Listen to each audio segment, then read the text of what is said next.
Hey everyone, if you're enjoying my RM audiobooks, don't forget to like, subscribe, hit that hype, and maybe check out my Patreon if you want to support the channel even more.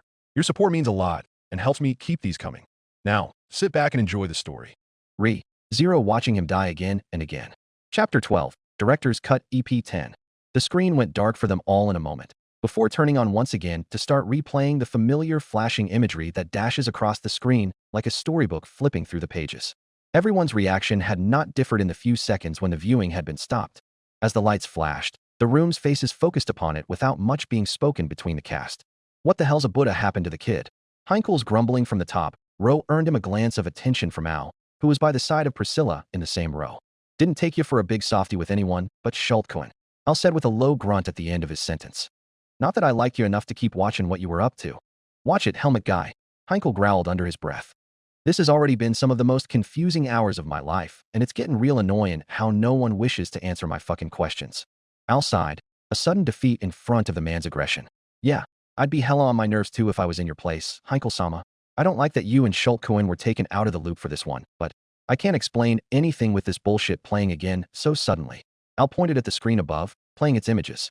What bullshit is playing? Why are there people dying around this kid who were alive and well in our world? Heinkel looked dead serious at the night, ignoring the red princess and pink-haired butler between them. Al tilted his head away from the man.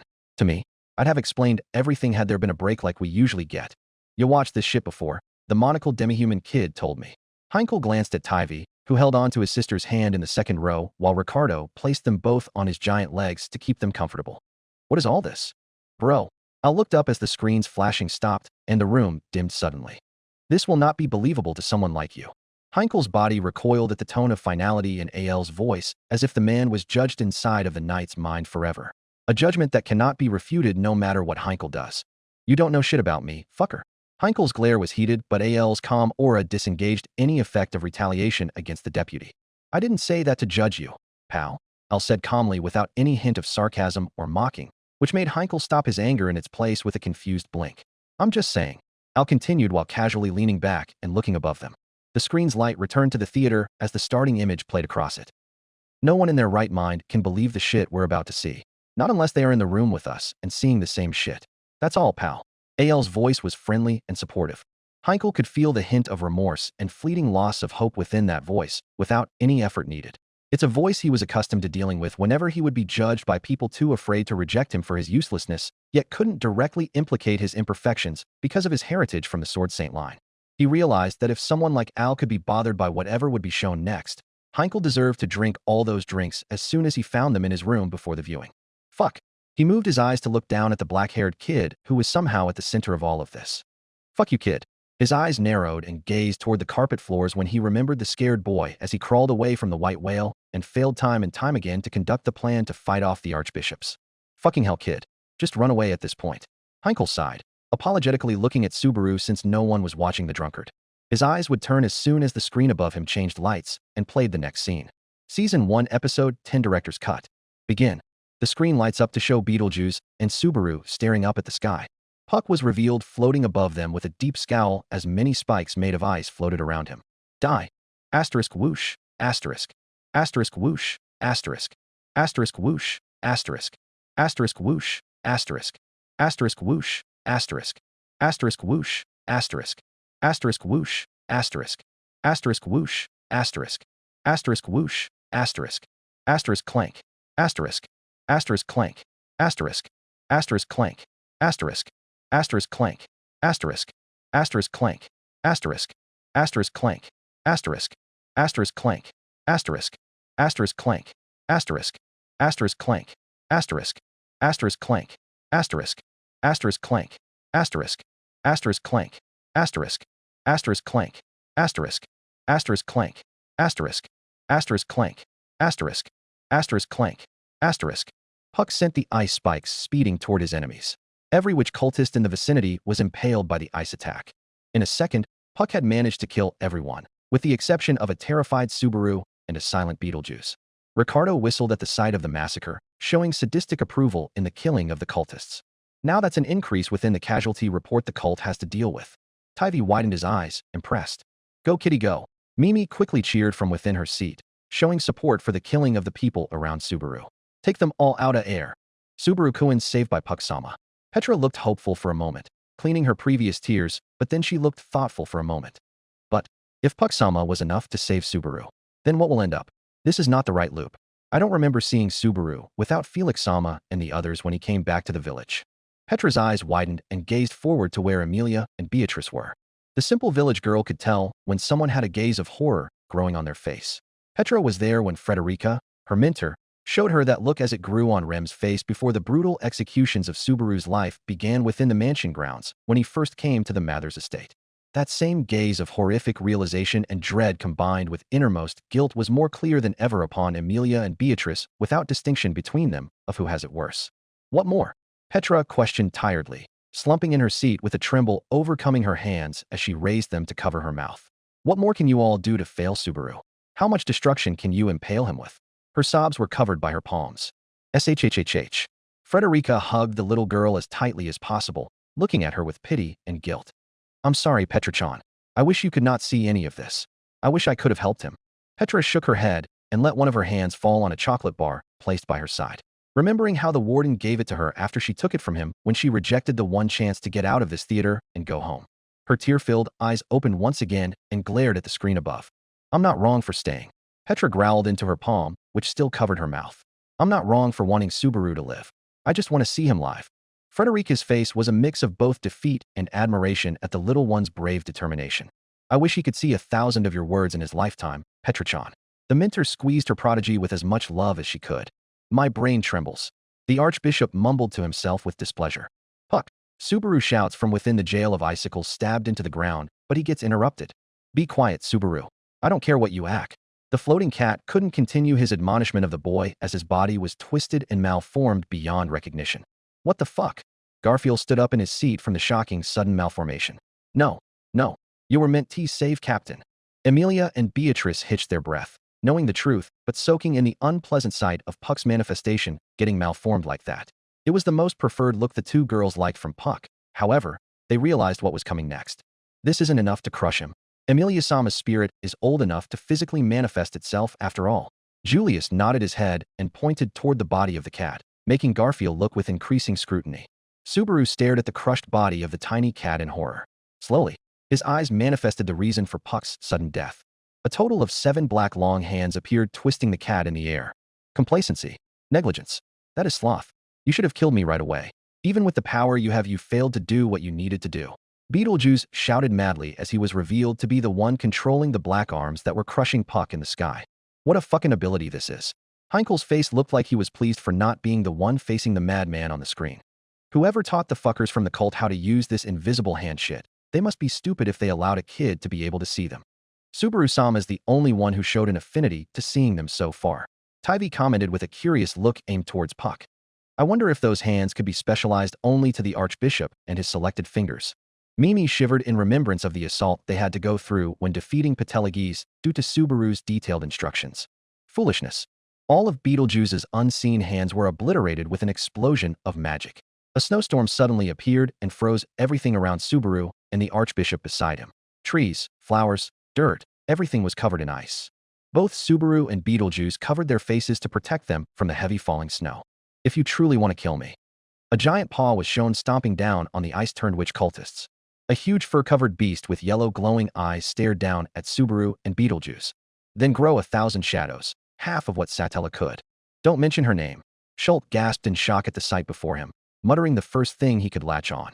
Figures a beast like that, a spirit, would be alive when the witch was alive. Heinkel's body shivered in his seat just from the thought. He looked at Puck's form with something akin to immediate respect and fear.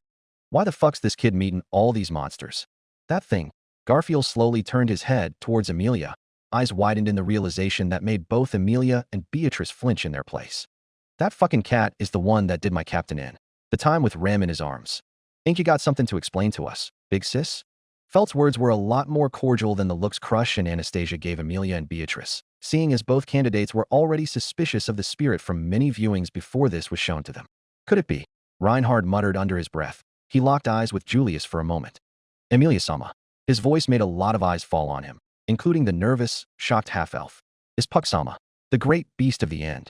Julius narrowed his eyes at the screen, assuming the answers immediately when Amelia's face contorted to a panicked one that seemed to be a confirmation on its own. What the fuck's that? Felt looked at Reinhard as Anastasia and Crush gave Amelia shocked glances. Ain't the cat just a great spirit who controls fire magic? Reinhard nodded his head, now having adopted an expression of seriousness. He's more than that. In our world, only 4 spirits are anointed with the title of Great, commonly mixed with Great, but there are differences. What's that about? Felt tilted her head, having Reinhard explain to her with a deadly glance being effective to keep her attention on him. Great spirits are those who have become so old that they can manifest physically in our plane of existence. Something lesser spirits cannot do without contracting with high-affinity spirit art users. Reinhard's moved to look at the beast on the screen, as did Felt. But the great spirits. They are spirits so powerful that the world itself could be affected by their will. Spirits that are so great. Only 4 have ever been recorded at a time in every era. Some say even before the calamity of the witch had destroyed half of our world. Felt's eyes widened in shock and understanding, as most in the theater began staring at the beast and Amelia. The half-elf held the hem of her dress, hiding her guilty expression. What the fuck? Felt's words were clear in her agitation.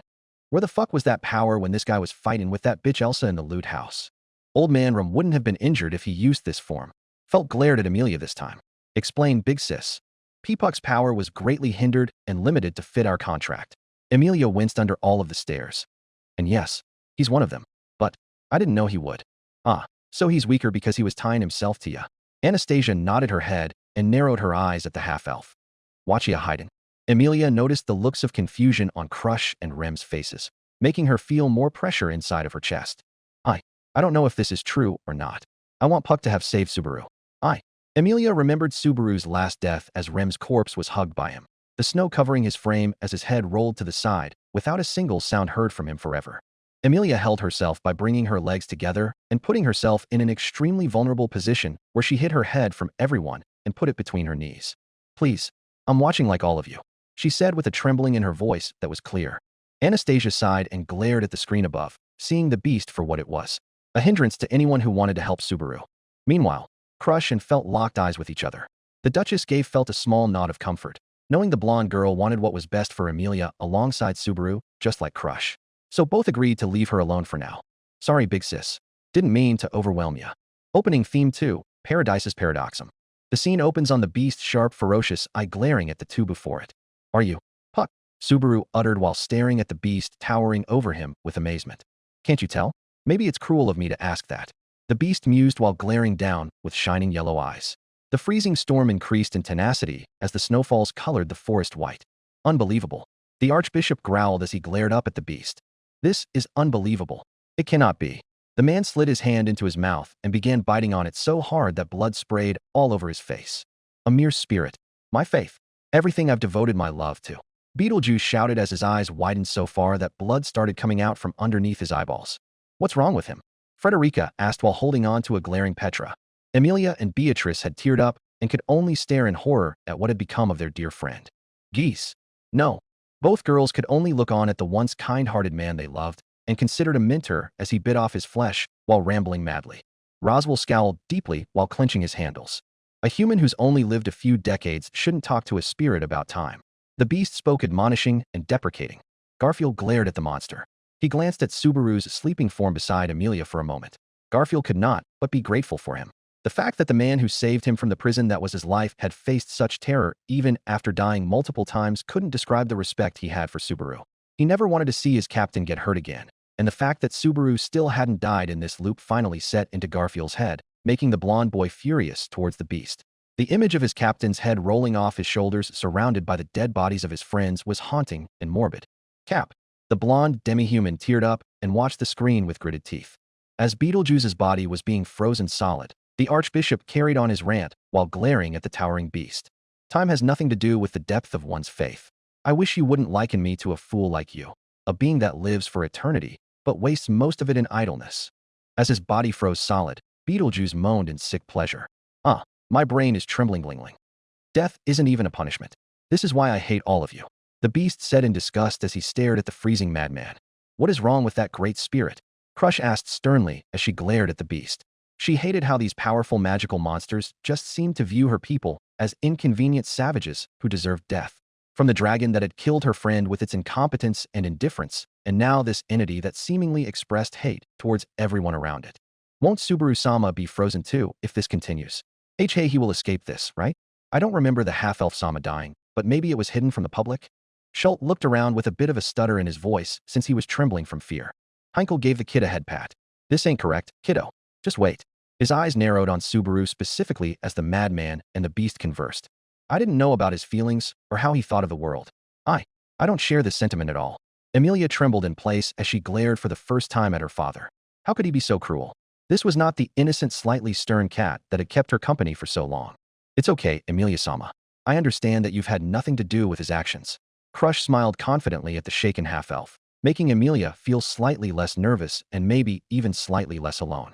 Beatrice looked at the screen in sadness. I never knew this was how you viewed the world, Bubby. What have you been through? Unaware, Beatrice forgot about Subaru for just a moment as her heart clenched in pain for her little brother's dark and twisted tone. Seems like I was correct. Roswell snorted from above, looking at Beatrice's head from above and talking to himself. He was just playing cheerfully without a care because he didn't care about us at all. Roswell's grip on his armrest was tightened for the second time. Seeing the state of the people he once knew back when his teacher was alive, it dirted his mind with unfaithful thoughts that he must not have. The ordeal has been completed. Even if my body dies, my wishes will be called to the exalted witch's side, and I'll receive her love. I look forward to our reunion. Hee. Beetlejuice was frozen solid into an ice statue. He's gone. Schultz's voice trembled in fear at the sheer power he was seeing. The spirit-sama just froze an archbishop of the witch's cult, like he was nothing. Heinkel had the same tremble in his hands as they both looked on at the beast towering over the green man's corpse. Good riddance. Priscilla muttered from beside the two of them, snorting with a disgusted face towards the end of Patelgi's life. He quit while he was ahead. The beast nonchalantly stomped the frozen archbishop into nothing and towered above the terrified and freezing boy. Now, shall we have a little talk? Subaru, you have committed 3 sins. The beast wiped his paw on the snow and kept glaring at the scared boy beneath him while talking as if they were having an idle conversation. Emilia and Beatrice both widened their eyes in absolute disbelief. Puck, no. You can't hurt him. The half-elf screamed, starting to tear up for her knight. Beatrice looked at the screen with tears streaming down as she knew how guilty she was for leaving the boy to die at the well of her cruel brother. I'm sorry. The little girl whimpered as she watched with wide eyes. Rem held a hand to her heart and watched with equal amounts of guilt and shock as she could not believe how horrible Subaru's life was. Betrayed by everyone around him and killed by those he called friends. It's no wonder you wanted to give up. I'm so sorry. The maid whispered as she nestled against his neck. He's going to die again. He's going to die again and again. By me, Puck. It doesn't matter because he dies over and over again. Petra was so heartbroken by what she was hearing. The little girl turned to the one who spoke that sentence and glared through her tears. Why are you saying this? Aren't you Subaru's friend like the rest of us, Otto Cohen? The merchant's eyes dilated in completely distorted sadness and pain. The boy was so broken by seeing himself kill the man he called brother and friend that he could no longer see Subaru's death and act strong. Heart clenching, Otto shouted. How am I his friend when I killed him? How can he ever ask for my help or accept it after what I had done?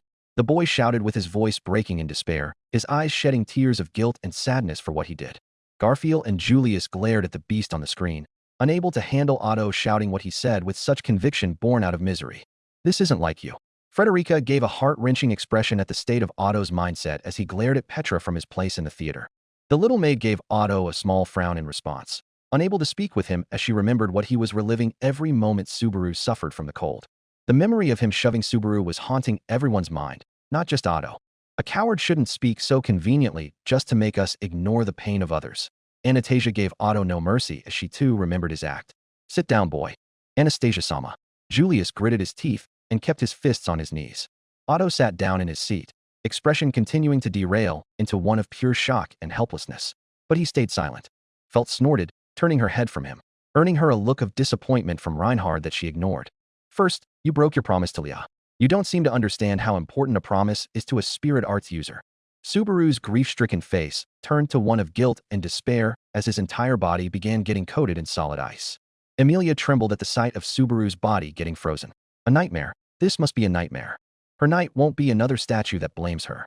You're right here. Here. Emilia's dam broke as she held her knight's hand and looked away.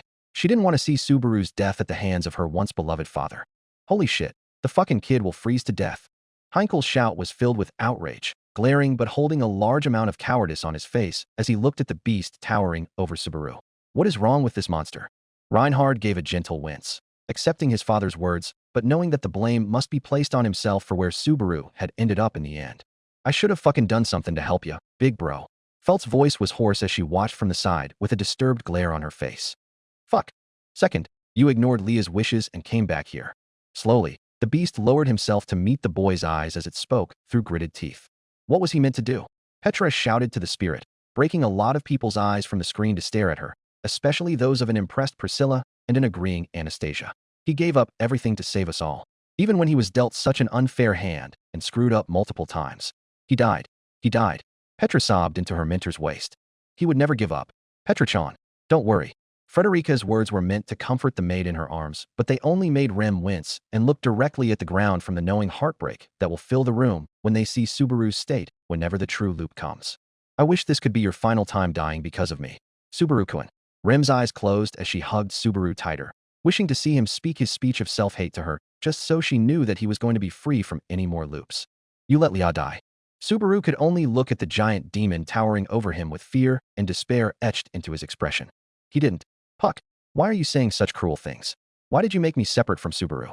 Emilia's face contorted to one of despair and horror, seeing her father figure turn on someone she thought he cared for.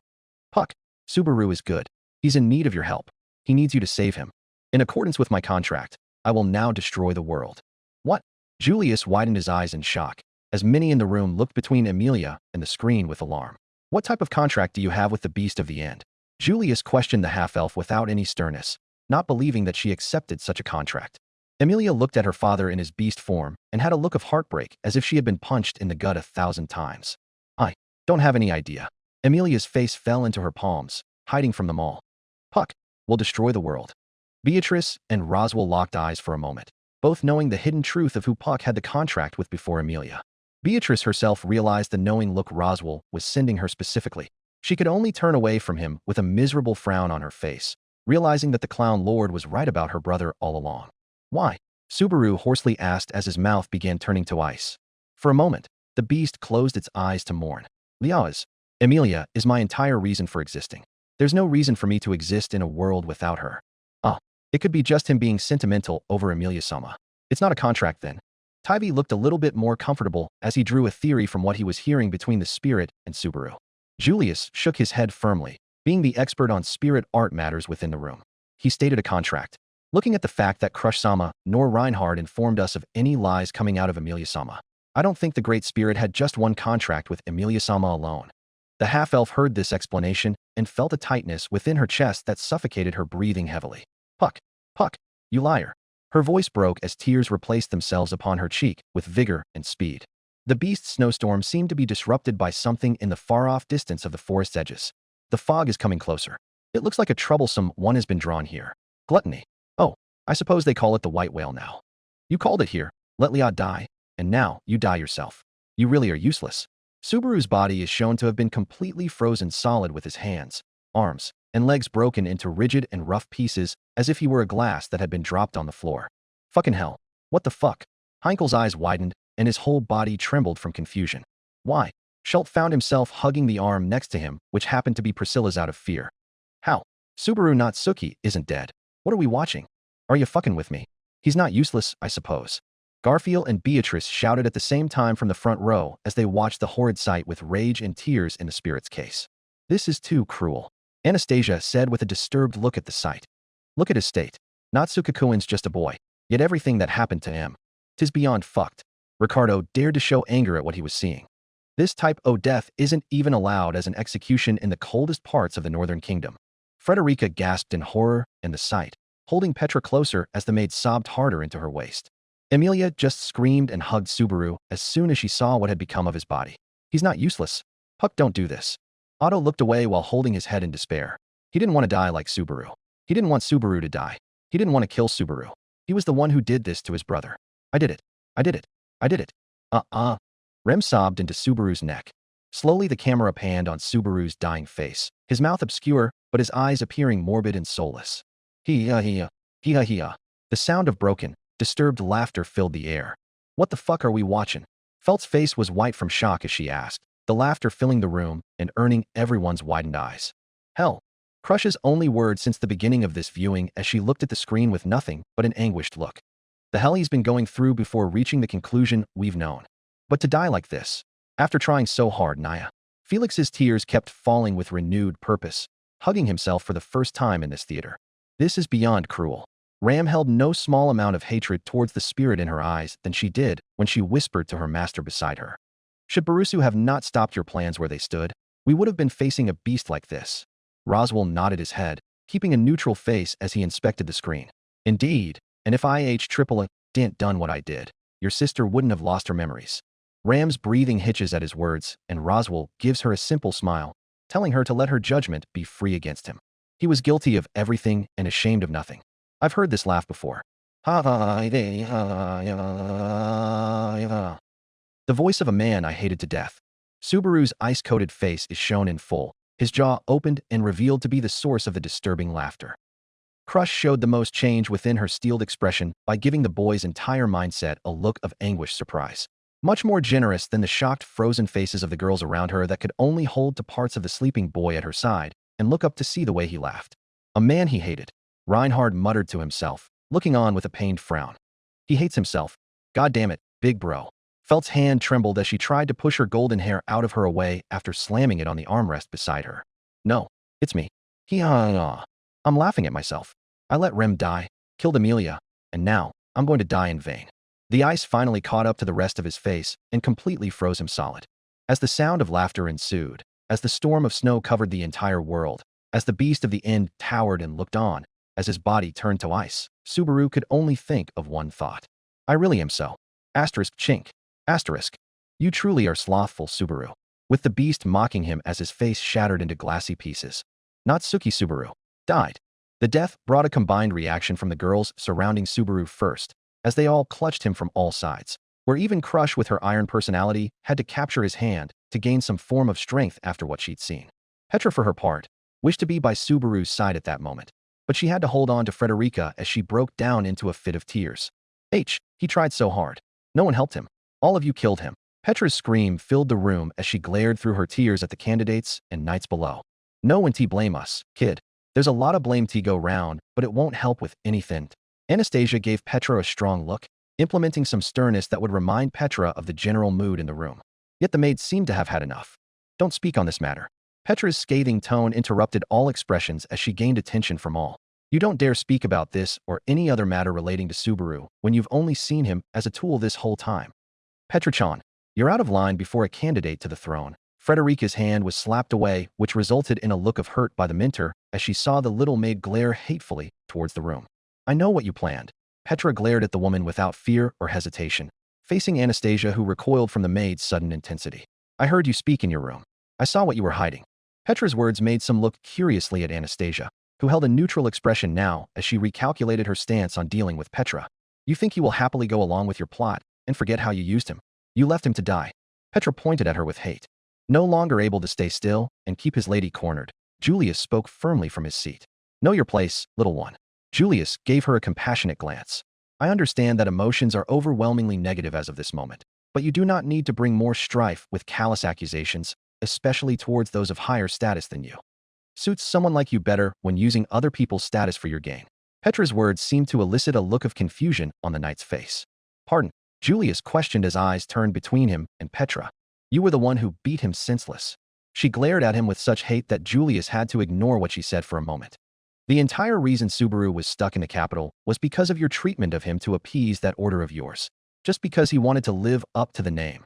Julius looked down at the maid's words, growing silent without any word to refute her.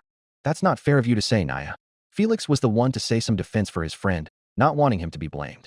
You can't put all of these tragedies on Julius Cohen. I don't need to put any blame on one person when everyone around Subaru took advantage of his misery and helplessness. Petra shouts over Felix's aggressive reply with a more heated glare that makes him flinch in place.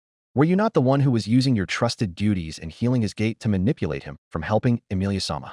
Were you not disgusted with him for the longest time just because he kept trying to help even with all the bad cards he was dealt, huh? Petra's words knocked the wind out of the healer as he too seemed to not be able to respond to her. Seeing this, the little maid's eyes looked directly at the master of Felix, who was giving her a glint of guilt. I'm not surprised, Faris-sama. You're just a healer that serves an equally opportunistic master. one that would allow another candidate and the people beneath them to die, yet speaks about being king as a duty for us. Petra's tone was cold and without hesitation. Crush could only look away from the maid and glance at the floor, showing a wise sense of acceptance of everything said about her. Felix grimaced in pain, seeing his lady blamed because of what he did indirectly. Petra's shoulder was lightly touched by the other person sitting beside her who wasn't looking at her in shock like Frederica. Petra-chan. This is far too cutting to be said at a moment like this. Wilhelm's face showed a small hint of understanding that made a man snort from the background. This isn't like you. You mustn't let this overcome who you are. Why didn't you take him aside and speak with him? Petra's cold words made the old swordsman falter. Haven't you had enough fractures in your family, Wilhelm-sama? I saw the anger in their eyes. Petra looked at the older swordsman with her own determination to let him see what he ignored. I saw the yearning. Reinhard and Heinkel looked at the maid with expressions of oldened wounds being hit within them. If a girl like me could see these things on the faces of our protectors. Petra's hands trembled as she faced the old man, alone with nothing but her determination and anger. Why couldn't you have seen the same helplessness on Subaru's face? I did see it, Petra-chan. Wilhelm's reply was instant, giving the maid a look of acceptance and guilt.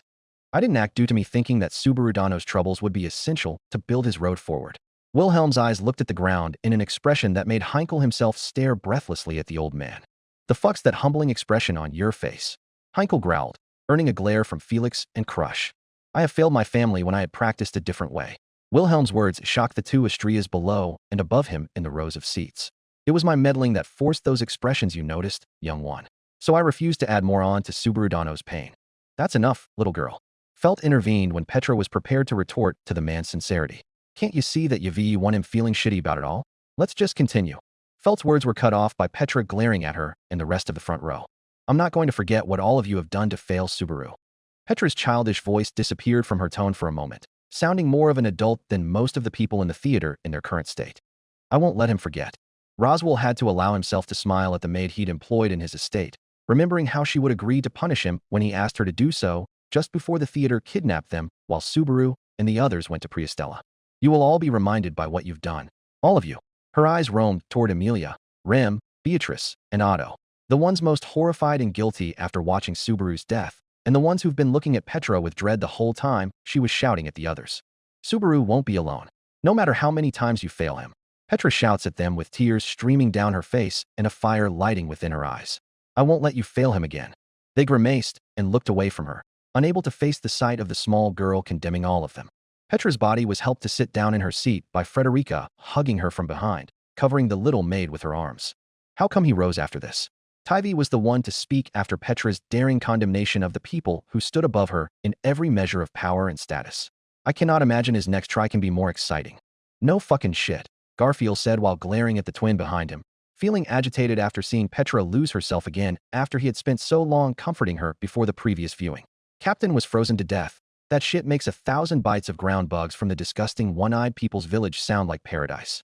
Is it more painful then?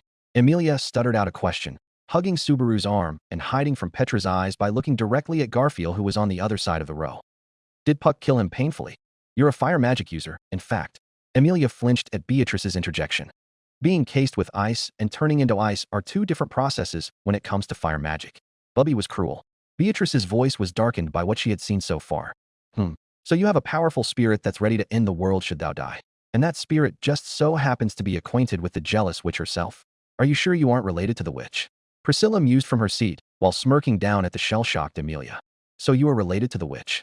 Al asked, his tone normal and off-putting. Emilia just looked at the screen in shock, unable to answer her defense, and so she would have looked suspicious to the rest of the cast had it not been for an extremely annoyed merchant lady. You should remember that Emilia-san had no idea of what the spirit would have done had she been killed. So, let's remember that this spirit can make up his own conditions and rules before blaming her, yeah?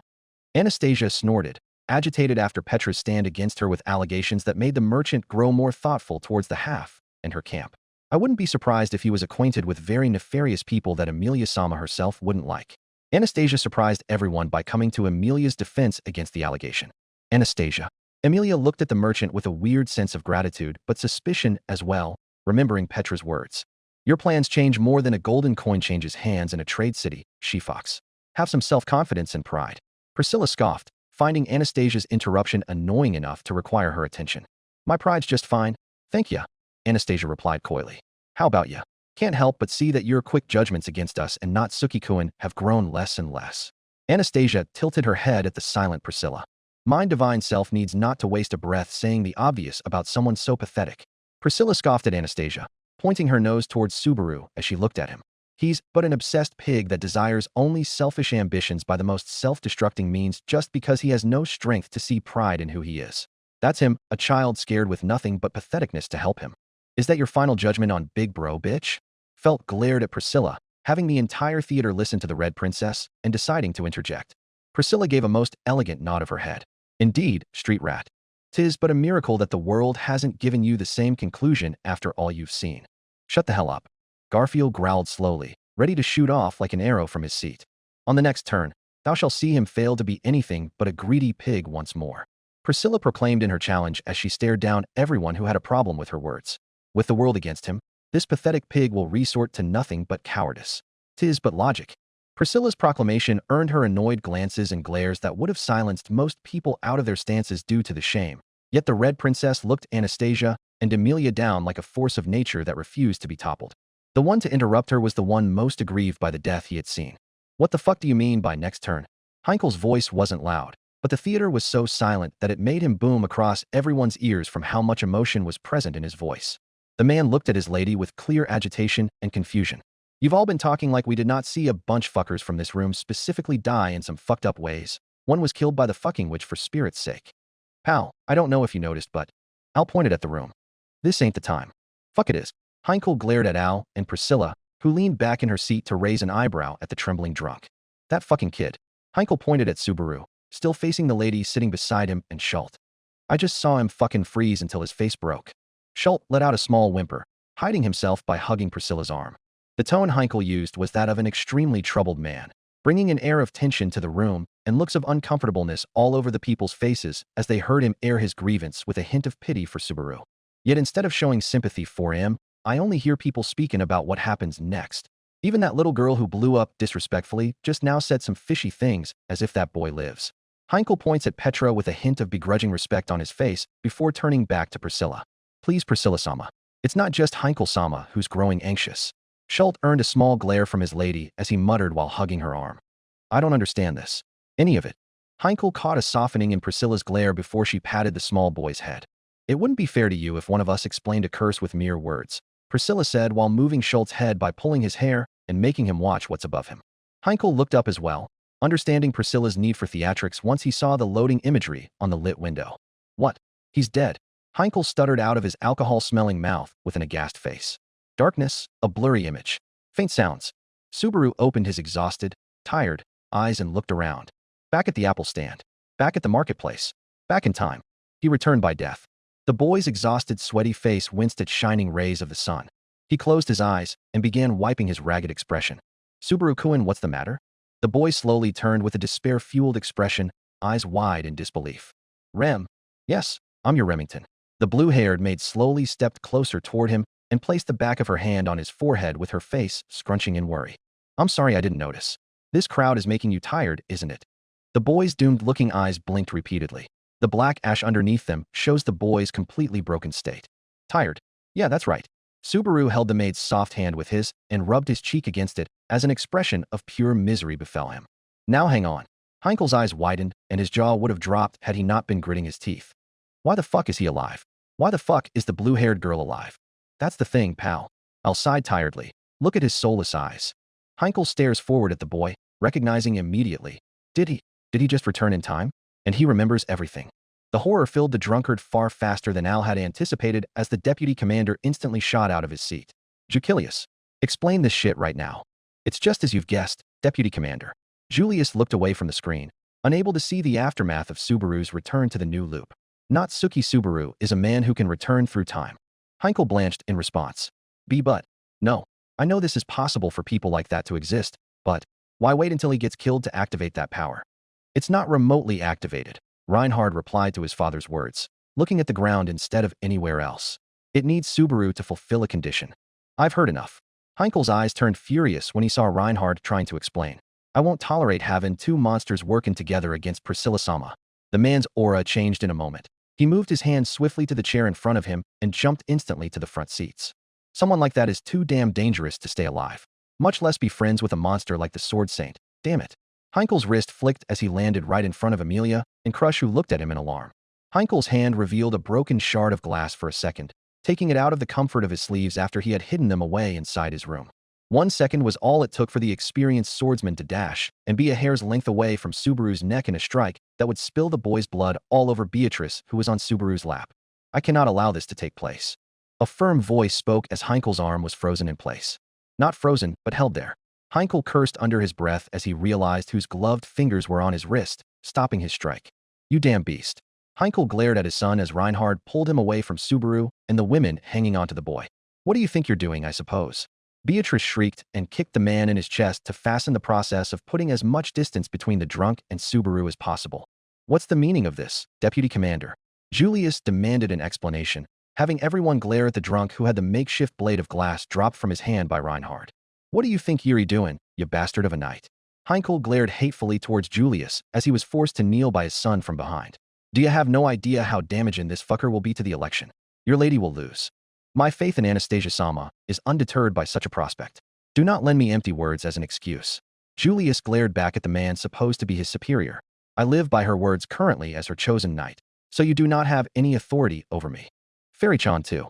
Felix glared at the man from his seat. Reinhard didn't say anything, simply standing behind Heinkel and keeping the man's arms together behind his back. Heinkel growled at them. I'm not gonna fucking stand air and watch another person with a cheap power ruin my life. Your life? What does Subaru have to do with anything from your life? Emilia looked at the man with pity, giving him a small frown of compassion and confusion. Why try to harm someone you've seen suffer so much? Answer me. Emilia's tears and earnest pleading look seemed to force the drunkard's disengagement. Damn it, Heinkel screamed as all eyes glared down at him. Seems like he knows when it's futile to fight. I commend the fool. Priscilla sighed, leaning back in her seat and watching the spectacle with boredom in her eyes. Princess, aren't we supposed to do something down there? Don't you want to punish the guy for causing such a scene? Al rubbed his helmet nervously. 'Tis his wish to put himself in that position. My divine self only rejects his claim for doing it.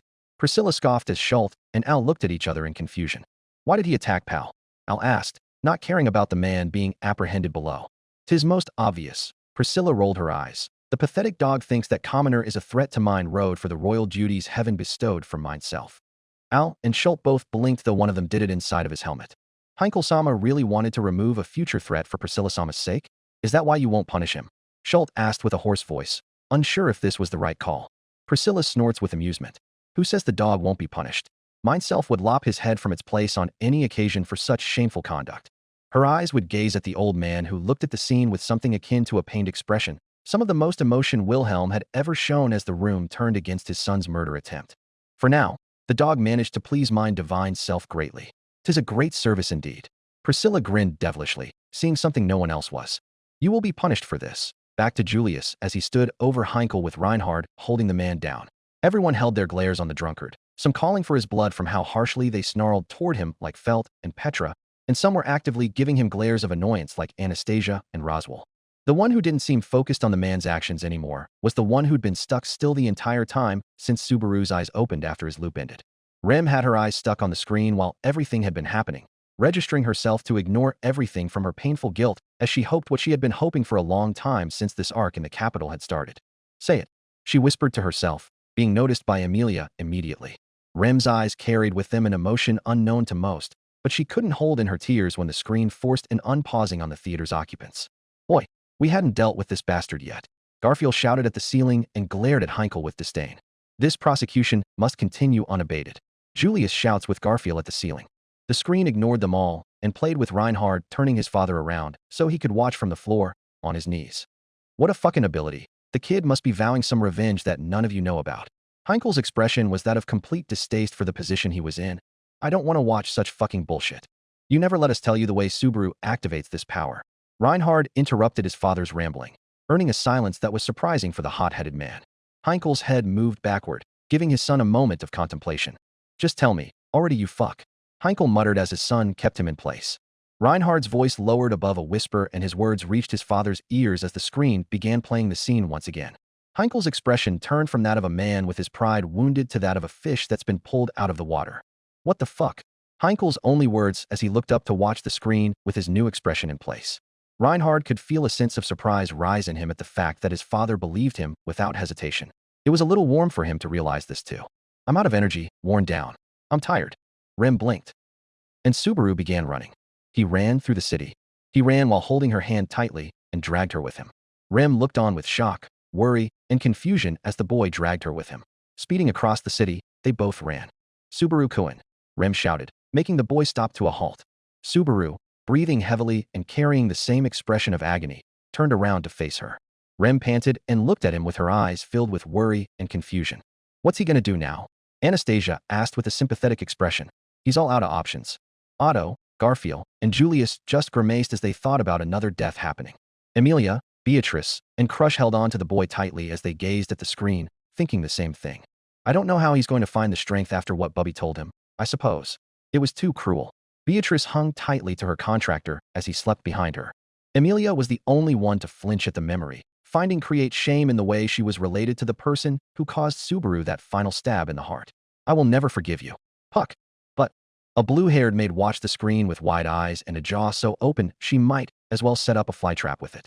Her eyes began to shed tears of happiness for the first time. Scene change. The screen pans to show Subaru and Rem standing atop a hill overlooking the capital's walls. Sorry about that. I was feeling kind of stressed, so I skipped out on explaining. Sorry. Subaru cheerfully chuckled, now looking a lot less disturbed than before. He smiled at the maid. What's his game now? Tivy asked this with a little bit of admiration. It's genuinely crazy how he seems to act all right after everything that happened to him through that one loop alone. While Tivy earned many nods from the others who thought the same thing, Petra was the only one frowning at Subaru's facade. It's only going to make him feel more alone. Petra sighed, not supposing anyone would help her change things after seeing how everyone in the room had a hand in making Subaru's life a living hell. Maybe he is alone. Fucking hell. This shit is real. The kid's ability is no joke. Heinkel was muttering under his breath as he watched the screen above him like a hawk. He could feel his knees going numb beneath him, but he didn't find importance in that fact. Really, you mustn't do that. I realize that you're giving a great deal of thought to our situation. I don't dislike it when you're so forceful, though. Rem smiled warmly at the boy as he looked over the city from the hill. Sorry I worried you. I'm fine now. I guess you've only seen me being pathetic, getting depressed all the time. But I get it now. Rem's smile beamed in surprise as the boy stretched in place. You get it now? Get what? Mimi tilted her head. What's going to happen to him next? After all of that, what kind of idea will he use? She couldn't help her excited jumps, hiding her nervousness. Not one where he's going to be relying on us, that's for sure. Tivy sighed to himself, bringing various people in the front row to wince at his statement. You gotta be fucking joking. He will still fight all of that shit awaiting him there. Heinkel stuttered in disbelief, looking up with scared eyes. Is he just an unstoppable time sage? I wish that he wouldn't have to do so alone. But our cowardice never ceases to put him in that position. Reinhard held his father in place, but kept a forlorn look as he inspected Subaru. Subaru continued to stretch his limbs as he turned around to face the maid. I've bothered a lot of people with all my contemplating and agonizing, but I finally figured out how to take care of everything. Rem was surprised by the fact that many in the audience didn't catch on to the fact that she was the only one able to tell them if this was a failed loop or not. She's lived these events rather than her other three counterparts who died horrific deaths at the hands of the cult and the Beast of Fog through Subaru's journey. It gave her a sense of pride that she was the one person ready to be Subaru's rock when he faced his worst mentalities across the previous three loops and this true one. But it pained her more when she realized what would be shown to the others around her. So, he will come up with the plan to beat the whale as well as deal with Puck? That's really smart of him. Emilia spoke in a tired voice, seeming exhausted and yet concerned that her knight had still more fight within him after what happened. I don't think Subaru's okay. He's not thinking about what was told to him by everyone. From what he says, he realized exactly what everyone was telling him, Emilia-sama. Otto's voice was stern, and I think he has no one that will blame him for what he's about to choose. What did you notice? Crush demanded, giving the merchant boy a look of pity yet steeled for an answer. Emilia and Beatrice also glanced at the boy with curious eyes. Otto refused to answer the Duchess with their eyes looking at him as if he had anything of worth. He simply looked away and kept to his silence. Rem looked down in sadness and stayed silent. You all need to do this, she whispered while gripping her skirt and remembering what had happened on that hill. Subaru smiled tiredly. His eyes looked dead. Or, when I really think about it, he chuckled darkly. I was told what to do from the very start, but I just don't know when to give up. Rem tilted her head and smiled warmly towards him. But I think that is what's so wonderful about you. That doesn't sound. Tivy's words were stopped as he processed what was said with a concerned face. It's not right. Julius nodded his head, catching on to what Otto was saying to them. It seems you've noticed something much faster than all of us who wish for Natsuki to be safe in his next round, Otto-san. I refuse to take that title from you. Otto rejected Julius' respect and kept to himself on the other side of the row. Humph. Julius huffed with annoyance and sympathy as he looked back at the screen. When to give up? Emilia asked with a confused look. What do you mean? Subaru. Subaru smiled softly at that. Things I've realized and been forced to realize. All kinds of experiences have brought me here, but I've actually had the answer for a long time. Subaru smiled at the sky as the breeze picked up around him. He slowly looked at Rem with a determined look. I've decided, Remington. Yes. The smiling maid urged. Come on, Captain. Show me how awesome you're. Garfield cheered with an angry tone of voice as he watched his hero finally get back on his feet and do it the awesome way. The blonde boy wanted his captain to take revenge on those bastards that hurt him and his friends, so Garfield slowly lifted his spirits to cheer his hero on. Everyone that cared about the boy looked on with hopeful eyes. He will do it the right way this time, I suppose. Beatrice sniffed and felt comforted that her contractor would be able to beat the hardships up ahead. Hope is what they all were feeling, a great quantity of it, which made Rem wince and lean back in her seat, wishing that nobody asked her anything about what was about to come. Subaru's hand outstretched as he presented an open palm towards her. A minute of silence. Run away with me. Eyes widened in realization and horror as Priscilla gave the loudest of chuckles at this. Mindself's intuition proves correct yet again, without delay. As far as we can go. Huh. Rem's response was a sudden exhale of confusion. Hang on. No. What about the village? Subaru. Petra's tears fell with renewed vigor that wouldn't be rivaled within the theater as she watched the heartbreaking scene. You're joking, right? I'm going to leave the capital and head far west, or maybe north. Subaru didn't care for her dumbfounded expression as he began overlooking the capital of Lagunica while telling her his plan. Well, that's mighty disappointing. Anastasia's frown was deep and her eyes seemed to have a judging look within them. Can't say I blame him, but geez, it's hard not to feel slightly slapped in the face after all his hardships from before. Are you serious? Crush whispered in shock and heartbreak, unable to put an iron grip on her feelings. But you never gave in. She remembered his face down with the white whale and how he was her only soldier apart from Wilhelm, who stood up to the beast at a time when her army was in shambles. Emilia looked on with her chest feeling constricted suddenly. What? No. Rem didn't have the heart to look at any of their reactions as she held on to Subaru's neck and nuzzled into him some more. She gained a look of understanding from her sister above. I see that you've had your imprint on his life just like you wanted, sister. Ram spoke with a neutral expression, earning a glance from her master. Don't you find him disgusting for giving you UP? Roswell's question didn't change Ram's casual attitude toward what was happening on the screen. Barusu is dealing with the whole world facing him down. Someone had to be there for him, and my sister is more than sufficient to pick him up when he's crying like an ugly baby. Ram's voice was full of conviction and trust. How come you mention Ram when you were so opposed to her being there for him? Roswell asked with a look of amusement on his face. Ram hummed without acknowledging the teasing tone in her master's voice. I'm proud of you both, Ram. Roswell leaned away with a careful nod. I'm filled with gratitude for Ram as well. Seeing what he has become after everything I've planned. She was the one who pushed for him to stand against everything. And she's the one who would push him further until he breaks through your way of doing things. For good. Ram's words force a choke out of Roswell, turning his attempt at provoking her by reminding that all of what they were seeing so far had been because of his goals. He didn't expect Ram to use it against him in such a way, and her smug grin and half-lidded look showed him that she was prepared to break his attempts whenever they proceeded. Something the matter, Roswell-sama? Ram said sweetly. No, nothing wrong at all, Ram. Roswell had to give her a small, delighted chuckle. We both know that's not what I had a problem with. I just dislike seeing my cute sister self-sacrifice without any benefit for herself or Barusu. Rem tried to speak again, but he wouldn't let her. I heard no one can enter the kingdom to the south, so one of those two. I don't like cold weather, so I personally recommend west. Rem was panicking in her confusion, but Subaru wasn't letting her get a word in as he continued to spout nonsensically. Oi, oi, oi, oi, oh, lie. Is not my captain. Garfield shouted as the confusion was replaced by a demonic, growling expression at the cowardice taking place. The blonde couldn't believe his captain would just give up. No fucking way that's my captain. Shut the hell up. Heinkel whispered from up front, still on his knees, being forced to by his son. Shut the hell up and let the kid fucking leave us alone. You would like him to be safe from all of us. Reinhard looked down at his father with a surprised expression. More like fuck off so he won't be a problem for us anymore. Heinkel sighed and moved his legs a bit to produce some traction for his numb knees. But you refuse to let something uncontrollable. I just want the kid to fuck off, all right. Heinkel sighed and dropped his head low. I don't want anyone else to end up using him against my camp. He's been through some hot shit, and that's just what I've seen with you. I don't fucking know what else could get this much compassion from a monster like you. Reinhard's hopeful expression turned into a pained wince at the last part, remembering the rift between himself and his father. That kid took out the white whale, and the sin leader inside of the cult. Heinkel's words continued without acknowledging Reinhardt's hands tensing slightly on his wrists. What a fucking joke. He won't even give up, yet we still have to see him try it, and fail at that too. Honestly, it could be a long journey, and I know this is a snap decision, so it won't be easy. Please wait. The way you said that makes it sound as if you plan to go to some other country that isn't Legunica. Rem's face contorted to one of soundless thought for a moment, and then suddenly turned perky and happy. Oh, knowing you, it must be because you've had another great idea. Something that will help Emilia-sama and Roswell-sama. Rem clapped her hands together and beamed. That's not what this is, Remington.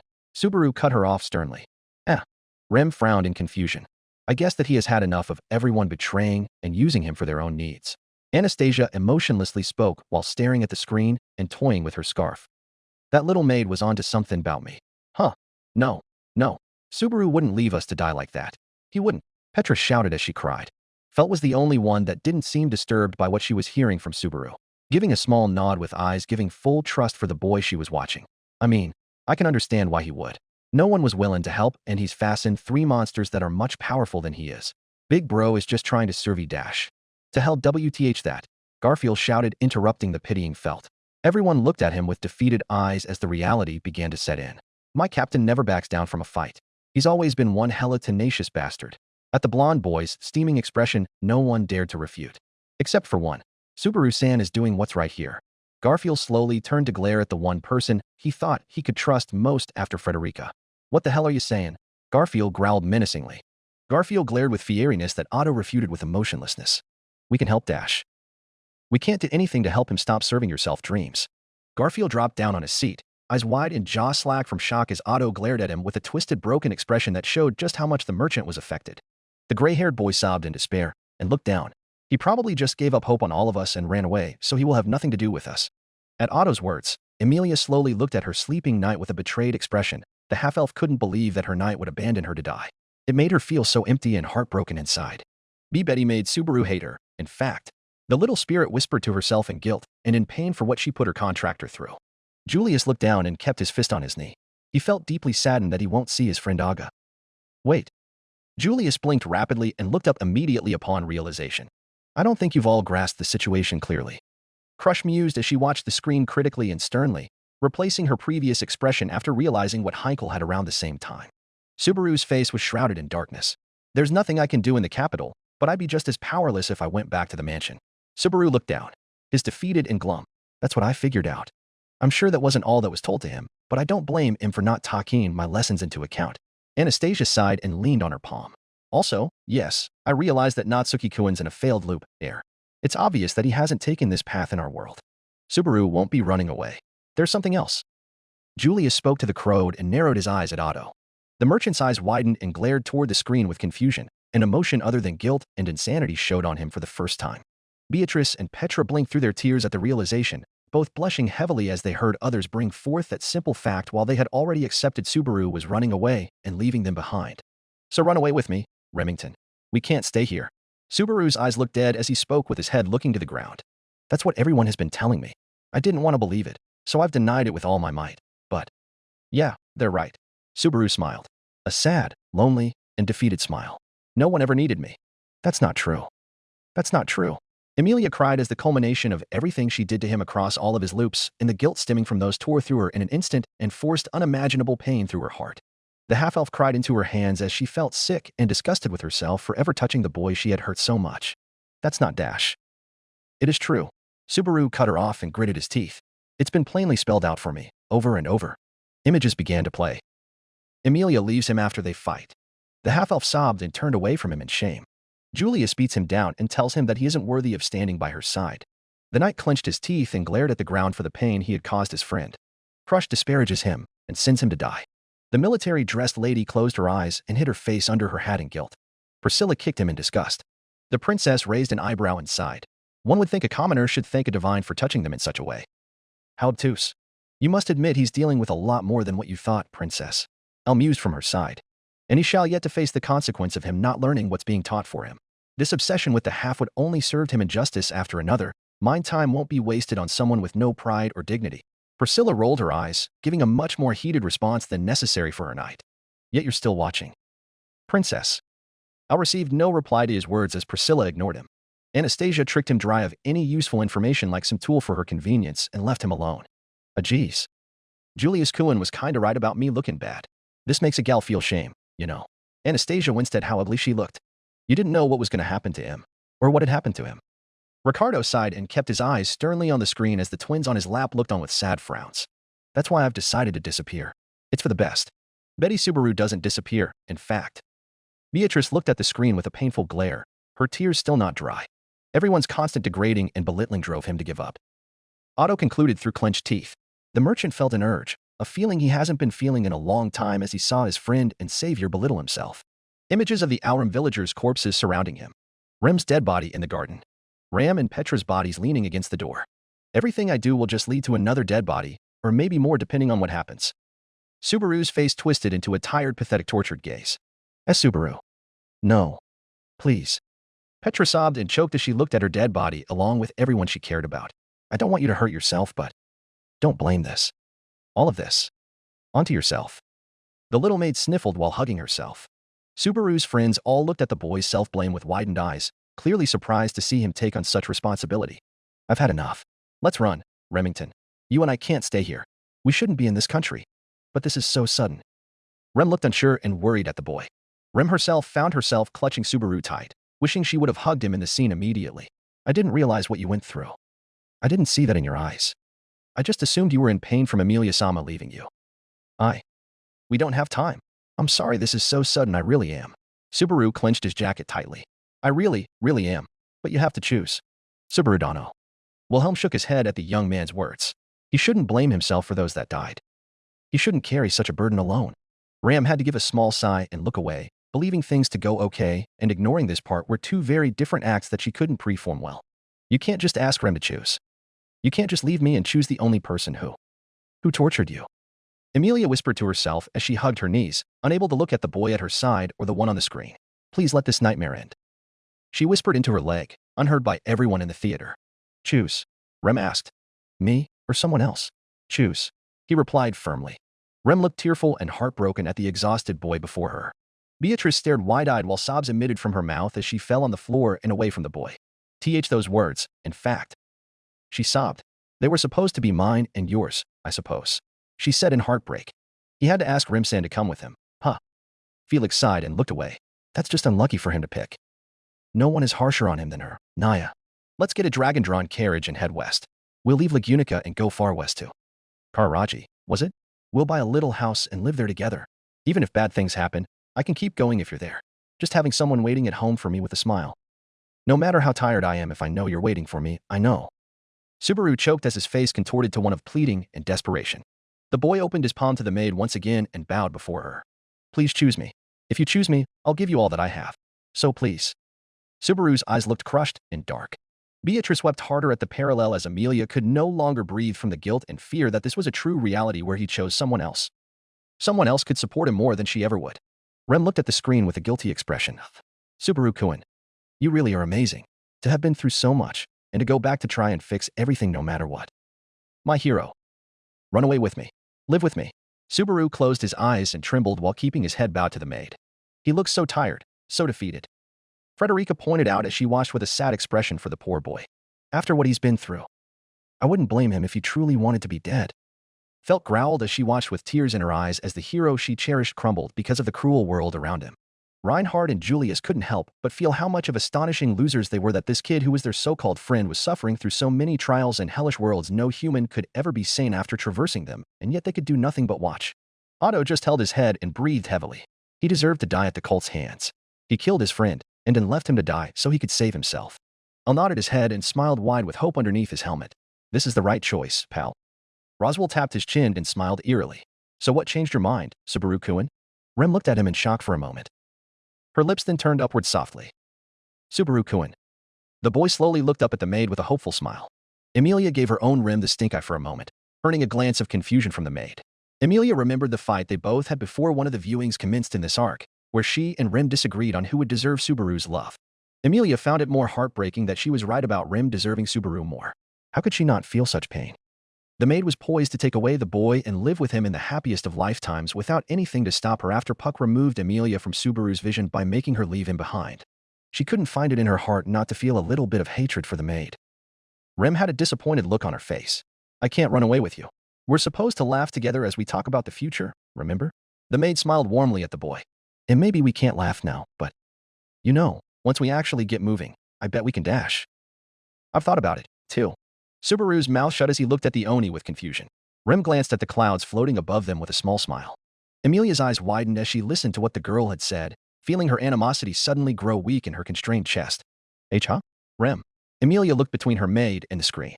Please just watch, Amelia-sama. You won't be mad at me for much after this. Rem said to the bewildered emotional half-elf who let go of her long legs, making them fall on the carpet as she sat upright in her seat. We would arrive in Kararaji and rent a place to stay. As long as we had a home and work, we would get by somehow. Fortunately, thanks to Roswell-sama, I've reached an education, so I think I could easily find work, even in Kararaji. You might have to either look for manual labor or take care of things around me. Rem smiled sheepishly at him. Rem slowly looked down as Minnie in the cast glanced at her. She had the decency to blush beet red. Just watch. Amelia's puffy and tired eyes looked fearful of the answer as she glanced back to the screen. Many of the guilt-ridden tearful girls around Subaru began thinking what life would be like if they were in place of Rem and had Subaru waiting for them in the house. Once we had a stable income, we could look for a better place to live. You could study in the meantime, for perhaps a year, so that you can find a decent job until you can actually work. We would work together, and once we had enough money, perhaps we could buy a house. Maybe we could even open a shop. Kararaji is a thriving commercial area, after all. I'm sure we could earn a living on one of your fanciful ideas. Rem beamed with happiness and clapped her hands together. Anastasia soon felt her painful breathing calm down as she exchanged her guilt with memories of Subaru giving out his ideas to better the world and give her country so many advantages with that smile of his. The merchant princess smiled a bit. And once our jobs were on track. She hid her face behind her hands, looking embarrassed. It's embarrassing to say, but we could have a child. It would be half demon and half human. I'm sure it will be feisty. Whether we have a boy or a girl, twins or even triplets, I know they would be adorable. Rem's smile returned with a sad flare. Rem blushed deep red as Amelia and Crush emitted sounds of shock and surprise while Garfield and Otto couldn't help but give a sad chuckle and feel proud of their brother's score. I'm pretty sure they would be just like Natsuki, rash, and in need of constant berating to not look like buffoons. Julius couldn't help but snort softly as he found something other than his guilt to focus on. Rem pouted at the night. Mine and Subaru-kun's babies are going to be cute and amazing just like Subaru-kun is. A pink-haired maid sitting on the top row snorted and smiled in amusement at her sister. Her baby sister. You say such silly things when you're a kid, huh? Wanting to have babies with trash, fuff. Ram chuckled softly at her sister's sense of humor. Your babies. Amelia looked down with a disturbed look on her tear-dried face. Her eyes turned soft as she picked the image of a little silver-haired boy with small cute elf ears and brown eyes. She found her heart clenching as well as a blush so red it contended to be blood. Do I want that to happen? Amelia pondered to herself as she frowned to the ground. Taking the risk. Amelia slowly glanced at the boy she so cherished and wanted to love. The boy she had hurt in so many ways and so many cruel ways, she was surprised no one spat in her face from the cast around her at how incompetent and selfish she had been. Even if he loves me. Nothing justifies what I did to him. I don't deserve him. Rem's the one that's always been there to help get him on his feet. That's why he loves her equally as he loves me. The half-elf was crying tears of anguish as she saw how inferior her relationship was regarding Rem and Subaru. I'm sure it wouldn't be all fun times, and not everything would work out as I imagined it. We might have only daughters and no sons, so you might not feel very proud of your family. Rem looked at him sadly. Rem. Subaru looked at the ground with a defeated expression. The maid cut him off by waving her arms frantically. But, even when the children grow up and reach the age where they start to treat you coldly, I'll still be on your side. We'll be famous in the neighborhood as a couple of old lovebirds, as we take out time spending life together and growing old. Rem smiled softly at the boy. Rem. Subaru looked at her in astonishment and disbelief. Who wouldn't want that? Such a peaceful and full life. Frederica smiled a little at her usually stoic colleague's smile and compassion. Petra frowned at it, however. Wilhelm thought about his life and how regretfully he didn't get his last moments with her beautiful smile. He glanced at his guilt-ridden grandson and couldn't bear to look at him any longer than a second. His failures are too great. His guilt is heavy and his mistakes are numerous. I hope you could get your happy ending, Subarudano. The old man lowered his head in shame. I would feel bad for doing it to you, but I would prefer to die before you, if possible. I want to die quietly, lying on our bed, with your hand in mine, surrounded by our children and their children, and say, I was so happy, as you all look on. Rem smiled softly with a look of fulfillment. I could end my life happily, so happily. That's not a bad way to go. Felix sniffled and found himself rooting for the maid. Ram's eyes narrowed. This was a little too extensive for a joke. Ram's sister won't die without her by the bedside. I'm not letting sister's children be raised by a monkey like Barusu alone, He'd harm himself trying to get them out of the crib. Subaru stood rigid with shock. If you want it that badly, then. He trembled with confused and tearful eyes. If you could wish for that future with a smile, I would be truly happy to die that way, Rem explained with a warm smile. Subaru sniffed in desperation. As long as I could live with you. Just knowing that you want me with you when you run away makes me happy from the bottom of my heart. Rem blushed fiercely and bowed her head humbly. But I can't. Because I know that if we run away together now, I would be leaving behind the Subaru-kun that I love most. Subaru-kun, please tell me what happened. The boy sniffled. If you can't, please trust me. I swear I'll do something to make it right. Image of her twisted body hanging in the air inside a dark cave. Subaru shook his head. Rem mirrored the rest of the cast's reactions as everyone grimaced and closed their eyes in pity. Subaru-kun. She had no idea he was feeling this way when she talked with him. He was suffering through so much on his own. I'm sorry, Subaru-kun.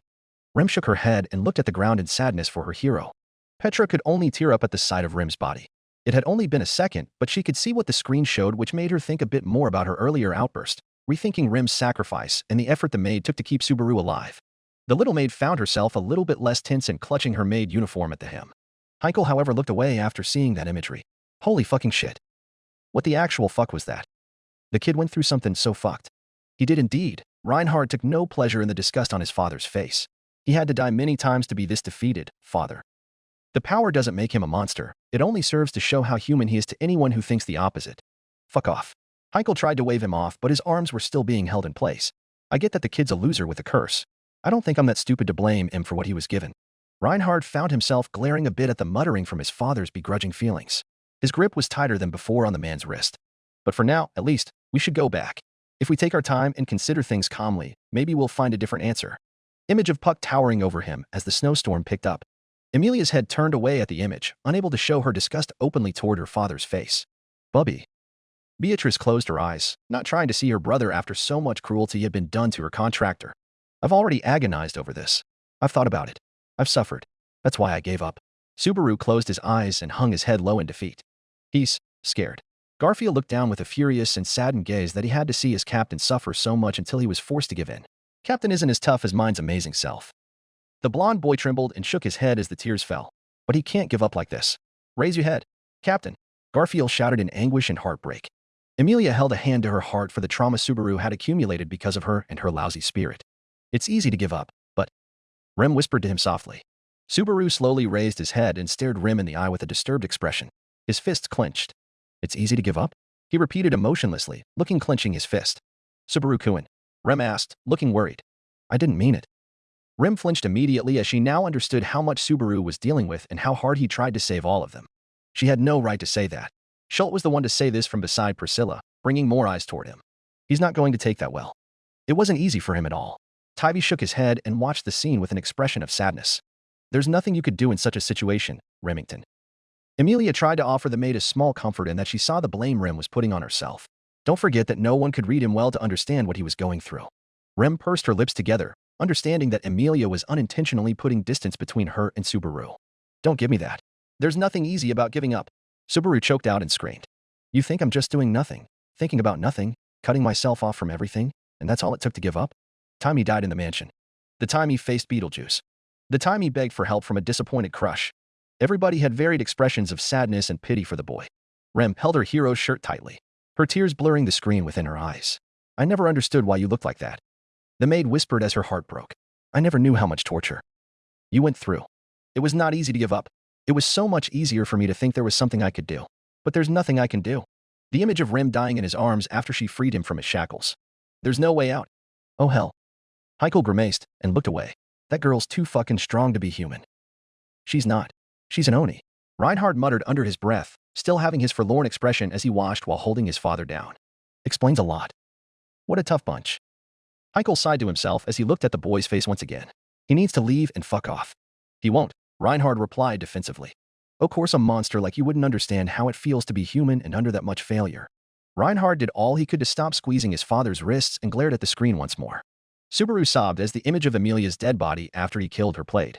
The half-elf and little spirit watched with agony invading their expressions. He shouldn't have lived through any of that. In fact, Beatrice said with a downward look away from the screen. I didn't mean to hurt you this much. I'm so sorry. Subaru. Emilia whispered into her leg as she raised her knee closer to her chest while watching the screen above. The only path everything leads up to is giving up. Subaru shouted in despair as the image of the beast crushing the frozen cultist played. If I could do something, I would. I would. Subaru shut his eyes and trembled in misery and defeat. Felix's eyes widened in surprise. Tears of regret came out of his eyes as he truly understood the sheer suffering this boy had been through. It was enough to break the strongest of men. Fairy-chan had no right to call him weak. The cowboy uttered while biting his lip hard in guilt. Crush shook her head and held the boy's hand with all her strength. Had this boy given up here? How would she have fared against the great calamity? How much would she have suffered if not for this boy? Imagining him as this heroic man that came out of nowhere to help them through an impossible fate was too naive. I'm sorry for what you've suffered. Crush whispered softly as she leaned closer on the boy's frame. Watching the boy give up, it was a testament to how completely unfaithfully they had viewed him. Subaru-kun, Rem called out sternly. It is easy to give up, but it doesn't suit you. Subaru slowly looked up in surprise. I don't know what painful things you've been through, or what you've done that makes you suffer so, and I know it would be wrong of me to thoughtlessly say I understand. But even so, Rem whispered softly, there is something that I do know. She looked at him with a stern expression. I know that you're someone who can't give up on something halfway through. Subaru stared at her, haunted. You can't give up. You're too much of a stubborn runt to do that. Julius gritted his teeth and watched the screen as if he were in pain for his friend's misery. He didn't want Subaru ever to feel like he was useless like this. The rest of you are some fucking precious lot, I must say. Heichel's grunt-made eyes turned to him. Reinhard slowly lowered his head up with an expression of surprise and pure sadness toward his father. Why is you trap open, old man? Felt growled at Heichel, looking at him with disdain. The man snorted and looked up at the screen as if pointing his nose at it. He's not given up because of what all of you losers have done to make him break. Heichel's words effectively made everyone wince. The kid's fucking nuts. He has no self-worth and doesn't believe in himself enough to fight all of that shit I've seen him go through the first time. And now I know there's more before this too, fucking hell. Heichel's eyes turned downward and closed momentarily with a guilty aura flowing from him. Why do you think you suddenly know Subaru to attest this? Emilia was surprised she even spoke to the man again after what he'd done and said, but she was sure there was something more familiar to him than she realized. Heichel-sama's been through something similar perhaps. Like the rumors speak about him. Felix didn't let the chance go by to snare at the man with disgust. Rumors? Emilia questioned the healer, seeing Heichel's head fall and having a sigh come out of him. I'd rather we don't speak about such unsavory topics with the criminal here.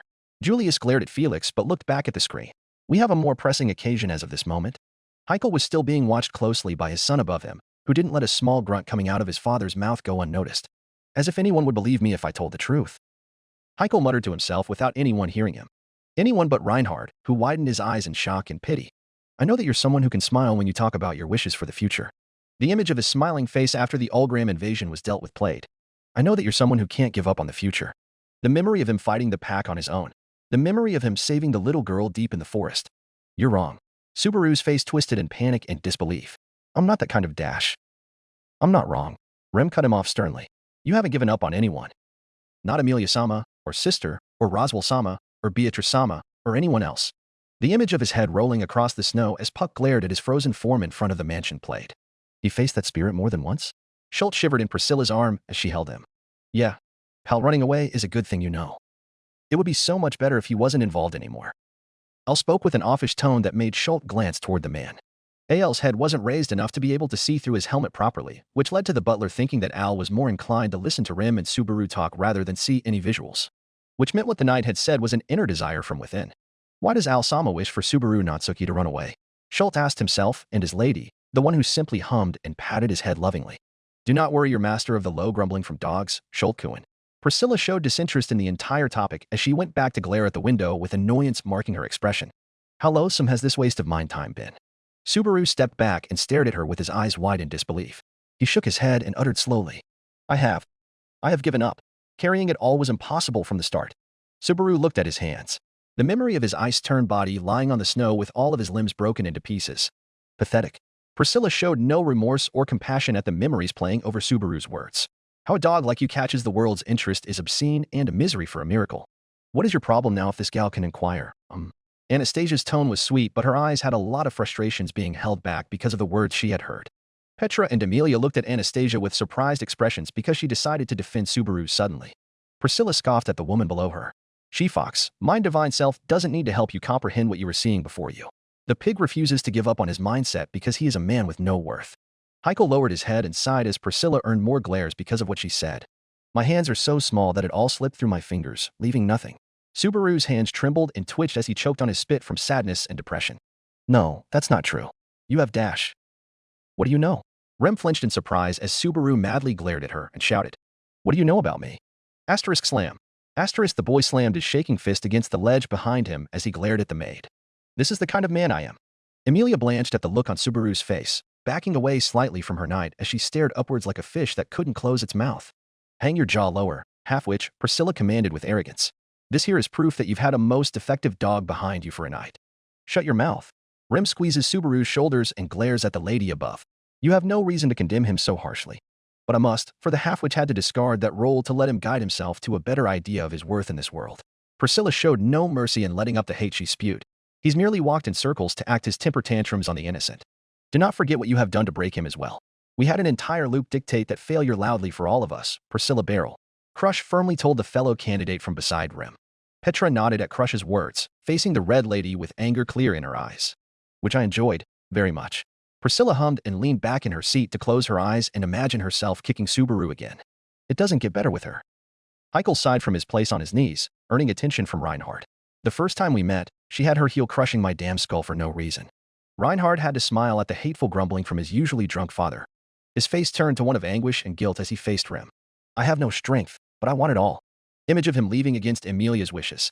Emilia couldn't look out the window but didn't want to stare at the amused Priscilla who trampled over everyone's compassion for her ideals. But she clenched a fist and looked at Subaru beside her with a small frown. "Can you shut the fuck up? We're trying to watch this idiot lie about himself." Felt sighed and glared at Priscilla for a second before turning away to glare at Subaru's face. "Wish I can kick that face. Get in line." Otto spoke interactively, earning a small glance of surprise from Garfield and Julius. "I'll gladly do his right cheek while you do the left, you coward." She sounded amused even though she was still insulting Otto with the soul-breaking memory of his betrayal. The merchant minister simply gave the small blonde a rigid smile, obviously falling into Felt's cruel trap and earning a laugh from the candidate. "You gotta feel better when your bro wakes the hell up," Felt said after ending her laugh with a yawn. "This shit will always end with him coming on top."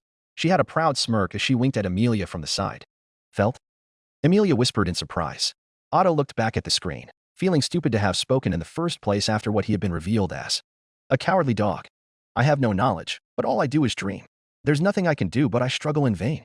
The memory of him failing time and time again to make an army to fight the cult. I hate myself," the boy shouted as he choked once again. Emilia and Beatrice gasped in shock while Crush held the boy's hand and glared at the screen in sadness. Otto and Garfield were so shocked from where they were sitting, far apart from one another, that they could only lean back and watch with open mouths. "And no, this isn't what you promised," Petra shouted as she watched with a pained and horrified expression for what Subaru truly thought of himself. And there it is. What the deputy commander was saying. Julius said to his lady beside him who watched with an uncomfortable expression. How far before this did he think about himself in that light? "I'm sure we're gonna have to apologize to that guy after not listening to him." Ricardo sighed as Julius glared toward the man on his knees before the theater's occupants begrudgingly. "Did you have an inclining of relatability with Subaru, father?" Reinhard swallowed the lump in his throat as he asked this. Heikel didn't respond to his son's words, opting to adopt the familiar way of treating Reinhard since he was a child over 6 years old. The silent treatment. "All I do is talk a big game and make myself sound like a big shot when I can't do anything."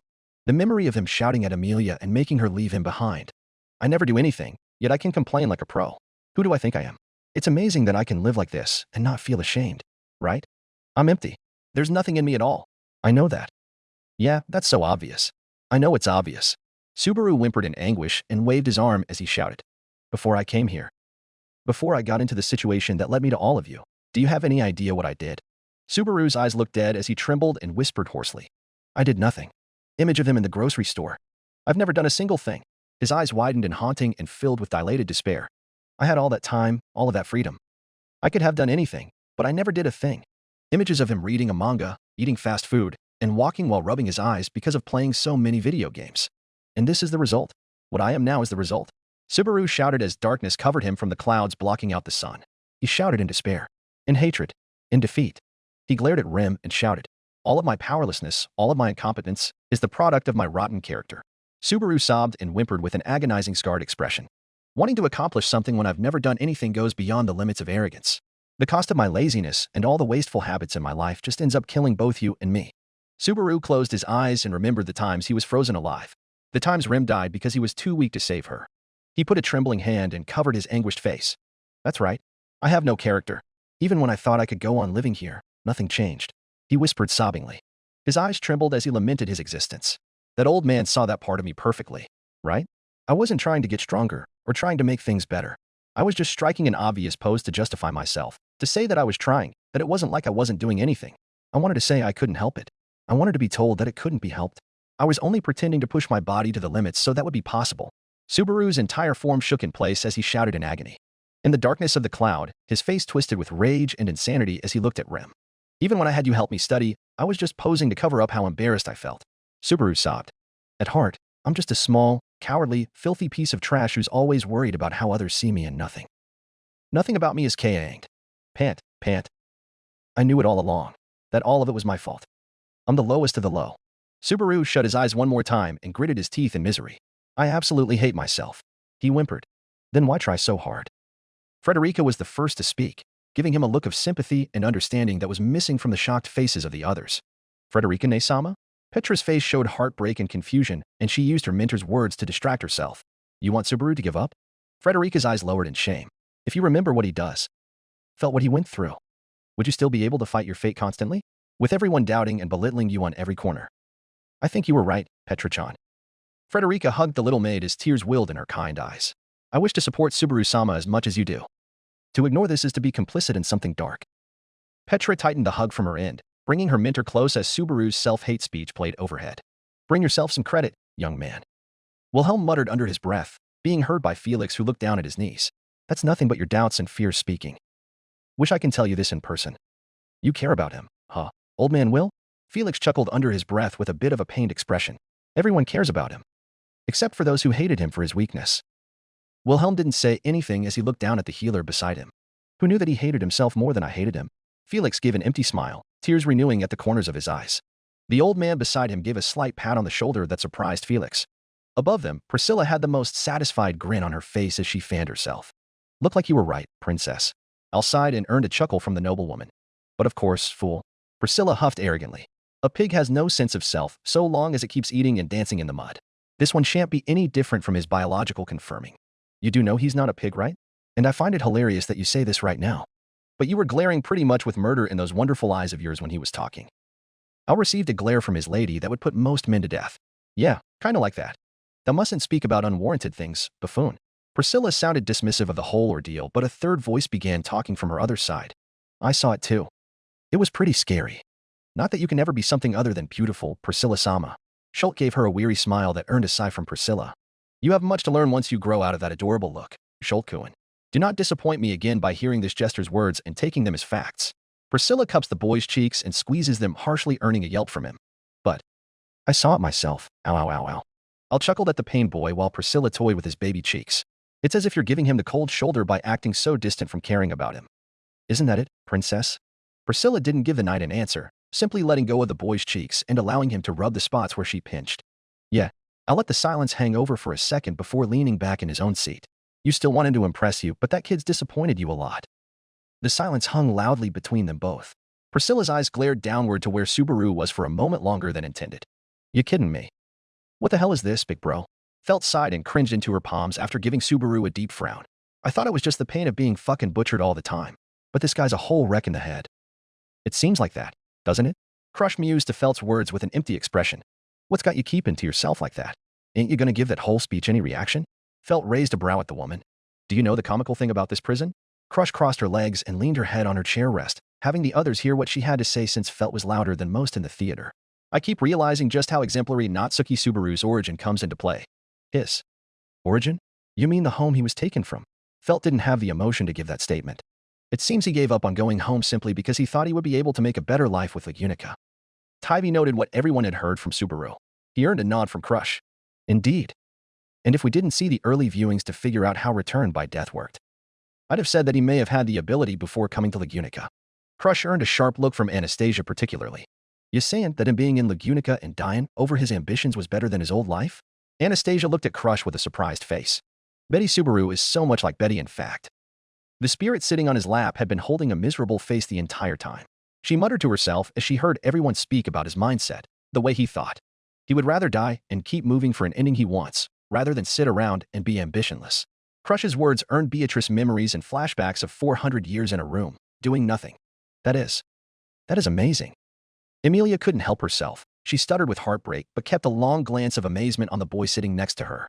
He's He's done so much. Even with so little. I never thought about it before. You say that like he doesn't have a power that helps him from death, Emiya-sama. Otto's heated words shocked the front row entirely along with some in the second who heard him. What? Emilia looked at Otto with tearful eyes. He held a glare of contempt for the window above them. All that power does is make him feel alone. Putting all of that pressure on yourself is completely the work of a madman who's running himself into a deep hole. Otto's glare intensifies. You mean like the one you're putting yourself in? Julius' words hit Otto before the others could say anything. Why have you separated yourself from Garfield-ano and the others since the last viewing had ended? A coward has no place amongst his friends. I presume that's what's in the boy's head. Anastasia giggled in amusement at Otto's downtrodden expression. Why not stop being a Natsuki-kun and give yourself a break already? In this room, some have done far worse yet keep hugging him all day. Otto didn't acknowledge the small glare Rem gave the fox woman beside her. He simply shook his head and looked down at the ground. Garfield and Julius glared at him from their seats. Just like Captain. You need to be punched. Garfield growled under his breath at the stubbornness displayed by Otto. As Julius was about to nod in agreement, his eyes widened once he saw something happening in the front. Reinhard, he calls out, earning the whole theater's attention. The knight had unhandled Heikel's wrists, allowing the drunk man to stand up freely on his numb legs. I used my divine protection of wind reading on him. I can sense that he's telling the truth about not attacking anyone again. Reinhard's voice was calm and friendly, earning relaxed expressions from the twins and Felix, but those beside them were outraged. You cannot let that man go. Petra shouted with disdain as Minnie nodded with her. He's acted on his own to kill a person in this room. Even if he says he won't do it again, he must not be let free for the crime he already committed. Crush sternly reprimanded the knight, making Reinhard smile sheepishly. Heikel strutted upward through the rows, passing by a glaring Felt and a disgusted Frederica. He waved them all off with a middle finger. No disrespect to the candidates round, but I only got one master in air, Heikel said smoothly as he walked upward to his row. And you should prosecute those who are responsible for bringing the witch cult that killed the kid before I had done anything. He snorts as Emilia flinched in her seat. Yeah, I heard about the ordeal before Sloth was killed. Heikel sat down beside Schultz, earning a pleased smile from the boy as everyone glared at them. My bad, my lady. Heikel looked nervous for the first time since his ascent. I'll overlook it graciously this once since it was entertaining. Priscilla hummed pleasantly, which earned a look of relief from the man. Can we please ignore the idiot who happens to be the father of the man holding him and continue watching what happens with Barusu? Ram asked this with an annoyed glance at Reinhard, who was looking more sheepish. Why the fuck would you do that? Felt asked her knight as soon as he came back to sit by her side. Reinhard looked at the spot he and his father were at with a whimsical expression. I was just tired of him insulting me. Felt raised an eyebrow and shook her head. Even without wind reading, I can tell when you lie. Whatever. She looked up at Ram and wondered something. You think she's scared for her sister to be hurt again? I think Ram-sama will always be scared for both Rem-sama and Subaru's well-beings. Reinhard had a knowing smirk at the look of intrigue from the blonde. Damn. That's what's gotten her so nervous then. Styx Helix, piano version. Rem stood there listening to him silently with a patient expression. Once she understood that he was done, she gently and calmly began to speak. I know that no matter how deeply you've fallen into darkness, you still have the courage to reach out your hand. Subaru looked at her with an expression of surprise and confusion. Images of when he pushed her away to let the monsters eat him. When he held his broken sword and faced down the Boskarm. Heikel had to narrow his eyes at the images showing things he couldn't watch with the others. In every one of them, he's doing something so fucking stupid. It's an understatement how much I loathe this kid's willingness to fight without care for himself. I don't think he's a bad guy. Schultz looked saddened by Heikel's assessment. I'm not saying he is. Kiddo. It's just. He's the worst type A guy you can meet. Heikel sighed and closed his eyes away from the screen. Schultz gave the man a look of interest and confusion that wouldn't be answered as Heikel closed himself off from talking. I love it when you stroke my hair. I feel as if we can understand each other through the contact between your hand and my hair. I love your voice. Just hearing you say one word makes my heart feel warmer. I love your eyes. Normally they look stern, but when you're being kind to someone, I love the way they soften. I love your fingers. For a boy, you have such lovely fingers. But when they clutch mine, I know they are the strong, slender fingers of a man. I love the way you walk. When we walk together, I love the way you occasionally turn to make sure I'm keeping up. Stop. Subaru uttered, looking at her in disbelief and agony. I love the way you look when you sleep. You look unguarded, like an infant, and your eyelashes are on the long side. When I touch your cheek, you calm down. And when I playfully touch your lips, you don't even notice. Rem looked down with her eyes tearing up, and it makes my heart ache terribly. I love you. Crush's and Amelia's eyes widened in shock at the sheer passion the maid had revealed those words. The Duchess felt extremely happy for the maid and even a little proud that she dared to speak her feelings. I hope he believes in himself once again after hearing your words, Remington. The Duchess smiled warmly at the blushing and somewhat exhausted maid. Amelia simply continued to stare at the screen with shocked, saddened eyes. Rem does love him. She knows what love is. She knows how to keep Subaru safe and stable. The half-elf felt the anger of jealousy and the sadness of guilt overwhelm her. She should be the one to receive your love, Subaru, Emilia whispered brokenly. Ram shivered at the thought of the boy with her sister. Even if she felt a little sympathetic toward him, she still had the urge to slap her sister silly for her preference for men. But she knew that the boy was still a puppy for Emilia, and he would pay dearly if he didn't let her sister down easily. He needs someone to tell him those things anyway, Ram whispered as she agreed with what her sister was doing but completely denounced it. Roswell gave Ram a surprising pat on the hand, showing her a small smile. Be happy for her. Ram might be seeing this for the first time. Should this be a failed loop? Your gospel didn't specify this? Ram raised an eyebrow. Roswell's expression dimmed. No. And I wish it had. Because it seems that Ram's confession was the thing he needed most as he finally broke. Ram removed his hand from her own as she heard that. That is an evil way to tell me you reject my sister's choices in men. Roswell simply chuckled and leaned back to watch the rest. The boy closed his eyes and faced away in shame. Why? When you said that you hate yourself, it made me want to tell you all the wonderful things I know about you. Rem smiled widely with red-hosed cheeks. Emilia's heart gave a tug as she heard those words before. Is this why he loves her too? Emilia asked as she felt the true measure of her incompetence at giving him the love he truly desired from her to the way Rem's passion seemed to place an indomitable amount of warmth and love through everyone who was watching. Subaru shook his head in refusal and shouted. That was all phony. You just don't know me. I know myself better than anyone. All you know is yourself. Rem shouted toward him with her tears beginning to fall. Subaru looked up, dumbfounded at the sight of Rem trembling and glaring at him with a pained expression. How much do you know about the Subaru-kun that I see? Why, do you like me so much? Subaru asked in astonishment. Rem had calmed down and was focused on nothing but hugging her love as tightly as she could without hurting him. Because you saved me even after everything I put you through. She whispered into his ear. Inori Minace, wishing. I'm weak and small. I'm running away. Just like I ran away last time. So why? Just then the clouds hovering over them parted just enough to make a shining ray of sunshine fall on Rem as the breeze picked up around her. Because you are my hero, Subaru-kun. Subaru stared disbelievingly as she smiled through her tears. Everyone looked at the screen with a sense of wonder and catharsis. Emilia held a hand to her heart as the feeling of inadequacy returned to full force, constraining her ability to breathe properly. Birds flew around them with Rem continuing to speak as they both remembered her moments in that forest. In that dark forest, when I didn't even know who I was anymore and couldn't think of anything but violently lashing out, you saved me. When I woke up unable to move, and sister was exhausted after using too much magic, you faced the maybe-ass as a diversion so we could escape. There was no way you could win, and your life was in real danger. But you still stayed, and came back to my arms, still warm. When you woke up, you smiled, and said the words I wanted to hear most, when I wanted to hear them most, from the one I wanted most to hear them from. My time has been stopped for so long. Ever since that fiery night, the night I lost everything except my sister, my time has been stopped. It was you who melted my frozen heart, and kindly made my stopped time begin to move forward again.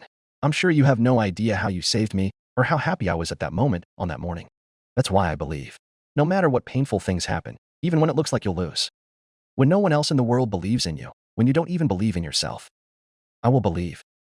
The scared, shaking Subaru was suddenly pulled to his knees as Rem wrapped her arms around his head and made him rest on her chest. That the Subaru-kun who saved me is a true hero, Rem whispered as she leaned down and kissed the terrified Subaru on his forehead. His widened and he lost all hold over himself. His muscles appeared to have lazed and his arms fell to his side in defeat. That's because he's a goddamn fool. Otto grumbled quietly under his breath, glaring upwards with a pained expression. He saved us too. Even after all I did to him, he still saved me. Otto wanted the maid to shout some sense into Subaru. Even punch him a little just to wake him up and see how awesome he was. Come on, Rem. Show the captain how amazing he is. Garfield gave a grin. Ram winced and looked down at the unpleasant memories of her sister almost dying. For a moment, I feel grateful to him for being here. Even if it goes against my nature to let you listen to me thanking him, Roswell-sama. She chuckled as the Lord gave her a small shrug. Stupid, Barusu. Only Ram should be able to say that she hates you. You're not allowed to hate yourself, scum. The pink maid smirked at the screen, cheering her sister on from within her heart. I want him to talk to me again, I suppose. Betty shouldn't be crying alone. You promised me to hug Betty if you did, in fact. The little spirit girl hugged her contractor's waist and sniffled on his jacket.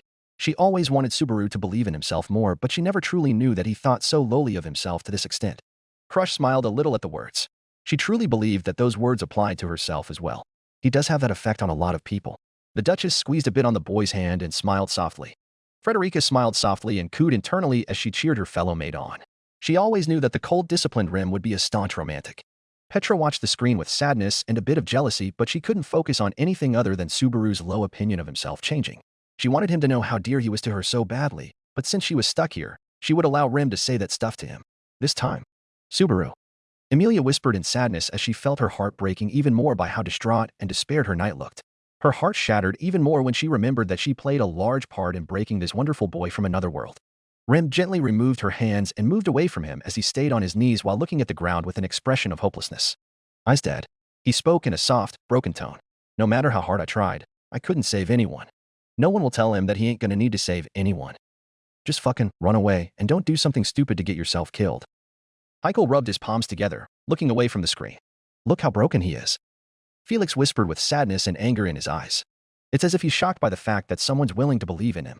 Crush shook her head and kept her grip tight around the boy's hand. "This idiot."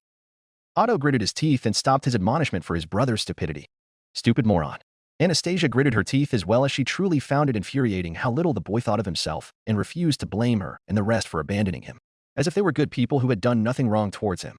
"It's not amusing how much I feel need to teach him a thing or two about ambition," the Western candidate muttered while gazing at the sleeping knight. "I'm here. The Rem you saved is right here." She brightly smiled while saying it to him. "I've never done anything. I'm empty. No one will even listen to me," he said without hesitation.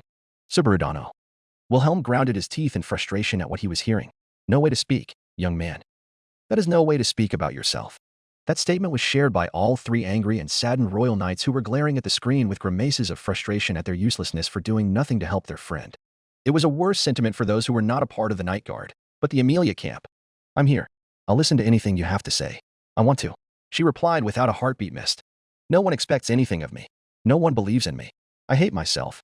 "Stop," Petra whispered to herself as the others all gave expressions of hurt and surprise at his words. "Stop being so cruel and ignoring the people who will help." She glared at Subaru with disappointment clear on her face. Rem softly caressed his cheek and forced him to look at her. She smiled with tears in her eyes. "Well, I love you, Subaru-kun," the maid whispered happily. "I don't. I love you so much, my hero," the blue-haired Oni whispered softly as she kept her face nuzzled into the crook of her beloved's neck. The boy that had saved her and her sister. The boy who died for her. That died because of her and her ignorance. The same boy who kept on fighting the entire world to get her memory back after she had selfishly sacrificed herself because she thought of herself as lowly and worthless. She would never put Subaru through that again. She won't make him feel guilty for her weakness again. She would swear it. "I swear it." Amelia and Crush looked at the scene with a smile of happiness for a friend tainted with sadness and a small anguished look of heartbreak. Both princesses wanted to be able to say those two words to the boy as the maid had done. They both wanted to comfort him.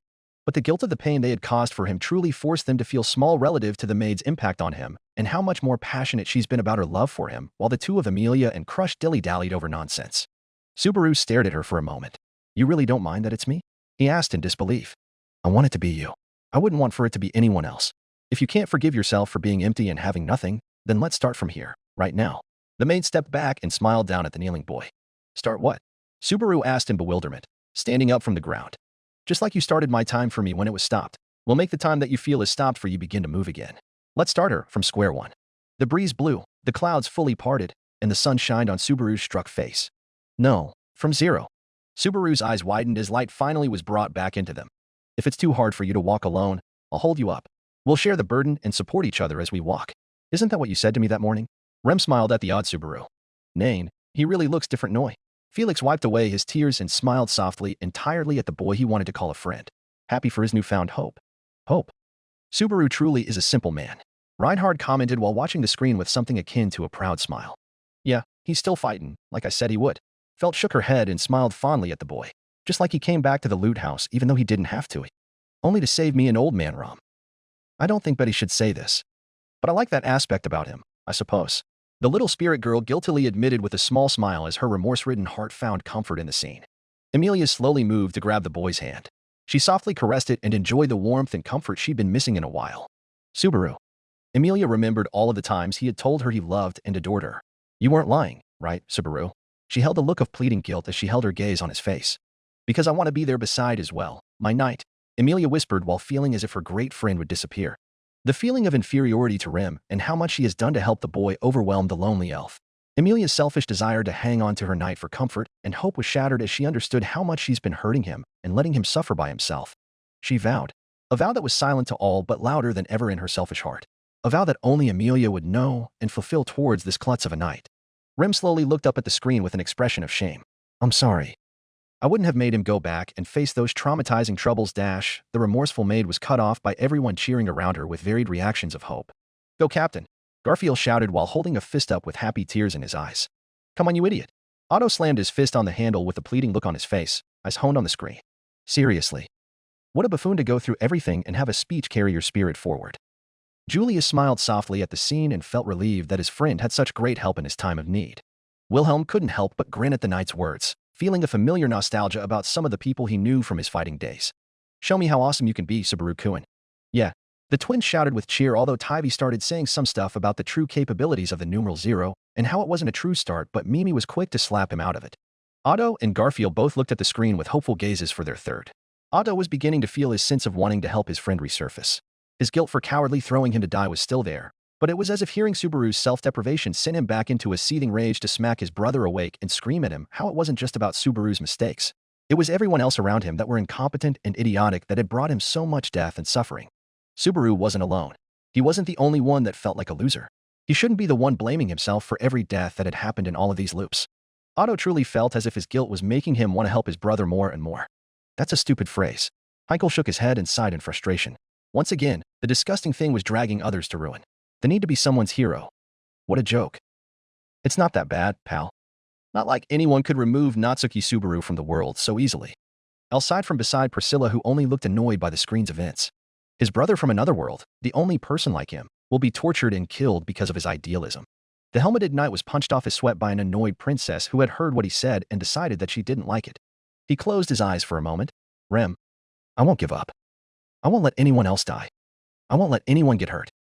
Subaru opened his eyes and looked at the maid with conviction and determination. Rem. Yes. I love Amelia. The maid smiled sadly.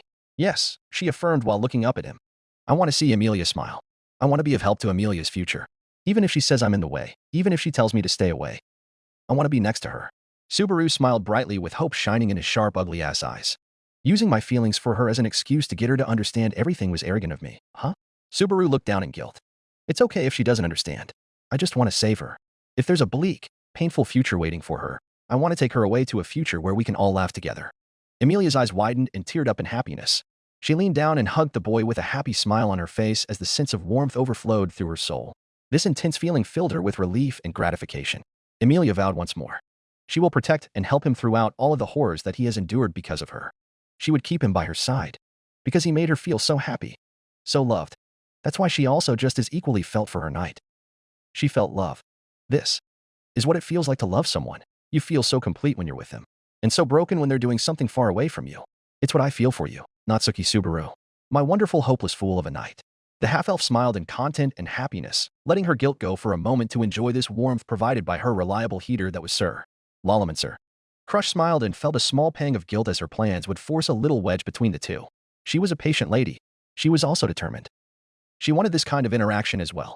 This warmth, comfort, and need for companionship was something truly gratifying for the Duchess, and she wanted to fully develop the extent of it.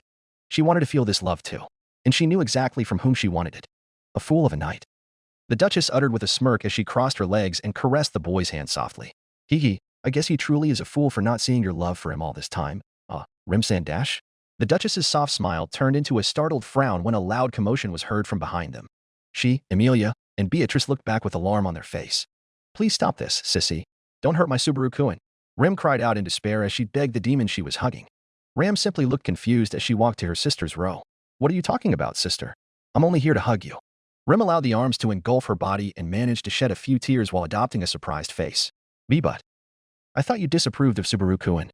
And now seeing him reject me. Ram will disapprove of any man that thinks they are good enough for my sister. No one will ever be good enough for Rim's heart. The hug tightened, and Ram's tone changed to one of amusement. But Barusu already expressed that he isn't a man who thinks much of himself. As much as I loathe the idea, I'd be a terrible Nae-sama if I ignored that his heart is big enough to have you in it after everything he sacrificed. Sister. Rem choked, emotionally vulnerable enough to tighten her own arms around her sister. I already told you. He isn't the problem. Barusa never was someone who had issues with the love he held for us. It's you who kept him in line, and it will be you who will damage him enough to step out of it. Ram whispered in her sister's ear with a familiar warning. I understand, sister. I understand. Rem nodded her head while nuzzling Ram's neck with her chin. Rem.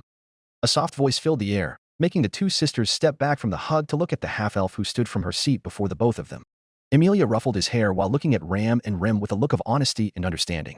Subaru was just affirming his desire to protect all of us. Although I don't know why he said that at the end, I don't think he meant it to reject Rim's feelings. He did tell me that he loved her too. And I already love him, Emilia proclaimed confidently to the shocked crowd. Rim teared up in happiness for her night's wish coming true. Emilia ignored all of the looks she was getting and proclaimed once more. I love him, I think, and I won't let go of him. But I'm willing to give Rim a chance with him. The mentioned maid looking at Emilia with an expression of surprise. Emilia-sama. The half-elf ruffled the boy's hair and smiled warmly to the astonished maid. Thank you so much for saving Subaru. I know why he loves you so much now. I couldn't do anything to help him at all, and I feel like you deserve a chance with him more than me. That's not true. Subaru-kun loves you because you saved him from so many things. When I hurt him and was just another obstacle that caused him much pain and torment, you were the only one to stand by him and support him. Rim yelled out with tears of denial in her eyes. Emilia looked at her with equally tearful eyes as her lips formed into a small smile. Thank you, Remington. I wish for us to stay close friends even if he doesn't choose one of us. Emilia knew how selfish and disgusting she was for saying that to the maid.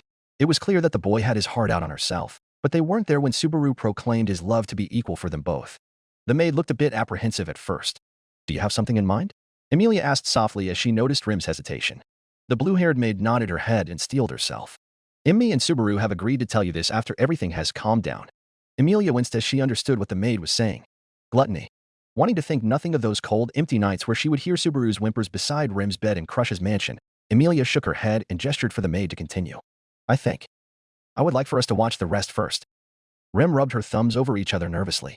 Why would you want to not tell me before we see things reverse themselves? Emilia asked with a sad frown. Emilia-sama. Rim's eyes widened in remembrance as everyone looked at her. I didn't tell anyone this, but... Holy shit, this ain't a failed loop. Ricardo cut her off and laughed alongside the twins which he held close. That kid's not gonna die, and she remembers saying all the embarrassing shit about having kids. As some started chuckling with Schultz guffawing to the point he fell off his chair in the back, Rim blushed harsher than Priscilla's dress. Sister. Is this true? Ram looked at her twin with a pleading look. These are events that you remember? Unlike all the hell Barusu had gone through? Rim gave a soft nod and a small smile, earning relieved faces across the room and bright smiles from the Emilia camp. Ram looked at Emilia for a moment and nodded at the half-elf. Don't hurt my sister, she mouthed while narrowing her eyes in warning. Emilia nodded her head and smiled as the pink-haired maid turned and sat down beside her amused lord. Emilia turned to Rim so that they could continue their talk, but the maid just smiled and took her seat behind Subaru. If you don't mind, Emilia-sama. I agreed with Subaru that we would tell you together, and I wanted to be the one to say it. Emilia smiled at the nervous blushing maid. Okay. The half-elf nodded her head to the blue-haired maid and sat down in her seat beside her knight, feeling hopeful and happy that she still had a chance to help her Subaru and not drown in guilt. I'm starting to worry for our safety here, Otto muttered as he sat down beside back where he had been sitting since the start of their abduction, beside Garfield and in front of Julius. Julius snorted. Now you start to worry? Truly a competent interior head you are. Otto slowly turned to the smirking knight with an annoyed glare, but felt uplifted by the casual tone he received. Man, Natsuki-san was right to call you a self-made prick. Julius waved his hair and snorted the boy off with a smile of amusement. You two seem good now? Ricardo raised a brow in confusion. Julius just smirked as he remembered all the times the merchant had shouted support for the boy after Subaru had shown how low he thought of himself. He's just a good friend. The knight ominously spoke about the merchant while smiling happily. Ricardo shrugged and turned to the screen while patting his siblings' heads as they sat on his legs. Subaru stepped closer to the maid and held his hand out. Will you help me? I can't do anything alone. I lack in everything. I'm not confident that I can even keep walking straight. I'm weak, fragile, and small. So, to make sure I keep walking straight, to help me realize when I'm wrong. Will you help me? He really needs to trust himself more. Crush shook her head with a sad smile. Emilia and Beatrice frowned a bit and leaned some more on the boy. Most of Subaru's friends were holding expressions of sadness and upset as well. I never knew that he thought so low of himself like that. Petra lamented with a sad tone while holding a hand to her heart. The maid tilted her head and chuckled. Hiki, you are a cruel man, Subaru-kun. You ask all this of someone you just rejected. Rem smiled with fake hurt in her eyes. Hey, it's also hard for me to ask this of the one who rejected my once-in-a-lifetime proposal. Subaru shrugged and smiled uneasily. Both stood there for a moment, and then both burst out laughing and giggling. Laughing innocently and wholeheartedly. It feels good to see him laugh like that, Mimi commented while smiling softly. Everyone was watching the scene with comfortable, satisfied smiles of relief and ease. It does feel very euphoric and cathartic to see him bounce back out of insanity and rage. Julius nodded his head and enjoyed the feeling of guilt and despair being lifted out of the room as the warmth and passion from the scene washed over the entire room. Thank you for that, Remington. You could have had him all to yourself, but you urged him to believe in himself instead, even knowing that you might not get a chance to win his heart. Emilia thanked the maid with a bow of her head and a guilty smile on her face. Rem shook her head and bowed down in turn. I wouldn't have felt right about taking him away from you because of his desperation and fears. I wanted him to truly consider his feelings and maybe win his heart while he would have been the fair way to do it. Emilia and Rem smiled at one another. Rem smiled up at the boy and bowed her head with her skirt held by both hands as she did the maid pose. I humbly accept. If it will help you, my hero, greet the future with a smile, then yes. Rem looked up with a beaming expression. Rem smiled wide, proud that she had accomplished something that helped her hero do the right thing, even if she made him face down horrible memories and trauma along the way. My. Roswell was the only one watching the scene with something akin to negativity the whole time. So you were a variable I couldn't count on all along, Rem. You pulled him back from the brink of what I wanted him to be. His whispers were lost on Ram as she smiled proudly at her sister. Subaru smirked and nodded his head as he held his hand out. Yeah, just watch. You get a front row seat. Rem suddenly found herself pulled against Subaru's chest as he held her hand tightly and patted her head while staring at the sky with a smile filled with determination. To see the man you fell for become the most awesome hero ever. Subaru shouted as he held Rem, glaring with his eyes filled with conviction and the light of hope. Rem's eyes teared up. No longer able to stop herself, she trembled and began softly shedding her tears into her beloved's chest. Subaru held the girl and closed his eyes. He imagined Emilia's smiling face. I'm watching you. He held Rem's head as she pressed further into his chest while trembling. You're watching me. So I won't look downward. Natsuki Subaru's story will begin right here, from zero. Subaru glared up at the sunny sky. The rays fell on him. My life in another world starts here, from zero. Title card. From zero. The entire cast burst out in cheers and howls at the scene. Heikel grumbled a bit about how it was an idiotic decision to go back and concern himself with something as stupid as saving people, Withal shaking his head in exasperation from the side. This was amazing to watch. Schultz gave a small giggle and looked at the screen with delight covering his innocent face. I hope Subaru-sama never has to go through something like that horrible monster again.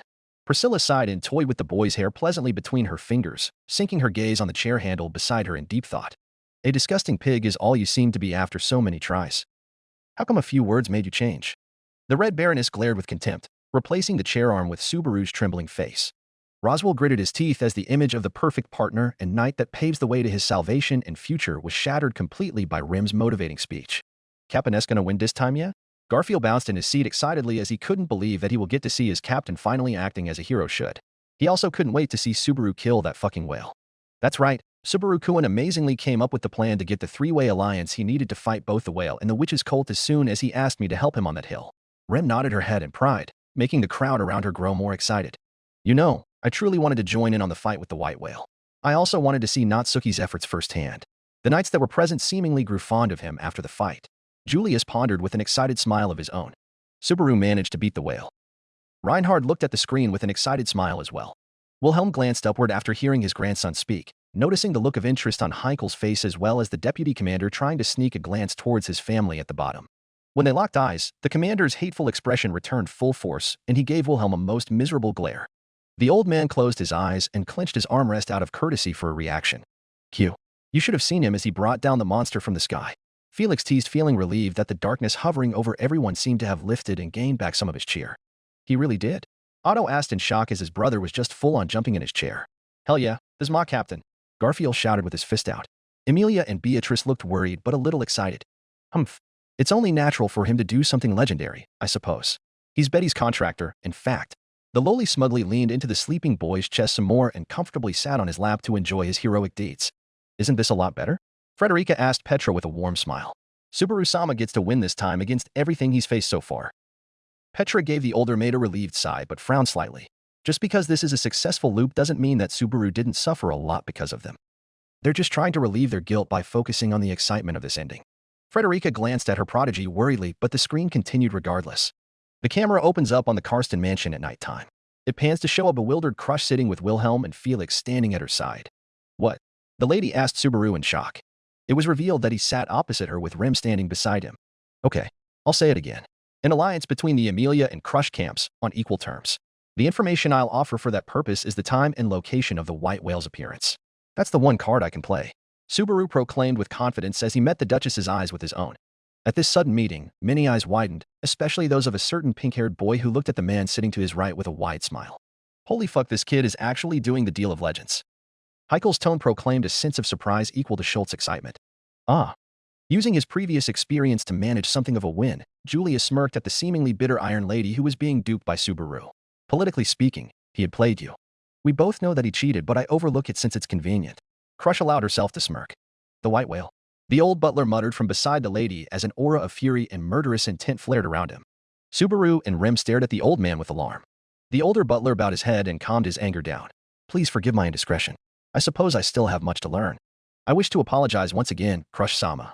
Though I am happy to finally have the feeling of remembering something happening on this screen as opposed to watching something I never lived before.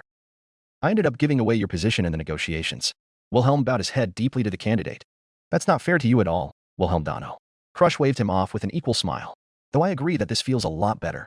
Heikel glared at the old man before turning his eyes to glare towards the person sitting in front of Wilhelm. Reinhard had a small smile when they locked eyes and Heikel's expression faltered to one of surprise for a second. Crush shook her head. Subaru leaned back and smiled in relief to see that he brought the right information to the table from the old man's outburst. And? It is rather sudden of you to bring up the white whale. No, not at all.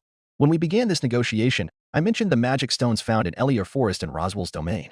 If sharing the mining rights is insufficient, I need to offer an additional push. Subaru leaned forward with a determined look on his face. Emilia's heart clenched painfully at the prospect of using her forest as a bargaining chip, but she understood that sacrifices had to be made, and after everything Subaru had gone through, she would be prepared to do anything to make it easier for her knight. The boy is doing an adequate job so far. If only his mistress wasn't so lazy and could help him. Priscilla mused from above with a haughty smirk at the jab she shot towards the half-elf. Emilia's eyes hardened as she squeezed the boy's hand tightly. She would make the most of what he had gone through and learn where she was lacking as a leader. You won't go through this again, Emilia whispered as she watched the screen in anger at her own incompetence.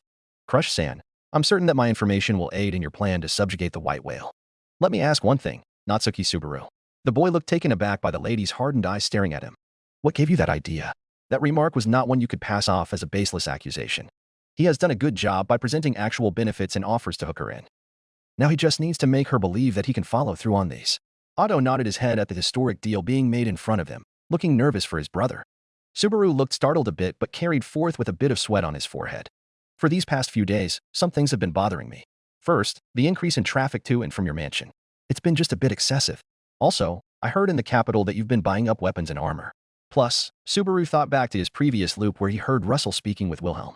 If Crush-sama's goal should be attained, I'm sure that would be pleasant for you, Wilhelm Dano. It seemed as if you were planning something big.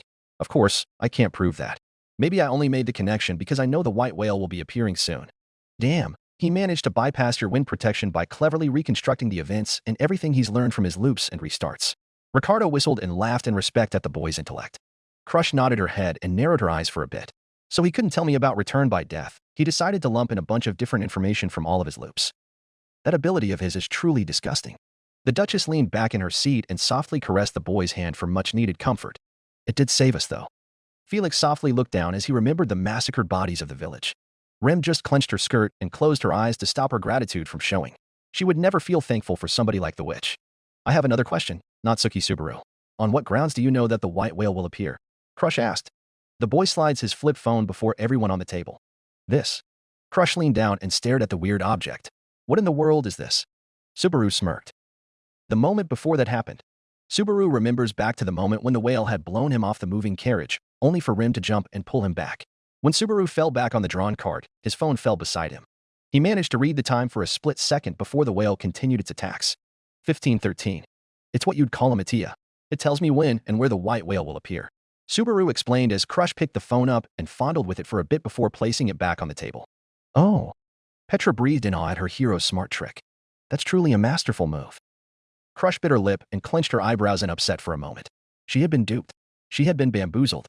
A gal lives for moments like this. Anastasia giggled at the show being given to her. What a last-second thing for him to remember before the situation escalated with the white whale of all beings. Natsuki-kun's affinity for trouble is impressive. Otto leaned at the edge of his seat from excitement. Why can't Natuski-san be this well-oriented when he is dealing with his knightly duties? He just hates the paperwork, in fact. Beatrice sighed, which made Otto whip his head to her with an outraged look. I had to do those papers because he said he was working on something important. Oops. Beatrice looked away rigidly, whistling while Amelia giggled at her, feeling a lot better. I find this a bit hard to believe. The Duchess stared at the boy sternly. But I see that you aren't lying. Subaru smirked and met her stern glare with his determined sharp eyes. I appreciate that, but are you sure you want to believe me so easily? Lies will get you nowhere with Crush-sama. She has the divine protection of wind reading. Felix comments from beside his mistress. Say what? Subaru asked the healer, looking confused. When a person lies, a telling wind blows around them. I can see that wind. You did not have that. So he truly didn't know about your divine protection? Frederica asked in wonder, nodding her head at the boy's loyalty and awesome way of doing things to help this time around. Crush shook her head and grumbled softly. No, I never once mentioned my blessing by name or effect to him in any loop. Which means that he duped you, and your blessing without a hitch. Anastasia mocked and burst out in giggles. Many oohs and ahs were heard as everyone realized how lucky he got in negating Crush's wind protection without learning about it. The Duchess just decided to take out her frustration by crumbling the boy's hand while she leaned back in her seat. Yes. Yes. The green-haired princess grumbled, but upturned the corner of her lips slightly. Subaru leaned forward in his seat. Does that mean you'll agree to an alliance in exchange for my information on the white whale? You're getting ahead of yourself, Natsuki Subaru. Whether or not I agree to the alliance and whether or not I believe you are separate matters. My decision will determine the outcome of the royal selection, if not the future of the kingdom. It cannot be made lightly. Crush halted his optimism. The room fell to silence at the Duchess's words.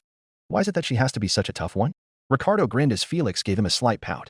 You can't expect Lady Crush to just take the first deal she has proposed, Naya. The healer exclaimed outrageously while Crush gave him a confident smile in gratitude. I know, fella. Ricardo laughed along with Mimi while Anastasia smiled apologetically from the side to Felix. They're a handful even in the best of times. Anastasia drawled and patted Mimi's head affectionately. Mind if I listen in on this, Lil Chat, too? A cheerful voice disrupted the room as the doors to the office opened up and a blond man let himself in. Pardon us. He spoke while entering with a purple-haired girl. Anastasia Hashin. Russell Fellow? Crush asked in bewilderment. Well, y'all asked us to come, and here you are, startin' without us. That's hardly fair. Let us in on this. Anastasia mused, stepping over beside Subaru along with Russell. Was it Natsuki Subaru who asked you to come here? The Duchess asked from her seat. Well, to be exact, it was this gal he keeps with him. I only heard the gist of it, but if you're really planning to subjugate the white whale, I look forward to it. For us business folk, whether the white whale's around or not is a life or death matter. Anastasia leaned over the chair and beamed at Subaru. Of course, our mercenary team will help y'all. In addition to the white whale, I'm interested in the concession proposed by Natsuki Dano of mining rights to the magic stones. If the alliance is formed, magic stones from veins previously untouched will be distributed to the capital through Crush Sama. As the Merchant Guild's representative, I cannot let this offer go unheard. Russell Fellow rubbed his chin and smirked at the Duchess. Natsuki Subaru called you, as well? Crush looked at Russell with a hesitant expression. I'll say it once more. What I offer in return for this alliance is a share in the magic stone mining rights and information on when and where the white whale will appear. In other words, the fuel needed to subjugate the beast that's terrorized the world for so long. Subaru smirked like a badass. If what I say makes no sense to you, forget I said it. But if your goal and my wish align. Subaru stood up and offered his hand to the Duchess. Then let's defeat the white whale. Let's go on a hunt. Watching him in his element is truly a wonder. Julius was the first to comment as many looked on with their breaths held. Just how masterfully he planned this. Did it take long for him to come up with such a plan, Rim? Emilia, one of the most amazed but not surprised with her knight, looked at Rim with curiosity. It took a few hours for me and Subaru-kun to hash out all of the details. He trusted Rim with many things in order to make good for his negotiations. Rim's smile was warm and holding a lot of smugness in seeing her hard work pay off a second time with everyone else watching. It was a collaborative effort between you and Natsuki-san? Otto looked at the maid with admiration and surprise. The deal of legends was planned by you as well. At this, Rem shook her head. Subaru-kun came up with most of the ideas. Bringing in Anastasia-sama was his call while I focused on Russell Fellow due to Subaru-kun mentioning that he was in the Karsten estate by this time. Anastasia rubbed her scarf while humming in approval. The fact that he knew where to find me always rubbed me the wrong way. But I guess he knew I was watching the estate because of the previous loop. Not to mention the fact that he used your words for his own good. In fact, Beatrice looked at the candidate behind her and crushed with a little bit of contempt and with a head held high. The merchant queen didn't give the spirit a reaction she would enjoy as Anastasia grinned at Beatrice with elegance. Yeah, the gal's words have been heard and used properly. I give him my highest honors for making use of him. Beatrice blew her tongue in response to the arrogance of the merchant queen, also with elegance. Beatrice is nothing if elegant, of course. Subaru's mind thought back to the first time he tried to ask her for help. It made him gulp in anxiety. The Duchess stared at him for a moment, unable to determine if he was lying or not. She relented with a sigh. I still have several questions, but it was brilliant of you to uncover my plans. Then, I have questions as well as doubts. Many things you say are unclear to me, so I have difficulty agreeing immediately. However, Crush stood up with a grin aimed at the boy. I will choose to trust your eyes and the spirit that led you to create this situation. Both, the self-proclaimed knight and the Duchess of House Karsten shook their hands and declared an alliance between Camp Amelia and Camp Crush. Then the deal is made, Russell proclaimed. Silence. Subaru quickly dropped in his seat, exhausted and sweaty. Well done. Reinhard smiled proudly and looked at his friend with happiness. Very well done. Felt nodded her head with an excited smirk, her body leaning backward with enjoyment etched on her face. Now things are going your way, big bro. Over to the other seats, Otto was leaning back as well, finding the urge to smile at the exhausted state Subaru was in. He found himself chuckling. Natsuki-san really isn't made for official stuff. That's why he had UT make the shit work. Garfield earned a look of surprise from Otto. The merchant looked down and hid his face behind his small hat, while Garfield grinned over him. Captain Eswin here will lead to us seeing the white whale being taken down. Garfield spoke with overwhelming passion in his voice, seeing stars in his eyes. Otto smiled. I want us to see this and cheer him together. I will try. Otto turned away with a small smile powering through his attempt to hide. There were a few touch-and-go moments, but I'm glad it worked out, Natsuki Dano. I trust the promise we made prior to the negotiation still stands. Russell turned on his heel to Subaru. Subaru glanced at the blonde man who was smirking at him. Yeah, you were a big help, Russell-san. Once the subjugation is complete, I'll give you the Mattia. He gave up a piece of his homeland for this. Petra looked saddened by this fact but seemed to understand his sacrifice. Even when things go his way, he's still willing to give up the most. Crush nodded her head as Amelia gave the little maid a small proud smile. Anything to win. Huh, Subaru. Amelia ruffled his hair with a look of gratitude and love. What a good boy. That's insulting, I suppose. Get your hands off of him. In fact, Beatrice turned around and stood on Subaru's thighs to slap Amelia's hand away with a pout aimed only at the half-elf. Don't disrespect Betty's contractor. Amelia giggled with Rim noticing the situation from behind and also falling into chuckles. Crush sighed and shook her head with an amused smile. So you did lay some groundwork before coming here, and you were waiting outside the door for your moment to enter. At this, Anastasia leaned over Subaru's head. It was up to us when we'd interrupt, though. She looked down at the glaring boy below her. Well, as far as negotiations go, I guess that barely gets a passing mark. Took you long enough. I thought you were never going to come in. Subaru whined, but she smiled down at him warmly. The merchant princess winked cheerfully. When negotiating, there's always a time to make your move. Well, as you're getting ready for the subjugation and such, don't forget to patronize the Hashin company. The merchant princess waved her hand and walked out of the room. I'm not surprised that you took the chance. Crush glanced back at Anastasia, who was giving her a smug smile. I bet my estate that anything Subaru Natsuki offered you, you would have still chosen to be a part of the negotiations just to listen into my camp's affairs. I wouldn't say that. Anastasia rolled her eyes when Otto let his hat fall from his face and glared back at her from Crush's side. Oh, come on. Don't you see that there are people who noticed? Otto asked with annoyance, earning a glance of attention from Petra to Amelia and Felt. Noticed what?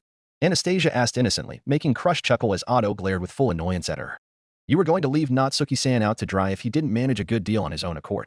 That's why you stayed outside for so long. If you felt that he had a good case, you would win by intervening when he needed the most.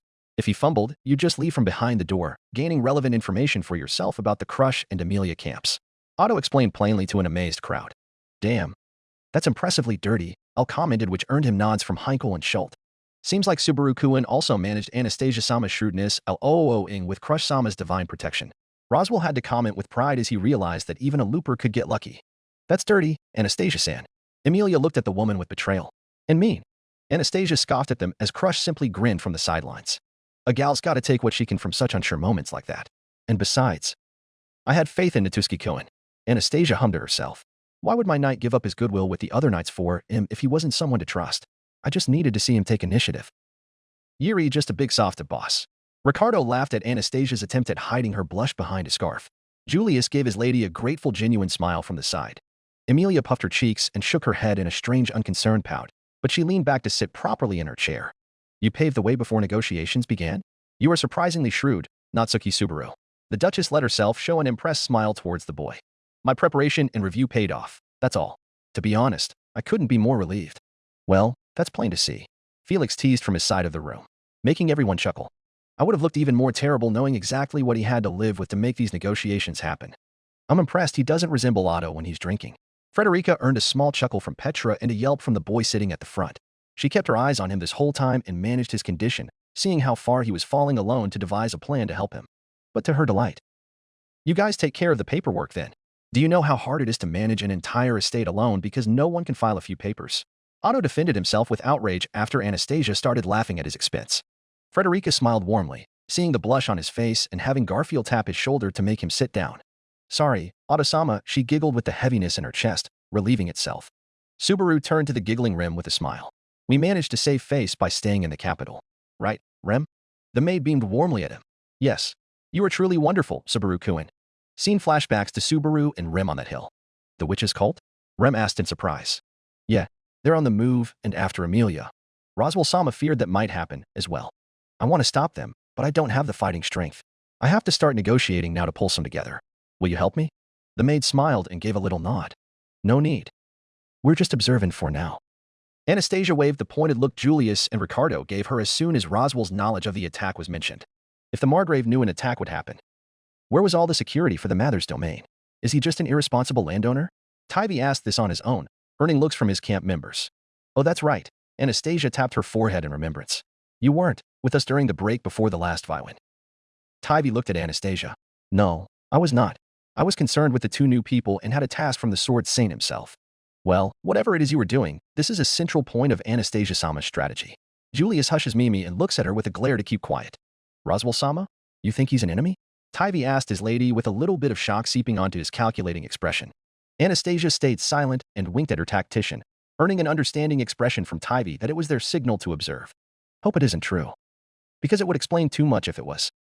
Tivy's words earned him nods from Julius and Ricardo, while Anastasia rubbed her scarf some more and looked up to see what happened next. Into flashback.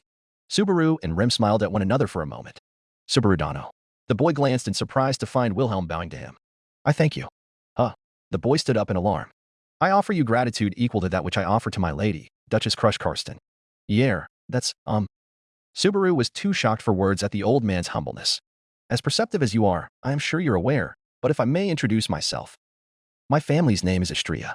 I took the previous master swordsman, Teresa van Istria, as my wife, giving me the honor of the lowest seat in the bloodline. That is who I, Wilhelm van Istria, am. I thank you for so kindly granting this old man the opportunity to slay the loathsome beast that took my wife. The old man bowed once again humbly and gratefully to Subaru. The boy, put off by the situation, stood up with a nervous smirk in place. Sure. Of course, I knew that. I figured Crush-san would accept my offer with that in mind. Natsuki Subaru. The Duchess cut him off with a deadpan stare. The wind of untruth is blowing from you. Subaru decided to become invisible by making his body immobile before everyone looked at him. Genius tactics from a genius man. As many laughed at the scene, with the girls around Subaru giggling or smirking, the Istrias of the theater had different reactions to contrast everyone else. Reinhard had a small shy smile of gratitude that he was seeing his grandfather gain some light of movement now that the path to take his revenge had been set, but he also held an infinite amount of negative feelings at the mention of his grandmother. Wilhelm noticed the small lowering of his grandson's head and tried to move his hand to comfort him. But a heating glare stopped any move from being made. Wilhelm held his hand back and allowed Felix to nudge him excitedly, leaving Reinhard to his own devices. Also that Heikel wouldn't end up ruining the mood that had just turned into one of celebration and happiness, opposing the darkness they had been bombarded with for hours. Scene change. The following is a cut scene from the light novel. I replaced the shorter version from the anime because they deleted context. This is the scene from Ellen Volume 7, Chapter 2, Section 3. With negotiations concluded, everyone involved acted quickly to make the word hunt a reality. Just as the two merchants Anastasia and Russell had proclaimed, weapons and equipment were scrounged up from all over the royal capital, with Crush mustering the punitive force she'd prepared beforehand. The rest, arranging dragon carriages to transport the additional people and supplies, was taken care of in short order. With so many dragon carriages being hired for this, no wonder I had so much trouble finding one to get back to Roswell Manor. As Subaru watched people and goods rapidly flow in and out of the mansion, he realized how much had been happening behind the scenes during the loop, completely without his personal involvement. Hey, if there's anything I can. Subaru-kyun, there's nothing at all you can do, is there, meow? Hey, I said if. Subaru, swept up by the busy atmosphere, was on the verge of offering some kind of help, but Felix, concealing a yawn with a hand over his face, foiled Subaru's half-hearted attempt. Don't assume other people share your laid-back attitude. Even I must have something I can. Preparing supplies and organizing troops are both outside your areas of expertise, aren't they, Subaru-kyun? And we can't have outsiders running all around, so sit and behave, okay? Well, I can't do that. It's just that I'm the one who said, let's do this, and everyone else is working into the dead of night while I'm. That's where you're dead wrong. With Subaru all worked up, Felix thrust a finger into the tip of his nose, interrupting with some terse words. Forced into silence, Subaru yelped as Felix flicked his nose as he spoke. Fairy-chan really doesn't like that it's my fault way of thinking. Or rather, I hate it. I really am the reason why they're pulling an all-nighter, though. It seemed strange for him to blithely sit around and quietly wait for the results. He can't take a break for the life of him. Naya. Felix sighed with a bit of a hidden look that showed he was embarrassed about something. I see you're much more charitable to him. Crush gave the healer a small grin, one which he hid from. But when he looked away from Crush, he was met with a sincere look from Amelia and Rem instead. What? Subaru-kyun was just doing something useless. I had to stop him. Felix stuttered, but he couldn't stop his blush. Nowadays everything's all about the royal selection. But way back when, Crush Sama was just a normal, adorable princess without any thoughts of participating in kingdom politics. Huh. Ah. Did the princess part throw you off? She's always looked lovely, but Crush Sama has become so strong and gallant since then that even men can't keep up. Subaru, bewildered by the topic's sudden onset, felt left behind as Felix's cheeks flushed. Felix let out a flustered sigh, swooning at the image of the young crush in the back of his mind as he continued. You are going to be punished for that. Felt laughed at Felix as everyone held their gasps and funny faces behind various objects. Some went down to hide behind their chair like Petra and Tivy. Crush didn't seem embarrassed by the snickers and laughter, seeing it as a sign of goodwill that people don't forget her inner feminine side. One could say that this treatment surprised my housemates when I had lost my memories. She mused to herself and gave Felix a comforting smile. Thank you for making Natsuki Subaru remember that. I hate letting people see you so vulnerable. Felix muttered under his breath, but Subaru-kyun needed to hear what I was about to say next. Crush's eyebrow raised with interest. Crush Sama is kind, wonderful, and invincible, earnest and valiant and more forthright than anyone. But the reason Crush Sama turned into this Crush Sama, strong enough to aim for the throne, is because she was at a certain someone's side. What are you talking about? And what do you mean, a certain someone? His Highness Fourier Lagunica, this nation's late fourth prince. Subaru, completely lost in this conversation, drew in his breath just a bit at Ferris's words. But he had more reasons for being at a loss for words than surprise at the name of a dead person he never knew. Watching you, Subaru-kyan, makes me remember Prince Fourier just a tiny little bit. Was he someone with a mean-looking face? Nah, he was handsome. You're not even in his league, Subaru-kyan. But the willful personality, the simplicity, the pure, blatant conceit. Well, I won't say any more, since it might insult him. I think that's already pretty insulting and also a backhanded slap at me, too. Apparently, it was their shared character flaws rather than similar faces that had gotten Ferris all sentimental. Sadly, Subaru couldn't deny any of them, but Felix shook his head at Subaru's words. I'm sorry for your loss, Crush Sama. Emilia spoke as silence overwhelmed the room. Everyone understood what had happened between Crush and her friend immediately upon his relation to the royals who had been wiped out by the plague. Receiving the small comfort from the half-elf with a gracious nod, Crush removed her dissonant expression to look more thoughtfully at the hand she was holding. Felix looked at his knees with his nerves overwhelming him to stay trembling in place. I'm sorry. You're correct, Ferris. Crush's smooth voice earned a look of shock from him. And you're mistaken at the same time. Crush's eyes held a sadness that was uncomfortable enough to earn compassion out of the girls around her, even Anastasia and Beatrice. But the smile she gave her knight as she turned to him showed that she held more than just grief in her heart when sitting there. I lost a very dear friend. And I shall avenge that loss with my heart and soul settled on that path. Crush's words worked to put some pressure on the candidates hearing her. Anastasia, Felt, Priscilla, and Amelia all seemed to be hit in particular. But what I felt for my late friend wasn't an influence on how I feel for Natsuki Subaru. They are far different. Apart from their kindness and ambition. What do you feel for Subaru-kyan? Felix's words earned wide-eyed glances from the crowd around them. Emilia and Rem looked at one another, remembering that they had talked to Crush briefly about this too. The Duchess simply let go of Subaru's hand and smiled at Felix. I don't wish to provoke anyone in the room after Rem had confessed so bravely. The maid gave a small smile at the Duchess as Crush leaned back and looked up to the screen, allowing it to continue the viewing. Otto and Garfield secretly fist-bumped with serious faces that gave away nothing. Julius ended up receiving 5 coins from Ricardo in the back, also with the most serious of faces on the Night of Nights in the Beastman Mercenary. Behind everyone, I'll try to get a high five for Subaru's latest win from Heikel, who just glared at the hand in confusion. Fuck do you want? Heikel asked, shifting away from AL's one good arm, making the knight sigh. You're no fun. AL's shoulder was tapped, and he turned to find Roswell with his palm stretched out for a high five. Nah bro, fuck off. I moved away from the clown's invitation, which made Roswell wilt in sadness and heartbreak. Prince Fourier was a confounding man to deal with, but he tried his very best. He always worried about how to act properly as a royal, and his inspirations caused all kinds of trouble for those around him. The prince wasn't talented, but he was full of drive, and he'd always listen to anything you wanted to ask him. Naya. Sounds like a pretty difficult guy to handle. That's right.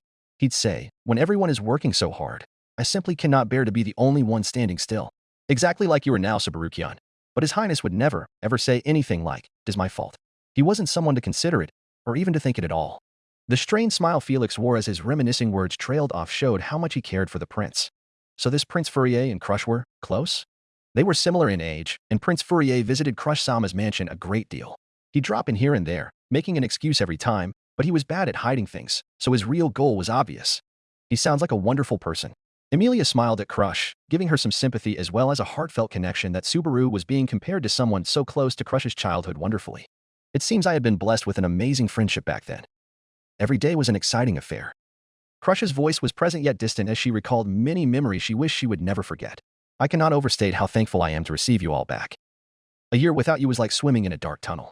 Emilia and Rem nodded and gave the woman privacy as she enjoyed recalling what had been taken away from her due to the attack by the witch cult. Felix made a little smile as he cast his thoughts back in time, cluing Subaru into how Fourier felt. 95% of the fairy-chan you see now is all because of Crush-sama. But the most important part of that remaining 5% is thanks to Prince Fourier. That, I'm sure of. But what? You feel friendliness from me that's the same as what you felt from this Fourier person? Subaru asked the healer, looking struck by the information. Huh? Why does that make Subaru-kyun and Fourier the same? I'll kill you. That's so mean it's scary. The sharp, impaling voice and dangerous look in his eyes made Subaru retreat a step, unnerved. Seeing this, Felix cleared his throat. That's not how I meant it. I'm not going out of my way to talk to you about this right now because of that, Subaru-kyan. Ah, sheesh. Why don't you understand already, idiot? Hey, that's not even the tiniest bit reasonable. The conversation jumped everywhere, so I didn't get it. What do you want from me, anyway? Felix stomped his foot on the floor in annoyance, with Subaru still cringing as a loud voice responded. Subaru-kun, Felix-sama, you are both speaking rather loudly. Is something wrong? Rem, ostensibly packing luggage in the guest room, heard the ruckus and came down the stairs. Seeing the worried look on Rem's face, Subaru scratched his head, unsure how he ought to explain things. I was thinking that maybe I could help out with something, but Felix was saying I'd be in the way, and now I'm not even sure what he was trying to tell me. Subaru-kyun, you're just awful at putting things together. Sheesh, I tried to tell you. It's all because you tried to get in the way of everyone's work. Don't call it getting in the way. I want to help. I mean, all this started because of me. It's that. Felix lifted his face, powerfully interrupting Subaru's meandering words. Then, the cat ears on his head made a little twitch as he poked a finger into Subaru's chest. Subaru-kyun, I hate how you say because of. It's not because of, it's thanks to. That's why everyone's pulling an all-nighter and why Old Man will finally has a chance to fight the white whale. Thanks to me. Competing in the royal selection, fighting the white whale. It's not really for Crush-sama's own benefit. It's for everyone. It's not your fault or thanks to you. It's just a way to pay you back. That's what Fairy-chan was trying to tell you.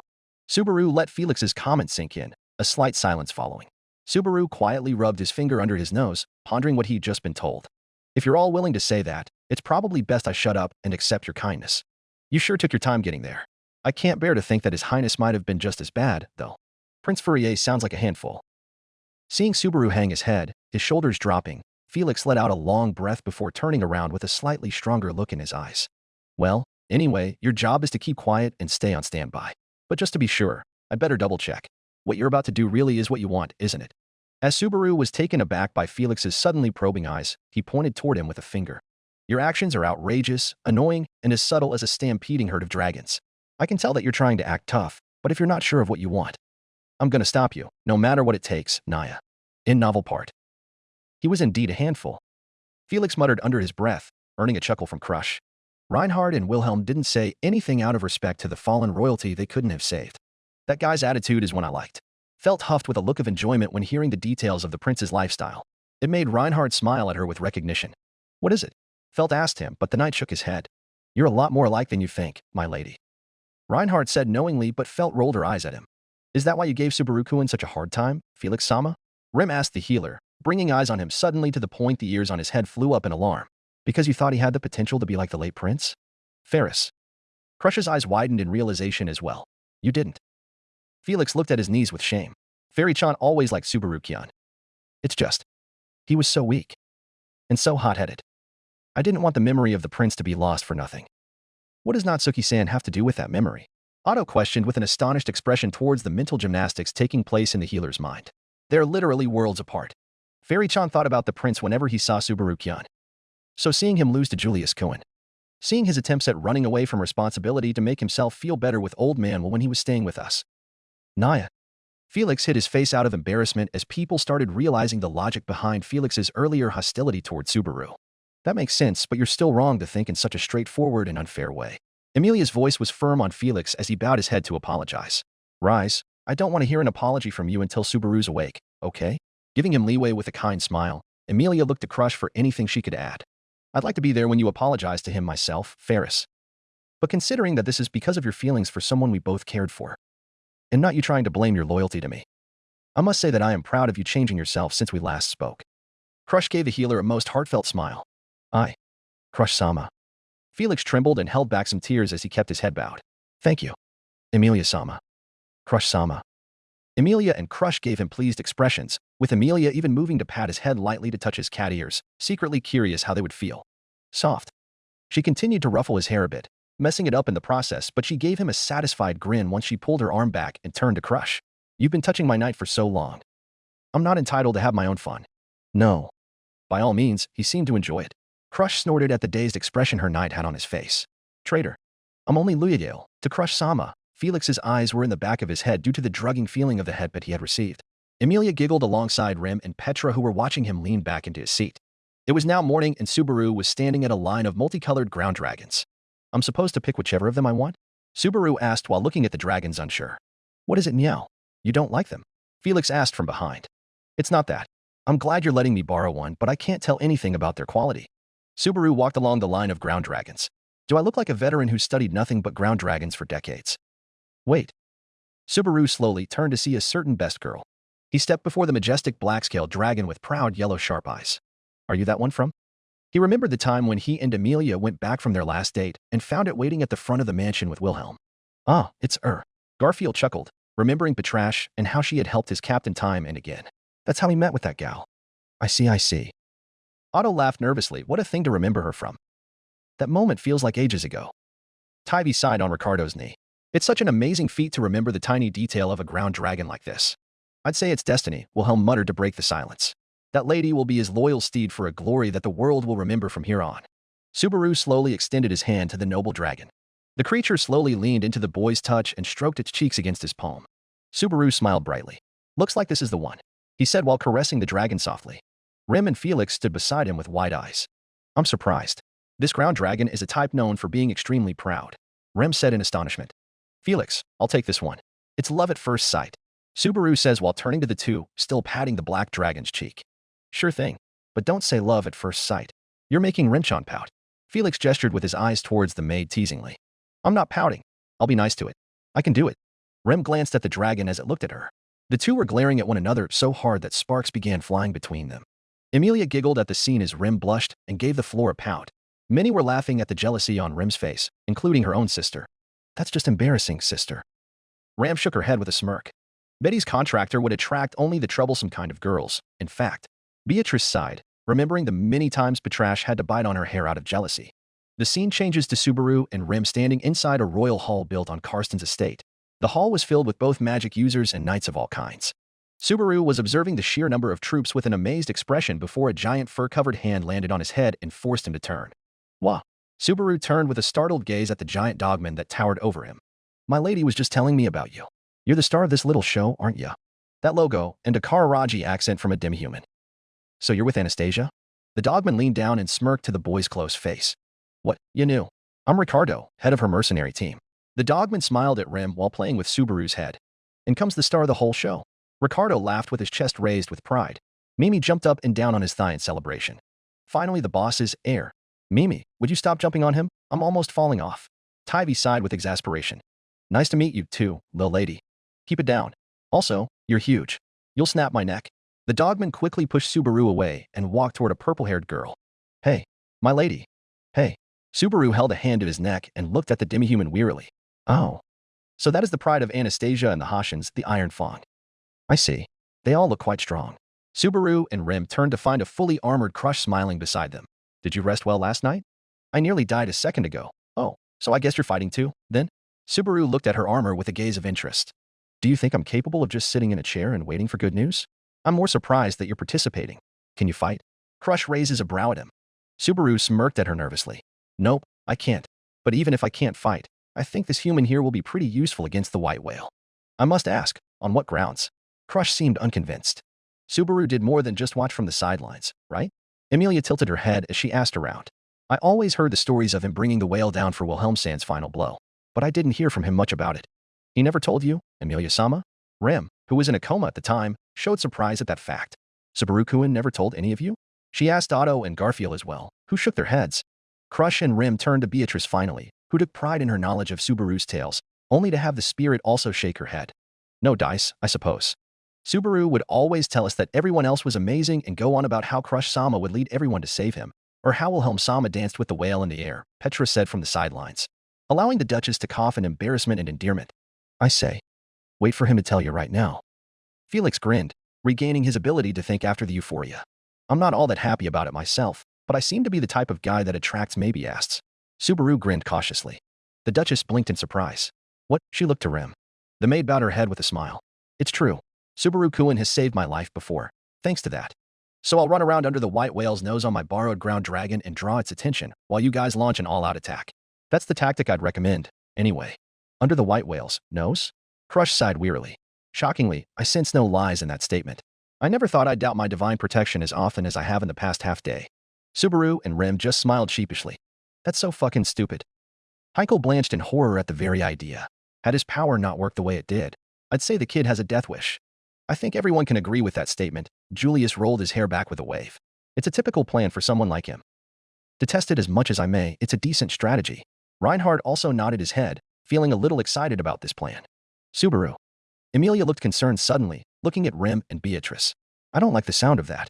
Don't worry, Emilia-sama. Rim would never let him get hurt. This loop. The maid flinched harshly at the failure to comfort the half-elf. I really don't like this. Emilia's frown deepened along with Petra and Frederica. Otto shook his head from the sidelines. Suddenly the doors to the big hall opened. A group of armored old men stomped their way in with hardened faces.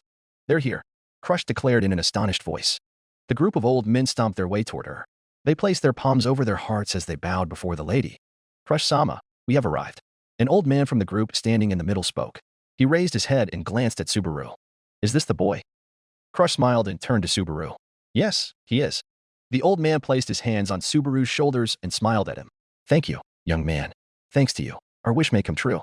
We could not be happier. Thank you. The old man said with gratitude filling his voice.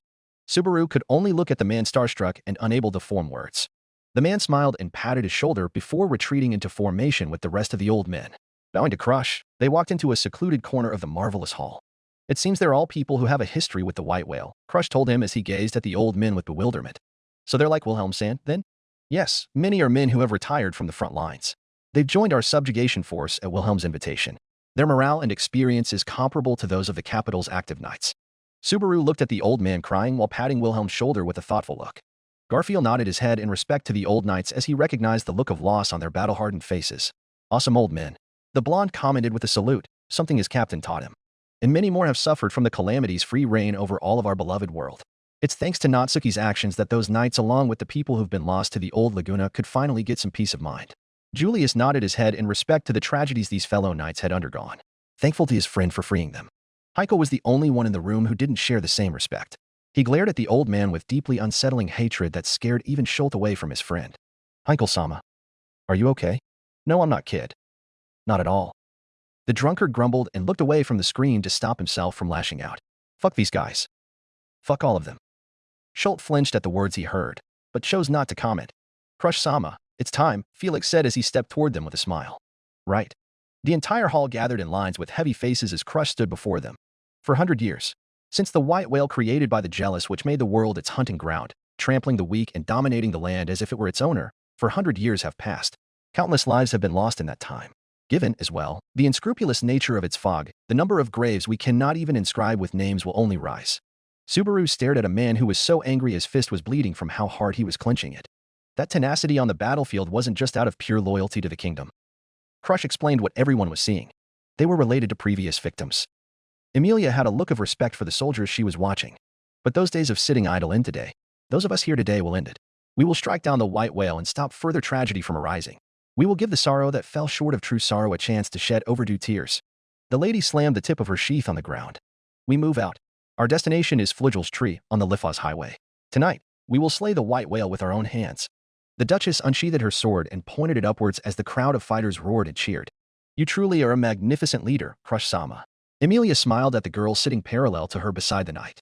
The green-haired princess smirked confidently while holding the boy's hand in her own. Thank you, Emilia-sama. But I think you would make a much more effective leader. You have powerful allies loyal to you. Scene change. Subaru and Rim are shown riding the black dragon as they head toward their destination. Hi, I'm Mimi. Glad to know ya. My name's Hitaro. Nice to meet you. Subaru smiled at the two dim human twins riding alongside him. Yep, nice to meet you. Anyway, not that I doubted it, but you really are the second in command, huh? He asked the cat girl riding alongside him and Rim. Huh? Have we met somewhere before? I totally can't remember at all. The girl leaned back in thought and slowly fell over.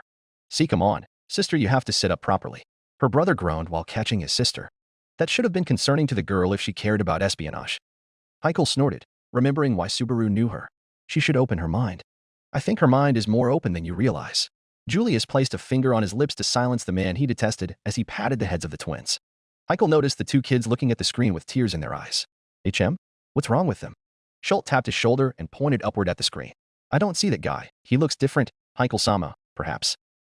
Heikel's eyes widened in realization. Shit. Sorry. I miss Hataro. I miss him so much. Mimi shed a few tears and hugged her twin as Tivy removed his glass to hug her back and sniffle into her neck.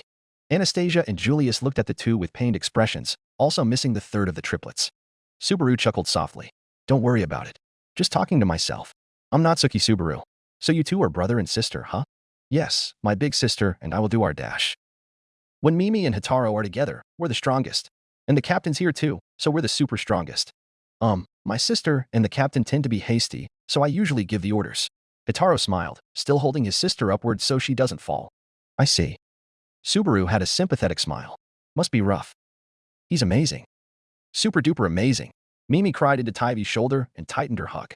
The boy seemed to struggle but kept holding on to his sister, letting her abuse his white robes in her grief. He's not dead, Mimi. How would you know? She screamed at her brother, pulling back. You're not out there with him. Tivy smirked and wiped away the tears from her cheeks. He's the toughest one out of us, remember? No way is he going to lose to whatever is out there. Trust me. You promise. Mimi looked hopeful for her brother. Tivy could see that many held their breath in anticipation. A promise is very important, Tivy-chan. Emilia warned from the side, looking down at the two with a small smile of sympathy. Tivy gave the most confident smirk back to his sister. I promise. He will be okay. I've seen him survive worse. Mimi jumped to hug her brother once again. Tivy looked around and saw proud faces from Wilhelm to Anastasia and Julius. He had to nudge his sister to the side to hide his blush. What SA matter, bro? You look awful gloomy. A voice spoke from behind them all. Subaru turned to find the dogman riding alongside him. Whose fault is that? A captain shouldn't make trouble for his men. Hey, that's a nice ground dragon you got there. The man ignored him and looked at the black Dina. Hey. Subaru slowly turned and looked at the dragon and thought. Is it? I borrowed this one because it seemed to like me, but come to think of it, the ones you guys are riding look kinda different. Subaru asked as he observed the giant fierce-looking wolves. They're called Riders. You don't see them too often in these parts, though. They ain't as strong as ground dragons, but they're much more agile. If it comes to a brawl against the whale, that's where they really shine, so watch close. They look so cute. Petra and Amelia gushed at the big fluffy creatures. Priscilla-sama. I would like to touch one if we ever get the chance. Schultz looked at his lady with a small pleading look. I will work super hard. Priscilla waved the boy off with an amused smirk, earning a celebration by the butler as he cocked a fist. Subaru looked back to find many Riders pulling heavy-looking carts around.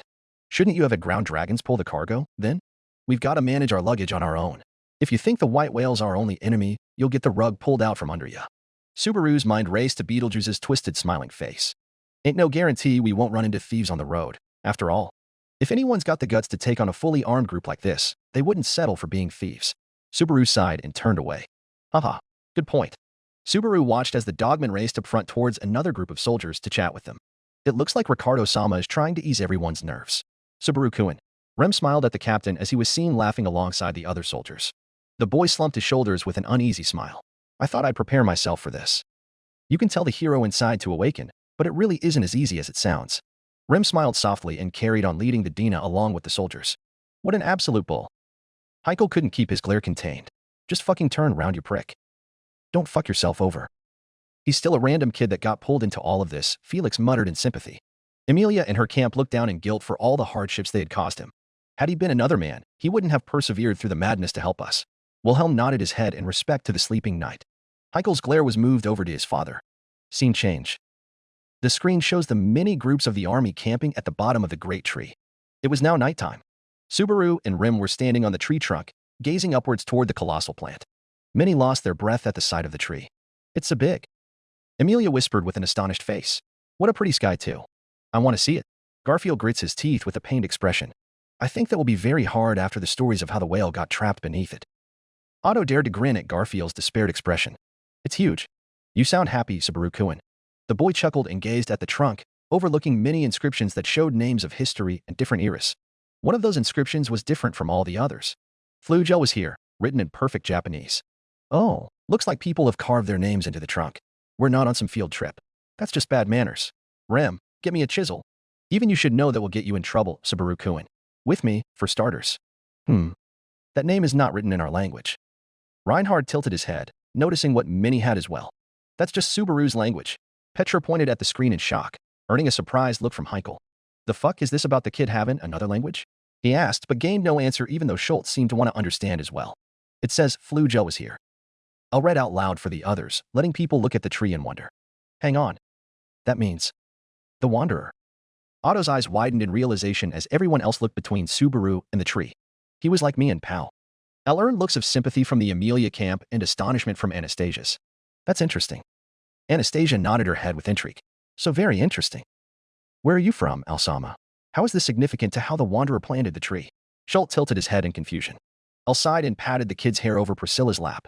I'll tell you later. All right, pal? Okay. Schultz respected the boundary being placed and gave the knight a trustful smile. The two fell into silence and gazed at the moon. So the white whale is coming here? Honestly, I'm opposed to using the witch's scent to draw the white whale here. It's too dangerous. I'll use whatever I can. If it gives us even a slightly better chance of winning, it's worth it. For a guy who's lacking in every way, this is the only way I can compensate. Rem pouted in heartbreak. You are wonderful, Subaru-kun. Subaru just chuckled and opened his phone to check the time. Emilia and Beatrice glared at the wording. Captain. Garfield shook his head in disappointment that his hero didn't see how awesome he truly was. He shouldn't think like that. Crush frowned in sadness and found it comforting to pat the boy's head and rub his hair a little bit. Many others from the knights to the male members of the Amelia camp brought glares on their faces to what they had heard from Subaru. But one man was riding high on his hatred for the boy as it increased. So just fucking run. Lacking in every way and still trying to go through with your suicide. Heikel seemed more agitated than before after hearing Subaru speak his weakness into the open air. The Mattia will tell you when the white whale is coming? Rem asked as she inspected the phone with wonder. Yeah, I set it to make noise when it's time. To be honest, without the stash. That's a lie. Subaru quickly turned to the maid in surprise as she cut him off with a sincere look. What are you saying? If it's a lie, then how am I gonna? You're speaking in something like the Kararaji dialect. It doesn't suit you at all. No. I mean, there's no way I could be lying. Even Crush-san said dash. It's all right, Subaru-kun. I can always tell when you're lying. So there's no need to try to convince me, or wrap everything in lies, or try to take the blame upon yourself like that. Rem turned underneath the moonlight and smiled at the boy. Because I have complete faith in you, Subaru-kun. Subaru stood underneath the shadow of the tree and trembled as his eyes welled up with tears. He quickly turned and looked up at the huge tree, trying to keep the tears in. Man, looking up at this huge tree really gets you fired up, huh? Yes, it does. Rem smiled and stepped closer to him. I can't relax if I don't look at it for a long time. I won't be able to look down for a while. Rem just smiled and stood beside him. Yes, you're right. I should say thank you instead of sorry right now, huh? Subaru smiled and tried to keep the tears from streaming down his cheek. Rem smirked. You're welcome. Besides, I'm far more grateful to you, Subaru-kun. So we're even. Crush, Felix, and Wilhelm nodded their heads as they remembered when they learned about the alarm built into his phone during the interlude between Arc 2 and this one. Needs some work, but I have to rough him up a couple of times if he tried to lower his self-confidence in front of me. Eh? Boss, are you truly rooting for the lad? Ricardo looked at his boss in shock. Anastasia winked and shrugged innocently. As if Barusa can do anything to fight off my sister's charm. Ram scoffed but had a smile of deep enjoyment at the private moment her sister was having under the great tree. Emilia seemed to not want to stare anymore, in fear of trampling something so private, even if it burned her to know what more these two talked about together. She had a tap on the shoulder from a smiling Remington. Can you please pay attention, Emilia-sama? This is the part Subaru and I wanted to tell you before I had been attacked on my way to the capital. She turned to Crush, who was giving them some space, and smiled to the Duchess knowingly. This might also involve you too, Crush-sama. Crush raised an eyebrow curiously, looking up with more attention and apprehensiveness in her heart. A cutscene from the web novel this time. Added it because canon is gay, and you're all here to enjoy me messing with it. Subaru looked down and frowned a bit. To me, it feels pretty clear that the amount of things I've been able to do for you is extremely light in comparison to how much you've given me. That's not true, Rem said, looking downward and shaking her head. Subaru barely had time to get a word of denial in. It's actually selfish of me to even continue this conversation because it is only bringing pain to Subaru-kun. I don't think of it like that. It's my fault for hiding things from you. But it really is selfish of me, thus, sorry. Rem looked up with a bright smile and spoke in a contradictory tone. I want to be the person to bear even just a bit of the burden Subaru-kun carries on his back. Not being able to be the person to do that hurts me more than I can bear. Subaru leaned his back against the huge tree, feeling the heaviness of Rem's feelings. I love Amelia. Yes. But when I look at you, my heart flutters. You can think of me as a terrible guy. Rim reacted to his words with a timid, "Oh," as she sighed as she caught a fever. "You really are a terrible person, Subaru-kun." "I know. That was a lie. I love you." "I get that." Subaru turned deep red. Trying to hide himself, he walked. "It's about time we head back. Up until the moment the white whale appears, we need to thoroughly prepare our bodies and hearts." Before passing by Rim on his side, he took her dangling right hand. Rim let out a small as Subaru took her hand, and as she abruptly began to match Subaru's quick pace, with a playful look in her eyes, she gazed at the face of a boy who seldom looked at himself. "Subaru-kun, what is it?" "I'm okay with being your second wife." Subaru stopped immediately and looked at Remington. She was wearing the expression of a cat as she anticipated his answer. "If Emilia-tan is someone who tolerates polygamy, then okay. Well then, I guess once we get back I'll need to persuade Emilia-sama. I'll do my best." The maid formed her empty hand into a fist and smiled a smile full of spirit. End of web-novel scene. The reactions were immediate as Emilia recoiled in her seat. "Lucky son of a bitch." Heikel had to stop glaring for a moment and coughed into his fist. "Hi-hi-ya, Ricardo," sounded from the back as Rim grew blushing blood red. "Captain, please teach me." Garfield grinned at the screen showing of the private scene between the two. "Lucky bro." El whispered under his helmet, not trying to allow Priscilla to hear it. She still tapped his helmet to the floor with effortless ease. "Remsan. How scandalous." Crush smirked slyly at the blushing hard maid who wanted the earth to swallow her whole. "Oh, that's so sweet." Frederica gushed for her friend's love life, while patting a little girl's head to calm her down as she pouted in jealousy. "Has he no shame?" Julius shook his head at Subaru's selfishness as to hold these two girls for himself. "Ow, come on. You like the three together as well. Admit it." Felix teased with a knowing smirk. "I have no obligation to answer such an obvious question. I'm a proud man before I'm a proud knight." As the knight answered sternly with his arms crossed, Otto simply had a deadpan expression as he pointed his thumb toward Julius. The translation here means that Julius-san is upset that Rim-san couldn't have Subaru for herself. The twins and Ricardo chuckled at Julius's outraged face while Felix was on the floor laughing his ass off. Even Reinhard had to hold his laughter in. The blushing maid was struggling to look up at the half-elf as she whimpered. "I wanted to really impress you and have your blessing, Emilia-sama." The half-elf herself was blushing beet red from the thought. I never thought about marrying him." The princess looked at the boy with of reluctance and hesitation. "It's okay, Emilia-sama. I can wait until you make up your mind. Subaru-kun loved you first after all." Rem smiled happily towards the half-elf. "Rem," Emilia whispered in amazement and gratitude. "Thank you. It's comforting to know you would wait. I know it's selfish." "It's all right." Rem shook her head and gave a slightly less embarrassed smirk.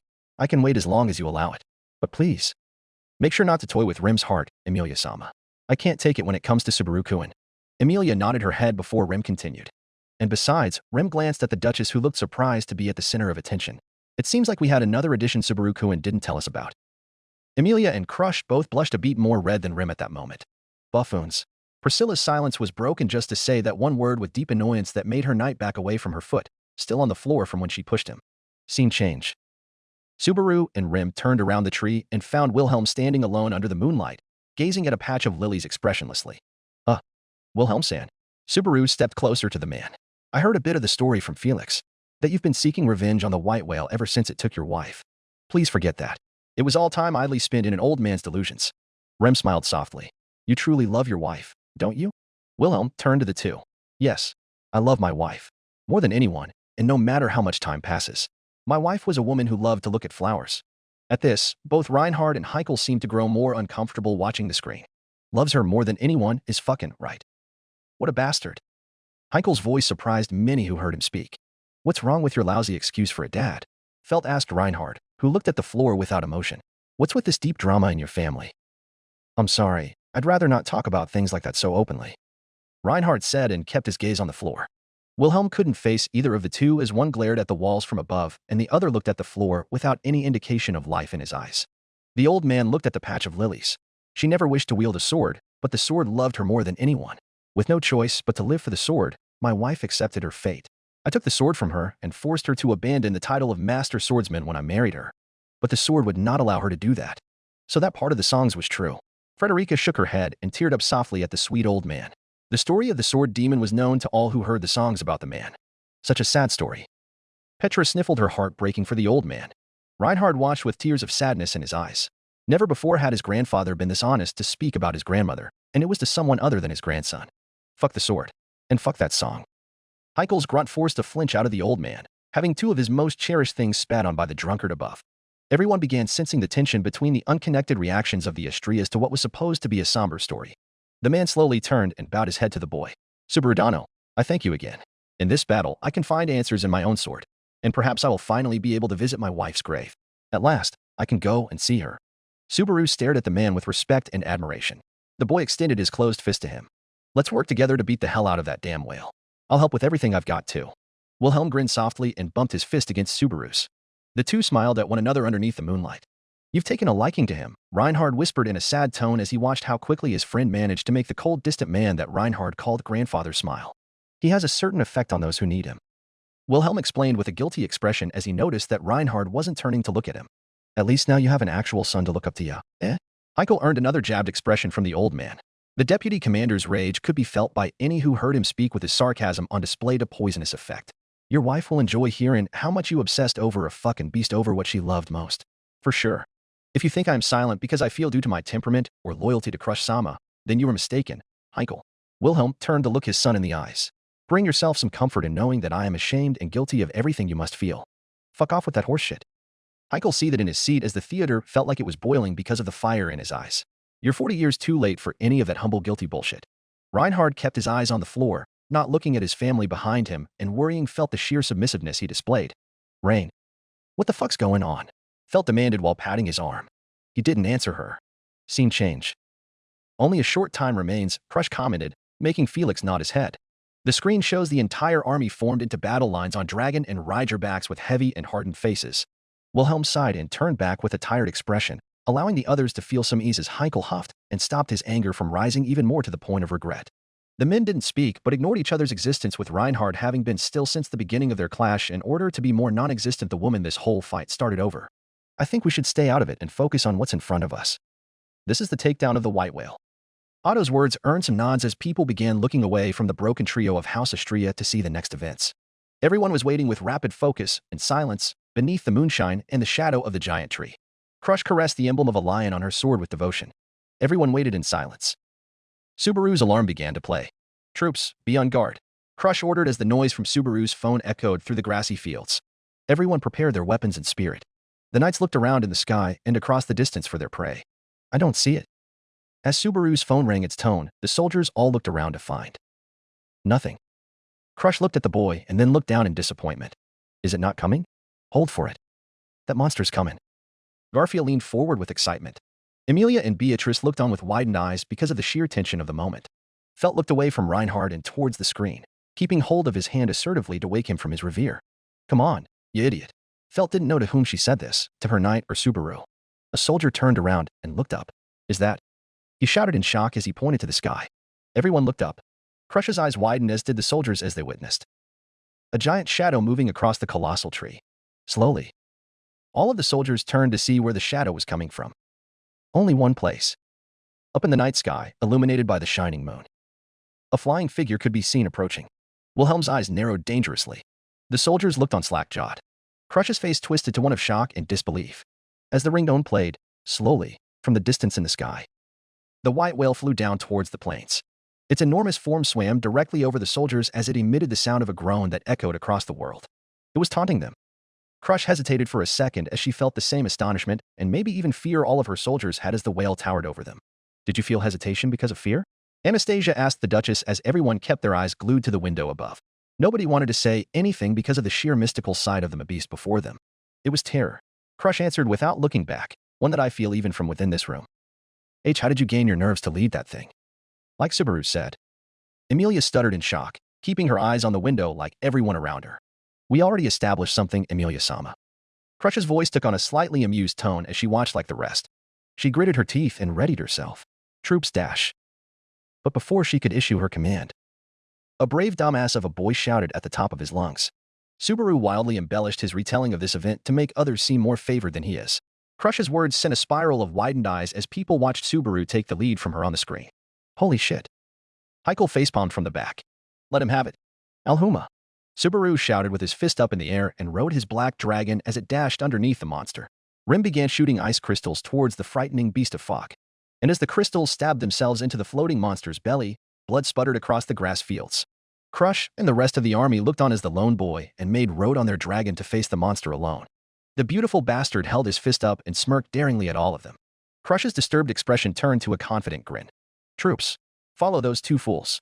And the army let out its war cries as they charged behind Natsuki Subaru, toward the floating beast of mist and fog. Title card.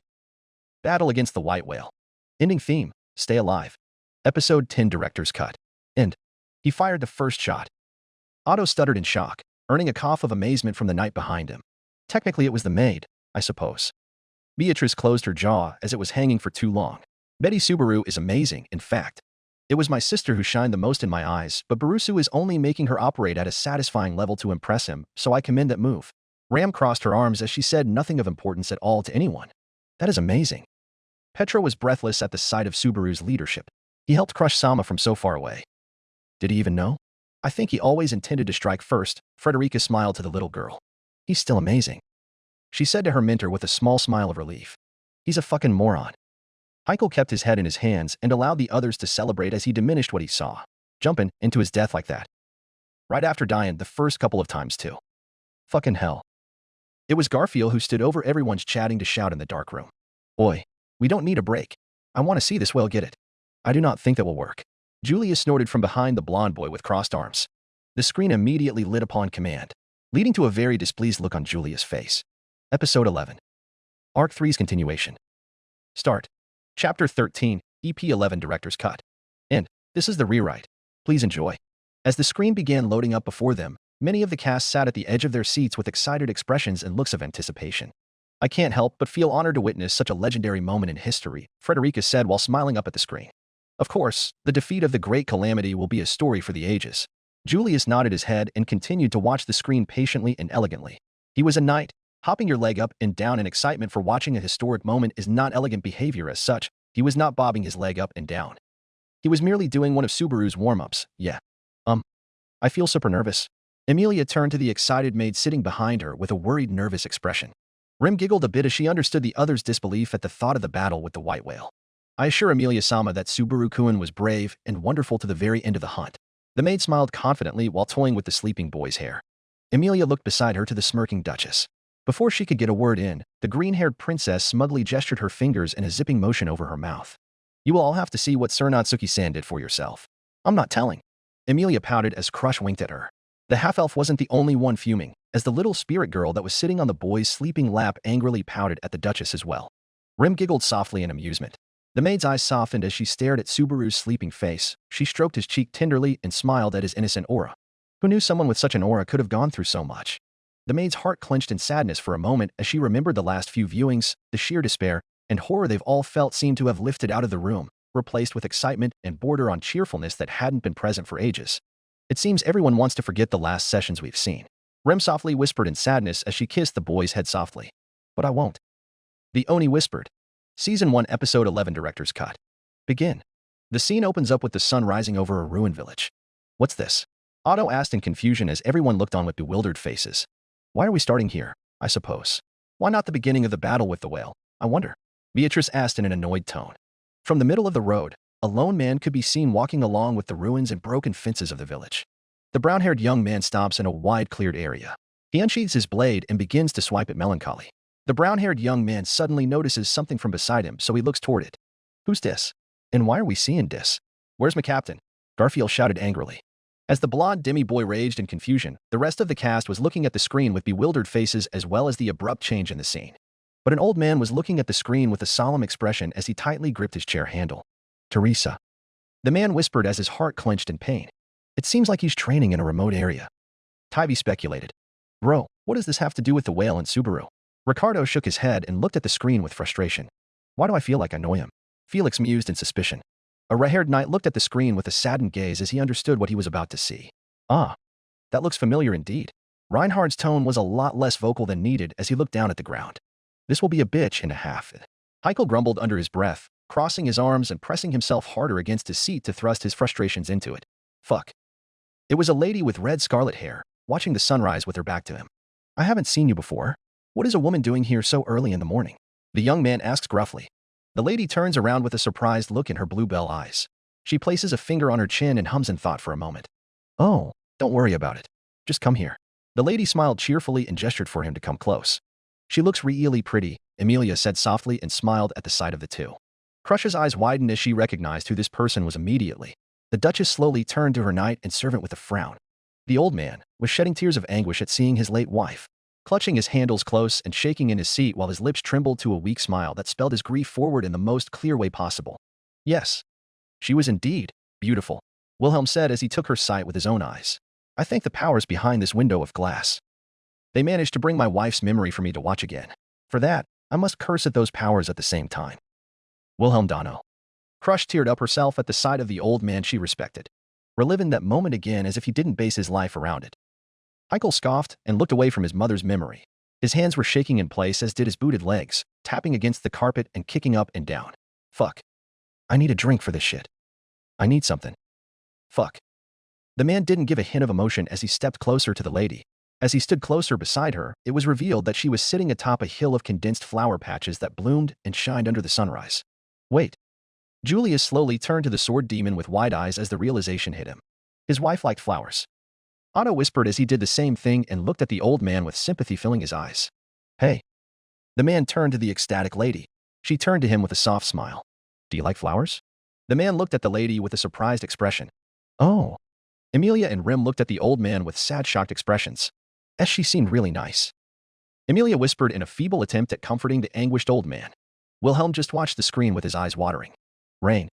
Right in front of the old man, a golden-haired princess looked at her knight with worry and sympathy filling her scarlet eyes. Her knight, the sword saint, had been watching the screen with an expression of shock and horror as he recognized his own grandmother. Rain, what's up with you? Is it because she's the previous sword saint? Felt tilted her head with concern filling her expression. Isn't she your family? She.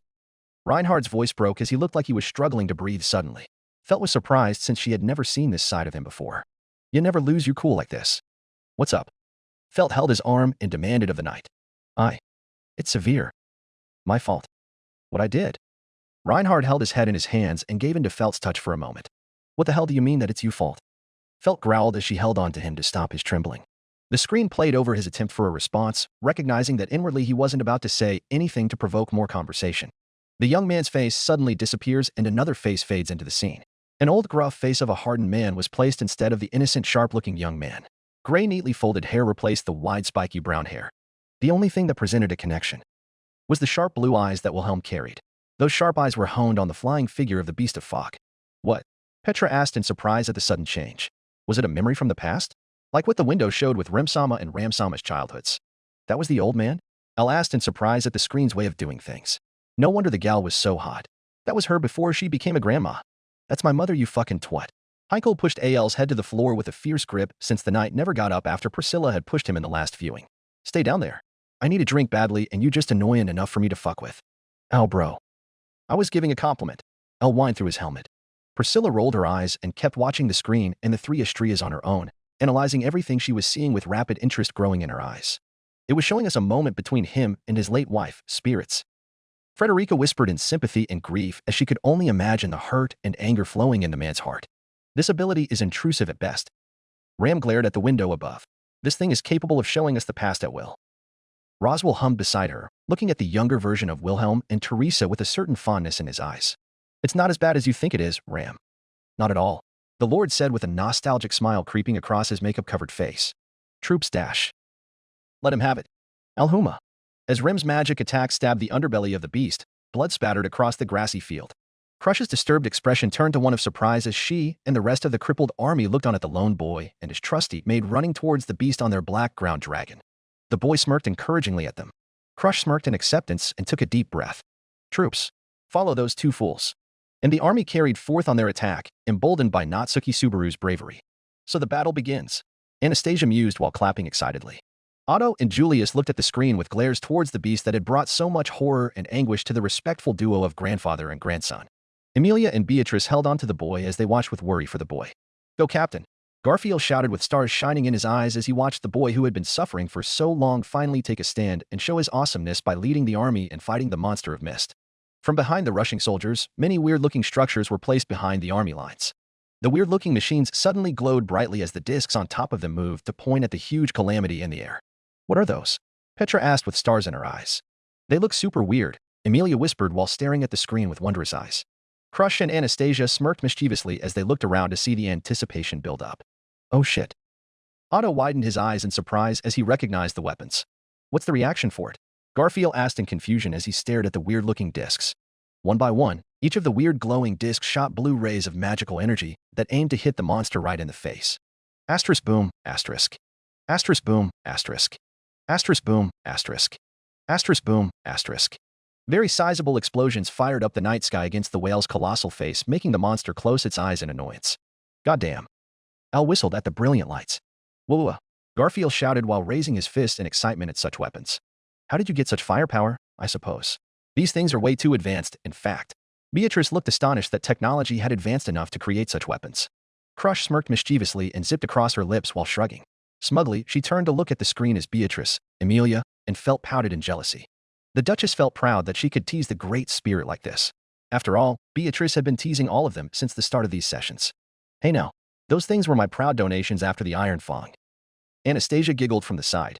Subaru and Rim looked on at the brilliant monster as it burned from the blows of the machinery. They're firing the Night Banisher. Close your eyes. Subaru nodded to Rim's warning and did as he was told. I'm closing my eyes too. You should do the same, Al-sama, Heinkel-sama. Schultz covered his face with his small hands, bringing Minnie to chuckle at the boy's sweet innocence. Should we close our eyes too? Tybee asked with curiosity. Aren't we better equipped to watch from within this room? Ricardo shrugged and watched the screen excitedly. A small cannon-like structure glowed brilliantly and shot a huge ball of light into the night sky right above the whale. The ball of light exploded and painted the starry black night sky with white shining rays of light that almost turned the world from night to another simple morning in a second, as if the sun just rose on command. It's like a magical made sun. Felt marveled as the screen showed the small, illuminating ball of light that lit up the entire biome before them. Captain S surely gonna use this to kick the bastard's ass. Garfield shouted while jumping on his seat in excitement. Julius shook his head slightly, but smirked softly at the excitement of the blonde man before him. The knight had to admit, he felt the same sense of exhilaration. Whoa, it's just like everyone said. Incredible, Subaru exclaimed while looking around at the suddenly lit-up plain fields. Emilia felt her heart flutter at the sight of an excited, smiling Subaru. It's so good to see him happy for once, isn't it? Emilia was surprised to find Anastasia saying that with a smile on her face. She looked around and noticed how Crush, Rim, and Beatrice all had warm smiles as they all noticed how good it felt to see him so refreshed and not suffering or in pain. Intimidated, Emilia's violet eyes narrowed beautifully and her grip on Subaru's crumbled hand tightened. Had she been a cat, she would have hissed. The monster opened up its blinded eyes. Asterisk screech, asterisk. Ricardo and Mimi winced at the sound. Hey sis, what's wrong sis? Tybee shouted as he shook his trembling sister in worry. It's nothing, Tybee-san. Just let her be. The whale's voice had a real trauma-inducing effect on all of us, especially ones who have superior hearing abilities such as demi-humans. Tybee nodded at Felix's explanation, but kept his arms firmly around his sister. I didn't know the whale left that effect on so many. Rem looked at the shaken trio of mercenaries with pity. Everybody was in disbelief and high spirits for our victory to notice the heavy effects and burdens our fight had caused at the time. Crush smiled and kept her hand firmly gripping Subaru's as her head filled up with unpleasant memories of her amnesiac self interviewing whoever was left of her army and seeing their pains firsthand. The Duchess only leaned on the boy heavier because she genuinely liked the warmth and comfort he was providing, as if easing the pain she had experienced while hearing about all those souls who had been scarred by the beast. As the monster's moans filled the air, the waves of sounds and echo coming from its mouth forced the very earth beneath its floating form to burst and fall over the oncoming army. A cloud of dust settled between the ground army and the floating whale. Oh shit, Garfield widened his eyes and smirked heatedly at the unexpected and exciting attack. He moved the ground with just the sounds coming from its mouth? Frederica asked in shock. Reinhardt's eyes widened and looked on at the soldiers getting hurt because of his inability to help or to be of use. Subaru. Emilia's only comfort in watching the scene of the scary beast was the maid's smiling expression as she watched while hugging Subaru from the back. Subaru's dragon stopped along with the rest of the troops as they stared at the beast of fog while it wriggled through the air. The white whale was seen in all of its glory from the horn to the giant fins, as well as its menacing gigantic mouth that emitted howls so loud they commanded nature's silence. That's the white whale? Subaru asked as the monster continued howling over him. Wilhelm's eyes narrowed as he gazed at the floating beast. It's so big, Petra exclaimed while holding her hands up to her mouth in shock and a rush of excitement. The little girl was so amazed and thankful for being able to see this legendary event play out before her. It was an honor for any peasant, much less a nun-fighter like her. That didn't mean she wasn't extremely worried for her hero. Reinhardt's hands trembled as his face was filled with displeasure. At the sight of the whale, he understood. So many people got erased because of my inability to find it. Subaru's gotten this hurt because I couldn't stop the whale outside of the capital. The Sword Saint mourned in fear for his fellow knights and fighters as soon as he took the truly massive shape of the whale. That thing. Heinkel's tremble had worsened upon seeing the full extent to which the beast towered over everything beyond the illuminated plains. This thing. It's undefeatable. It's impossible. He ended up with his head in his hands as he began choking out incomprehensible words that put Schult and Al on edge. Are you okay, pal? Al tried to put a hand on his shoulder, but Priscilla had stopped him, sitting between the two and Schult. Princess. Priscilla looked down at Heinkel with eyes full of pity and disgust, keeping her knight away from the deputy commander with a wave. Why? Al asked with a bit of sadness in his heart as Priscilla observed Heinkel's rejection of the world around him. One cannot serve a purpose with a bent sword, was all she gave as she continued to ignore Heinkel's breakdown to look at the window above her with interest. Opening Theme 2, Paradise's Paradoxum. The scene opens up to Subaru gazing below the whale. It's so huge. Are you scared? Rem turned back to the boy with concern. Subaru smiled at her. Yeah, I'm scared of the blindingly bright future where I'm praised for defeating it. Emilia and Beatrice frowned a little, and both looked at one another in understanding. He's hiding his terror, in fact. Beatrice leaned further into her contractor's chest, hoping to comfort him with her presence like always.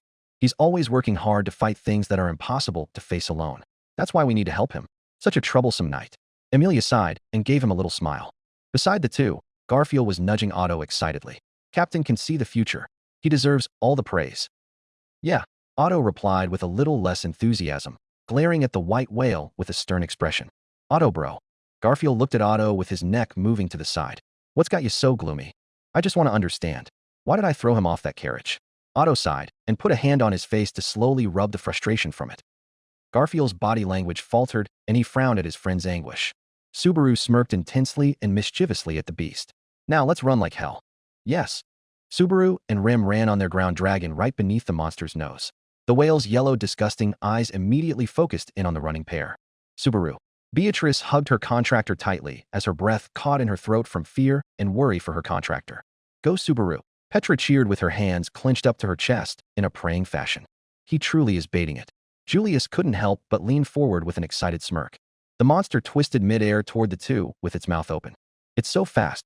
Subaru gritted his teeth in panic as the monster looked like it was going to eat them in a second. Asterisk zayup, asterisk. Asterisk crunch, asterisk. A loud zipping sound filled the air and an invisible force of wind suddenly cut the whale's face, making it bleed and stagger back midair away from Rem and Subaru. Asterisk rue awayer, asterisk. As the monster howled in pain, Subaru turned back to see who was it that saved him. You greatly underestimate us, looking away so carelessly.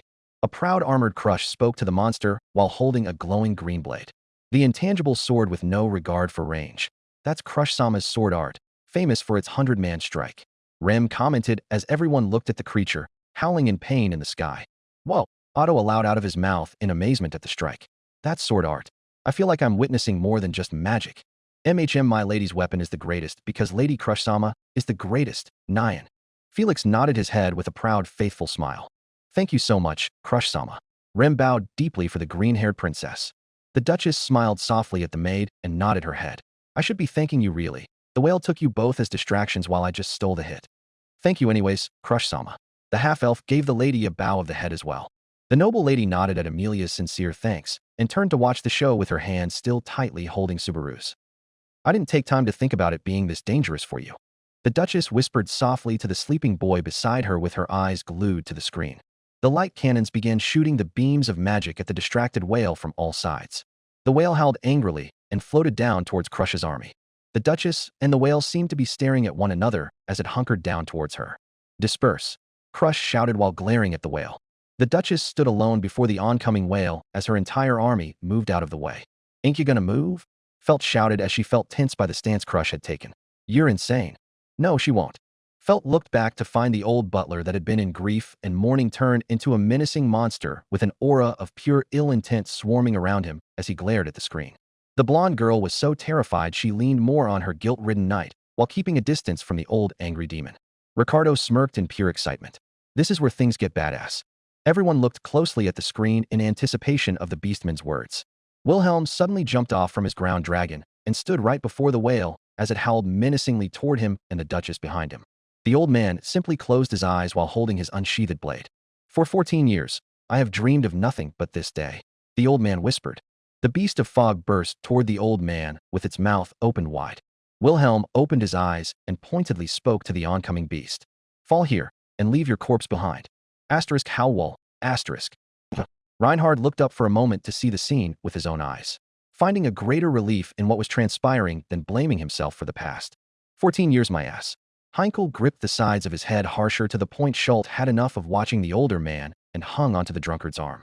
Heinkel-sama, stop beating yourself up like this, Schult said with droplets clear in his eyes, ones of care and compassion that forced Heinkel to stop his strong grip upon his head sides. Fuck this. Heinkel breathed heavily and let his hands go, looking up at the window above them with an almost tearful glare. Fuck this old man. Fuck this whale. Schult held on to him with a tight hug that couldn't be escaped. Wilhelm and the whale stared one another down as the monster flew toward the old man, mouth opened. The older man kept staring at it with a cold, indifferent expression. Garfield marveled at how cool and legendary this pose was. Petra had her hands to her mouth in fear for the old man. Emilia gazed softly at the man sitting in the theater after his words and frowned in pity at the pain he had to go through. Thank you for helping him, Subaru. The half-elf whispered lovingly to the boy who had worked so hard to bring all of this together. Scene change. To the red-haired lady smiling at the young Wilhelm. You're nothing but a monster. Reinhard flinched in guilt at the sheer anger in his grandfather's tone. At the word spoken, monster, the knight had to grip his fist tightly to relieve some of the pressure on his heart. The shaking knight couldn't help but wince harder when a hand was put on his shoulder from behind. Don't blame yourself, Wilhelm whispered to his grandson. Please, Reinhard. Reinhard's tear-ridden eyes widened in shock at the man's words.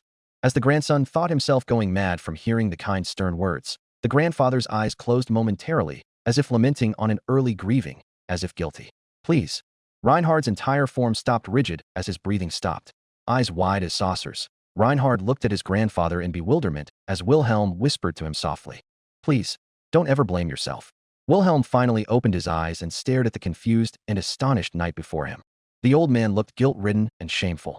Reinhard could only slowly turn around and stare at the screen. His eyes never once blinked as the shock overtook him. The old man jumped right out of the way of the beast's oncoming open mouth, spun his entire body in the air, and pointed his blade toward the baited whale. Shouting, the man stabbed the whale in the forehead, making it bounce on the ground and fly back into the sky from the pain. Asterisk hole, asterisk. Everyone watched in awe as the whale spun and twisted its body in the air as Wilhelm stabbed and cut through its flesh all over from every angle he could burst the tip of his blade in. The old man could be shown running along the whale's entire length with his sword cutting through its flesh, leaving a long wound that was spurting blood so much that it looked like a wall of red had suddenly appeared on top of the whale. How wonderfully cooperative of you, coming here to be slain. The old man twirled his blade with rage in his eyes as he stabbed into the giant Goliath once more. Asterisk howl, asterisk. Asterisk spurt, asterisk. Asterisk swish, asterisk. Asterisk crunch, asterisk. Asterisk howl, asterisk. Huh. Asterisk crunch, asterisk. Asterisk howl, asterisk. Wilhelm stabbed, jumped, and stabbed again while shouting in anger. It's exactly as the stories described, in fact. Subaru wasn't just exaggerating. Beatrice muttered in astonishment as many cheered the old man's beating of the monster. What did Subaru-kun say, Beatrice-sama? Rem asked while hugging the sleeping boy from behind. He described it as a beautiful dance in the sky, of fog and steel, in fact. Beatrice leaned forward with her eyes wide to see every detail of the moment before her. Betty's contractor didn't do it enough justice, in fact. Truly, Emilia said breathlessly as she admired Wilhelm's work of the blade. While many cheered around him, the old man couldn't help but give a guilty sigh of enjoyment, giving himself a moment to take pleasure in the howls of the beast as it got butchered. Damn, Al whispered in shock as the entire theater cheered the old man on. Garfield, Petra, and Otto just stared at the screen with slack jaws. The blonde demi-human was so happy to see such badassery, he began bumping his fists together repeatedly. Damn, he's so cool, Felt whispered as she hopped a little bit in her seat from the excitement. Reinhard frowned a bit as he noticed how angry and upset his grandfather was. He settled his shock to the side, trying not to focus on what was said to him, but his grip never lessened on himself. Hope you're fucking enjoying this shit. You fucking bastard.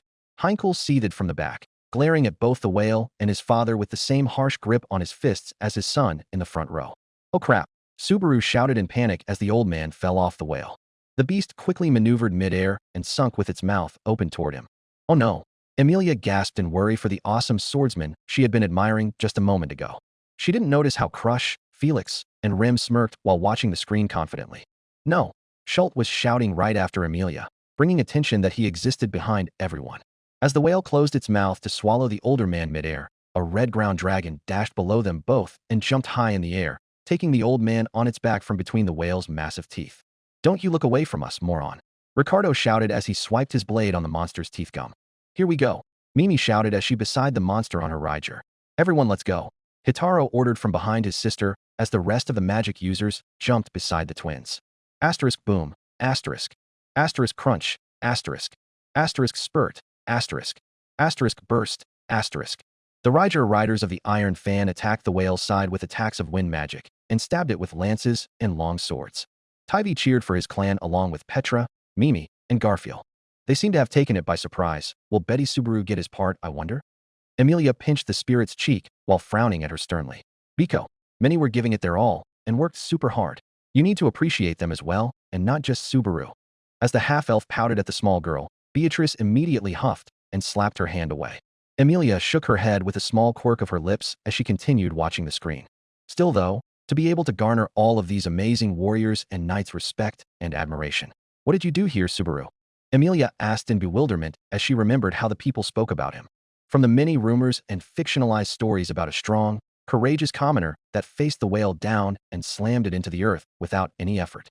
Far-fetched, but he had done something to make everyone believe such silly tales. You must have been so cool.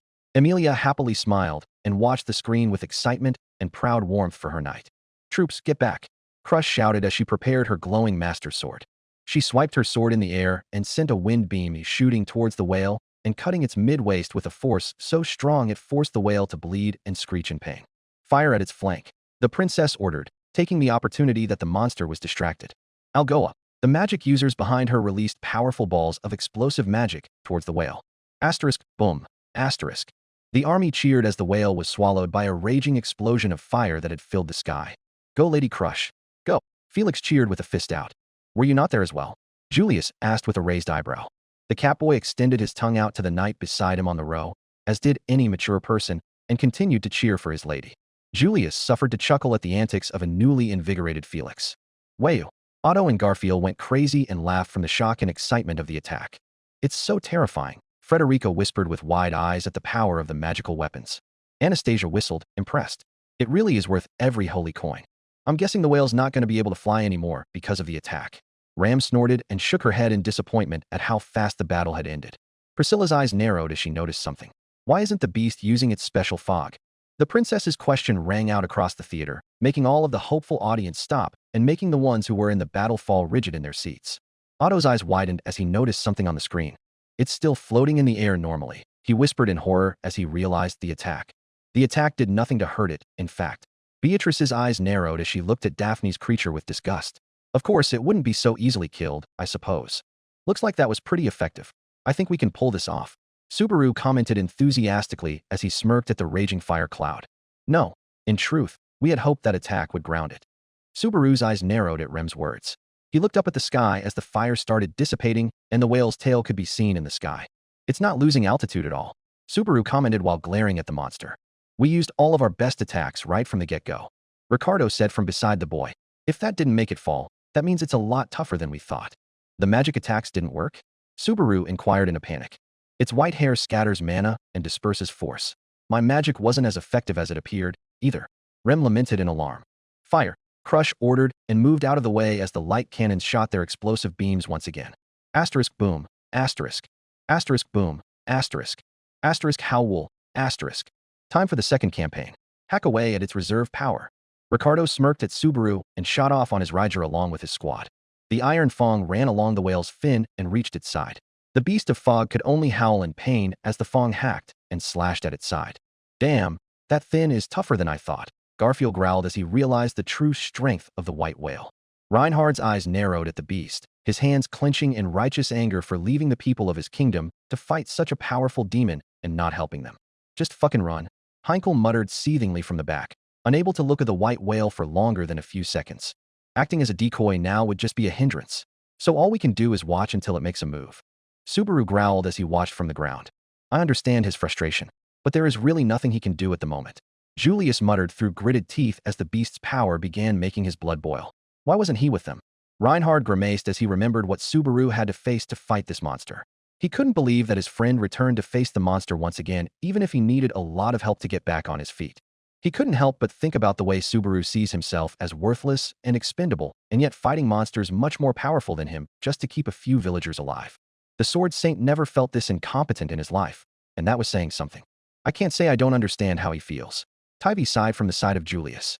Being a tactician is the same as being someone who sits on the sidelines to watch because they can't contribute much. Shut up, Mimi said as she held a finger on her twin's lip. I feel just as irritated as you do. Subaru looked beside him to find Felix looking at the whale on a yellow ground dragon. I don't even have any attacks, so all I can do is watch, anyway. Crush's eyes narrowed a little bit at how similar her knight viewed himself to Subaru. She couldn't help the sense of worry from overwhelming her once again. Ferris. She knew that her knight could be suffering from the same self-depreciation as Subaru. They both had the same loyalty issues and obsessive love for the people dear to them. I'll keep an eye on this. I swear I will change things for you. Subaru leaned in with a smirk toward the Catboy. But with your healing specialty, you're our lifeline. Just fulfill that role for us. We're counting on you. Felix looked at Subaru with a bewildered expression. You've really changed in just one day, huh? What happened? If I had to say, I've become a slightly better man. The nasty-eyed boy winked with a smile. Many eyes were glaring at Subaru's cheerful smile. What an absurd joke. Heinkel scoffed and gave Subaru a glare for throwing away his deaths in one statement. The Duchess nodded her head sternly, agreeing with the nasty-eyed boy's effort to cheer her knight. The Catboy looked down with his ears flat. I'm sorry for doubting him. The healer whispered in guilt and sadness as he flashed back to all of the horrors Subaru had endured to make this change in himself happen. You should listen to Subaru-sama's words more. Ferris. Crush spoke sternly from her spot in the front row. The healer looked at his lady in confusion and bewilderment. Wilhelm-sama is. Subaru and Felix instantly looked where Rem pointed. Up above, the old man was swiping his sword as it dug deep into the colossal whale and ran across its body as a wall of red sputtered behind him. See yahaha. Asterisk hole. Asterisk. The old man encouraged himself by screaming over the whale's pain, screeching and howling, impressing all of the troops below the two. Boy, there's something mine amazing selves would do. Garfield laughed and cracked his knuckles together in excitement. The old man quickly unstuck his sword from the big open wound he inflicted on the monster and jumped high in the air with the blade drawn behind his back. Asterisk crunch. Asterisk. With elegance, the old man stabbed the sword into the whale's black pupil, making it bleed from the eye as he jumped down to the ground. Asterisk screech. Asterisk. Yo! Petra grimaced in disgust at the sight. That's so gross. Schultz shrieked, as well trying not to puke from behind Petra. Beatrice smiled in satisfaction as she heard the monster's pain shrieking. That's what it gets for hurting Betty's Subaru, in fact. Wilhelm's leg was met by Ricardo's side-turned blade as the dogman forced the butler to boost up toward the monster. Upsy-daisy. The beastman growled as he sent the old swordsman flying. Wilhelm shot like a bullet and screamed battle-hardy as he stabbed his sword into the area around the whale's eye. He quickly cut the entire area in a circle shape and forced a fountain of blood to burst around the whale's eyeball. Asterisk SSBPRRRRRRTT. Asterisk. Subaru could only watch in awe as the yellow gigantic eyeball fell from the whale's socket and landed right beside his dragon. Wilhelm followed the eyeball and stabbed his sword into it, causing blood to fly all around him. Subaru watched with a hung jaw. The old man held the beast's eye by his sword tip and moved it in the air. Smirking as if taunting it, he spoke confidently. Miserable. It seems less frightening when it's being easily attacked by an old guard like that. Otto seemed unsure when it came to trusting the scene. Something's not right. I agree with your assessment. Julius found himself muttering under his breath as well. I noticed that Wilhelm-sama also got overly excited to understand the particularities of the current fight. Forgive me. Wilhelm bowed his head without shame for the excitement displayed on the screen. I was lost in my opponent's cries for help. Who would even come to help the white whale? Frederica asked from his side, with Petra sitting between them. Many of those who were in the battle winced in union and looked away from their partners in the theater due to their remembrance. I say watch what happens. It's a doozy. Ricardo's head lowered as he rubbed his muscled neck nervously. That doesn't fill me with confidence. Otto looked concerned at the faces he noticed from Crush and the mercenaries who were at the battle. The tales only said the white whale was vanquished in the expedition before the sloth, so no other Mabeast will come to assist. Tivy muttered under his breath, not having heard the story from his sister due to her being too traumatized by it. Mimi, are you still banning me from talking about this? I want to know badly what happens. Mimi zipped her lips and kept her hopping in place to force her brother to watch. I wish Hitaro didn't follow your request to ban any mention of this battle during dinner time. Tivy sighed and looked up at the window. Wilhelm's smirk fell as soon as he noticed something. What is that? Something's odd. What's going on? The other soldiers pointed and whispered amongst themselves as they all noticed the giant monster's change. The color of its eye. Subaru watched slack-jawed as the whale's remaining yellow eye suddenly turned blood red with a black pupil at the center. Asterisk scree echa. Asterisk. Subaru and Rem glared with narrowed eyes as the whale forced weird alien-like sounds out of its throat, filling the air with unnatural sound waves as spurts and holes opened up all across its massive body. The whale's eye formed blood red as the holes in its body filled up with moving scales. Its mouth opened and let out a roar of anger. Asterisk ruohier. Asterisk. What's going on? Schult held on to Heinkel, shivering from fear. It began attacking after being provoked by the peasants. Priscilla crossed her legs and leaned back in her seat. The beast is capable of strategy, it seems. It wore them out. Heinkel's gruff voice was lowered to one of shock at the dirtiness of the tactic. Subaru, Rem, the Iron Fong, and the rest of the army had to place their hands on their ears to protect them from the striking sound waves as the monster angrily shouted. Subaru suddenly opened his eyes in horror as the monster's holes extended further. Asterisk TSSHHHHHHHHHHH. Asterisk. The alien shrieks filled the air as the beast of fog lived up to its name and covered the entire Lufus plain fields with blank white mist. The mist and fog were being gushed out of the whale's many holes. Many in the audience had their eyes wide in shock at the scene. So that's how it makes the fog, Otto growled, glaring at the screen. How could the witch create such a monster? So powerful and dangerous. Julius gritted his teeth as he remembered when the entire world filled up with mist and fog while he was blocking a road instead of helping his fellow fighters in the beast. Scene change. Have you grown to like flowers? No, I hate them. The screen shows the younger Wilhelm swiping his sword in the same ruined village. Watching him, while sitting on a rock to the side, was a pouting red-haired lady with bluebell eyes. Why do you wield that sword? She asked curiously. Because this is all I have. Younger Wilhelm swiped with a hardened stance. The young man faded to place the present-day Wilhelm in his place as the scene changed. The old man glared fiercely at the fog-filled sky as the whale emitted the alien shrieks around him. She looked so beautiful. Felt had to comment under her breath, wondering if she could see a little bit of Reinhard within the woman's similarly striking blue eyes. Rain. The knight couldn't look at the woman supposed to be his grandmother, nor was he allowed to enjoy the first meeting between her and his grandfather due to him closing his eyes and looking away. Rain. Felt reached out to her knight with a concerned expression. Not knowing what to do, Reinhard moved away from her silently. Give him time, felt Sama. Petra whispered from above the blonde candidate. Most of the people in the theater frowned in sympathy for the old couple. They looked so made for one another. Frederica whispered as her heart clenched in sadness at the sweet couple. Wilhelm grounded his teeth in anger at the way he treated his beloved in his early days. Wishing he could give her nothing but happiness and love-filled moments instead of wasting his days with her being a petty, brainless fool. I wish my wounds could open 1,000 times for one more moment like that with you. Heinkel was the only one left with a different expression from the rest of the people in the room. He held a look of contempt towards his mother's younger version that worried the butler beside him. Heinkel-sama. She was your mother, wasn't she? She seems like a good person. It's not about her, kiddo. Just don't get involved. Heinkel shoved the boy away and grunted in his seat, unable to see the look of heartbreak on Schultz's small face. It disappeared? Subaru asked as he struggled to stay put as his ears were assaulted by the whale's sounds. We're going to move. Hang on, Rem shouted worriedly. As Petrash ran through the fog, Subaru and Rem could only hear the voices of their comrades around them. Troops. Retreat. Crush ordered. Got it. Retreat. Redash. Ah. Gra. As the sounds of many screams and cries of his allies and soldiers filled the foggy air, Subaru could only look around blindly. Whoa, whoa, whoa, whoa.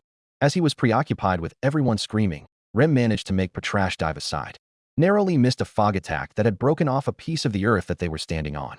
That's what magic fog looks like. Subaru asked while looking at the area of the ground that had been hit. If that had hit us. Oh my OD. Frederica held Petra close as she watched the horrific scene. How's he not as freaked out as we are right now? Felt was at the edge of her seat with anticipation and nervousness. Shit. Garfield fell silent with a serious look on his face for the soldiers on the screen. They're all dying? They are being forgotten, I suppose. That's the fog of the white whale. Beatrice's words were dark and solemn with their finality, making the room more tense. The tragedy is that we can't factually say who fell, just the number due to a system of counting we devised before the battle. Felix sighed and held his dress harshly. None were remembered. Crush watched with a tortured expression. The voices of every man who had suffered under her commands haunted her psyche. The sight before her blasted her with unpleasant memories of every soldier condemning her in a dark void. It was easy to forget these nightmares when she was amnesiac or when she was busy learning about this boy's painful life in her world. But seeing the battle from another perspective reminded her of the things she needed to be guilty of her incompetence and ignorance at forgetting such a sin she had committed to hundreds of men. Emilia looked worried for her knight and saddened for the people who were getting hurt in the fog. Damn beast. Julius gritted his teeth in fury as he heard the screams of the proud men around his friend. Reinhard winced and clenched his fists tightly as the screams and shrieks of innocent men filled the theater. I'm so sorry, he whispered as the screams around Subaru intensified. Ricardo and Mimi shuddered in place, while looking away as they too had been in the same place as Subaru. Rem looked at the screen with pity as she had been too busy saving Subaru at the time to think about the other men around them. Asterisk Zayap, asterisk. Asterisk Zayap, asterisk. Crush swiped her glowing sword in a different direction, forcing the mist to part away just a bit for her soldiers to be seen around here. How many men did we lose? Crush asked sternly. 12 from my unit. We're 3 short now. A soldier answered from the side. Who was lost? Crush asked, sounding a bit soft. The soldier gritted his teeth. I don't know. 14 from mine. 1 deserted. Another soldier answered. I'm missing 6. I'm sorry, another said with his voice filled with shame. Subaru's eyes widened. No one was riding on the opposite side of me. Who is Rem? Rem, who is that? You've forgotten Rem too? That's it. People hit by the white whale's fog vanish from existence, along with all memories of them. The fog of elimination. Subaru gritted his teeth in anger. What a disgusting creature. Priscilla growled out with a snarl of disgust. Ending its presence in mine world is but a duty. One where you rejected. Remember, princess? Al was the only one brave enough between the 3 males sitting around her to remind her. Priscilla narrowed her eyes and scoffed. 'Twas mine service to the world that I pushed things this far ahead. Do not toy with the foils of a world that serves mineself, Aldebaran. That's convenient. Al shut his mouth once her glare intensified on him. Sorry. This situation is looking really dire now. I can't see any way out. Anastasia caressed her scarf in frustration as she analyzed the situation of the soldiers. Ram gritted her teeth in worry for her sister on the screen. What will you do to get out of this, I wonder? Beatrice asked any of the 2 girls who were present with the boy during the fight in impatience and worry for her contractor. They stayed silent. You're back. Crush sounded out from his side. He looked beside him to find Wilhelm with the iron fong walking out of the mist and toward the area Crush's sword had cleared up. Forgive my haste, Wilhelm said. What are the damages? Ricardo asked. A total of 21 lost. It appears 1 whole platoon was wiped out. It won't even be possible to properly protect the honor of those lost. An old soldier from behind Crush growled out. Forgive me. Wilhelm looked down with a scowl. Why do you wield the sword? The scene changes to younger Wilhelm watching the flower patch beside the red-haired lady. Because I couldn't think of any other way to protect. He answered her question. The scene changes back to present Wilhelm, gripping the sheath of his blade tight while frowning to the ground. Remember her when a problem comes up because of your fucking pathetic love for that sword. Heinkel spat under his breath as he heard Teresa's voice with Wilhelm. Deputy Commander. Julius glared back at the drunk man with little to no respect in his eyes for the title exiting his mouth. Please refrain from commenting like that again.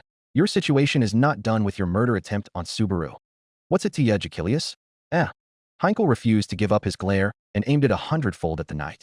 Why don't you fuck off to your books or something? Bringing the responsibility of this beast's victims on Wilhelm Sama after he gave away so much to fight it for us is all the reason I need to involve myself with your words. Julius stood in his seat, but Garfield's hand on his shoulder stopped him from doing something he might regret. I never took you as someone so hot-headed, Julius can, Anastasia muttered under her breath. But she looked at the despaired faces of the other soldiers and then at her knight's righteous expression. Oh, that's just your guilt. I see. Gave away what? For whom? Heinkel bellowed a laugh that was trapped within the bottom of his depth until he had to hold on to the chair in front of him for balance. The laughter forced Wilhelm and Reinhard to look at the man with haunted expressions as many grew uncomfortable. The only thing this fucker gave a shit about was his own fucking ass. Not the soldiers around him. Not the ones who had to face the thing before him. And for fucking sake, stop trying to make this all about her. Heinkel's breath stopped him from earning more grimaces and shocked faces. He pointed a finger at Wilhelm, and due to the contrast of positioning, Reinhard as well. The monster who killed your wife is right in front of you, old man. Heinkel's words earned shocked gazes towards Reinhard. The knight didn't respond with anything except for a look of acceptance. Heinkel. Wilhelm tried to intercept the man's words, but the damage had already been done. Don't fucking blame the white whale when it was you who wanted to push me against it. Heinkel glared with hatred towards the man supposed to be his father. You're fucking shame for having me let her there. Forced her hand to get killed by this monster behind you. That's enough. Emilia glared at Heinkel after his words struck both Wilhelm and Reinhard into silent, disturbed expressions. I don't know what this is about, but this is a dire situation all of our friends are stuck in. Please be mindful of your accusations and all of the hurtful things you say about them. Fuck off. Half-elf. Heinkel told Emilia, glaring right back at the stern girl as she opposed him. If you think I can be intimidated because of my race, then please realize that you're not the fur. Emilia was cut off by a scoff. I don't give two shits about your race or where you're from. Just fuck off. Heinkel said, making Emilia blink in surprise. Dog. Priscilla's commanding voice filled the theater, earning a grimace of attention from the fiery man standing at the attention of everyone in the room. Heinkel looked back at the cross-legged Baroness, toying with her fan as she observed the screen above. Sit. You're much better silent for my divine self. Priscilla didn't intend to repeat her words, so she allowed her tone to be a factual one without any complications towards what she wanted. I'll look nervously at the two. Just sit down, bro. It's not worth this. Whatever it is you're going through right now. Heinkel's glare dropped, as did his hands. He adopted an obedient grimace and sat down beside Schult without much of a hassle. She's got him whipped at least. Felt sighed as the room began to calm with the tension being lifted from Heinkel, but back to what was happening on the screen. Rain. She looked at her knight, who was still looking at his father with a struck expression. I would like a minute, my lady. Reinhard spoke to her for the first time. I do not feel all that well. His voice was empty, mechanic, and soulless. Felt looked at him with worry in her eyes clear. Meanwhile, Emilia sat back down, giving Wilhelm a look of sympathy along with Rem and Crush. The old man simply allowed his head to hang in shame after everything had been settled due to Priscilla's interference. Now that it's in the fog, we don't know where it will attack from. Staying close together is the worst thing we can do. Crush boomed out to her army. Disperse him, dash. Asterisk Shrike, asterisk. What is that? The Duchess shouted in alarm as she looked around. The sounds of alien screams surrounded all of them as the mist and fog intensified, making everyone blind to the source of the beastly howls. Soldiers began to cover up their ears as the sounds tore through their earbuds and caused a microcosm to ingrain their heads and consciousness. Is that the white whale? Subaru gritted his teeth as he held one ear closed. Eh ha ha ha ha. Subaru looked behind him to find a soldier falling off the back of a ground dragon and screaming while scratching his face in pain. Hey, what's wrong? Subaru shouted as he dropped off and ran towards the man. Hey. Subaru pulled the man's hands off his face to find that he had scratched his entire face with his fingers while screaming.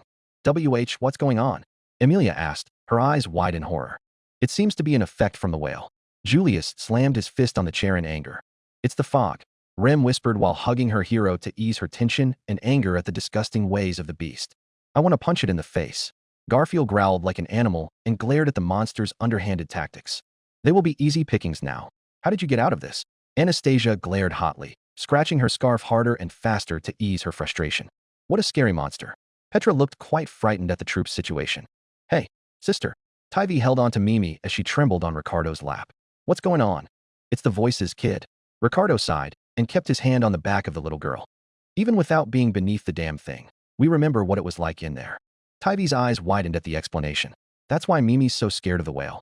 Ricardo had to nod his head for the shocked tactician. It wasn't just Mimi who was dealing with this trauma, as Tivy noticed faint struggling from Felix and Rem as well. He noticed their hands trembling and a slight quiver in their lip that was similar to his sister's. This is troubling, Rem struggled to say as she held on to Subaru tighter. I thought I would be able to be past this when I woke up here. Truly, Felix sighed and kept a hand on his other wrist to stop it. Tivy held on to his sister and continued to look around the room until he noticed something particular. What's wrong with him? Tivy nudged Julius and pointed at the person sitting in the row directly in front of them. Emilia's eyes followed where Tivy had pointed and Julius was turning. Otto Cohen. She forced people to turn towards the merchant with her worried tone. Otto bro. Oi. Garfield cringed when more people began noticing what he was trying to fix. Before all of them, Otto's face was changed into one that was disturbing to anyone who saw it. Even Crush had to lean back slightly out of shock that a person could look like that. Hey, what's the matter? Julius said upon immediate recognition of the merchant's face. Stop talking. The merchant told them without a hint of emotion given through his voice. Stop talking. What? Beatrice looked at the boy with a hint of fear in her eyes as she squinted with concern.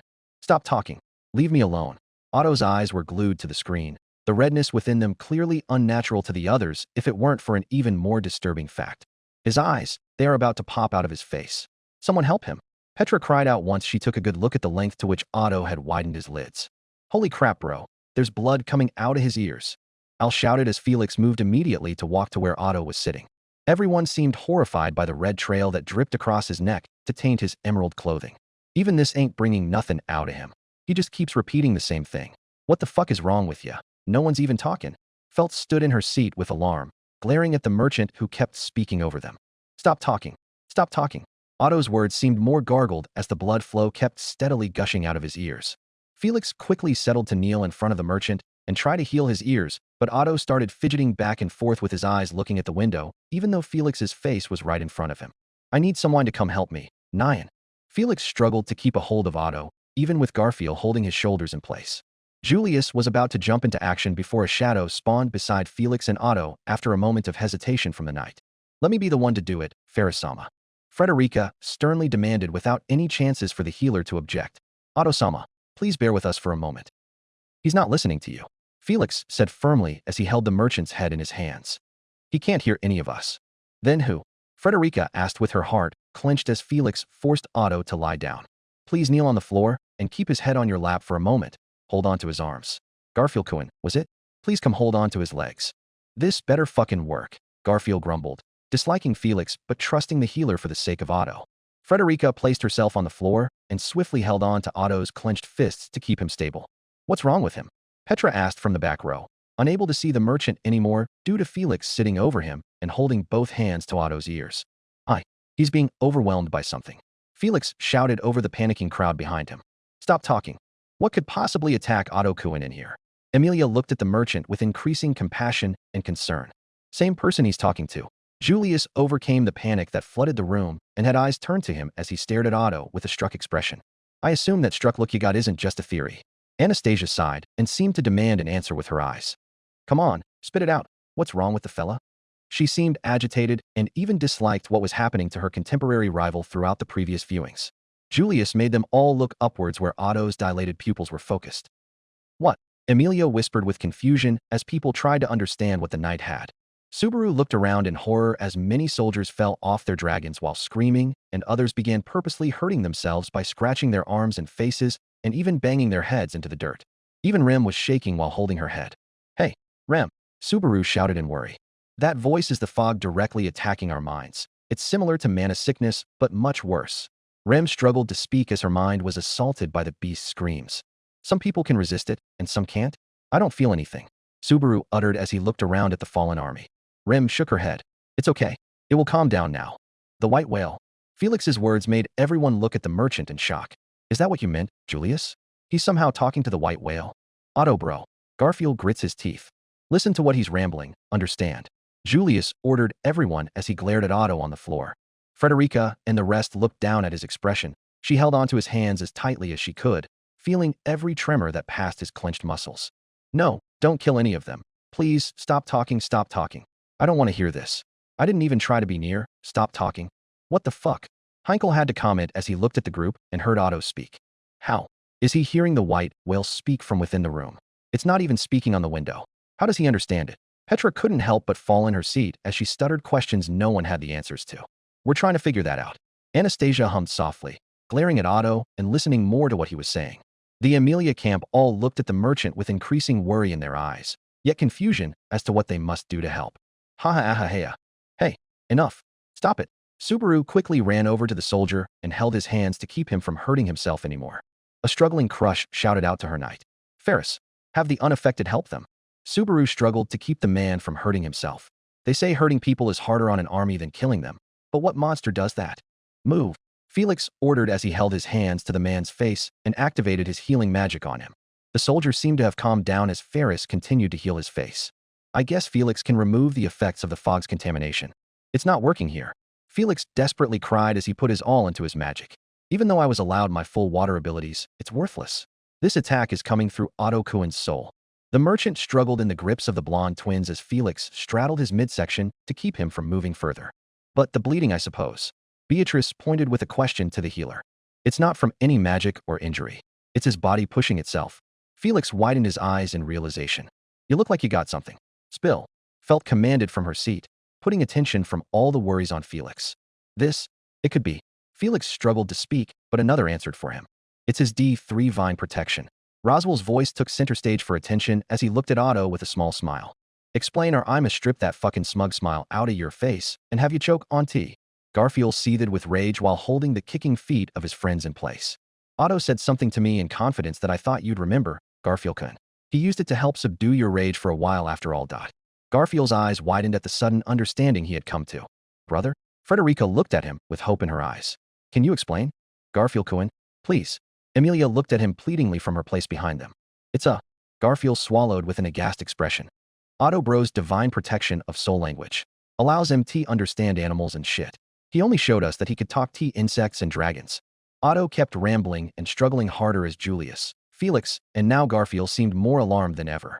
What you're saying is, Felt widened her eyes as she and everyone else understood what was being told to them by the disturbed blonde. Otto Kuhn's condition isn't because of the whale's abilities. It's his own divine protection allowing him to come into direct contact with the white whale. Rem shouted with disbelief coloring her face, having Felix nod his head. It's impossible, Tivy said firmly, looking at them in denial. It explains the bleeding which Fairy-chan cannot stop. Naya. Felix glared at him, still putting his all to heal Otto. Otto's nose began to leak blood as the merchant screamed new phrases. Stop, stop, stop, stop. Everyone looked baffled as Felix, and the demi-human siblings tried to do their best and keep the boy in place. Emilia's eyes wandered above and found a more shocking sight. Why? Why are you playing while Otto Kuhn is being harmed like this? Her desperate voice made everyone look upon instinct. Subaru looked around at the broken and preoccupied army. But there's not enough time. If it comes for us now, we're finished. Subaru clenched his jacket tightly and breathed deeply. Crush sand, he shouted for the focused Duchess. I'll buy us time. Have everyone regroup. What? Crush asked in confusion, but the boy was already climbing Patrash's saddle. What's this damn fool doing? Julius clenched his fist and stepped forward to look between Subaru and Otto. That's a fair question. What could Natsuki Koen do? Anastasia mused critically. With Otto Koen being affected by the whale through the screen, I don't suppose we will be able to focus much without understanding what he is hearing. Emilia stepped back from Otto to look at her sleeping knight with a worried look. Subaru was looking at everyone while they were dealing with the torture from the white whale. Is he planning on helping more of them? You're absolutely not correct, Emilia-sama. Ram spoke from above them, giving her a glare toward the window. He's going to be the stupid man he's always been. And take my sister with him. She slammed a hand on the armrest beside her as Emilia and the others widened their eyes. Please. Stop. Otto screamed in terror as his blood kept flowing. Ram, sorry, but I need you to come with me to the most dangerous place here. The maid smiled sincerely. Of course. Anywhere.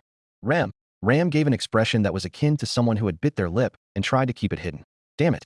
Sissy. She breathed in and out, giving her sister a small glare for her self-sacrificing nature. What's he doing? Petra asked while leaning closer to watch, her heart pounding in anticipation for her hero. Would this help Otto-sama? If Tiz is the fucking whale who's got my bro like this. Garfield struggled against the increasingly volatile Otto. Then I swear Captain better have done it in good. Wait, not Suki Subaru. Crush shouted as the rest of the soldiers looked at the boy. Anyone who can hear me, cover your ears. In this fog. Anyone who can't, stay where you are.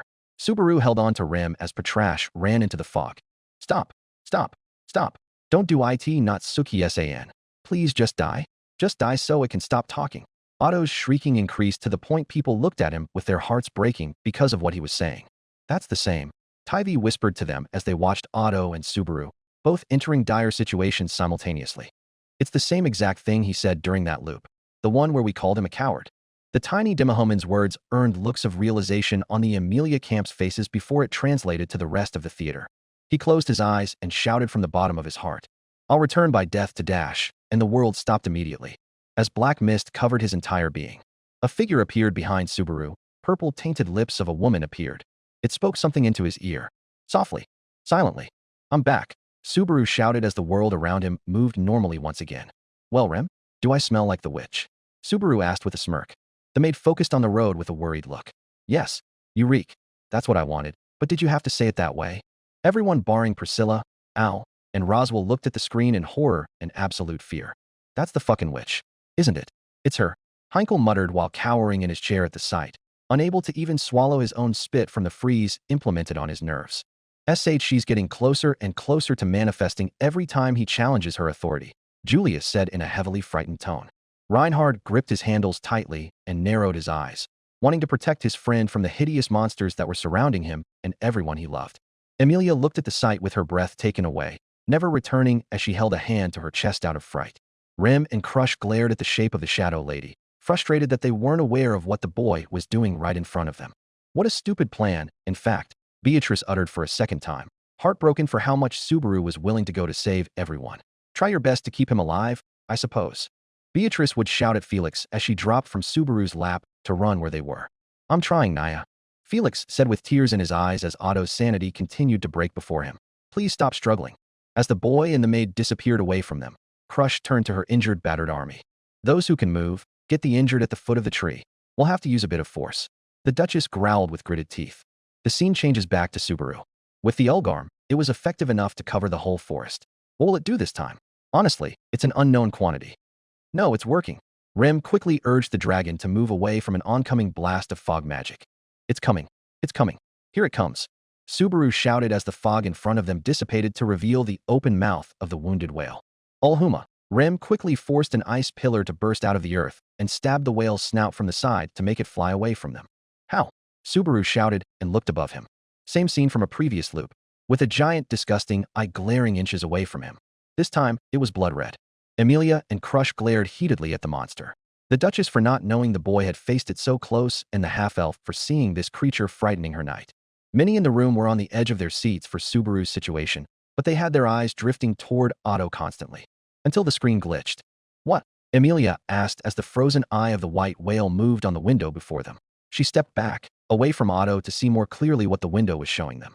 No way. Felt spoke breathlessly as everyone looked up with a sweating alarm. Oi, you fucking bastard. Garfield kept holding Otto's legs, but his seething glare was turned upward as he understood what everyone else had in that moment. You're fucking watching us, ain't ya? The eye of the white whale seemed to pause the whole world around Subaru, but it moved to look directly at the people observing his story, without any hesitation to the rules such a move would break. Gazing into the theater room from the confines of the past, they were watching. Stop. I won't do it. Stop talking to me. Otto cried out, holding onto Frederica's hands from the pain.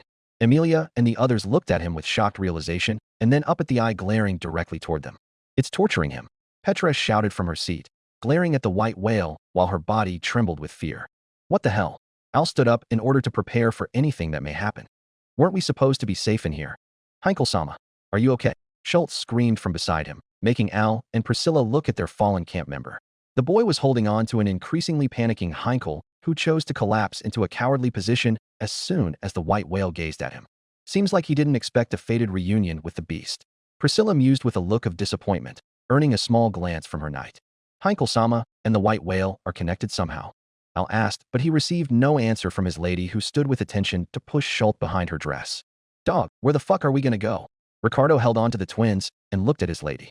We should move rooms, boss. Anastasia nodded her head, glaring at the white whale with equal ferocity as any of the other candidates in the room. But before anyone could move, Felix cried from beside them. He's getting worse. They watched as the minister's eyes began bleeding trails of red instead of salt water. His struggles continued to the point the demi-human siblings had trouble holding on to his limbs. I won't do it. I won't do it. Otto screamed, and the others tried to understand what he was saying to the white whale. Is it telling him to do something? Emilia asked with sympathy and hardness in her eyes, ready for anything the whale might throw at them. Otto Cohen. Listen. Crush shushed everyone so she could hear more from the suffering minister. Nothing will ever make me try to kill him again. Otto shouted and sobbed, trying to free his head from Felix's strong grip. Kill. Anastasia muttered under her breath. Again, Felt's eyes widened in realization. He's talking about Subaru Cohen. The white whale is. Rem looked at Emilia and Beatrice with an astonished look. It wants Otto to kill Subaru. Reinhard concluded, having already stood up in front of Felt with his full attention on the beast threatening them through the window. His words incited gasps out of Emilia and Petra as everyone looked at Otto with increasing worry. Just let him die in peace without me doing your dirty work. Otto screamed once more, his body, and struggled to show that the torture was never ending from the beast above them as it tried to force its will on the minister's mind. Hold strong. Julius moved to Otto's side, helping Garfield and Frederica hold him down. He looked down at the bleeding face beneath all of them and glared with determination. Don't give in to it. Not this time.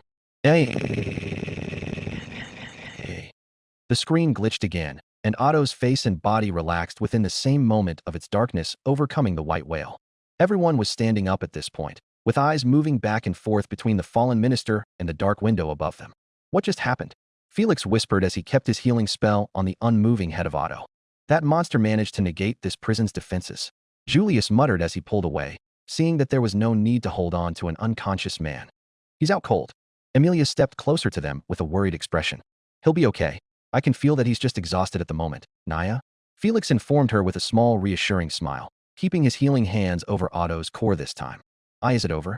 Petra looked at Otto with relief, mirroring what Emilia and Beatrice did, and sighed. I don't want it to attack him again. We're not going to be sure of that, though, Al said from above. That whole moment was not supposed to happen. How can the white whale attack us in this room from the past? As people nodded with him, some glared up at the ceiling of the room where they would always hear the warden's voice for explanations. He doesn't want to explain this? Crush said bitterly, glaring at the imagined man who trapped them there. Priscilla also glared at the ceiling with annoyance more than hatred. Disobedient peasant. She snarks before huffing and sitting in her seat, crossing her leg over the other. She had one more thing to say to them as she opened one of her eyes to look at the dark screen, aiming her voice loud for everyone below her to hear. You should commend that commoner's efforts. 'Tis was a great service he's done indeed. We know, Amelia said as others around her nodded, all of them eyeing Otto with sympathy and gratitude. He stopped the white whale from forcing to hurt Subaru, all on his own. Rem cut her off to say what Amelia and many others felt for the boy at that moment. Otto Cohen is amazing. I gotta apologize for calling him a coward later. Remind me, Rain. Felt rubbed the back of her head with an uncomfortable expression that earned a small smile and a nod from the relieved knight. Felix, Garfield, and Julius all help each other to put the merchant in his seat, freshly cleaned from the blood after Felix is sure of his healing process being done. If you don't mind me sitting beside him on the other seat, Garf? Frederica asked Garfield, surprising her brother but not being unwelcome to do so. Sure, Naysama. Garfield shrugged and took his seat beside Otto. Frederica took a seat on the other side, hoping to be a comforting presence for the minister like she had been every time he would deal with a hangover in the morning. Why the hell did it choose him of all people? Tivy asked, flabbergasted at the whole situation. That guy's not some weakling outside of the prison, is he? Rem looked around for an answer since she doesn't remember actually meeting Otto herself in her lifetime. Otto Cohen is physically weaker, but he always seemed to be the most well put together mentally. Amelia sat back down in her seat after making sure Otto was settled and comfortable with the others. He's still a huge worker and a big help. The white whale could only reach him due to the divine protection, Reinhard said with a narrow-eyed expression. It seems like the beast wanted to harm Subaru specifically, and it chooses the one person that can understand it. Does that explain why he pushed him off the carriage in the previous loop? Because I still think that was very out of character for the guy who's been rushing to make us believe in Subaru this whole time. Tivy was the one to bring up what many were avoiding for so long. Didn't he say similar things? Amelia looked unsure at her camp members. His creepy expressions looked the same too, I suppose. Beatrice noted for them as well. Then how come he didn't try to kill Subaru this time, even though the white whale tortured him in the same manner? Crush asked with a look of astonishment aimed at the sleeping minister. Firstly, we do not know that for sure. Anastasia sighed from behind her, rubbing her scarf. The whale wasn't torturing Otto Cohen to kill Natsuki Cohen during the failed loop. Or it may have recognized Subaru Cohen as a threat and forced Otto Cohen to choose between who lives and who dies. Considering that Subaru was a stranger in the failed loop, Julius had a small grin on his face as his lady continued from the side. MHM, right you are, Julius Cohen. I suppose Otto Cohen is the type to never betray his friends. Anastasia earned some smiles from the Amelia camp members who knew Otto well. How can we apologize to him? Petra's voice was hoarse, ridden with guilt as she gazed at Otto. I'm sure our words and honest thoughts are enough. Frederica gave Amelia and the others a confident nod. Otto-sama doesn't need much for us to know he's appreciated, so we must make it known once he wakes up. Amelia clapped excitedly and nodded alongside Beatrice and Petra. Rem looked like she wanted to be involved also. This is going to make him feel so much better about his guilt. Amelia all but squealed in place from how giddy she felt for Otto's sake. I'm so happy that he's so strong and good-hearted. Priscilla snorted and rolled her eyes. Having her job in making them acknowledge Otto's effort fulfilled easily by people who want to forget about the sad past quicker than beggars kneeling to pick up coins from the street. What are we going to do now? Schult asked his lady from the side, looking at the window above them. I'm really glad that Otto-sama person managed to hold off something so scary, but this isn't the end of the battle, right? Priscilla and Al gave Schult particular glances. Schult Cohen, do you want to watch the rest of the battle even after everything that happened? Al asked while Priscilla looked down at her butler curiously. Aye. Schult puffed his cheeks even though he was blushing. I really want to see it defeated after what it did. Priscilla grinned at the boy with approval and surprise. Well put. She patted his head pleasantly and looked upwards as the screen lit the whole room once again. Many who weren't around Schult tensed in their seats, braced for anything that might happen to him. Ram ordered Frederica and Garfield from her seat above the others, gaining nods from the two as they looked at the sleeping Otto with nervous expressions. Hey Rain, as everyone braced for whatever might come next, not knowing if the white whale would be able to reach into the theater again or not, Felt took to talk with her knight. You feeling better? The knight raised an eyebrow. I suppose. He sighed, not wanting to look at either of his family members at the moment.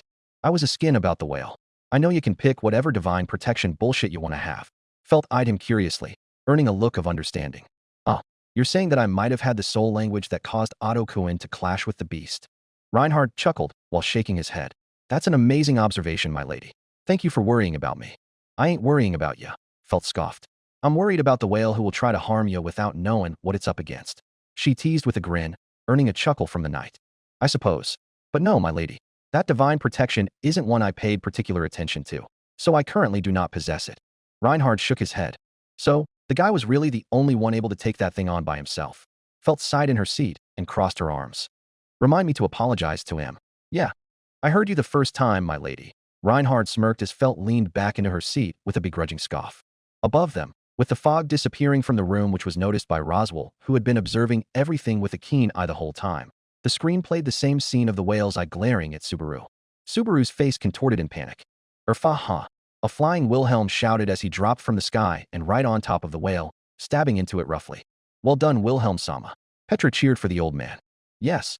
Garfield had to cock his fist into the air in celebration as well. He saved him. Schult was holding his fists in the air with a happy smile. The feeling of relief at seeing the white whale hurt, away from both Subaru and Otto, was one that put a smile on everyone's faces, even Roswell. Sis. Together. Hitaro and Mimi jumped high behind the old man on their riders and shot a burst of wind magic at the whale's wounded side.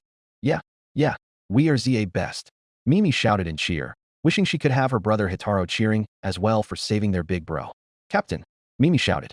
I got this. The beast man quickly maneuvered his rider to walk alongside the whale's side. He stabbed his blade into its body and kept it in as he runs alongside it, cutting and slashing every hole on the whale's body that was emitting the white fog. So handsome, Ricardo whistled, making Anastasia snort and giggle beside him. The white whale began thrusting its side against the earth to get rid of the pesky humans that were attacking it. Rem, Subaru ordered in distress. The maid silently forced Petrash to run right underneath the whale's nose. The bleeding calamity instantly honed in on the boy's smell and sharply glared at him. Come on, I suppose. Beatrice sat on the edge of Subaru's thighs and started biting her nails from fear of this situation. Looking away from me? How unfriendly. And after I've spent the past 14 years utterly mad for you. Wilhelm commented as he stabbed his sword into the whale and jumped right on top of it. He unsheathed another blade and stood beside Ricardo on the head of the monster. This is starting to get fun. It's more sturdy than expected, but not all that strong. The beastman commented. No, it's putting up less of a fight than it should. Wilhelm shouted as he stood beside Ricardo's rider on the whale. I find it hard to believe this beast got the better of my wife, a master swordsman. The fact that we got the jump on it, and that it didn't use its fog to divide our forces to start with dash. Asterisk, hoawawul. Asterisk. The whale suddenly turned its body upwards and began flying towards the sky, making both Ricardo and Wilhelm drop from on top of it. I'll take one more thing before I leave. Wilhelm shouted and cut off one of the whale's fins and making it drop to the ground. A red-ground dragon quickly caught the old man on its back and ran with his master into the fog. Nice going, old man. Mimi giggled in cheer as many clapped for the old man's tactics in the fight, watching the battle with amazement and wonder. Though Wilhelm and Crush locked eyes for a moment with firm nods in understanding. Both knew what was to come after this, and since Otto was asleep, no one would be there to catch what the old man had said about the white whale. Wilhelm-san, Subaru shouted as he ran alongside him. Be alert. We don't know where it'll come from. The old man shouted, making everyone anxious. Subaru, Wilhelm, Ricardo, and the twins all stopped in a cleared patch and looked around into the surrounding thick fog. What's up? It ain't gonna follow us. Ricardo asked. Silence. It comes. Wilhelm shouted and looked up suddenly. Subaru quickly moved away with Rem and Petrash and shouted to the others. The fog's coming down. Asterisk Sesplaya. The magical fog attack hit the spot where the group had once stood and forced an explosion that knocked all of them off their dragons and riders. That was close. I never knew how scary it was for you guys to fight it in the fog like this, Nyan. Felix said as he sat on the edge of his seat for them. Subaru Natsuki did us a miracle by getting away from where we were. Crush admitted begrudgingly while frowning at the scene. He's a moron. Beatrice huffed in anger, making Amelia nod her head in agreement while looking at the screen worriedly. Subaru-kun truly did his best to help the troops against the whale. Rem somberly smiled at the boy. Garfield hooped proudly at his captain's awesome plan. He truly began showing them how cool he was, and the blonde tiger was all in for it. He looks competent amongst you. Julius mused with a sincere smile on his face as he watched Subaru's heroics. Wilhelm quickly picked up his blade and struggled to stand on his knees. He slowly looked down to find a pretty yellow flower standing alone right beside him. Run! Subaru shouted in anguish. What the hell?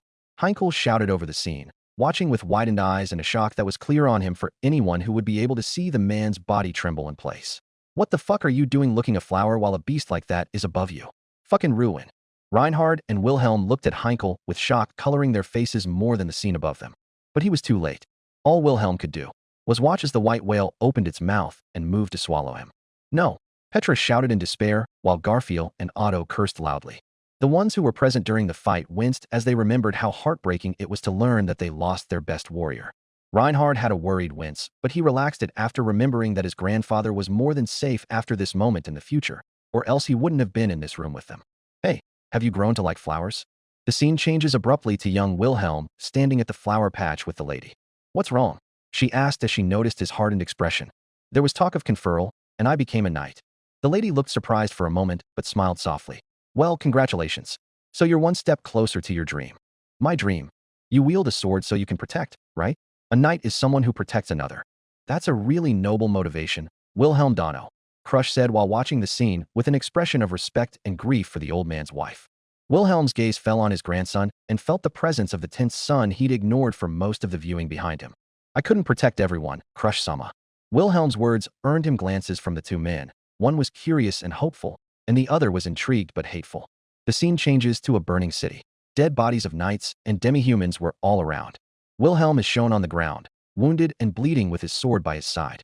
He was surrounded by monstrous demi-humans. I don't want to die, Wilhelm uttered pathetically as a monster picked up his axe and was about to kill Wilhelm. This seems familiar, Emilia whispered as she watched with her head moving closer to Subaru's shoulder. Those are scenes from the war. Julius looked down in respect for the fallen knights around Wilhelm. Heinkel grits his teeth at the sight, not expecting his own father to look like this. After hearing so much about how I should live up to your deeds during this fucking war, you look like this in the end. To be honest, pal, you don't look much different every time you face a fight you can't win. Al earned a glare from Heinkel as he commented casually. Wilhelm just gritted his teeth tiredly. Waited for his death. Asterisk whoosh. Asterisk. In an instant, a figure stood on top of him. A figure that had cut down every single monster in the area in a matter of seconds. Huh. Wilhelm looked up in astonishment. Teresa Vanistria stood on top of him wearing her armor and wielding her legendary sword in hand. The swordswoman glared at the second pack of demi-humans and shot towards them, cutting and slashing, dodging arrows and kicking the shooters' heads off their shoulders. The army of monsters never stood a chance as she turned them to corpses beneath her boots. It's truly a wonder how powerful she is. Anastasia marveled at the ease Teresa butchered her enemies. The reason humans won the war 70 years ago was because of the sword saint, Julius morbidly stated as he clenched his hilt. Reinhard winced and shook his head while Heinkel looked at his mother with something akin to awe and shame at the same time. She was the best out of all of us. He gripped his armrests and closed his eyes shut. Schultz's worried expression covered him from the side, making the man increasingly agitated beyond belief. Fuck, I really need that drink. It's humiliating, Wilhelm shouted as Teresa blocked his sword strike with her fingers. Huh. Heinkel's eyes opened suddenly, looking at the screen with confusion coloring him.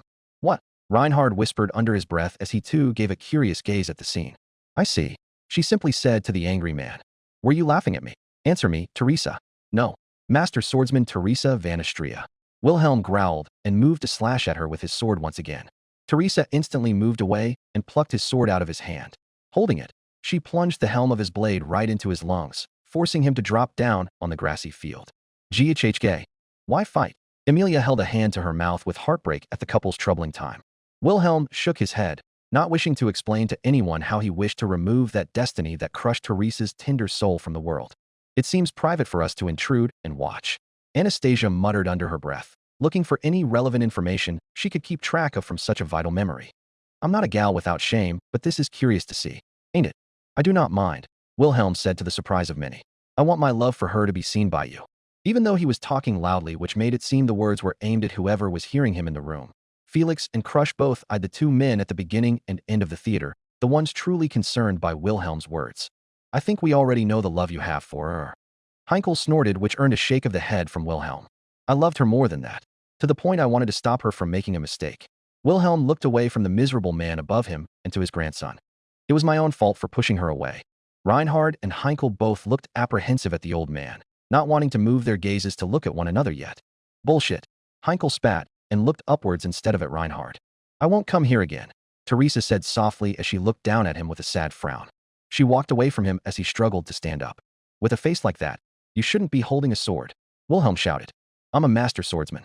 I didn't understand the reason why, but I do now. The lady stopped walking and spoke softly. The reason? Wielding a sword to protect someone. That sounds nice to me, too. The lady began walking away. Fuck off. Heinkel pleaded and glared at the ground, unable to look at the window anymore, much less at Reinhard. Fuck off. Protecting someone is what put me in this mess in the first place. Schult noticed tears in the man's eyes that crushed his heart. Heinkel-sama. Wait, Teresa. I'll take your sword from you. I don't care about the role bestowed upon the master swordsman. Wielding a sword. The beauty of a steel blade. Don't look down on them, master swordsman. Wilhelm shouted as Teresa walked away. The scene changes to present-day Wilhelm, looking at the flower that was plucked out of the earth as the whale's mouth grazed the chunks of dirt he was standing on. And as Subaru watched with wide, horrified eyes, the whale closed its jaw and swallowed Wilhelm van Astrea. To the shock of everyone watching, the whale was loving it. Many had their hands hung at the heartbreaking scene. No, Garfield shouted in shock, while everyone else stayed silent behind him. Wilhelm lowered his head with a tortured expression, his failure hitting him more than he had expected. We've got trouble, Ricardo shouted. But everyone could only watch as the whale moved to swallow Subaru in the same manner it had done to the old butler. Before the whale could reach Subaru, Ricardo pushed the boy out of the way. Emilia couldn't help but breathe in relief while watching the screen with worried eyes. It didn't help that she had completely squeezed his hand in her shock. Crush winced and crushed the boy's hand as well, wishing that she had been there to better protect him. Idiot, he didn't need to be a distraction. Felt gritted her teeth in fear and frustration. Subaru opened his eyes as he was falling away to see Ricardo's body cut open with his riger torn in half because of the whale's sharp teeth. Oh, sorry for your back, man. Al winced for the beast man. Ricardo laughed out loud. No need to worry, it was just a scratch. He boasted loudly. Anastasia shook her head and sighed in relief that both her subordinate and Subaru were all right. Wolfie and O. Petra shed tears for the fluffy wolf that had died. The boy rolled around the floor until Rim caught him on her lap. Subaru looked at the patch of blood where Ricardo and his sliced riger now lay. He noticed a giant shadow looming over him. He looked up. His eyes widened in terror. He started shaking. You're kidding me. Asterisk scryich. Asterisk. Asterisk hoawul. Asterisk. Asterisk reaur. Asterisk. Up above him, illuminated by the night vanquisher through the fog, 3 floating white whales could be seen. Title screen. Wilhelm van Astrea. Huh, Garfield shouted and slumped into his chair from shock and horror. How? This isn't what Subaru told me when he spoke about the whale. Emilia, now full-on panicking in horror and despair for her night's situation, sat on the edge of her seat while looking at the screen with a slack-jawed expression. This shouldn't be possible, I suppose. Why are there 3 now? Beatrice demanded of the troops that were present in the battle for an explanation. I didn't see the other 2 corpses when I arrived after the subjugation. Julius lamented, now holding an expression of nervousness and stern worry. This has really become a shit show. Alt sked and shook his head at his otherworldly brother's stupidity. He wouldn't have to deal with all of this had he just ran. You're fucking joking. There are 3 whales. It can't be. Heinkel whispered as he stared at the screen in fright and disbelief. What? What the hell? Is all of this shit? Heinkel's voice broke into a pathetic sob as he held the armrests of his seat and stared at the 3 beasts above Subaru with tears still fresh in his eyes. How did you beat all of them then? Did you drive the other 2 away? Tivy demanded, feeling a little insulted that none of the men of the Iron Fong shared the news about the other 2 whales. Big bro can't get a break, can he? Felt shouted in fury at the pure amount of dragon's hit being shed on Subaru's rescue attempt. How did you win this? Frederica shuddered and thanked her lords that she wasn't present during the battle, and feeling a little on edge for the poor fighters on the screen. Now this is truly interesting. Priscilla smirked and finally felt her excitement rising as she noticed how dire and dangerous the situation had become. Downright impossible even. This is too much to handle. Barusu had his arms full. Ram shook her head and glared at the screen with a glint of sympathy showing for the poor boy that will eat without teeth for the next few weeks after she stomps his head to the ground for all the shit he put her sister through. A red-haired young man was slack-jawed at the sight before him. His body trembled in shock and his eyes dilated. He whispered as his face twisted in horror. Please. There are 3 of these monsters. Petra hugged herself and hid her face from the shuddering thought. This isn't enough to make you falter, Subaru-kun? Roswell muttered under his breath with a serious glare on his face. Every life you have counts, but death is always an ending to stupidity. Facing this, did you ever think about that? The magic user couldn't help but narrow his eyes with increasing curiosity, keeping them only on Subaru alone. A scene that was exclusive to the manga and one of the best in ReZero's history has been added to the script here. Enjoy, and special thanks to Thagritzij on Discord for telling me about it. He looked upward with a despair overwhelming all emotion on his face. Subaru's knees folded beneath him. Well, a voice spoke mockingly in his ear, making Subaru look to the ground. Above Subaru was a distorted version of himself, grinning sinisterly with nothing but malice aimed at him by his copycat. Isn't it about time we give up on this run? On this loop? The second version chuckled into Subaru's ear. What is this? Emilia asked, breathless at the terrifying sight before her. Why is it talking to him like that? Everybody seemed to be taken aback by the sight of the second Subaru and the things he asked. He looked at the grass sea with a frozen expression as the counterpart leaned closer to him, staring into his eyes. The fuck? Stay away, Garfield growled protectively, knowing that it was useless, but it helped him get past his confusion at the scene. There's no way you can do it. It told Subaru as he seemed to have darkness overtake his face from the misery of the situation overcoming him. Oh, Anastasia and Crush widened their eyes in immediate understanding. So you deal with this too? Crush whispered under her breath, not even blinking as she watched the terrifying shadow speak.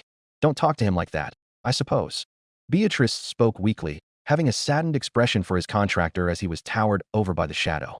You had so much trouble with only one of them. Now there's three. Just listen to yourself, kid. Heinkel muttered under his breath, removing his trembling expression and glaring at Subaru, also showing he understood what the others had. Even you have no chance to win this. This is his self-doubt. Schult asked Priscilla from the side, giving her a look of fear that shouldn't be on a kid's face. Perhaps that's why she patted him on the head while focusing on the window. It's cruel. The things he says to himself. Subaru's self-doubt laughed and waved at the three whales, standing over him haughtily. At a time where he is most desperate. How sadistic can this self-doubt be? Julius had a glare of worry itched on his charming face to the point he ignored the hair strands he used to wipe back. Shit. Garfield looked at his captain with a pleading expression. Come on, man. Don't let it win. Something held his sleeve, and Subaru's eyes turned to the person beside him other than his illusion. Rem was looking up at the sight of the three beasts flying above with something akin to worry showing clearly and genuinely. Rem, the one being called, looked at the window. Her lips trembled at the emotion he expressed when he said her name. Yes, Subaru-kun. Subaru's lips pursed, and he looked at the ground once more. Don't make that face. Her eyes widened, alongside Amelia and Beatrice, who expressed shock immediately. Ram began looking at Subaru with a warmer gaze, removing her pity from within her gaze as she gave him a small smile in understanding. He stood up with a furious expression shining across the looks of fear and panic from the army around him. Your smiling face is so much better. Before he could move, the other version of him held his shoulder and leaned closer to his ear with a grin. Give it up. Listen to it, Heinkel uttered desperately. It's the only thing that will keep you alive, kid. Priscilla's eyes narrowed at the window, showing complete interest and focus on Subaru. You don't have what it takes. The illusion spoke to Subaru with a sinister smile that crawled evil down his skin. Is this what you always saw? Amelia wondered desperately as she looked between the sleeping Subaru beside her and the one being trapped by his doubts. Every time, whenever you were unsure or desperate. In every loop too. Petra had the same expression as Amelia and the others, showing complete horror at the thought that this was a common affair with Subaru no matter the situation, and he's been dealing with it alone. Until Subaru's fist collided with the other version of himself in the face, turning the second Subaru of darkness into nothing more than a cloud of black smoke that dispersed around Subaru. He glared up with a determined glare towards the three beasts and began to move. End of manga scene. Priscilla's gaze never faltered as she changed her target to the sleeping Subaru inside the theater below her. Well done, was all she gave him in approval as she grinned for the first time in a long while. Disappointing displays take a long time to offset mine annoyance, but tis was a great service. That's a breath I thought I might never lose from my lungs, Anastasia sighed with a troubled look clear on her face. While some cocked their fists in victory like Garfield and Schult, most were just looking at the sleeping Subaru with sympathetic gazes. I'm proud of you, Subaru-kun. My hero. Rim hugged him from behind, feeling increasingly lucky to be beside him in that moment when she needed him the most. Amelia and Beatrice looked at Subaru with increasing admiration, not saying anything but taking the sight of him being there with them as a sign of comfort. He managed, though it is distasteful that we do not know if this will happen to him again. Julius sighed and waved his hair back once again due to his frustrations. That scene was heavy. Felt like I was watching something that held me in place against my will. Tivy commented with a relieved hand falling on his chest. I hated that. Can't help but agree with ya, Nyan. Felix muttered in his seat, still fiddling with the bloody skirt with a dispassionate expression. That Subaru-Quinn cannot be dealing with these a lot. Or else he ain't human in my opinion. We hope not. Ferris. Wilhelm gave the healer a supportive hand on the shoulder and a firm nod, eyeing Subaru with a little more respect in his eyes than usual. He's done splendidly. Punch in the shit outta it ain't splendid, felt snorted from the front of the old man. It's fucking satisfying. Crush had to close her eyes after that scene had finished, keeping her grip on Subaru's hand to bring herself some sense of calm. That scene had rattled her more than she realized. I know that this is how you see him dealing with his doubts constantly. Frederico whispered softly to the boy sleeping beside her, his clothes bloodied. Otto-sama, you'd be proud of him once I tell you all about it. She smiled at the innocent face Otto was making in his sleep. Captain, Mimi whispered as she looked at Ricardo. Crush looked horrified at what lay above her. The entire army looked at the three beasts with terror in their eyes. Some, if not most, dropped their weapons entirely. How? A soldier whispered. It's all over. Another soldier hugged himself to stop his shaken body. As Ricardo bled on the ground, and Wilhelm van Astria was swallowed whole. The soldiers just gave up and looked at the three monsters with fear and terror. Everyone's lost their morale to fight. Julius gritted his teeth in anger for not being present during these hard times. No one in their right mind would still be able to face such a sight and keep a steady face. I would have run away immediately if I was them. Al snorted, making some of the viewers worried. Heinkel glared at the floor. You say that but judge me? He muttered, inching closer to punching the man in his mind. Go fuck yourself. Al didn't hear what was being said as he had focus on the screen's dire situation.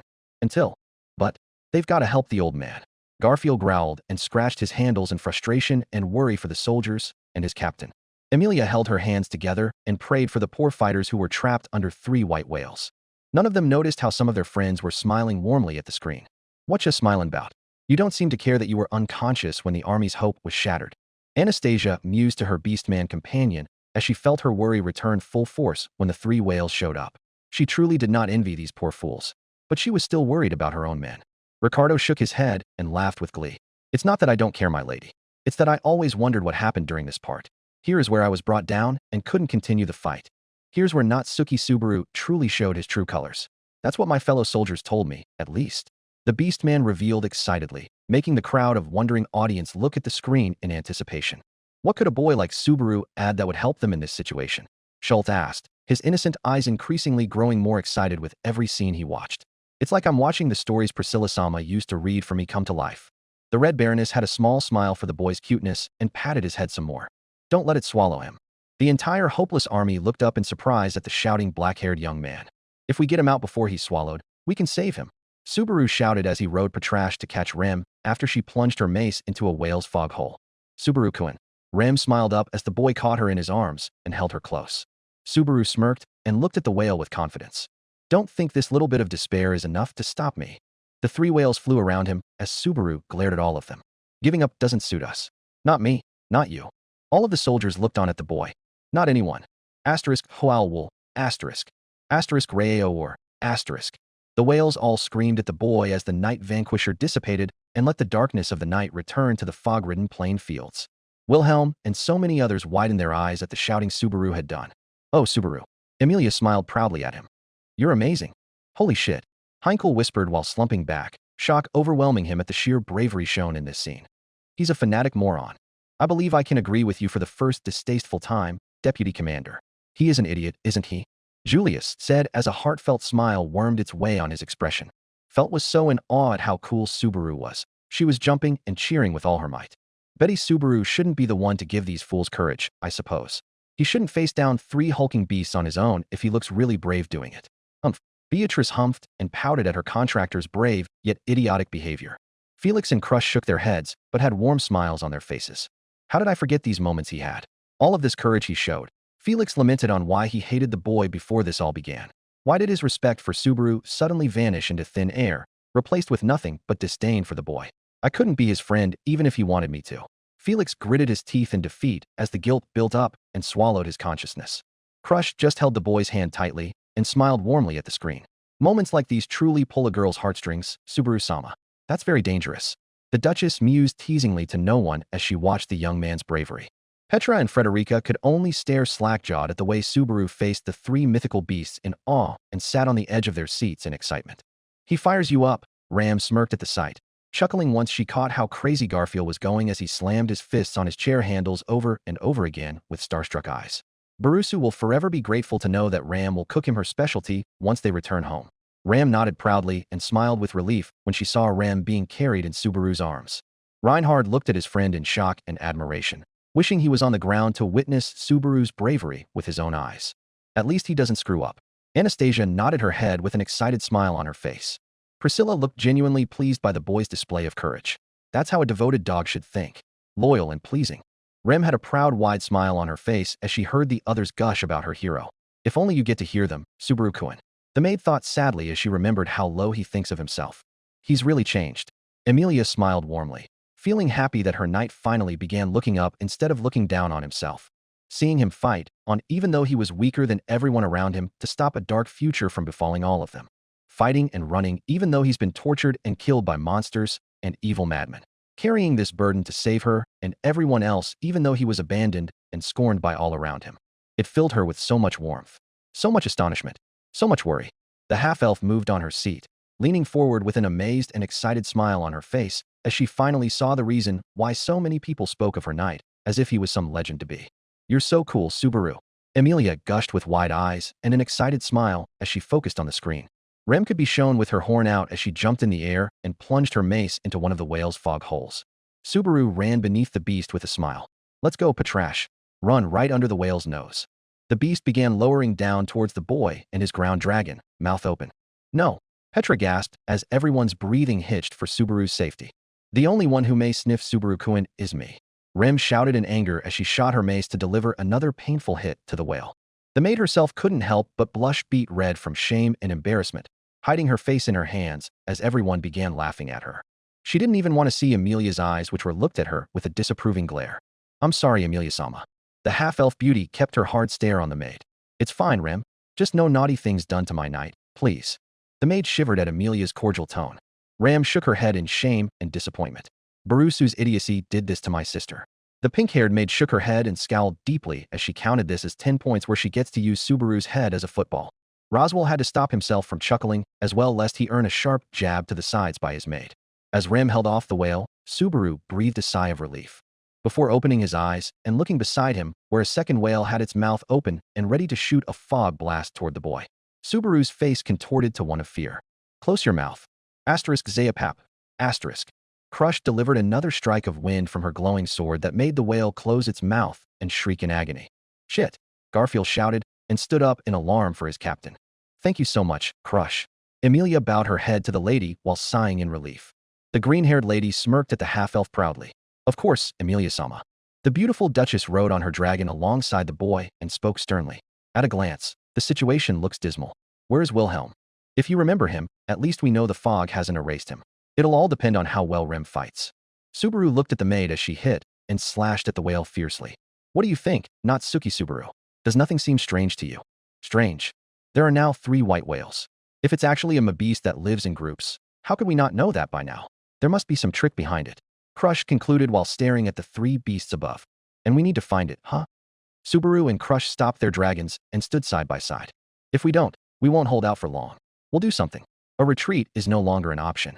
The Duchess glared as a whale moved down to attack them. She unsheathed her sword and shouted to the army of brave warriors behind her. "Fire." "Nothing." Crush looked behind her to find the Magi users all had looks of hopelessness and defeat on their faces. "Fire," I said. "Nothing." Crush gritted her teeth and swiped her glowing sword to deliver a magical wind strike towards the beast. "Again. Again. Again." "Crush-san," Subaru shouted as the princess kept striking the beast to hold it back. He looked beside him to find fog clouds coming near the huddled army. Patrash began running and avoiding the mini fog blasts the whales were shooting toward her master. "Damn, they're ganging up on Captain." Garfield growled as he saw the 2 whales shooting at Subaru while he ran under them. "While I was protecting the rest of the army and distracting one whale, Subaru-sama bravely forced the other one to follow him as he led it away from us." Crush held the boy's hand and informed Emilia with a smile. "But where was the 3rd one?" Emilia asked while wincing in worry for her knight. "You're going to have to watch to understand that. I assure you that this is the right loop." Crush smiled sheepishly as she didn't want to explain the long-winded version, nor did she want to ruin the shock that will come when they conclude. He seems to use all of his abilities efficiently. If only he could put that resolve into some combat training. Wilhelm was impressed with the way this kid used something like the witch's stench to hold off a mythical monster on his own. He also glared at the screen as his sense of shame overwhelmed him for losing grip and allowing himself to be downed mid-battle, forcing the rest of his fellow soldiers to wallow in fear and misery. As Subaru held off the whale and continued to dodge its fog attacks, Rem began plunging and throwing her mace into every hole that was conjuring up these fog attacks. Subaru barely had time to dodge a speeding fog of elimination before he stumbled and began to fall over from the speeding Patrash. "Shit," a childish voice said from the back, which made the blonde maid sitting in the front whip her head immediately. "Petra-chan." Frederica scolded sternly as Petra jumped in her chair with a worried expression. Emilia and Beatrice held on to the boy and looked on in alarm. He held his legs tightly around the dragon and shouted, "Willpower." He quickly caught the tug and placed his legs roughly on the saddle. "What's going on?" Schult asked with an anxious face as he hoped his fears wouldn't be realized. "Why is no one moving to help the swordswoman and Subaru-sama? They're paralyzed with fear." "Damn." Julius gritted his teeth in anger at the soldiers' cowardice. "You can't blame them for it." 3 white whales dropped on them, and they don't know how to kill one, much less find the will to fight these three. Frederica argued, not liking where the fight was going. We didn't even know if more whales were coming. 9. Felix shook his head and tried his best to forget the enormous amount of fear and confusion on the battlefield that day. What a scary situation. Emilia held her hand to her chest and watched with sympathy, covering her expression for everyone on the battlefield. She wouldn't have been able to help anyone had she been there. She would be scared and terrorized like the rest of them. This situation is fucking unsalvageable, fuck. Heinkel looked more interested in what Subaru was doing than anyone else in the room. Damn, just being a daredevil isn't gonna be enough. I've got to use my head. Why are there 3 of them? Duck! Subaru heard Crush shout. He didn't have time to dodge as an oncoming attack from another whale was shot at him. Raha! Rhea! Subaru opened his eyes to find that the twins had shot their wind magic against the fog attack and canceled it. Phew! Mimi wiped her forehead and sighed in relief. Is he gonna keep getting hit from all sides like this? Felt asked in outrage at the tricky situation. The army was in no condition to fight Dash. The army was scared and useless in this fight. Felt cut the hesitant Crush off with a glare. The Duchess sighed and shook her head at the girl's words, not denying the truth behind them. Had it not been for Subaru's constant distracting and use of the witch's stench on him, the army would have lost a long time ago. Crush-sama couldn't have won against these 3 beasts without him. Reinhard informed with a look of realization and awe at his friend's role in fighting the beasts. Everyone looked at Reinhard with expressions of shock and surprise. I suppose that is correct. The 3 whales could have directly erased the entire troop had it not been for their distraction with Subaru. Julius lamented critically with a surprised expression. The knight truly couldn't believe how useful Subaru was in this fight. Emilia glared a bit with worry and frustration. He's putting himself in a lot of danger, though. She whispered and shook her head at her knight's heroics. That's always been his way of doing things, with or without the witch's curse. Emilia looked frustrated. Subaru-sama is owed a great deal in this battle for everything he did to fight. It truly was his name that deserved to be praised for this feat. Crush had no problem declaring to the crowd behind her while giving a slight look towards a far-off Priscilla. On without needing to impress anyone. The fiery princess just gave the Duchess a look of pity. Poor Karsten Dirt thinks she needs to prove something to me. How pitiful will she look when I have that precious hand she holds so dearly rubbing mine beautiful feet. The princess snarled lightly at the end. Crush just smirked, and even though she didn't hear what Priscilla had said, she was content with the look of pure annoyance the arrogant woman gave her at the end. Why is Our Lady annoyed by that nice, cool, swordwoman-sama? Schult asked Al as Priscilla huffed from above him. Al sighed. They've been taking potshots at one another since Princess humiliated that gal's knight or something. We shouldn't involve ourselves in their matters, Schult coined. The boy gave an ah of understanding and nodded his head, immediately siding with his lady and glaring at Crush's back, though clumsy. He looked behind the twins and found that Crush had actually forced one of the whales down and was striking at it with her army surrounding the creature. Whoa, awesome. We'll all back up Natsuki-san and Crush-san until the captain is fully healed and we can regroup. Hitaro told to the ever-elated Subaru. Ricardo's still alive? Yes, my sister took him to Felix-san. He struggled a lot. It wasn't easy. I see. That's a relief. On the verge of death, our captain sent a message. Hey, it's getting a lot lighter. The fact that I didn't die proves that. That's what he said. Yeah, bastard Hitaro. Get my voice right. Ricardo growled in fake anger as the twins on his lap laughed. What does he mean by weaker, I wonder? Beatrice mused while looking at the screen critically. I don't know, but I believe that Subaru will use this to help everyone. Emilia smiled warmly and tilted her head to glance at her knight, with pride painting her eyes. Crush and Rem snorted at how true that was. This was noticed by Julius and Wilhelm, earning nods of approval from both men. Lighter. Subaru looked up at the whale above him and thought. What's light about a hard, heavy situation like this? He looked down to the whale that Crush was striking and cutting at. Light. Subaru slowly looked up to the third whale, the one with an eye missing. His eyes widened in surprise. That's it. I get it. Before he could share his findings, the whale that's been tailing him suddenly dropped down onto the ground and started rubbing its sides against the earth. Wah! Subaru and the twins looked on in bewilderment as the whale howled and groaned in pain while it rubbed against the earth. Everyone noticed a spot from underneath the whale's flesh bulging out unnaturally. Rem gave a war cry and stabbed her mace into the spot. The twins followed her and shot their wind magic attacks on the same spot. Suddenly, the wounded flesh of the whale opened up and a gloved hand shot out and grabbed the whale's fur. Badass. Ricardo snorted softly while everyone looked relieved at the old man's safety. I'm glad you made it, Wilhelm-sama. Emilia exhaled softly. The old butler bowed silently and elegantly to the half-elf princess. Had it not been for Subarudano's focus and determination, I'd not have had the support I needed to escape. Crush's eyes widened, realizing the amount of respect that Subaru owned from the old man all over again. Reinhard breathed a sigh of pure relief at seeing his old man safe from the belly of the fog beast. Thank you, Subaru, Rem, Mimi, and Hitaro. The hero softly whispered under his breath and steeled himself to see what his friend would do now to beat those three beasts. Heinkel didn't comment at all as he watched his father start to get pulled out of the beast. His eyes were more focused on Subaru than anything else. The hand pulled as strongly as it could, and out came Wilhelm, covered in blood. Subaru hopped off of Patrash and ran towards the fallen old man. Wilhelm-sama. Not skilled enough. I was careless. The old man uttered tiredly and fell unconscious. I apologize once again for my misgivings. Wilhelm bowed in apology once more, earning away from his lady who was focused on the screen. No need. I am fascinated how Natsuki Subaru came to the conclusion he did. Crush muttered to herself, increasing looks of interest on Subaru from the room. Is he all right? Hitaro asked in worry. Yeah, he's just unconscious. Sorry, but could you take him to Felix? Of course. What about you? Hitaro inquired worriedly. I realized something. Subaru uttered as he stared at the lone floating whale. Scene change. Subaru and Crush were standing side by side as the boy reported to the lady. It split up? Yeah. Its fighting strength and the left eye that Wilhelmsen gouged out convinced me. Your group's been engaging it head-on, so you must have sensed it. Subaru explained to Crush. I was absorbed in battle, but you're right. Rem agreed in surprise. The audience gave audible sounds of shock and surprise at this. That makes sense. Felt softly agreed, smiling wide as she announced. Big bro is really smart actually. That's impressive stuff.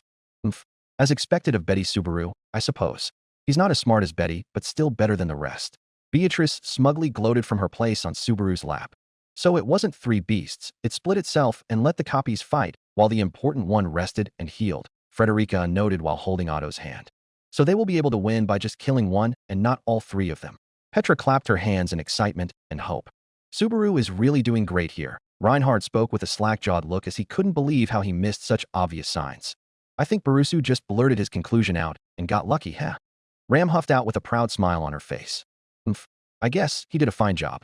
Julius begrudgingly admitted with a smile of his own.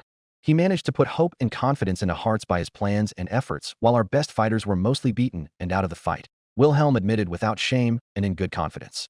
Naya, we were all in disbelief when he suddenly turned the tide in the fight. Felix admitted as well while Mimi nodded her head. Seems like he's a good tactician as well. Anastasia softly whispered as she felt her greed, wanting to see more from him. Much better than whatever the hell was driving him up the wall in that loop. Emilia was silent, but she looked blown away with her eyes shining with pride. The half-elf slowly frowned in disappointment a little as she noticed how he was treating Crush. The two looked so well-tuned with one another as they thought over how to face this impossible beast. Man, Subaru-kyun looks like a perfect knight when he's working with my lady. It makes me so jealous, Nyan. Felix growled out, making some in the theater explode in laughter. Crush snorted as well, but smiled warmly at the screen as she imagined the thought. There's no one to replace you, Ferris. Never forget that. She gave him a stern glare for a moment which was met with an emotional hug from behind by him. Emilia was gripping Subaru's hand tighter as she smiled at the two. I do agree with the conjecture that this one is weaker than the original body.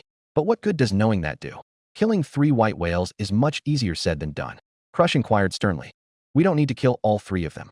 Just one should be enough. Subaru smirked confidently. That bastard's been making its 2 doubles fight, while it just hangs around up there and watches. What do you think it's doing? Subaru glanced up with Crush and Rem. The princess glared at the whale. That's the real one. It won't come down because it knows it can't let itself be killed. But Crush closed her eyes in disappointment as she gripped the handle of her sword tightly. I can't rely on my sword to hit from this distance. If I had one strike, it might be possible, but Crush looked at her sword with a frustrated look. Subaru smiled. I have a plan that's just a bit too much of a wager. Subaru's smile turned to a confident smirk as he challenged. You want in? Everyone looked at Crush for some sort of explanation, giving her a moment to finish her sigh of exhaustion. That was one of the riskiest wagers that have been proposed to me. Crush smiled at the disappointed glances from everyone around. Though I think you all will get to enjoy his success.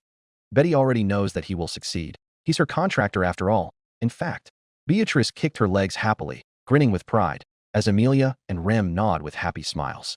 We will see how he brought the whale down. Felt asked with her eyes twinkling with excitement. Her knight also perked up a bit. Bringing the what down? Garfield seemed the most excited in the room once he heard what was about to happen. Yes, go Captain. You didn't see anything to make you cheer yet, you buffoon. Julius admonished with annoyance, trying to see the window as Garfield jumped up and down in front of him. Frederica giggled at them and looked at Otto with sincere disappointment that he wasn't witnessing any of this. I can't take much more of this bullshit. Heinkel sighed and rubbed his eyes, tired of focusing on Subaru too much. All I've seen is a kid acting tough and getting lucky every time things went to shit during the battle. His voice sounded desperate as he stared at the floor, alone with his thoughts. Then why the fuck can he make it, but she can't? This fucking monster isn't allowed to beat someone like her on its own. Scene change. The two whales that had been grounded down began attacking what was left of the army. Felix and the rest of the healers were busy with the mounting number of wounded and injured soldiers. As the whales attacked the tired-out soldiers, Crush's shocked voice sounded out over the screen as she spoke with Subaru. I think you're insane. The boy smiled at the Duchess with his eyes shining. We're already insane for taking on that huge thing in the first place. Crush smiled and shook her head. Perhaps. No, you're right. That goes for everyone here right now. You're truly beautiful when you smile, Crush-sama. Rem smiled softly at the lady. Crush smiled as she looked at the maid. I guess my time with Subaru as an amnesiac made me aware of how easy it is to smile with him around. You two look like you'd make a great team. Felt said snarkily with her voice slightly tinted with jealousy. Yes, Crush-san. You look real happy with Natsuki-kun serving by your side. Anastasia giggled a bit into her gloved hands as she noticed how cold Amelia's stare had become. Crush simply shrugged and resigned herself to smirking comfortably. Natsuki Subaru wasn't serving under me. He was fighting alongside me to rid this world of an evil that had long lived its purpose. The Duchess corrected sternly but kept her smirk. Amelia pouted cutely and crushed her stupid knight's hand. It was bad enough that she wasn't there to help. She was also sure that she couldn't do as good of a job helping him as the Duchess was. Now she had people talking about how good her knight looked serving other girls. Get out of the way. A demi-human warrior shouted as he held on to the fur of a whale that was moving to attack the wounded camp sitting at the bottom of the tree. Crush glared at the whale and glanced to the boy beside her. We will hold off the two doubles. She extended a closed fist out and smirked at the boy. I'll take your wager. Subaru smirked back and bumped his own fist with hers. Historic moment. Schultz's eyes widened with glee, clapping his hands together at the sight. If I remember what I heard from the townsfolk, stories spread of the subjugation across the kingdom of all the events of the fight, Frederica commented with a warm smile as she remembered all the fantastical stories. I heard that this moment, in particular, was dubbed a commoner's last stand. The moment where a mere commoner stood side by side with the warrior princess to bring down the beast of fog. Schultz continued for Frederica, surprising everyone with his retelling which sounded fairy tale in nature. It's one of my favorite pieces. Crush snorted a little and leaned in her seat in amusement. It's not far off from the truth, I suppose, the Duchess whispered in amusement. Amelia glared a bit as she remembered some of the stories about the commoner and the warrior princess. Heh, I heard stories that Big Bro cut the whale in half with his bare hands. Idiots. Felt snorted and shook her head at the rumors that spread all over the slum districts. How will he bring the whale down, I wonder? Beatrice brooded while looking at her contractor on the screen with a curious but worried look. Scene changed to the soldiers shaking on the ground in terror and fear as the whale came down upon them. They're coming this way. A second whale reached them from the fog. Stay away, a frightened soldier shouted. Run, we'll be wiped out.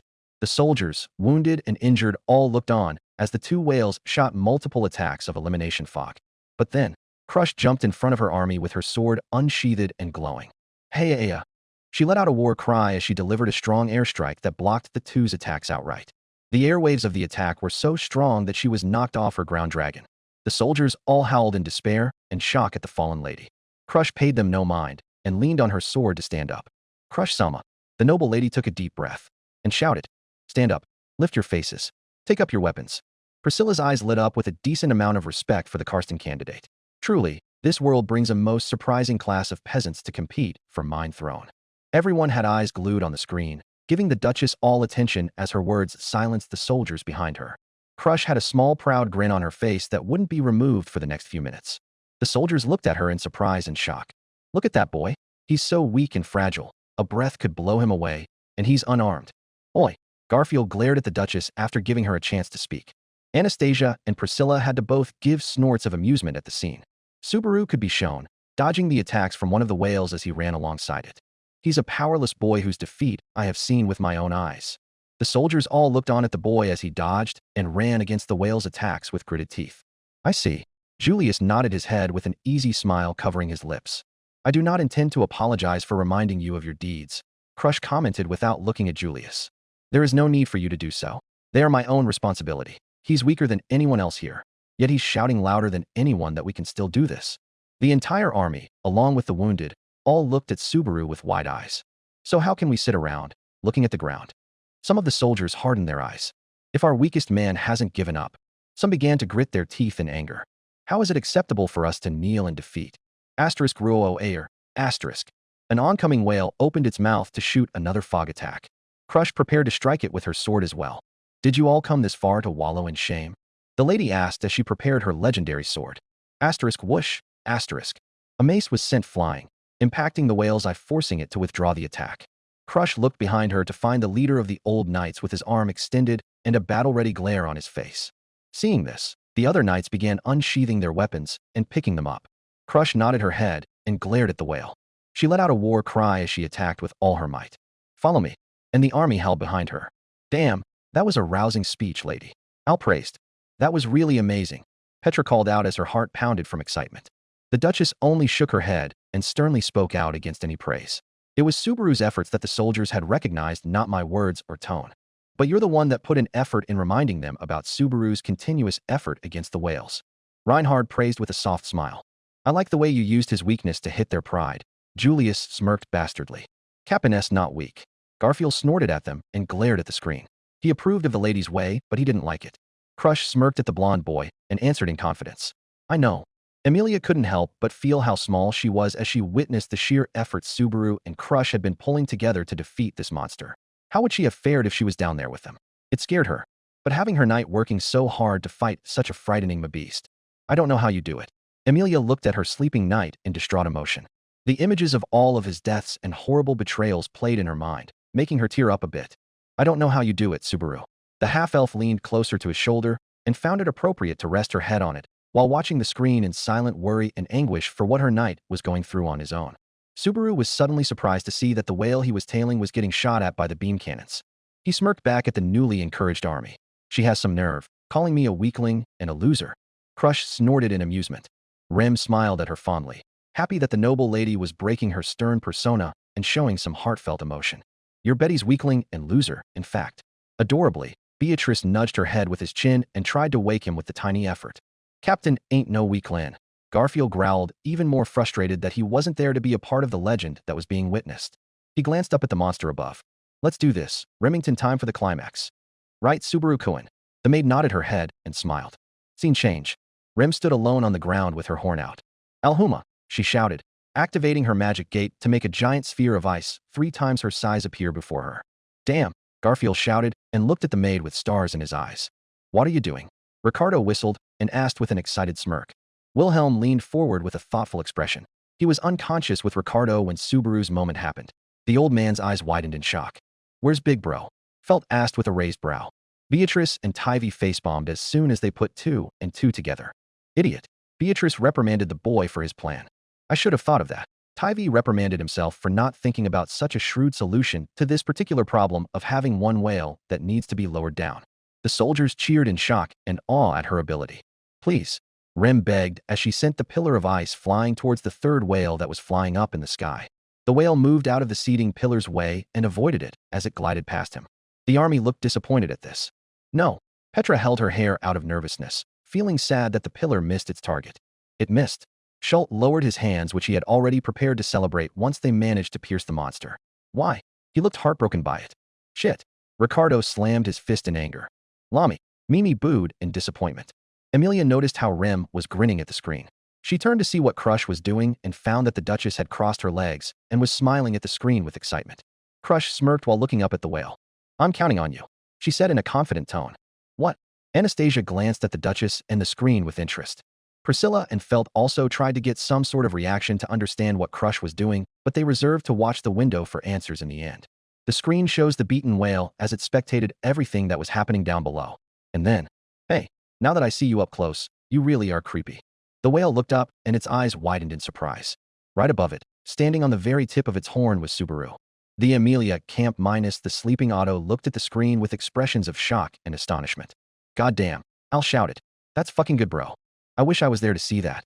Ricardo whined while staring at the screen in amazement. This is unreal. Heinkel choked on his spit at the sight. Natsuki Subaru glared down at the beast of fog with his arms crossed as the wind around the two began blowing intensely. Try to keep up with me. Just so you know, I'm infamous for being so annoying that no one can ignore me. Asterisk hole. Asterisk. The beast sounded loudly in outrage as its eyes glared intensely at the boy. How? Julius uttered in shock at the bewildering sight before him. Does my captain? Garfield cheered, looking shocked and amazed. Holy crap. Felt looked at the screen with a starstruck expression. Anastasia and Priscilla were both on the edge of their seats with looks of disbelief and surprise. Subaru-kun's truly amazing. Rem giggled at everyone's starstruck expression. This kid's a fucking nutcase, Heinkel uttered with a horrified expression, unwilling to believe the sheer insanity before him. That's amazing. He's amazing. Schultz stuttered with a struck look aimed for Subaru on the screen, admiring him in every way possible. Okay, let's do this. Subaru jumped down from the whale's horn and fell to the ground with his arms and legs extended. I'm doing you a huge favor. Listen up. It's because of you that Rem died and experienced such horrible trauma. Subaru's entire world stopped suddenly as black mist covered him. The shadow lady appeared once again beside him, and her black hands suddenly clenched the boy's heart tightly. Subaru gritted his teeth in pain, but forced his entire body to stay put underneath the whale as he fell to the ground. I made it back, Subaru shouted. His body could be shown with dark mist coming off of it. The beast's nose caught the smell instantly, and it was compelled to lower down and rocket towards the falling boy. Subaru faced off the whale as they both fell towards the earth with one another. Subaru, Emilia shouted while clutching the boy's hand in fear and amazement. Beatrice hugged her contractor tightly while staring at the screen in disbelief. Most of the viewers watched on the edge of their seats with looks of awe and disbelief at the scene. Not Suki Subaru. Heinkel could only stare with a look of desperation and hopelessness. How can you be this troublesome of a guy? You really are the worst of the worst. The Sword Saint looked at the boy who had been fighting and facing down all the monsters that Reinhard himself couldn't fight, increasing morale with his bravery and doing his best to keep everyone safe. And you doubted yourself before all of this? Reinhard whispered to his friend with a pained expression. Rem, yes. The maid suddenly shot the second pillar of ice toward the rocketing creature, forcing it to move away from the falling Subaru. Just before the boy hit the ground, Rem caught him with the chains of her mace and pulled him into her chest. Subaru looked up at her and smiled. You saved me. Thank you for the treat. The maid smiled innocently. What are you talking about? Asked the poor, confused young man. Rem, Emilia shouted in outrage while holding her knight's hand and crushing it while blushing to her pointy-ear tips. How could you do something so naughty when he was asking for your help? Rem just huffed and hugged the boy tighter while glaring possessively at the half-elf. Garfield was just laughing his ass off. Even Julius was hiding behind his hand and snickering loudly. Lucky bastard. Ricardo held while laughing out loud. Petra was glaring at Rem with a pout. I didn't know you could be so dirty, Rem-san. Felix teased warmly, happy to see the girl getting her claws into her love. Now, Ferris. Let the girl make her move.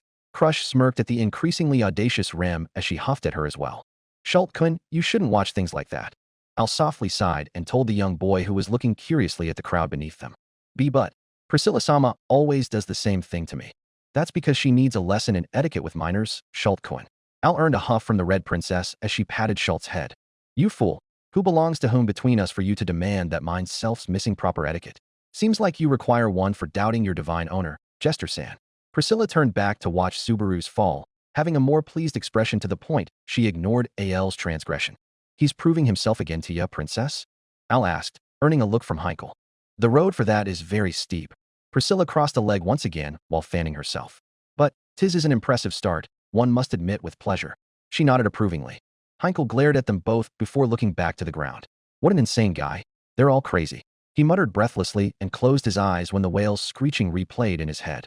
The two looked beside them to find the original whale howling in pain because of the ice pillar. Don't let me down, Patrash.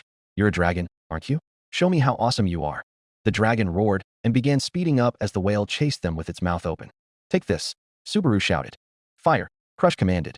And as the whale and the boy started passing their chase closer to the colossal tree of the Wanderer, cannons and magic users bombarded the trunk of the tree, splintering it and making the tree fall from the heavens and straight on top of the gliding beast of fog and the self-proclaimed knight. Asterisk, boom, asterisk. The whale could only let out a howl of pain. Asterisk, agagrhe, asterisk. Before the tree of flugel fell on top of it and trapped it underneath. He truly brought it down. Julius exclaimed as he stared at the screen still in shock. That's how?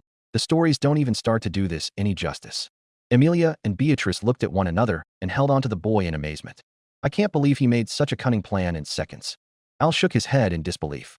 Pal's on another level I can't hope to match. Who'd want to match this fucking insane guy? Heinkel grumbled, looking at the whale with deeply rooted hatred. That's true, pal. Al laughed at the thought, remembering who he was. Better leave it all to him then. Al said in an awfully cheerful tone that forced Heinkel to glare at the floors for the 100th time, unable to see what was on the screen. Go, Patrash. Go. Petra and Mimi shouted cheered with one another. No. Schultz shouted with his eyes wide at the destruction of the tree. I wanted to see it. He sounded heartbroken and disappointed. Emilia and Beatrice also held their hands to their mouths in shock. It was the boys' idea to demolish this historical monument, wasn't it? Frederica shook her head, disappointed, while also smirking in amusement. Captain burned the tree on top, oh the whale. This too cool, Garfield shouted and hollered in pride. Subaru's plan was using the great tree to trap the whale. The shocked half-elf's wide eyes started filling up with a small bit of satisfaction and even pride at her knight's efforts. Anastasia and Priscilla looked really impressed with the boy's thinking. A cunning that needs more focus should he impress myself like this once again. Priscilla hummed to herself, happily enjoying the sight of the whale's entrapment. As the whale was trapped beneath the tree, all of the soldiers looked on as Wilhelm readied his weapon. Everyone quietened their voices as the screen began showing a somber scene that all understood to be of great significance. Wilhelm's eyes watered at the next image that played, for never would he have thought that he could see this moment from such an angle. In the royal palace, where Teresa was just being named a royal knight, Wilhelm walked to issue his challenge to the king and queen before the entire line of knights and magic users. As the screen changes between the past and present, Heinkel grimaces at both worlds from his future. Wilhelm walked towards the beaten and battered white whale with his sword at the ready. Fuck off. Fuck this. Heinkel stands up and makes a move toward his room. I need some fucking booze. Priscilla's swift hand gripped the hair on his head, making him kneel before her and keep his head looking upwards at the window. TCK. Heinkel grits his teeth and glares at her as she holds him in place without effort. You shall watch and burn this into memory. I have proclaimed it your duty, Heinkel Istria. Priscilla spoke into his ear as she leaned on his body for her balance and comfort while they both watched. Heinkel knew better than refuting the Red Lady. He served, so he obeyed. Before the Red Throne, Wilhelm faced Teresa. He slowly unsheathed his weapon and aimed it at the beast. This is for my wife, Teresa van Istria. The old man dashed forward and swiped his sword at. Everything's for her. Heinkel growled and watched with tears welling up in his eyes. Reinhard looked at the screen and then his father with a pained face that couldn't be explained internally, much less for Felt and Wilhelm, who cared about how he was reacting to this sequence. Teresa, but she managed to jump out of his way and swipe at him from above. Barely blocking her attack, he danced in a circle and swiped his sword once again at the beast that had caused him so much grief and pain. He wounded and cut its flesh for every sin he had committed because of his obsession with it. Wilhelm hacked his sword against her shinning blade, forcing her to look at him with shock as he smirked and struck her blade with as much force as he could. He managed to wound the whale from every spot on its body as he slashed against her blade again and again. He forced her back with his insane speed and strength until he forced her sword out of her palm. I win. As a weaker swordsman, you no longer have any reason to hold a sword. If I don't hold it, who will? I'll inherit your reason for wielding the sword. You need only become my reason for wielding it. Teresa smiled softly and stepped closer to the man. Hey, do you like flowers? I don't hate them anymore. Why do you wield that sword? To protect. Wilhelm softly grabbed her arm and pulled her into a kiss. Do you love me? Wilhelm looked away pouting. You should know. Teresa pouted angrily. I still want to hear you say it sometimes. All right. Someday. When I feel like it. He pulled her in for another kiss. Rara. Asterisk spla ash. Asterisk. Everyone in the army looked on with terrified faces as the old man cut the whale's neck from its body. He stood atop the whale with his sword up in the air.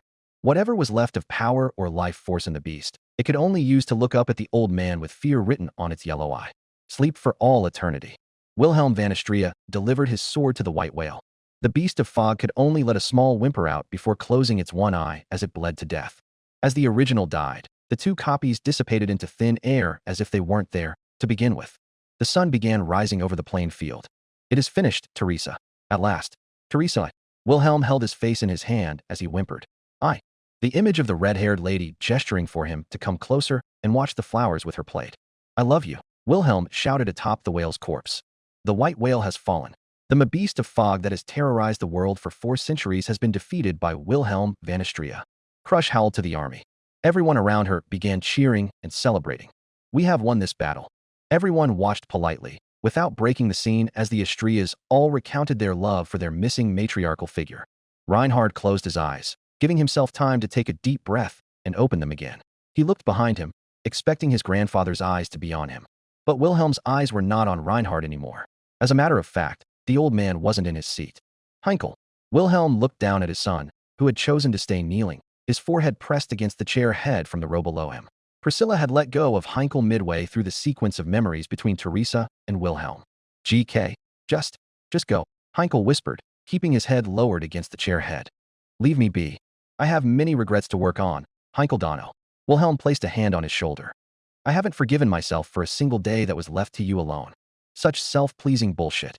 Heinkel's eyes reveal to the sword demon, showing the tears being shed by the miserable man. 14 years you left the family without any contact, and you finally get your big win. What? I'm now the next objective for you. Heinkel's empty chuckle forced a look of pain to cover Wilhelm's face. Go say that to the monster you blamed for killing Mom. The one that cannot be beaten by some fucker with a suicidal brain like Natsuki Subaru, unlike your white whale. Heinkel's eyes darkened and looked down at the ground again. If only you were this happy around him and me. But all you saw was her. And your damn sword. Heinkel's voice was hateful to the point Wilhelm closed his eyes and stoned his expression. The sword you carry today, what is the name of it? Wilhelm opened his eyes to look at his son with a glare. His son needed a moment to answer weakly and unfocused. Holy sword Istria. My old sword. Wilhelm affirmed with a nod, earning a glare from his son. Yeah? Do you want that shit back or something? I'll have you know that it was taken by whoever put us here. Heinkel snorted and began wiping his face with a gloved hand. I'll make you a man who deserves that sword. Wilhelm's words caused the miserable drunk to choke on his spit. You, GRK. Heinkel glared at his father with disbelief. Wilhelm looked at Subaru for a moment, seeing his sleeping form, and looked at his son the next. I saw one go from the lowest of lows to earning the respect of the whole world around them. I'm not going to let my own son sink after that conviction was shown to me. What the hell? Heinkel glared at his father as Wilhelm walked away from him. What could you have watched in this room to spout such nonsense?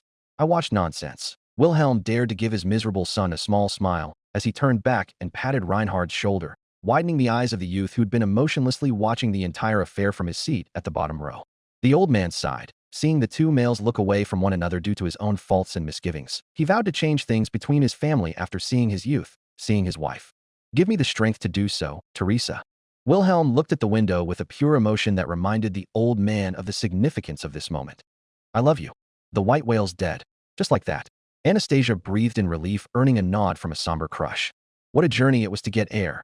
Felt grumbled begrudgingly, happy that the beast was finally gone. I wish Otto-kun would have seen this. Emilia hugged Subaru's arm and looked toward the other side of the front row. He's worked so hard to fight it off, even though he was supposed to be safe in this room. It hurt Wilhelm-sama's family too. Bet he's happy that thing's gone for good, I suppose. The spirit had some droplets in her eyes after seeing the beautiful story told through the window. Good riddance, in fact. Good riddance indeed. Crush-sama. Julius nodded and gave the Duchess a small notebook that she received with curiosity. What would this be? Crush raised a brow. Ain't this my notebook? Tivy muttered with a glare. You said you wanted it for something important. Julius nodded his head, having the front row look at him curiously. It's a description of every soldier I could note down. Features, height, age, hair color, mannerisms. Julius earned wide eyes from everyone who was listening to him. This is... Crush held on to the notebook with her hands trembling as if it were a fragile treasure. For us to have an idea of the victims who were forgotten by the white whale's elimination. Tivy perked with an impressed look aimed at the knight. You're just a softie, Julius-kun. Anastasia's proud grin never shined brighter as she patted his hand. Crush looked at the knight for a moment and bowed her head, putting the notebook under her chest. I thank you on behalf of their families. I'll be sure to put names to their memory while I'm here since I remember some. Julius nodded his head, bowing in turn out of politeness and moving back into his seat. Congratulations, Wilhelm-sama. May your wife rest in peace. Emilia bowed her head to the old man in respect and gratitude. Thank you, Emilia-sama. I appreciate your kindness. The old man covered his emotion with a respectful expression as he bowed to the candidate back. Scene change. Added scene from the novels. As the wounded were being rounded up, Crush was looking around at the numbers of injured people and the ones who were still in good shape. She suddenly heard a young man raising his voice just a little removed from the white whale. Rem, open your eyes. Are you all right, Natsuki Subaru? Subaru lifted the girl in his arms, his face pale as he desperately called out to Rem. The land dragon came right up to them, nuzzling them with its black nose in an act of concern. This is no good. Please, Rem, if you're not here. Before his eyes, Rem calmly rested with her eyes closed, completely unresponsive to Subaru's voice. Suba, are you? Rem dash. The maid slowly opened her eyes and looked up at the boy with a weak, fading glint of light. I'm so G. Yeah, it's me. You know Subaru. Rem, your body. Subaru. I'm so glad you are safe. Subaru choked as he held the maid in his arms. The maid was smiling at the boy with a worried and soft smile that paid no heed to her own injuries. What happened to the demon beast? It went down. We nailed it. It worked out. Everything worked out. Not hurt either. It's all thanks to you. Is that so? Then, Master Roswell and Lady Amelia shall surely be all right. It'll work out. Leave it to me. So, Rem, you don't have to say anything right now. Just rest. No, don't close your eyes. Ah, crap, what should I do? Subaru struggled to keep the girl awake as she closed her eyes and faded away from him. Not knowing what else he should do, he held her hand as tightly as he could. As Rem and Felix both began to chuckle beside each other in the second row, many in the theater decided not to panic at the scene just yet. Emilia had a curious expression, though she was more apprehensive than the others. What are you doing, Rem? The maid held on to Subaru's form instead of answering the suspicious half-elf. From above, Rem was chuckling as well. I can recognize an overplayed prank because I'm her sister, but the look on Barusu's face is one I shan't forget. She nodded approvingly, earning a curious look from Roswell. Asterisk sniff asterisk. That hurts, Subaru. Sorry, my bad. But if I don't do this, you'll go off some. I shall not go anywhere. I shall be at your side, Subaru. Subaru's eyes widened as he let the tears fall. Rem's body grew soft in his hands. Rem? Rem. Please, Rem, open your eyes. Somehow, I'm very sleepy. I'm sorry. Let me sleep just a little, and when I wake soon, for your sake, I shall be. Never mind all that. You don't need to do anything. It's fine if you're just together with me. So please, Rem. Subaru held her as his voice grew wry. The maid could only smile and whisper hoarsely. May I say something? Selfish. Say it. Say something. I'll listen to anything. I'll do anything, so? I want you to say that you love me. Tears welled up, forced Subaru's eyes open as he shook his head from side to side. Then, he drew his face close to hers and told her, I love you. I really love you. Of course I do. I can't manage without you. Ah, I'm so happy. Rem's cheeks suddenly reddened as she happily accepted his words. Subaru felt her strength getting weaker. Wait. I love you, Subaru. Don't kid around, stay with me. Am I gonna have nothing but regrets again? Subaru sobbed and held the maid close. I don't wanna laugh and talk about the future without you. In that future, can I be by your side? Of course. I won't let you be anywhere else. Closing his eyes, Subaru wiped away the rising tears before staring straight at Rem, and then, he stated firmly, You're mine. I won't hand you to anyone. I shall take that as a commitment. Huh. Abruptly, Subaru let out his voice like an idiot at the highly intellectual reply. As he did so, Rem slowly opened the eyes she had kept closed all that time, proceeding to sit up inside his arms. Then, with Subaru dumbfounded, unable to grasp the situation, she tilted her head and smiled at him. You have promised I shall be at your side, Subaru. You cannot take it back now. Where had the sight of her dying gone? In a teasing, toying way, Rem closed one eye and gently touched Subaru's lips. Crestfallen, Subaru's strength gave out from his shoulders down as he sank to the ground. Why you? Sorry, Subaru-kun. The blue-haired giggled and felt unusual warmth fill her as she relived that wonderful moment once again. He really cares about you. Frederica cooed and giggled at the blushing maid. Subaru's never living this down. Ever. Petra giggled from her seat as well, feeling happy that he was being fooled by such bad acting. Oh, now that is truly mischievous. Anastasia giggled as Ricardo, Al, and Garfield laughed hysterically along with Felix, Felt, and the not-snickering Julius. Emilia pouted and tightened her shaking hold on Subaru's hand as she felt that ever-increasing feeling in her gut. This would be sweet, if it didn't stink of tomfoolery. Emilia snapped with a stern pout on her face, making Rem giggle.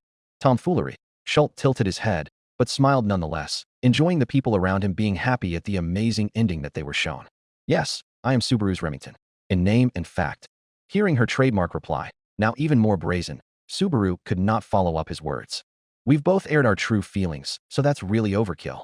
Girls are strong when they become honest about love, Subaru. Emilia had to stop herself from pouting once she heard this, allowing a sigh to escape her lips. I'm sorry, Emilia-sama. I just wanted to hear him say it.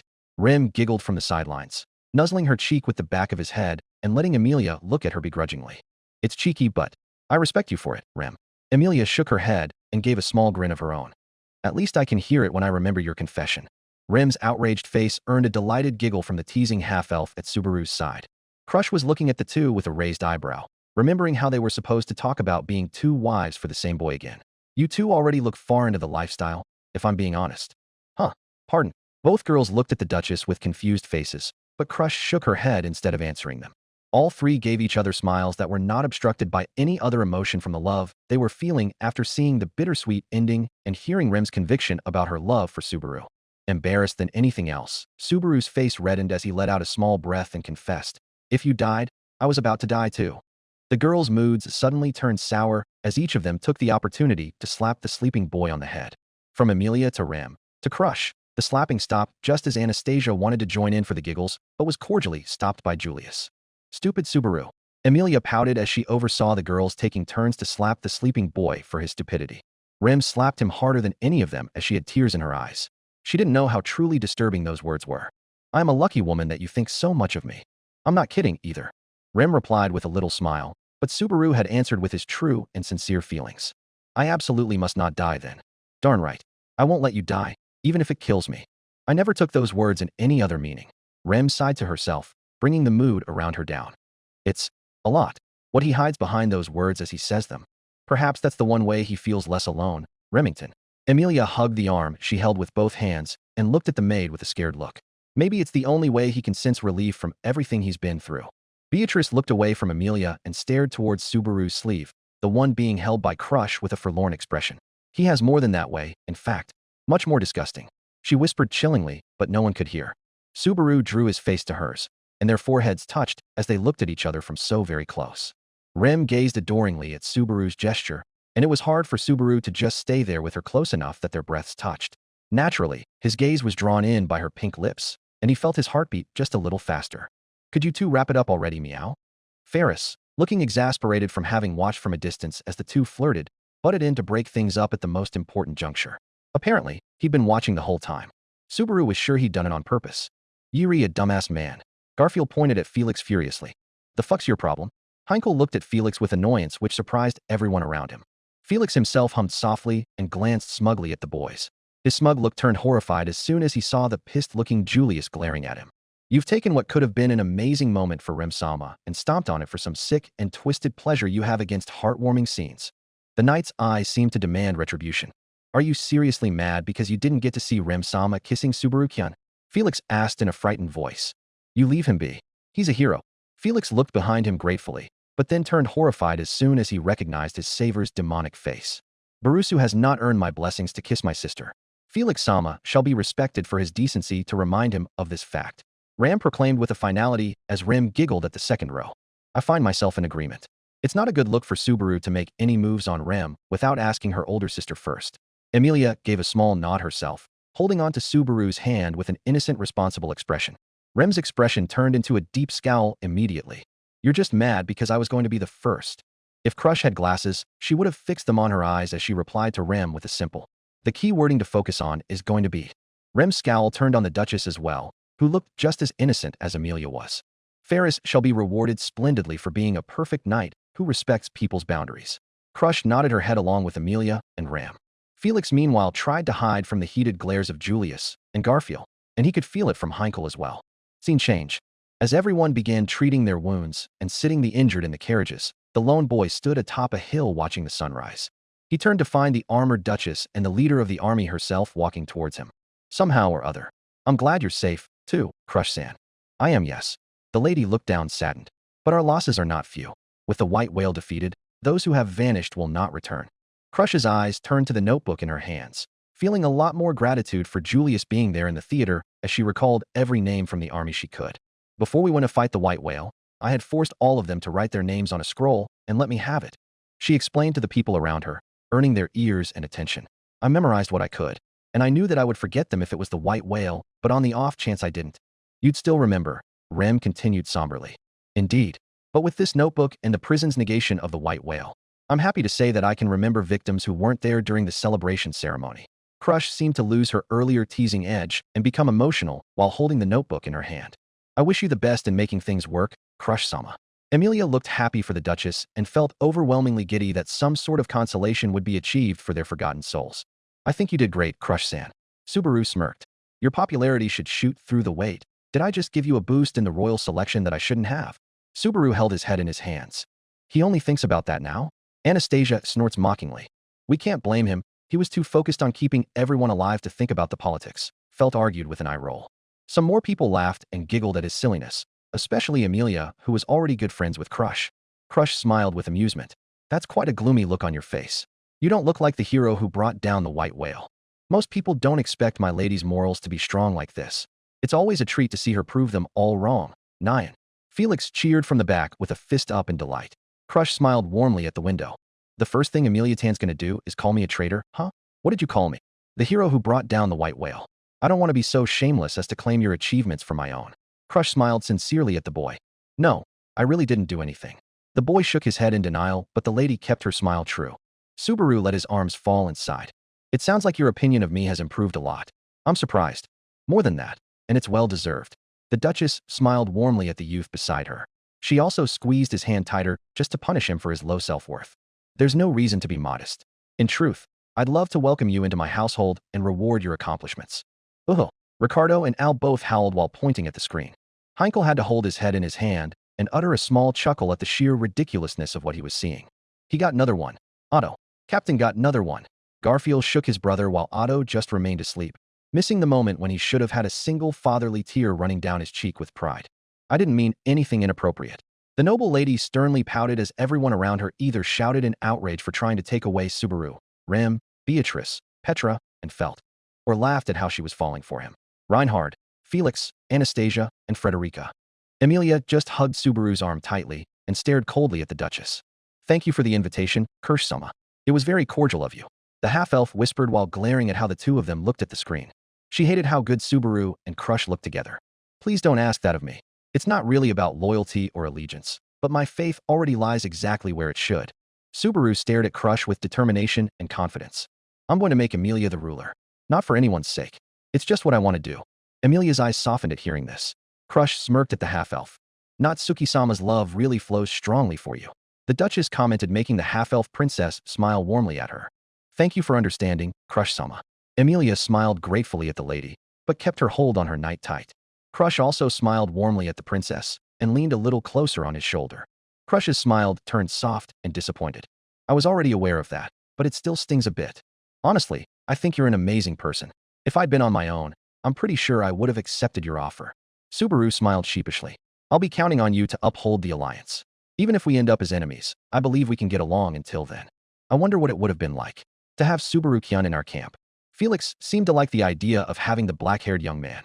I would have loved to have him with us, but his heart is already set on a lady. Crush sternly commented. Maybe even two ladies now. Frederica snorted and teased, remembering how much he confessed to Rem. The blue-haired maid blushed deep red and hugged the boy tightly. Emilia frowned a bit at the thought of Subaru being in another's camp. You guys should look round the room if you think that's an original thought, Felt growled as she glared at a sheepish, guilty Reinhard. We could have had him first. Sorry, my lady. Reinhard whispered pleadingly. Natsuki Subaru, allow me to correct one idea you have. Even if we do find ourselves in conflict one day, I will remain friendly toward you. Even if the day comes that we must settle things, I will not forget the debt I have incurred to you this day. Therefore, even if we do become enemies, I will respect you and show you favor until the end. Subaru's bewildered expression turned to one of exasperation. If I didn't already have a number 1 and number 2 in my heart, that would have been a close call. I haven't gone so far as to think of you the way a woman might. I don't deny there were occasions where my heartstrings fell to pull, but my heart lies at the end of my dream. Crush smiled and extended her arm to the boy. He smiled wide and shook her hand firmly. The two remained standing beneath the sunrise, smiling at one another. I guess that's changed, Beatrice muttered bitterly with annoyance. Having all kinds of people look at her, from the glances coming out of Rem and Emilia to the proud smiles from Felix and Wilhelm, to even the curious glares by Felt and Anastasia, all kinds of people gave their approval and disapproval of Crush's change of heart after seeing Subaru's journey. The Duchess chuckled, waving all of them away from her mind, but decided to answer Beatrice only. That remains to be seen if Natsuki Subaru and I are compatible with each other. But I can fully say that my heart's been somewhat swayed to the same rhythm as Rem and Emilia-sama. Crush smiled at Beatrice brightly. I didn't mean your change. Beatrice bites at the Duchess, who leans back in surprise. Betty's the one who will take number 3 in Subaru's heart. He said so himself. Betty is his spirit, in fact. Crush held up her hands to sue for peace, but the spirit held on to Subaru's waist and glared at Crush protectively. Now, I'll be leaving to take our wounded and the white whale's carcass to the capital, but it would seem you still have a duty to attend to. Wasn't this when? Felix bit his tongue, bringing some panic into his eyes. It is, Ferris-sama. Rem whispered to him as well, giving a small frown at Subaru's head. Yeah, it may sound rude, but in a sense, that's what this whale hunt was really about. Subjugating the white whale was secondary? Intriguing. Crush smiled knowingly. Do you need assistance? I do. Subaru looked at the carts of wounded and injured men. Of course he does. Frederica winced along with Ram as they remembered what had happened to the people of the village. Make no mistake that I'd have gone along with Subaru-sama if I knew what he was about to fight next. Crush sternly commented while gripping his hand to refresh her frustration as she remembered his painful loops. He never told you in this loop? During the deal? Emilia raised an eyebrow at the surprising news. I suppose his previous loop allowed him to understand how the witch's cult is treated in our world. Crush sighed and grimaced at the memory. He knew I wouldn't have believed him and kept it to himself. He used the white whale as a disguise and only made it seem like he was on a hunt after the subjugation was finished. Reinhard looked impressed as he turned to the screen above them and Subaru more than once. Very ticky, the way he does things. It's Betty's favorite way to do things if it's from Subaru. In fact, Beatrice hummed in place. But, frankly, I didn't think it would take this kind of toll on us. On top of that dash. In that case, why not make use of this old man? Subaru looked up to find Wilhelm stepping toward them and kneeling before the boy. Not Suki Subaru Dano. Wilhelm looked up at the young man with a peaceful smile. With this subjugation, it was because of you that I was able to carry out my reason for living all this time. I thank you. The old man bowed his head and uttered again. I thank you. I thank you with all that I am. Subaru smiled softly at the old man. It was your own strength that made it possible, Wilhelm-san. The reason I thought to defeat the white whale and could fight without giving up. I don't know if it's okay to say it like this, but congratulations. And thank you for your service. I believe you were able to do this because you loved your wife like crazy. The old man simply looked up at the young man. I thank you. Wilhelm stood up with a sincere smile. The old butler smiled softly at the boy in gratitude. Thank you, Subaru. Reinhard also thanked his friend warmly while understanding how much respect his grandfather held for Subaru. Reinhard held the same amount of respect and gratitude in his heart for the boy who had finally avenged their family's tragedy. Heinkel's glare seethed on Subaru from the back, but he couldn't voice any words against the boy for no good reason. You should hold on to that treasured sword for a while. In the days to come, being unarmed will do you little good. Yes, my lady. Thank you. Crush smiled at Subaru. Take Ferris and half of the uninjured. They should number about 20. Are you sure? I told you, I don't want to be shameless. And that I would respect you. Subaru teared up and could only bow down deeply to the lady. Thank you. Emilia also bowed her head to the lady. Thank you for helping Subaru save us. For not making him suffer any more horrible deaths. Think nothing of it, Emilia-sama. It was Subaru who had faced a lot of hardships and done a lot of work to keep the army motivated to fight the whale and the witch's cult. Had it not been for him, we couldn't have won against the 3 whales. Crush bowed and turned to Emilia. Both girls kept their grips on the boy's hands while smiling at one another. Scene change. Why? Rem protested from the side as Felix looked at her sternly. Well, Naya can't move, right? As a healing magic user, I can't let you push yourself any further. You'll stay behind Dash.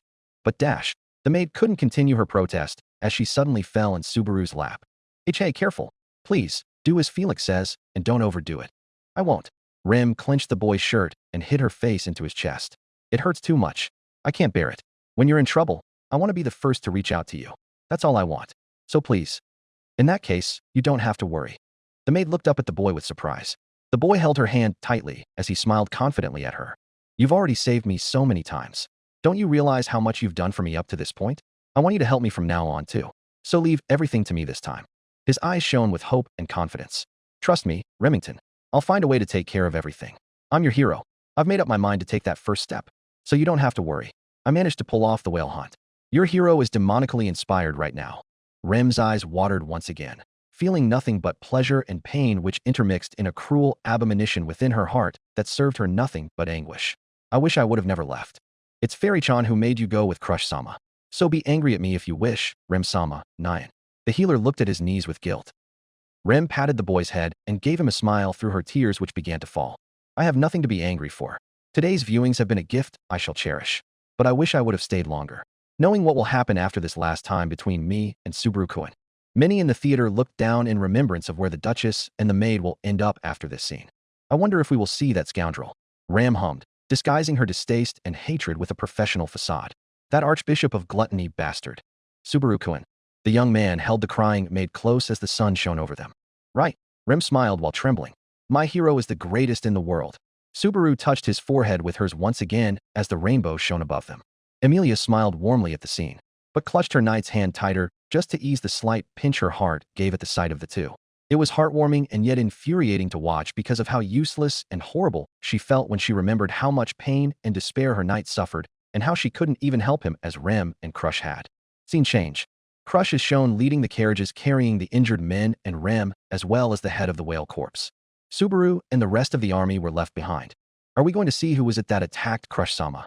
Felix asked as he glared at the screen. I doubt we could do anything about it now, but the way things have been shown, the screen must show us the most important events relating to Subaru's life in our world. Reinhard lamented with a narrowed look. But at least we could see what actually happened to the other part of Crush's army that hadn't been fighting Sloth and the cult, Anastasia commented while looking infuriated.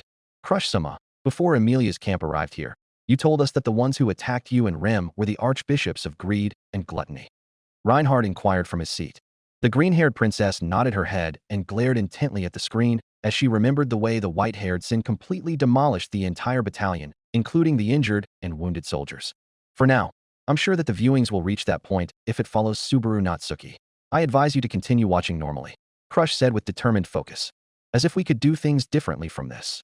Heinkel snorted, earning a smile of amusement from Priscilla who rolled her eyes every time Crush spoke. Man, you really got all the good parts back there, you know? A newly healed Ricardo loudly proclaimed. Captain, Mimi too. Mimi too. I did super duper good. Didn't you almost die? Also, your brother was exhausted. How do you have so much energy? Hitaro's just a baby. He's weak. Honestly, it's so pathetic. He honestly is, Mimi shouted while nodding in agreement. Don't diss on Hitaro, Taivi shouted while dodging the stick his sister was lunging at him. I didn't get much done later on in the battle with the whale, but don't you worry. My lady asked me for a favor, after all. I'll show you what I've got in the real battle coming up. The real battle? What are you trying to do here? Subaru asked suspiciously. You're talking on the witch's cult, right? Subaru's eyes widened. Never underestimate the Merchant Information Network. Ricardo moved his head to the side. Ah, here they come. Crush would have had things to say had she not been the one most victorious during their battles with that very same network and its connections. Otto would probably have some bites to say right about now, Frederica giggled while fixing the sleeping minister's hair. Humph, let him rest his behind for a while. That boy doesn't let anything escape him. Anastasia huffed, glaring towards the merchant, not willing to admit this in front of him if he was awake. Subaru looked to the side of the road. Many figures of robed men were shown treading towards Subaru and the army behind him. That's half of our mercenary team. Half. Half of them were sent to block the road instead of fighting the whale. They're going to help us, too? Who's leading them? My younger brother, Taivi. You have another younger brother? I'm really curious to know whether he's more like you or Hitaro. Please, I'm an intellectual. No need to insult me twice like that. Taivi arrogantly fixed his monocle and dodged a strike from his sister. Subaru looked back at the mercenary team that was now closer to him. And the pettiest expression covered his face immediately as he glared at the head of the oncoming mercenary team. Why is he with them? Subaru glared hatefully at the figure of the purple-haired handsome knight. Julius smiled at him from the distance. Makes sense. Julius sighed and withheld a small smirk from covering his face. Title card. A wager that defies despair. Ending theme, Stay Alive. Episode 11 Director's Cut. End. So that was the great white whale subjugation. Schult held his hands together and smiled warmly at the window as it shut down. That was amazing. I'm so grateful to have watched it. Thank the heavens the boss didn't die in this one. Everyone flinched and glared at Mimi for her brutish comment. Crush-sama. Slowly turning and facing Amelia, Crush stopped her walk from the front rows of the theater towards the hallway of rooms. The half-elf walked towards the Duchess and surprised her with a hug. Thank you for helping Subaru and protecting him, Crush-sama. Amelia pulled back with a grateful smile.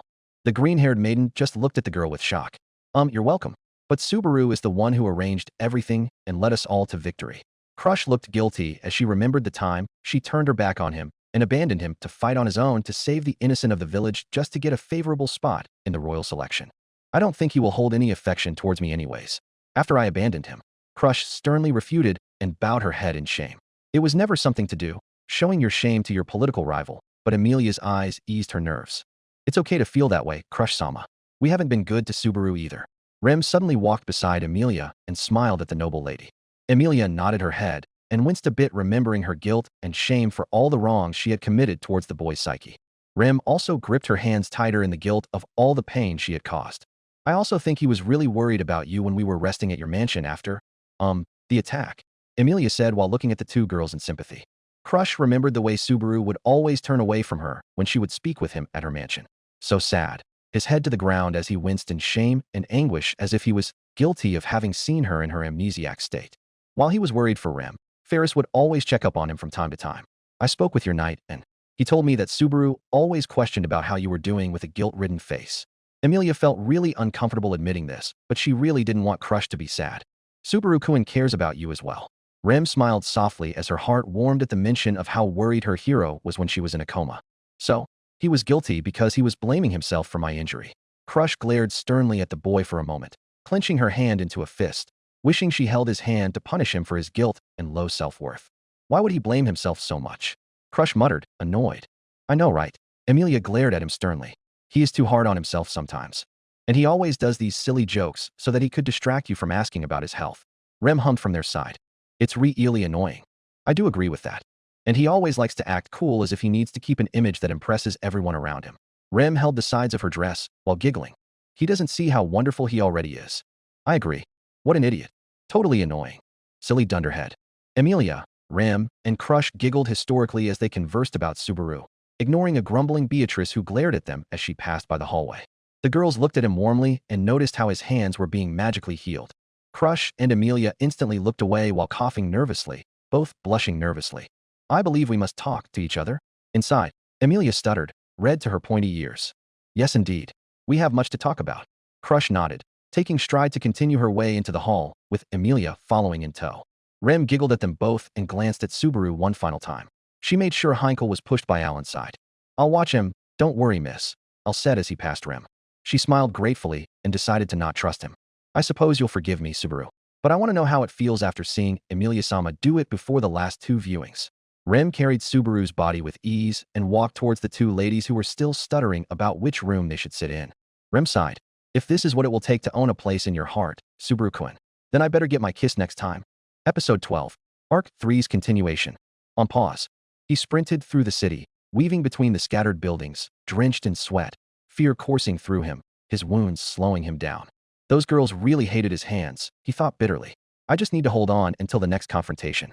A sharp, agonizing shriek pierced the chaos of the burning world around him. Damn it! From the sky, the colossal figure of Volcanica, the holy dragon, descended before him. Come on, we've been at this for months, the man shouted, frustration mixing with exhaustion. Volcanica remained silent, its massive jaws opening as it prepared to unleash fire upon him. You son of a... Get a life, the man yelled, teleporting just as the flames scorched the ground where he had stood. You're supposed to remain in your realm. The dragon's voice boomed across the ruins as the man reappeared in another corner of the shattered neighborhood. Oh, so you can speak, he retorted sarcastically. I thought you'd conveniently forgotten, as usual. Volcanica answered with a barrage of magical fire, illuminating the debris-strewn streets. The man deftly dodged the attacks, navigating between the crumbling twin towers. You need to return to your proper timeline, the dragon commanded. I won't.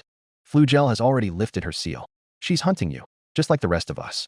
She helped me when you lost control. I've got no friends in this fight, but you sure have none either. You should be afraid. Whether it was her or Flugel, they won't let you escape. Not after everything you've done. This isn't your fight, the man snarled, leaping from one collapsing building to another. I got involved to preserve the timeline. Your fight with Flugel needs to end. Now. And you think killing me will solve it? After months of this? He spat, fire still raining around him.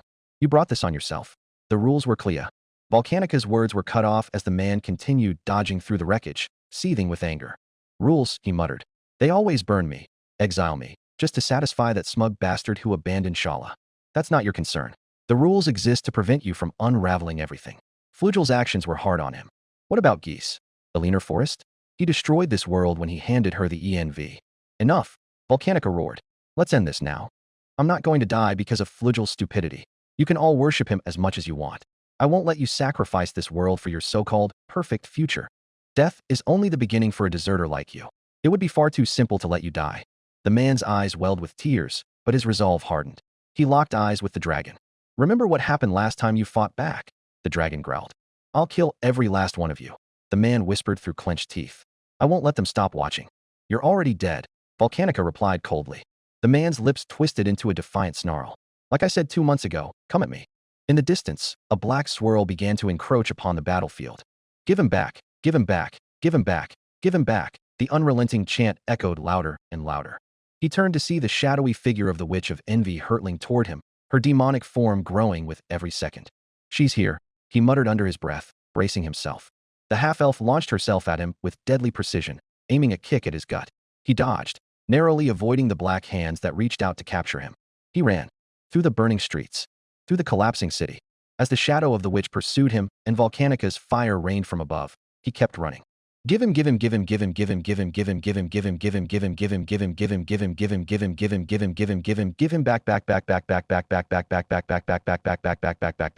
back. He ran. Author note. Otto will wake up in the next chapter. Thank you all for reading and hope you enjoyed this chapter's rewrite. If you wish to read the old versions, go to my profiles and find the story named Theater of Despair, Old Data. If you feel the need to support me for continuing my writing while I'm studying, please send it my way via Ko-fi. I'm Reactionist on that place. Hope you have a fantastic day, smiley face. Chapter 14, EP 12 Director's Cut. Why are you following Betty? In fact, Beatrice walked through the hallway of rooms, glaring as she opened yet another door to an empty one. I want to be there in case Subaru wakes up. Petra told the girl who was fuming as another room ended up being empty for her. They went into an unlabeled room, in fact. Beatrice glared seethingly. I was too busy asking that idiot Roswell a question and got sidetracked into the conversation before those wenches took Subaru. In fact, did you know about Return by Death, Beatrice Sama? Beatrice's legs froze in place, turning her head in order to glare at the neutral Petra. No, in fact, or else Betty wouldn't have cried. The spirit responded passionately, narrowing her eyes. Why ask Betty this, I wonder? Could you possibly think that Subaru managed to break his taboo during our time as contracted spirit and contractor, I suppose? It isn't out of the realm of possibility for me to think like that, right? Petra seemed unapologetic as she sighed. He trusted Beatrice Sama so much, even though she wasn't there to help him when he needed someone. Neither were you, in fact, Beatrice replied bluntly without hesitation. I don't wish to waste Subaru's time with me talking about nothing, I suppose. If you want to say something, then do, in fact. Petra put on a brave face. I don't wish to be a maid anymore. I want to be something else that can be helpful and noticed. Beatrice raised an eyebrow in response to the proclamation. I see. Why would this be a matter for Betty to care about? At this, Petra's lips quivered slightly. It's embarrassing, but I had thought about it since I saw his days at the mansion when he first arrived at Arlerm, and I have never been able to find anyone to speak with about this. Frederica Senpai will not take it easily after spending so much effort into it. That's enough, I suppose. Beatrice sighed, shaking her head and crossing her arms. Why does Betty suddenly fit your target for someone to trust with this? Because we had some fun times. While playing with that assassin in the basement, Beatrice glared bitterly, making Petra flinch and look to the side. I had thought Meili-chan was redeemable since she's so young and nobody's gotten hurt yet. Whichever way it goes, Betty remains firm in her opinion of not forgiving the people who hurt Subaru. Beatrice huffed while leaning on her hip. Me too. Petra looked pleadingly at the maid. I made a promise. Betty remembers. She grumbled while looking off to the side, remembering when Petra denounced everyone in the theater. So why choose Betty to help you make yourself secure on this path? You're the only one not after Subaru's heart. Because you're already directly in it. Petra looked away this time. I wish for you to accept and help me as someone who will earn the right to Subaru's heart too. You want Betty to command you out of your maid duties to pursue an unforeseen future, in fact. The spirit summarized with a hand on both hips, glaring at the maid with a thoughtful gaze. Petra nodded meekly. Beatrice sighed and crossed her arms again, going over the thought again in her mind. Betty's concluded, I suppose. Petra held her hand to her chest nervously. The spirit opened her eyes and looked at Petra with an uninterested expression.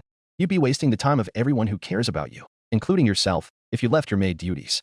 Huh. Petra seemed shocked at the nonchalance on Beatrice's face.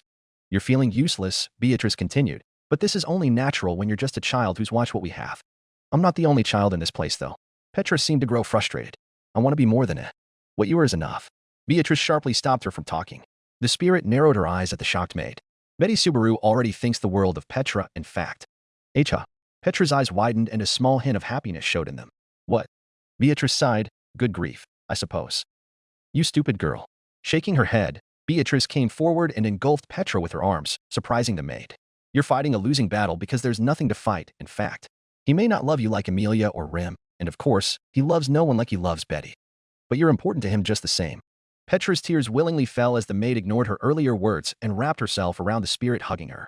Sooner, the sobs that left her mouth would be a secret between her and Beatrice. Oh.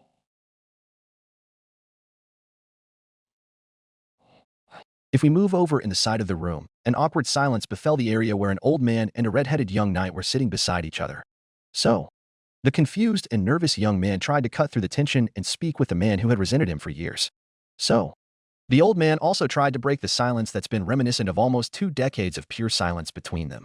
Both of them stayed silent and rigid, unable to speak or open any sort of communication, not even eye contact. They just sat with their heads down and their faces carrying expressions of shame, unable to speak to one another. You two seriously gonna stay like that? Both men looked up with surprised expressions at the blonde lady who was looking down at them with an annoyed glare. Felt-sama, did you need anything? Reinhard faithfully stood up to fulfill the blonde's wishes. He was a faithful knight who aided his lady with anything she pleased. Smack. Asterisk. To which Felt scoffed with annoyance and interrupted her knight as she always did, by tactfully slamming her boot heel into his face and stomping him down to his seat. Don't try to get out of speaking with your grandpops by using me, faithful knight. I order you to talk with old Pops over here. Felt smirked as she saw the despaired look on her knight's face. It seemed that even the greatest hero couldn't handle awkward conversations. She truly loved her power over him sometimes. Now I'ma go away, and I want both of you to speak your mind since it's been an annoyance to sit near you two with all of this. Felt gestured with her arms extended as she exclaimed loudly. Walking away, the blonde princess smiled in satisfaction as she felt good about helping these two. She wanted her knight to be happy. Stupid bastard Rain. I already have one dumbass I need to care about. Don't make me slap you too. Felt muttered as she thought about how similar her knight was to the boy she'd been thinking about for all these viewings. Big bro's a real colossal moron. The infuriated blonde glanced across the empty theater and cursed at her missed opportunity. Of course they would take him away. These three wenches will be the death of. Felt's expression fell and her words quietened. Guess it's too soon to say that, geez. He's already been dead plenty. Felt hardened her expression and walked towards her room within the hallway, leaving her knight and his grandfather to their own devices. Oh.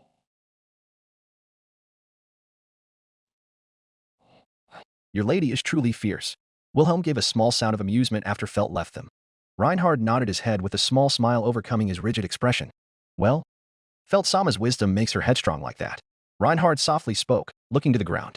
Wilhelm couldn't bear to look at the young man who had suffered because of his mistakes, reserving to look at the empty window above them. I wanted to speak with Reinhard. Reinhard winced and gulped hard at his grandfather's words. The old man didn't help things by how forced and broken his tone sounded.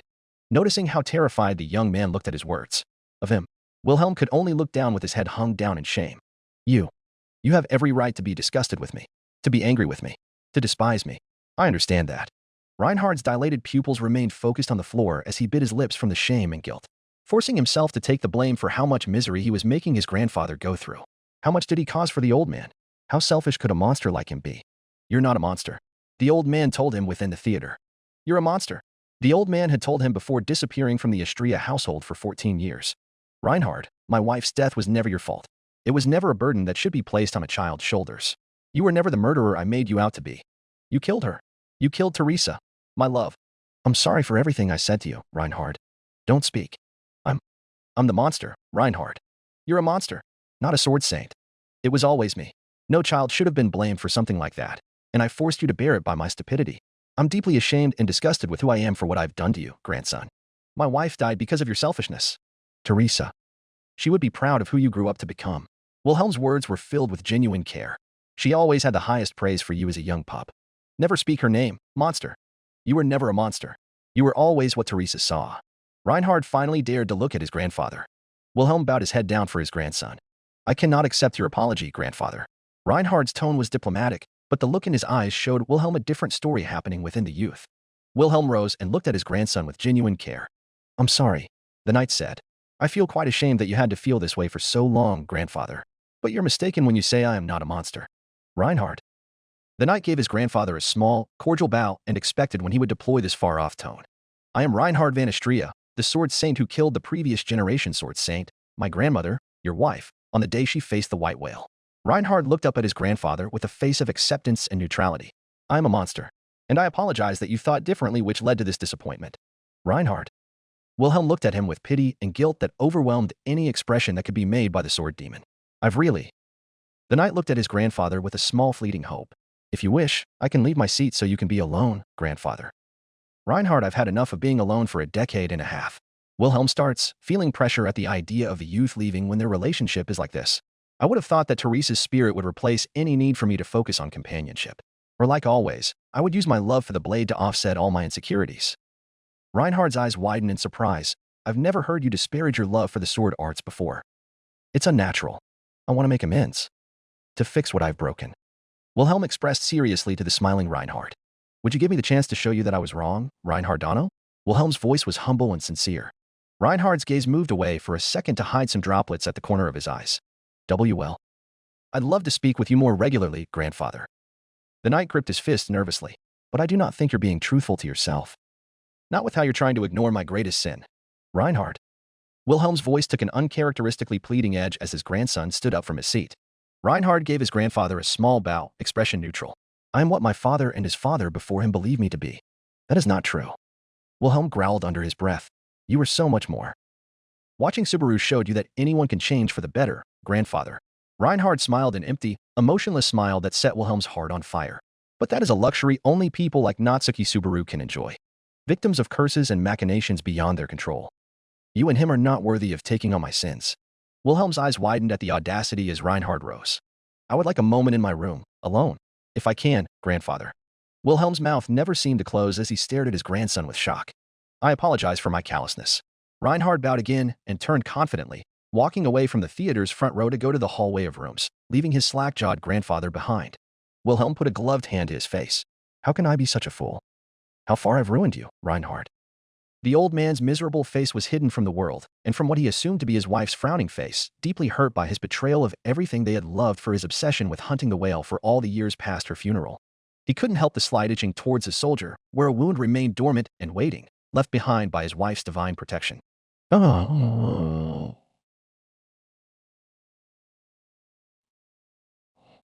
You're saying that you made a deal for Heinkel-sama and Schultz-Kuhn to be with us?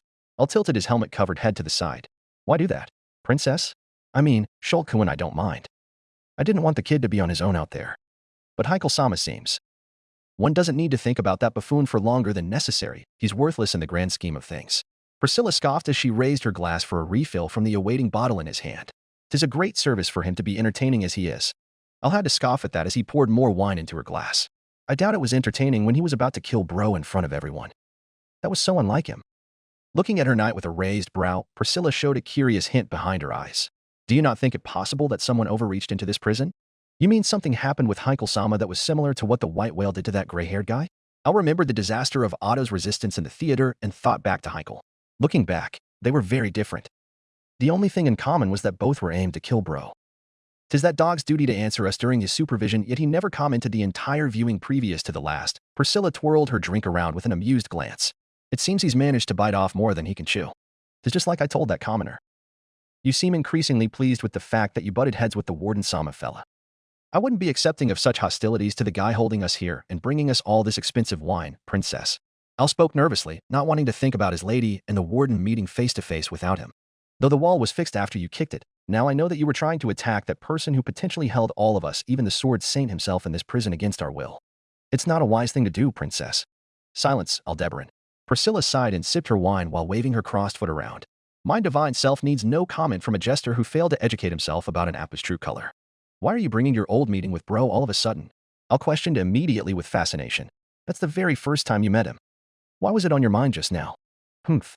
Priscilla's turning of the head and her silence proved to bring more interest from the knight as he settled the bottle down on the table. Where are you? Perhaps rethinking a few things about Pal? Al asked with hope. That boy's effort. It will all be for naught in the end. Priscilla hummed to herself. HM? I think he's good for now, no? Al rubbed the back of his helmet in confusion. Isn't he with an army that's going to defeat the Archbishop creep? We did hear about it when we were on the road to the Watergate City before this prison swallowed us. Aldebaran. At her serious change of tone, Al's back stiffened. How many times did I tell you not to call me that, princess? It reminds me of a very unpleasant person. Does not mind issue nor care for what you recall. Priscilla clicked her teeth and shook her head at him, being the one who tried to challenge my divine self on the ideals of the boy. Why do you still believe in his heart? That's a direct question. Al would have shown a struck expression as Priscilla awaited an answer from him. I just saw it, you know? He looked at the ground. Pal's self-esteem issues weren't something I expected, but it was always a possibility. You know more than you let on, Aldebaran. Priscilla's eyes narrowed with deep curiosity. Why think such a thing, princess? Al didn't sound surprised or panicked at the sudden accusation. I don't feel any of that frightening aura around you, so I don't suppose you'll start killing me. Your authority and Natsuki Subaru's are both things you share together alongside your similar origin from beyond the waterfall of this world. Priscilla's hum froze the knight as she looked him up and down like a scanning machine. Does mind self's wonder? If you believed in him from the very start because of your close similarity with him, or due to some unforeseen link between you and the half-wit's knight. Al gulped as he felt an intense pressure falling upon him directly when Priscilla looked through his helmet and stared into his soul. Princess. Weren't you also rooting for Pal to impress you at the end of the last part? Even though he failed your expectations before. Al stuttered while waving his hand around. Changing the subject. Aldebaran. Priscilla's humming stopped, and she quirked her lips as she rested her chin in her palm. Why yes, princess? Al hoped inside his heart that this line of questioning would cease before Priscilla exploded and cut him to 1,000 pieces using her glass. Bring yourself comfort, for I have no care what you hide from me. Priscilla scoffed and drank more wine with elegance oozing from her every move. 'Tis your destiny to expose these things when you must. I shan't intervene with such pathetic spectacle. Geez. I would have rathered you cut me instead of telling me that. Al looked at the ground and sighed to himself. If that commoner. Natsuki Subaru. Priscilla earned his attention as he stared up at her thoughtful expression, which was gazing to the wall on his right. If that boy is anything like you, he would fail his goal spectacularly. Like me. I'll sound disheartened. I'm not sure if that's meant as a good or bad thing. Does it depend on Pal's goal? Priscilla glanced at her knight with amusement and gave him a small nod. 'Tis his goal which makes him sever that link of similarity between the two of you, apart from your mannerisms and name, Aldebaran. Saying that name a lot today, aren't we? Al grumbled under his breath and sat down, not sure what to do with this feeling inside of his chest as his lady talked down about his being. What is it? The goal? Why can't I have something similar like it in your eyes, princess? At her knight's honest question, Priscilla closed her eyes and leaned back in her seat, drinking more wine and enjoying the taste for a moment before answering. Being a hero. Priscilla's simple answer forced a hitch in Al's breathing as he looked at her with surprise. She eyed her glass with half-lidded eyes and disinterest. 'Tis a duty that will take parts of your soul that cannot be replaced. And you think that I had replaced those parts, princess? Is that why you don't think I can be a hero? Al asked her with a certain emotion in his voice. Priscilla grinned at him. You fool, she said while sipping more of her wine, keeping eye contact as she drank. If you had no replacement for those parts you've lost, then what do you call me, your current master today? Al had no answer, silently gazing at the amused baroness who hummed and drank her wine without a care for the man's feelings about the matter she had concluded for her entertainment. Let's see where Subaru Natsuki will go with this halfwit of his, Priscilla huffed as she placed her empty glass on the table. Depending on his performance and choices, I shall decide the next steps in his journey myself. 'Tis a service that's needed after the world had involved this divine into his affairs. Al, who was content with being quiet and obedient after her shocking words about him, decided to move quickly and silently to refill her glass, looking thoughtfully at the ground himself as he did so. Oh.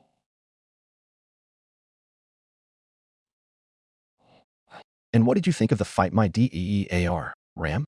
An eccentric man wearing clown makeup inquired of the pink-haired Oni sitting on his lap. The maid couldn't answer without moaning loudly as the clown held her forehead with a glowing fingertip, pumping her broken horn with mana through his gate. Barusa did an adequate job, I suppose.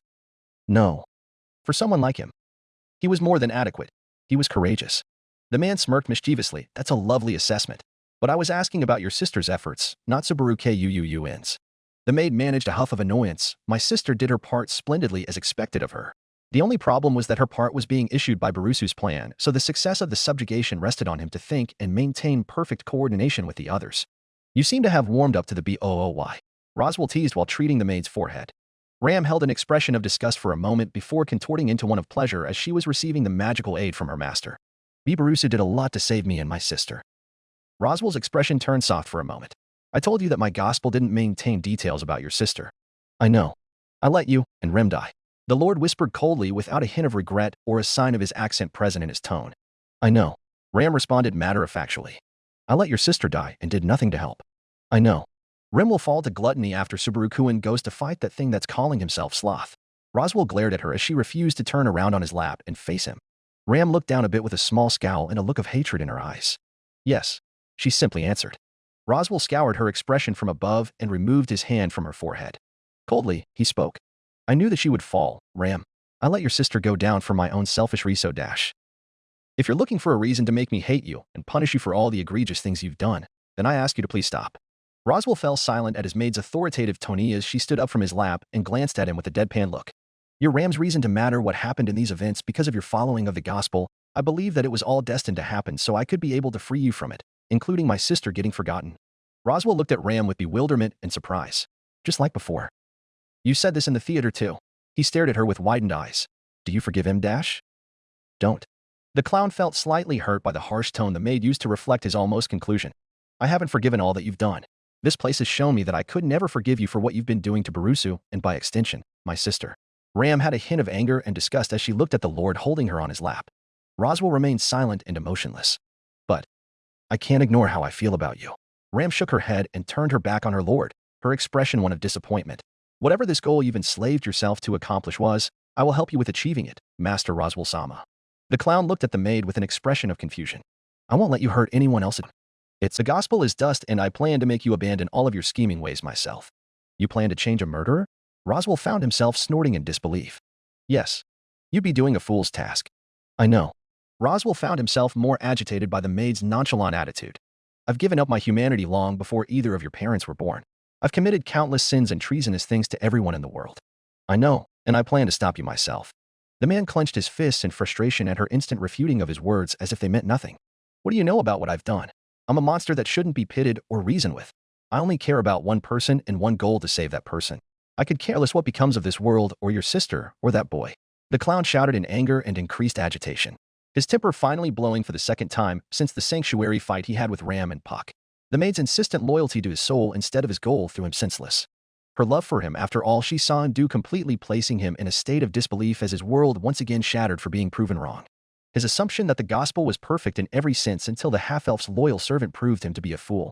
His belief that no one will ever find him redeemable after centuries of horrible crimes against humanity to get to this one goal. Now being proven wrong as this smirking maid declared how much she loved him and how she will fight to redeem him, to make him good. That thought placed him into a frenzy of emotions that his own jaded sense of self couldn't shake off with a cold smirk or a mysterious expression. Ram watched his trembling form with a look of satisfaction in her eyes. Your goal can only be achieved by the efforts of this team. Your place is no longer that of a mastermind behind the scenes. Your games no longer have meaning or value since the gospel isn't with you. Ram leaned down a bit to stare her clearly furious master in the eye. Everything that made you a monster is no longer present. It's my chance to save Roswell-sama from doing any more harm to this world and to himself. Ram gave one final grin before turning her back on the Lord and walked out of the room. Before she closed the door, she briefly turned to him and snorted. I would worry about what the rest will do to you once they find out what truly caused Barusa so much pain. They surely won't let you off freely. Roswell simply stared at her with no emotion. I already know that. And what's your plan to deal with their anger? Ram inquired with an amused brow. Roswell turned away from her and sighed. They have the right to punish me. Ram nodded in approval. Good. And in respect to your wishes, I won't step in to help. Maybe I'll even join in. The maid glared one final time at her employer before clicking the door shut. The clown sat in his room, consumed by silence. He was trying to find out why his heart felt so heavy and so trapped.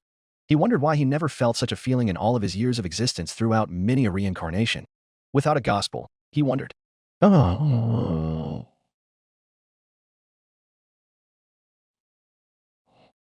Mayan, I really missed a lot of cool shit, huh? A bombastic beastman whined while stretching on his chair. Yes. Yes. Mimi and Boss Bro kicked the whale's sorry behind. An energetic small demi-human cat girl shouted with glee while jumping on the bed at the far side of the room. I can't believe that you dropped the great tree of the Wanderer. Subaru-sama's plan was reckless at best. Another small child with an eyeglass spoke out in a miffed tone. Reckless? I suppose that's what made it appealing to him. All three demi-human mercs stopped what they were doing and looked at the fur-coated princess sitting in the corner with a thoughtful look on her face. Boss? You finally with us? Ricardo called out to the scheming lady. Yes, Ricardo-kun. I was just thinking about the events we've witnessed. I'm merely thankful for your safety. Anastasia smiled at her crew and rubbed her scarf softly. What did you think of the fight, boss? Was Mimi cool? The energetic girl shouted at the merchant with hope for her approval plastered on the kid's face. Anastasia giggled and patted Mimi's head affectionately. Yes, Mimi. You were indeed very cool. I felt so scared for you. Mimi giggled as Anastasia tickled her. The merchant let the small girl run around the room and continued staring off into space. The boy's power truly did him wonders. She mused to herself while thinking back to the last viewing and how Subaru fought valiantly against the whale. The tactics, the cunning, the expert handling of every soldier. Anastasia was truly disparaged for seeing all of these things and not being able to take them as her own. The merchant mused to herself while increasingly caressing her fox scarf in agitation. I need to find a way to stop Crush Sama's plan from happening. Ricardo and the twins looked at their boss with worried expressions. Anastasia never looked so frustrated. I need to set a plan that will ensure the boys' camp follows me without leaving a chance for Crush Sama and her camp to rescue them from my employment. She bit her lip in frustration and thought about a way to have Subaru willingly serve under her without seeming like the bad guy and ruining any chances of true friendship from building between them. She really wanted to enjoy the boys' antics while they both worked on many creations and shops filled with his distinct foreign ideas and creations. It was official. She needed to make that dream a reality. After the clown is out, all players will make their move. The lady whispered softly while glaring at an invisible map that only she could see. The map of every camp coming to aid, and possibly captures the entire Amelia camp once they lose the Margrave as their lord. Anastasia was far behind all of them. This wouldn't do. The merchant princess whispered sharply and continued to plot over the details of how she could have the advantage over this race. The mercenaries just stared at the lady from the doorway as they stealthily escaped the room. Pardon me. A voice made Anastasia perk her head away from her invisible map. I hope I'm not interrupting something, Hashin-sama? Ah. Anastasia noticed that her mercenary team was not in the room with her anymore, which brought a small sigh out of her lips. Those guys. They left me when I was on the verge of brilliance once again. I don't suppose I am allowed to comment on your internal affairs. The woman standing at the doorway of Anastasia's room smiled politely. Anastasia allowed her inside with a wave of her hand and sigh. Nah, this gal ain't a schemer unlike what most people say. She lied about herself smoothly. So what brings you into my humble area of the prison? Ain't like we have much to speak about, you and I. My name is Frederica Bauman. I apologize once again for my intrusion on your affairs. The maid bowed her head politely to Anastasia, who regarded her with a curious look. Pleasure to put a name on your face, Frederica-san. Anastasia allowed her to sit to her side on the table, trusting the blonde maid. I haven't seen you cause much trouble unlike the other maids designated to your master, the Margrave-san. I do realize that Rim and Ram have been central to a lot of the viewings, so they have had to overstep their bounds and duties many times against more infuriating candidates. Frederica looked shamefully at the ground for a moment. Anastasia smirked under her hand as she rested a chin in her palm. No need to remind me. That Baroness sure does love getting told down by Rim-san, eh? I take relief that you enjoyed that. Frederica paused and gave a small look of surprise to the merchant lady. I hadn't expected you to dislike Priscilla-sama that much. Dislike is too light a word. I prefer completely uncaring? Yeah. Anastasia nodded her head and leaned back in her seat to skin Frederica swiftly. But this ain't about Rim-san or anyone else. It ain't gonna be about Petra-chan's disrespect toward me, a defenseless gal who's got nothing but her wit, Frederica-san. Frederica folded her hands in her lap and looked at Anastasia with an unreadable gaze. You're astute, my lady. As always, you seem to be able to read more into people than you realize. It's a double-edged sword sometimes. Anastasia sighed and looked at the closed door of her room. Ain't gonna deny that it completely failed when Natsuki-kun needed me the most. But he had other help to get his head together, I suppose. Not enough help. Frederica locked eyes with the sudden piercing look that Anastasia sent her way. Why say that, dear polite maid of the Margrave Mathers? Anastasia's smirk grew as she asked. Frederica bowed her head, expression still unreadable. I think you could already read the consequences of my stressful decision to come to you for aid, Anastasia Hashin-sama. Anastasia's eyes widened with excitement as her reading of the maid manifested in real time before her. I wish to help you in your quest to bring Roswell L. Mathers-sama, my current employer and benefactor, to justice beneath the crown's judgment, whether it be on your head or Amelia-sama's. Frederica proclaimed to the candidate with a hint of emotion breaking through her exemplary poker facade. Feel welcome to rise up, Frederica-san. Anastasia's reply was instant, comfortable, and smooth as she leaned back to inspect the maid with a predatory gleam in both her eyes. We have much that we need to discuss.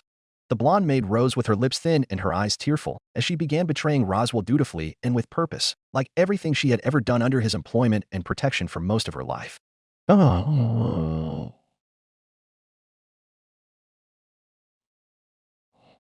In a brightly lit room, for boys were lodging around, drinking beverages provided to them by their handsome host.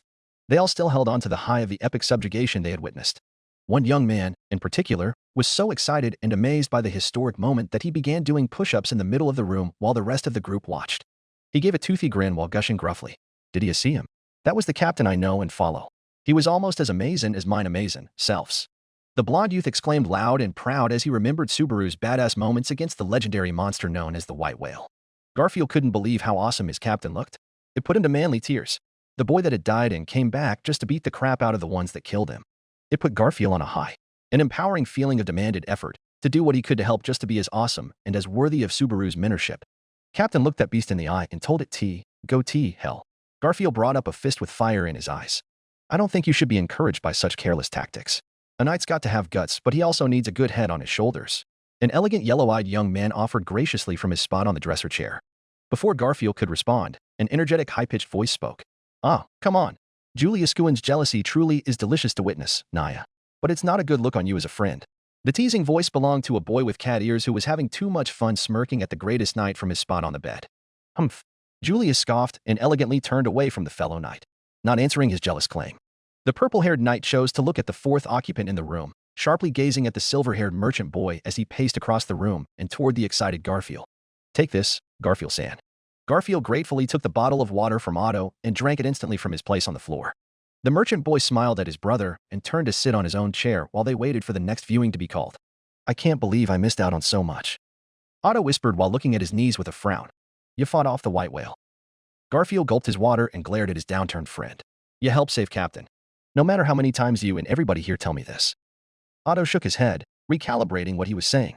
No, you guys wouldn't lie to me about such a thing. It was truly the White Whale who's gotten such a hold over my mind. Garfield and Felix nodded their heads, making Otto look at the floor with a neutral gaze. Otto continued to stare at the floor with a haunted expression. I thank you for spending time with me to tell me about what happened after I had this painful sleep suddenly. He ended up sighing, not wishing to speak about it anymore. I hope what you've told me is true. That I am not a coward that let Natsuki-san die. Otto rubbed a hand to his face, showing some emotion finally since he woke up in a daze and confusion. It will help me look him in the eye once he's awake. You seem to have corrected your misguided view. Otto flinched, as expected, as Julius bluntly cut to his desired conversation. Forgive my bluntness, of course. Julius corrected himself in a not at all sorry tone as his eyes almost narrowed toward Otto's own. Of course, Otto growled in frustration and shame as he held his eyes to those yellow sharp ones of Julius. Seeing the merchant's shame and reluctance to answer, Julius took it as a chance to carry on his conversation. Last time I asked you, you've decided that your friendship with Natsuki was hollow and based on one-sided affection from your point, that your efforts and deeds to help him would be useless and unneeded, that your friendship was simply null because you can't help Subaru no matter what since you have no idea how much pain he's endured. Hey, man, lay off. Garfield growled out while stepping in front of his brother. The blonde instantly noticed how much Julius's words were affecting the merchant, and he wasn't about to have another brother of his have a nervous breakdown. Julius himself simply glared past the blonde boy into the silent Otto, waiting for an answer. The merchant simply stayed silent and held his head low as he lamented the knight's words. Do you feel the same way now? Julius asked sternly, forcing an answer from the merchant. I never wanted to stop trying to help ease his pain, Julius-san. Otto finally spoke in a reminiscent tone while sheepishly smiling at the knight before him. I admit that I've been a bit of a hypocrite and a very lousy friend to have given up on trying to help Natsuki-san. I mean, how could I help someone who died over and over again? The three other men looked at the merchant as he gazed upwards with a strong-willed expression. But I realized how wrong I was. I thought that Natsuki's experience with death made him something far away from my expertise. Someone so used to pain and horror that I couldn't help in any way, shape, or form. I thought I was useless and unable to help him since I couldn't understand the pain he's been dwelling in. Garfield and Felix looked down and thought about the boy's words. Both of them clenched their fists tight. Garfield's corner was rife with animalistic growls of frustration. But then Otto continued. I was really stupid, the merchant admitted with a smile. Julius looked satisfied for a moment. I wasn't aware of just how much Natsuki-san was damaged. I couldn't handle hearing the stuff he thought of himself. The true things he says to himself every day when he looks in the mirror. Otto softly placed his palm on his face while growling out. I never wanted to punch someone so hard in my life. Julius and Garfield snorted while Felix looked bewildered for a second. Natsuki-san's sanity and mental condition have been damaged, yes, but he's never been emotionless or dead inside. He's as broken as all of us, and he needs all the help he can get to keep himself from sinking deeper. Otto glared at the ceiling of the room as he remembered his brother's suffering and self-deprecation. Of course, I want to help him. I wouldn't be a friend if I let him swim in this darkness like this. At the merchant's determined declaration, Julius seemed to have accepted the answer as he picked up his glass of wine. Cheers to that, he said simply with a small smirk and elegantly drank.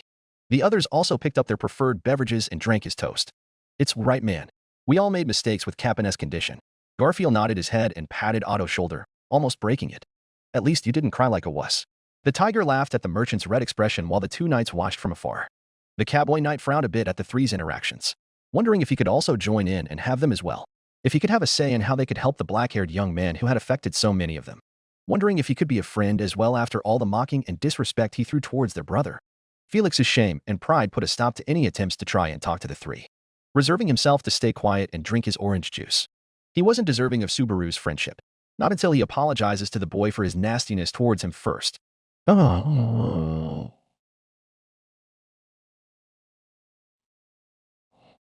Nothing left, huh? A gruff voice was heard grumbling in disappointment. Unfortunately, it seems that our host is refusing to supply anyone with alcohol other than Priscilla-sama's room. A child replied nervously. Heikel-sama, are you going to be okay? I'm fine, kid. Heikel's head fell in his hands, looking at the carpet below him with an expression that was unknown to Schult. Just leave me alone. Schult looked at the elder man before him with a certain gaze that infuriated Heikel. Can't you hear me? Just run, FF, and do something useful for someone, brat. Heikel growled under his breath, not looking upward. Schult's gaze lost its obedience as he sternly glared at the man. I will not. Heikel's hand reached his own face as he groaned pathetically. Just go, kid. Leave me alone like they all did. Heikel-sama. That moment was supposed to be a moment of relief for you and your family. I don't mean to get involved, but... Schultz sighed and sat down beside the grieving man. You are mourning your own mother. I can't imagine the feeling when that whale was killed. Heikel nudged Schultz's smaller head with an elbow. Don't get involved in these things, kid. Heikel's voice was hoarse and had a dry element of humor mixing with his defeated body language. It will break you. And you're far too useful for Priscilla-sama to be damaged. No one is really damaged, Heikel-sama. Schultz's words provide a silence he didn't know could be filling this specific room. A silence of shock from the man before him who didn't seem to care about anything else except for himself. You're just like Subaru-sama in a lot more ways than you realize, Heikel-sama. At least in my eyes.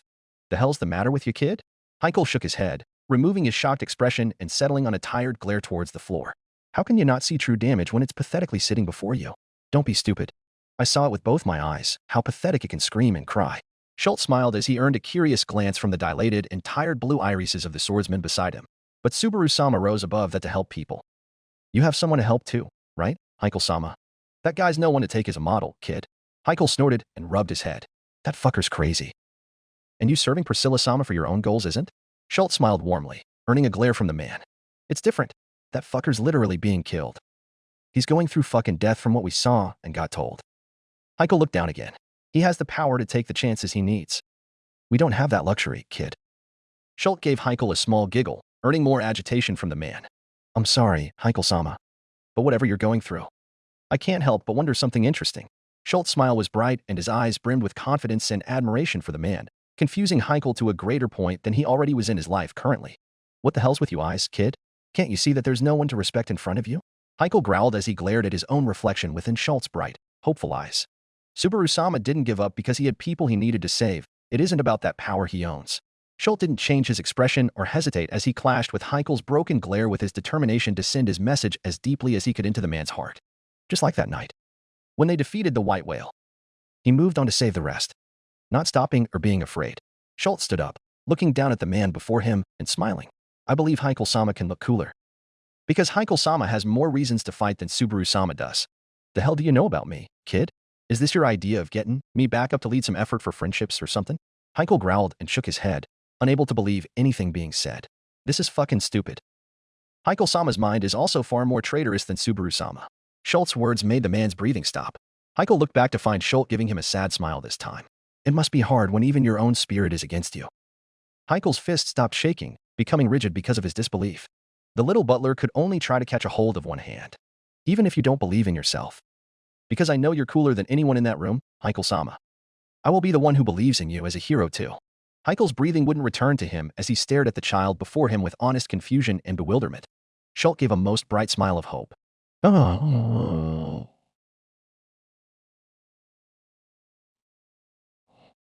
Thank you for accepting my invitation. This talk has been insightful. A smooth, diplomatic tone of voice sounded out from the mouth of a certain green-haired duchess. That's all right, Crush-sama. We're glad to be here with you. A blue-haired maid softly replied with a smile as she drank her tea. I don't really get why this is so formal. After all we talked about together in this room, I feel closer than before to you both. A nervous half-elf spoke her confusion while gazing at her cup of sprinkled water. I guess you have a point. The duchess awkwardly chuckled and sipped her coffee. That's okay. The half-elf also sipped her drink. The maid just looked at the two and stared at her tea without emotion. This was awkward. Three beautiful maidens sat opposite one another around the table. All of them have one thought plaguing their minds. About how a certain black-haired young man would react to their love. Emilia had her heart set on helping the boy through every moment of despair and suffering caused by her weakness and uselessness to save him. She wanted to be his and him hers. To feel his love and cherish it before the time he dies and leaves her alone. To make him feel loved and force him to see how unworthy she was to stand beside him. To make him stop hurting himself for her sake. The same emotion could be transcribed in the maid's troubled heart. Rim was truly amazed with her hero's journey and more so than ever fell in love with the boy as she saw how much pain he went through to save everyone.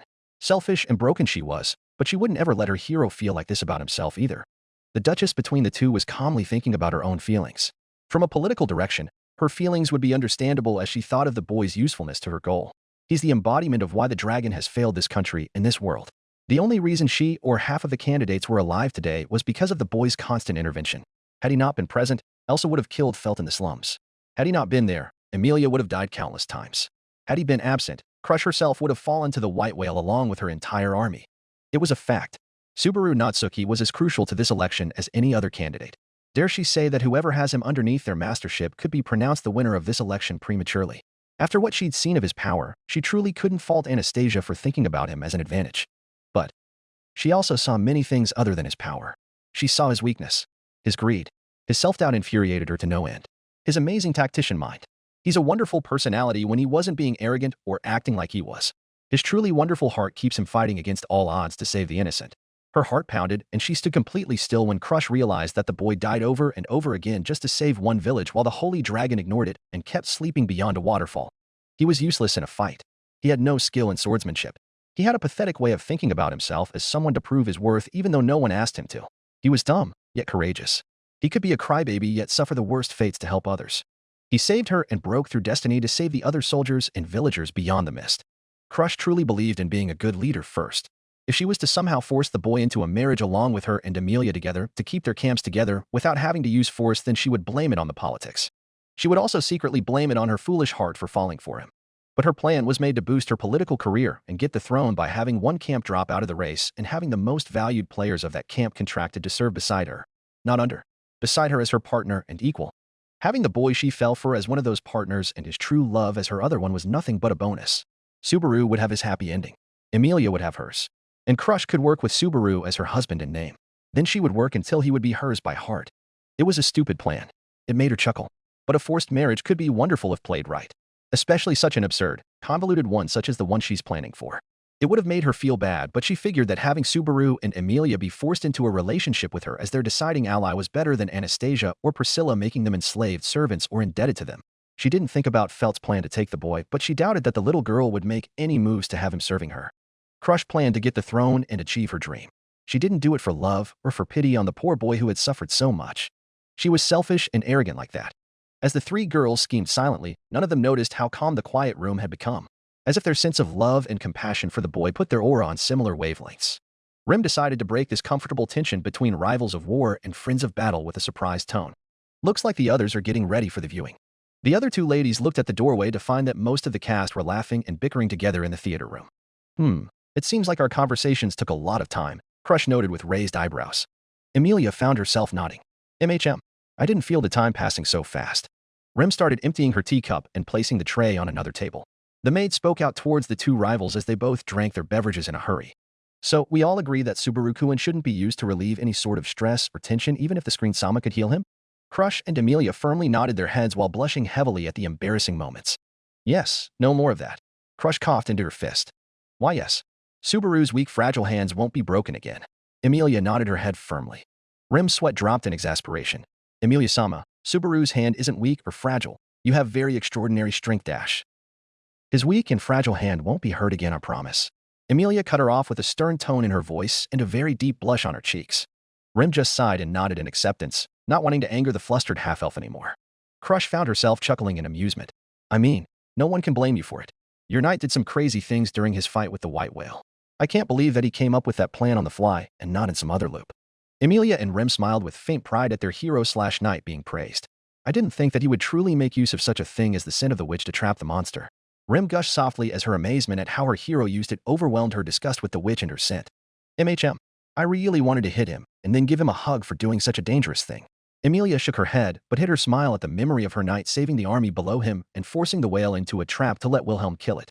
She would never forget how truly amazing her knight had become. But we can't forget how much easier it's become for him to act as bait. Crush reminded while finishing the last of her coffee. Amelia and Rem both looked saddened as they agreed with that notion. We need to help him see how wrong that is.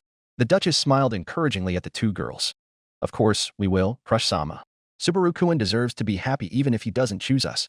Rem nodded her head in agreement with the Duchess, feeling happy that she had a powerful friend in the stern lady. Amelia stayed silent for a few moments, looking at the floor of the room with a frowning expression on her face.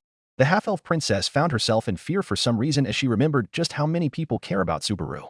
She wants him to be happy and have all the love and care he deserves. But what if she gets left in the dust? What if he forgets about her after so many people showed him enough care and attention while she only caused him so much pain? Amelia thought about how deep he fell into despair and how much Rem had helped him to stand up against it. She thought about how hopeless his fight was until Crush lent him her hand and fought beside him. How many times was he in need of her while all she did was turn her back on him because she thought it unbelievable that someone would need her help? It wasn't a reality she wanted to acknowledge. She had felt Subaru's love and compassion toward her once before. She enjoyed it. She used it to beat the trials. She used him and his love to face her fear of the past. And she turned her back on him when he tried to use her love to deal with his trauma and pain. Back in the capital, instead of hearing him out and helping him through his suffering, she left him alone and forced him to start blaming himself for all the horrors and deaths he came across. It made her tear up. It made her angry with her disgusting self for how useless she was compared to these two. But it forced her to open her eyes and finally see what she'd been doing wrong. That's why. Crush. Rem. The two girls stopped at the door and looked at the half-elf with confusion. Amelia stared at the two with eyes filled with determination. Amethyst with fire in them, narrowed her eyes at them. The half-elf breathed deeply and confidently announced to the two. I want to help him as well. But I also want him to be mine too. Rem and Crush looked at one another then at the stern Amelia with alarm. I won't stop him from loving anyone he wishes to. His heart is too big for that. But I won't give up and let someone else take him and help him instead of me. Emilia stared at the two girls before her, almost glaring. He's mine. I don't intend to share. The half-elf declared in the most determined of tones she had ever used in her life. Rem looked at the half-elf with a shocked expression, almost crushed. She wished that things wouldn't turn into a competition. Not like this. She really didn't want to lose her hero for another woman. Emilia-sama. Rem tried to sound out, but Emilia's stern expression didn't fall. The Oni made her own decision on the spot. I want Subaru-kun's love as well. I promised to work hard to be worthy of it. And I meant it. The Oni declared while holding her own competitive stare at the silver-haired girl. Crush had to stop herself from bursting into hysterics as she watched the two declare things outside of their control. The Duchess smirked confidently at the other candidate in the room with her eyes lit up. Subaru Natsuki is a special boy to have you two like this. The lady's honey-colored eyes stared into Emilia's amethyst ones deeply. I want to give him the best as well. As the man I fell for, he deserves that of me. And I hope to show that I'm the one for him. Shocking Emilia and Rem, Crush announced her entry into the competition for Subaru's heart. Let the best win. The Duchess smirked at the two before leaving the room to join the cast in the theater. Laughing quietly to herself, Crush shook her head in amusement at such a dramatic display of love. She knew that all of this was unnecessary anyway. After she gets out of the theater and Roswell is dealt with, Emilia's entire camp will be ripe for the taking. All she needed was for Anastasia to make her move, and then she sweeps in like a guardian angel to take Subaru and his lady under her wing at the Karsten household. What Crush didn't know was that the merchant princess was planning to overthrow her entire scheme with a scheme of her own. Anastasia smirked dutifully at the returning figure of the Duchess as she sat behind her in the second row. Crush nodded her head respectfully and challengingly at the candidate merchant before taking her seat beside where Subaru would be placed after Rem returned from retrieving his sleeping body. Felt glared at them as soon as she entered the theater. Noticing them taking the seat surrounding the spot Subaru would be placed already. She walked to sit beside Reinhard, who had entered refreshed. The little blonde felt uneasy and a little pissed off at the girls around her big bro for some reason. Like they were planning things that wouldn't sit well with her or Subaru. Whatever, nothing matters now. After we take care of the clown guy, Big Sis and Big Bro will be living with us. Felt mused and shook her worries away by leaning back in her seat. Rem entered the room, carrying Subaru with her and putting him smoothly in his usual spot. Emilia and Rem silently took their seats beside and behind the sleeping boy with intense expressions on their faces. None of the girls touched Subaru as they all promised not to hurt him anymore. But all of this heat and intense aura was felt by a lone scared spirit girl. What is happening here, I suppose? Betty's been looking for her contractor for this whole time, and you all seem to have grown more savage than ever. In fact, the blonde loli immediately walked up to them and began sitting on the boy's lap, noticing all of these girls' changed attitudes toward her contractor. What have you all been up to, I suppose? Beatrice growled while clutching Subaru protectively from the many-hogging ladies. It's nothing to worry over, Beatrice. Emilia's tone was secretive and emotionless, but there was confidence that the spirit didn't like. It's all going to be all right. I have settled my mind after all. That might be more frightening than 1,000 white whales, in fact. Beatrice's astounded words earned chuckles from Rem and Crush as Emilia blushed with a small pout covering her face. But Emilia couldn't talk much once she saw Petra and Frederica running to the last person who entered the room after the knights took their seats, with Garfield following Heinkel and Ael's lead. Otto-sama. Frederica stopped herself, face flush as she held both hands at the front of her maid's dress. You look grand. I hope you feel so. Otto gave the blonde woman his sincerest of smiles as he tapped his merchant's hat. Never better, Frederica-san. Thank you for taking care of me. It was my pleasure. I didn't want your reliable spirit to be missing when we needed you the most. Frederica's eyes were soft as Otto's face flushed deeply into a tomato red that could not be missed. He rubbed his neck at the warm gaze she was giving him. It would have been more awkward had it not been for one cry of annoyance from the back. You thank her. I was the one doing all the healing, Naya. Felix cupped his hands to make sure the eyes of everyone in the room were on the couple. Roswell chuckled and rubbed his hands together, loving what he was seeing as Otto appeared to have a heart attack because of the attention. Wasn't Garfield-kun also involved in helping? Roswell said loudly so everyone could hear. I wonder where his thanks to. That bastard's right. Garfield perked suddenly and looked offended at such a speed that Otto would call it impressive. What the fuck, Otto bro? This bastard. Otto growled under his breath, looking at Roswell with so much hate. Frederica's giggle was music to his ears as he refocused on her and only her. She smiled at him as she gave a small bow. As you can see, Otto-sama, you're cared for by multiple capable people. And my brother too. Frederica smirked as she rose again, ignoring the outraged, hey fuck you, from her rude little brother in the back. Otto had to give a hefty chuckle and nodded his head. I apologize for the trouble. But I'm here now. Otto's eyes roamed towards Emilia and then towards Subaru for a moment, making Frederica smile wider. I don't plan on leaving anywhere. Not just yet. His serious voice made Emilia and Frederica look at him with astonishment and happy expressions. Reinhard was grinning as proudly as Julius and Felix from his side. Since he hadn't been a part of their conversations before, he allowed himself to enjoy the fact that Subaru didn't lose someone as great as Otto in the right loop. I do wonder how you two will meet this time around. Reinhard had to chuckle, thinking about something comedic as usual when it came to both of them. Otto moved to take his seat next to Garfield and before Julius. And before anyone could speak more on any other matters, the screen lights with a much more intense ferocity than before. Not even a word from that fella? Anastasia hums to herself. I was wondering why he wasn't talking to us about what happened with the whales reach inside of this room. Tyvy's query made some eyes move towards Otto, who hid his face by placing his hat over it and looking away from everyone. I'd like to know the answers to that as well, Otto growled, glaring at the floor. Those words shouldn't have been allowed in my head. His grip was tightened on his clothing article. Everyone was looking at him with pity and sympathy, but none could gain the answer as the screen activated the very first scene. You jokin'? Not even a single word. Felt looked at the ceiling with surprise, as more worry was felt across the crowd. Priscilla's eyes narrowed as she whispered to herself. "'Tis as I warned. More than he can chew." She looked toward the hallway of rooms, remembering the time she warned the warden of his dangerous fate. Seems that he didn't heed the divine's mercy. Oh well. She crossed her legs and glanced at the screen with boredom, moving on much more quickly than the rest of the crowds below her. Petra in particular held on to a small chocolate bar that she hadn't eaten yet, even though it stayed with her for a long time now. She looked up at the ceiling with worried eyes. Carefully, she held her hands together to make a small prayer for the man's safety. Season 1, Episode 12, Director's Cut. Begin. The scene opens up on Subaru's shocked expression as Julius stops his dragon in front of him. Just now joining us, Julius? Thanks for gracing us with your presence. Felix mused from beside the distraught black-haired young man. Please, you're going to ruin my reputation. The elegant knight mounted off his blue ground dragon and stood before Subaru and Felix. But I am not the man called Julius. The man smiled elegantly and glanced at the sky thoughtfully. Let's see. Perhaps I'll go by Julie. The man offered with pride as if he had come up with something legendary. What? The purple-haired young man asked in innocent confusion as all eyes in the theater turned toward him. It was a perfectly adequate undercover name. The knight sounded defensive as everyone just glanced at him with confusion and summoned pity. Even the kind-hearted Rim looked at the knight with a sympathetic look, as if mourning an idea she had of him dying in her mind. Which made Julius die a little on the inside at the Oni losing respect for him over what he thought was an awesome name. This is the best day of my life, Heikel smirked at the knight. I'm happy you're enjoying my embarrassment, Deputy Commander, Julius said dryly, glaring at the man. Immensely, greatest knight. Heikel had a shit-eating grin on his face, full of maliciousness. The knight stepped closer to the people before him and spoke curtly. Even if it is temporary, a man with the status of a knight must never lower himself to the rank of mercenary.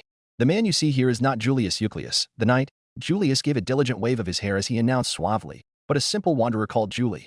Really? Felt shook her head in pity. Julius tried to ignore the glaring look his lady was giving him. You embarrassing me, Julius. Anastasia pouted while noticing the bland looks her knight was getting. The knight looked hurt for a moment. Felix softly giggled in his palm at the elegant knight being pitted for such a dumb name. Otto and Garfield just chuckled while hiding their faces so that the knight behind them wouldn't see their pleasure in his pain. Subaru looked to the side with an annoyed glare.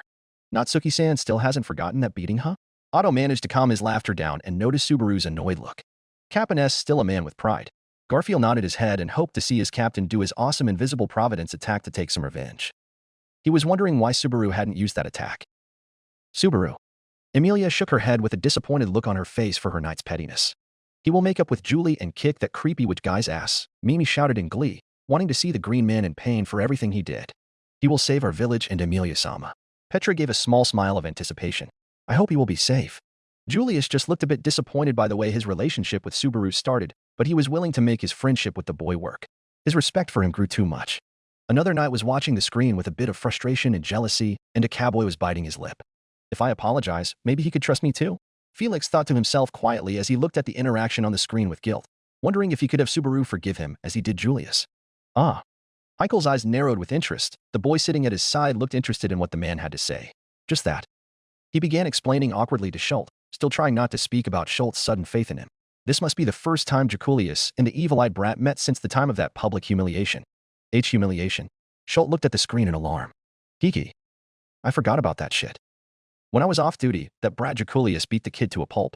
Heikel had a wider grin than before. And this is the meeting for the first time from the looks of it. That's hilarious. Taking too much pleasure with this, pal. I chuckled at the sheer satisfaction on Heikel's face. I wonder who you hate more, the purple hair or bro? I can hate, them both. Heikel leaned back in his seat as he said this, making Priscilla snort and keep her eyes on the screen with amusement. A proper household's code of chivalry is a real pain, huh? Felix cheerfully jeered from his position while Subaru just looked exasperated. Bull. He growled out while looking away. Julius turned to him with a friendly smile. It seems you're doing better than expected. How are you feeling? Although the knight's question was friendly and not hostile at all, Subaru's face turned to one of offense, leading him to wave his spiked hair while holding an arrogant expression. Well, it was just some scratches. A little spit fixed them right up, pretty much. What about you? Been busy writing letters of apology for fighting so seriously with an amateur. The nasty-eyed boy smirked dubiously at the elegant man. Amelia sighed and shook her head in disappointment. Why wouldn't he just use this as an opportunity to make friends with Julius? The half-elf could only watch in the hope that these two set their problems aside for this one fight. She hoped to see how they truly became allies. She wanted to know what the boy she loved so much changed in himself to accept that horrible defeat. This hurts to watch when knowing how much it took for Subaru Quinn's wounds to heal. Felix cowed while rubbing his forehead on the edge of the seat before him. Damn, it does, Felt nods her head, wincing alongside many who refused to give Julius looks of pity so as to not rub it harder on the night. Julius merely exhaled with an annoyed glance at the floor. Anastasia rubbed a hand down his arm for comfort, giving him a small smile. Julius just looked briefly disappointed at this. I didn't mean that. I wasn't talking about the damage to your honor, but the Mabi's subjugation. The knight sighed and managed a smile on his face. But I'm glad your wounds from before seem to have healed. Almost teasingly, he offered a truce to his words. Subaru and Julius stood before one another in silence, and then began laughing together. Huh. Until they both gave a last disgusted and forced laugh. Opening theme 2, Paradisus Paradoxum. You guys hit off or EELIWEELL. The silent Roswell said with his eyes shining in amusement. Man, I didn't pay enough attention back then, but you were pissing round, huh? Ricardo laughed as he noticed the sheer disgust these two had against each other. That last laugh was filled with malice. You two are so alike in a lot of sense. I'll chuckled at the thought. Julius wondered if that should be taken as a compliment after the journey he had seen the boy go through. He decided to stay silent and watch. Betty Subaru should always be proud, I suppose. Beatrice huffed at the damaged honor line. She didn't care that the boy got beaten blue before noble knights. He died to save everyone and help her old friend rest from his slothful madness. Her contractor was the best. The scene shows many of the soldiers and mercenaries sitting across the grassy field in a circle with one nasty-eyed young man sitting in the middle of them and speaking as loud as he can. We succeeded in taking out the white whale thanks to all of you. But it's not over yet. I have to settle a score with the witch's cult guys who picked a fight with me. Once that's done, the white whale subjugation will be complete. Subaru spoke to the troops around him while holding his fist up. The witch's cult is next? A little demi-human girl asked in marvel while her twin brother played with his eyeglass while staring reluctantly at Subaru. Can we trust the allegations that the white whale and the witch's cult are connected? Tivy asked, not noticing the annoyed glare his sister gave him. We only came as reinforcements for the white whale's subjugation dash. Asterisk smack asterisk. What was that for? Tivy shouted while holding his head in pain from the strike his sister gave him via her wand. If you can't believe him, then you just need to believe me, Mimi declared while raising her wand high. I apologize for my mistrust. The little demi-human boy bowed in shame. It's fine. Most of us here didn't believe him when he asked us. Otto said as he glared at the screen, remembering all of the times his friend was turned down or left to die by most of them. I think Captain died more times to our team than the bad guys. Everyone widened their eyes in shock as the revelation of the shocked blonde boy sank in. Holy shit. That's right. I mused while thinking. Beatrice and Rem looked down in guilt and sadness, while Otto just kept his head down. Ram remembered the moment the boy jumped off of the cliff to save her sister. And possibly out of fear from her anger. She did not like how her chest was hurting for such a thought. Anastasia and Priscilla immediately saw an opportunity to use this new piece of information. Such insolent creatures. Priscilla snorted as she saw the cracks in the boys' camp forming. She could already see the world turning in her favor once again. Soon, the boy will be beneath her soul. I wonder, would you still have your loyalty and heart serving myself? The fiery princess mused while squeaking at the screen. Her eyes filled with curiosity and amusement, wanting to see how hard will it be for his sanity to break once again. I'd prefer it if you believed me, though. Everybody looked at Subaru as he spoke out loudly. I don't like to recall it, but I've run up against the witch's cult before. I found out then. He grimaced while closing his fist in anger. He's doing his best to lead this army to save everyone, Frederica spoke softly with a smile. He no longer cares about revenge for how they tortured him. He just wants to keep everyone safe. Captain. Garfield could only look at the screen with stars in his eyes. Childish as it may seem, the black-haired boy looked like a true knight and an even more awesome hero in the blonde's eyes. He was a legend come true. Someone Garfield always wanted to help everyone who needed him. To be a shield from the pain and despair. Turning to the old man beside him, Felix inured. Didn't you look into that, old man Will? I wouldn't call it definitive evidence, but the distributions of whale appearances and cult activities coincided in several respects, Wilhelm affirmed to the soldiers around him, making Subaru smile in gratitude. It's been a common belief that the cult and the Maybe-asts operated alongside one another. There hasn't been any firm evidence of such a theory for centuries. Until Subaru Natsuki uncovered their connection to defeat the cult. Wilhelm nodded his head as he remembered the battle after the whale's defeat. His eyes showed a flicker of something akin to rage. If the whale truly operated within the cult's orders, then his wife was yet to be avenged. Crush and Rim pulled a face at the memory of the two sins that showed up after the White Whale's defeat. The Duchess held a hand to touch her arm with a near-hateful scowl on her face, remembering the phantom pain of her arm being torn off in a matter of seconds. If the cult holds significant power over the great Maybeiasts, then that means. Emilia glanced at Beatrice in horror.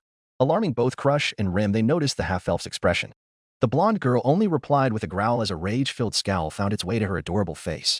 The Great Rabbit, I suppose. The spirit's tone sounded with hate as she thought about the cult sending over a great Mabeast to her mother's tomb, even if she was having conflicting feelings for her. It was still a sacred place that shouldn't be touched by such filthy individuals. That makes it doubly credible. On that note, we're going to head for the Mather's domain. The witch's cult is hiding in the forest there. Subaru raised his arm and pointed a finger at the sky as he explained to everyone around him. The way to defeat them is as simple as it gets. Raid them before they can read our movements and crush them. A soldier raised his hand in the air, answering when Subaru turned to him. Is there a way to keep the villagers safe? Subaru comfortably answered that question. I asked Anastasia-san and Russell-san to talk to the merchants along the highway. An image of the previous merchant March Subaru came in contact with in his previous loop played. Under the condition that Margrave Mathers buys their cargo at the asking price, they'll ask the merchants to evacuate the villagers of Arlem and the residents of Roswell's mansion. A messenger from Crush Sand's household is headed to the mansion with a handwritten letter. There will be chaos if we don't notify Emilia and the others about the alliance and all that. Emilia and Ram looked at one another and then glanced at Crush. The Duchess looked confused by this and turned to the other candidate staring at her. What is it, Emilia-sama? I don't mean to offend you, Crush-sama, but the letter we got from your camp. It was blank. Emilia sounded her suspicion with guilt. Crush looked surprised and bewildered at this. That sounds like it was a mistake, unless there was a spy from one of the camps. Frederica suddenly voiced her own suspicion. That is a serious hitch in the plan. Otto sounded in fear as he remembered what a blank letter meant, with no attempt to negotiate. I think I know what happened. Everyone looked at the soft-speaking Rim as she raised her hand with her lip trembling a bit. What is it, sissy? What do you know of the letter? Perusa said it was his fault, but I doubt he was that stupid. Ram demanded with her signature abuse of the boy's name, making a few ladies in the room glare at her. He made us carry signs that he said would fix the problem of the blank letter. Ricardo looked up with wide eyes, noticing how Wilhelm, Julius, and Felix all turned frigid and alarmed. How did you know about the letter being blank? Ricardo asked softly, voicing what all the knights were thinking. I wrote the letter detailing Subaru Kuin's plan to Roswell-sama's and Emilia-sama's graces so that everything can be perfect for my hero. Emilia and Beatrice took only a few seconds to register, before widening their eyes in realization. What happened then? Why was the letter blank?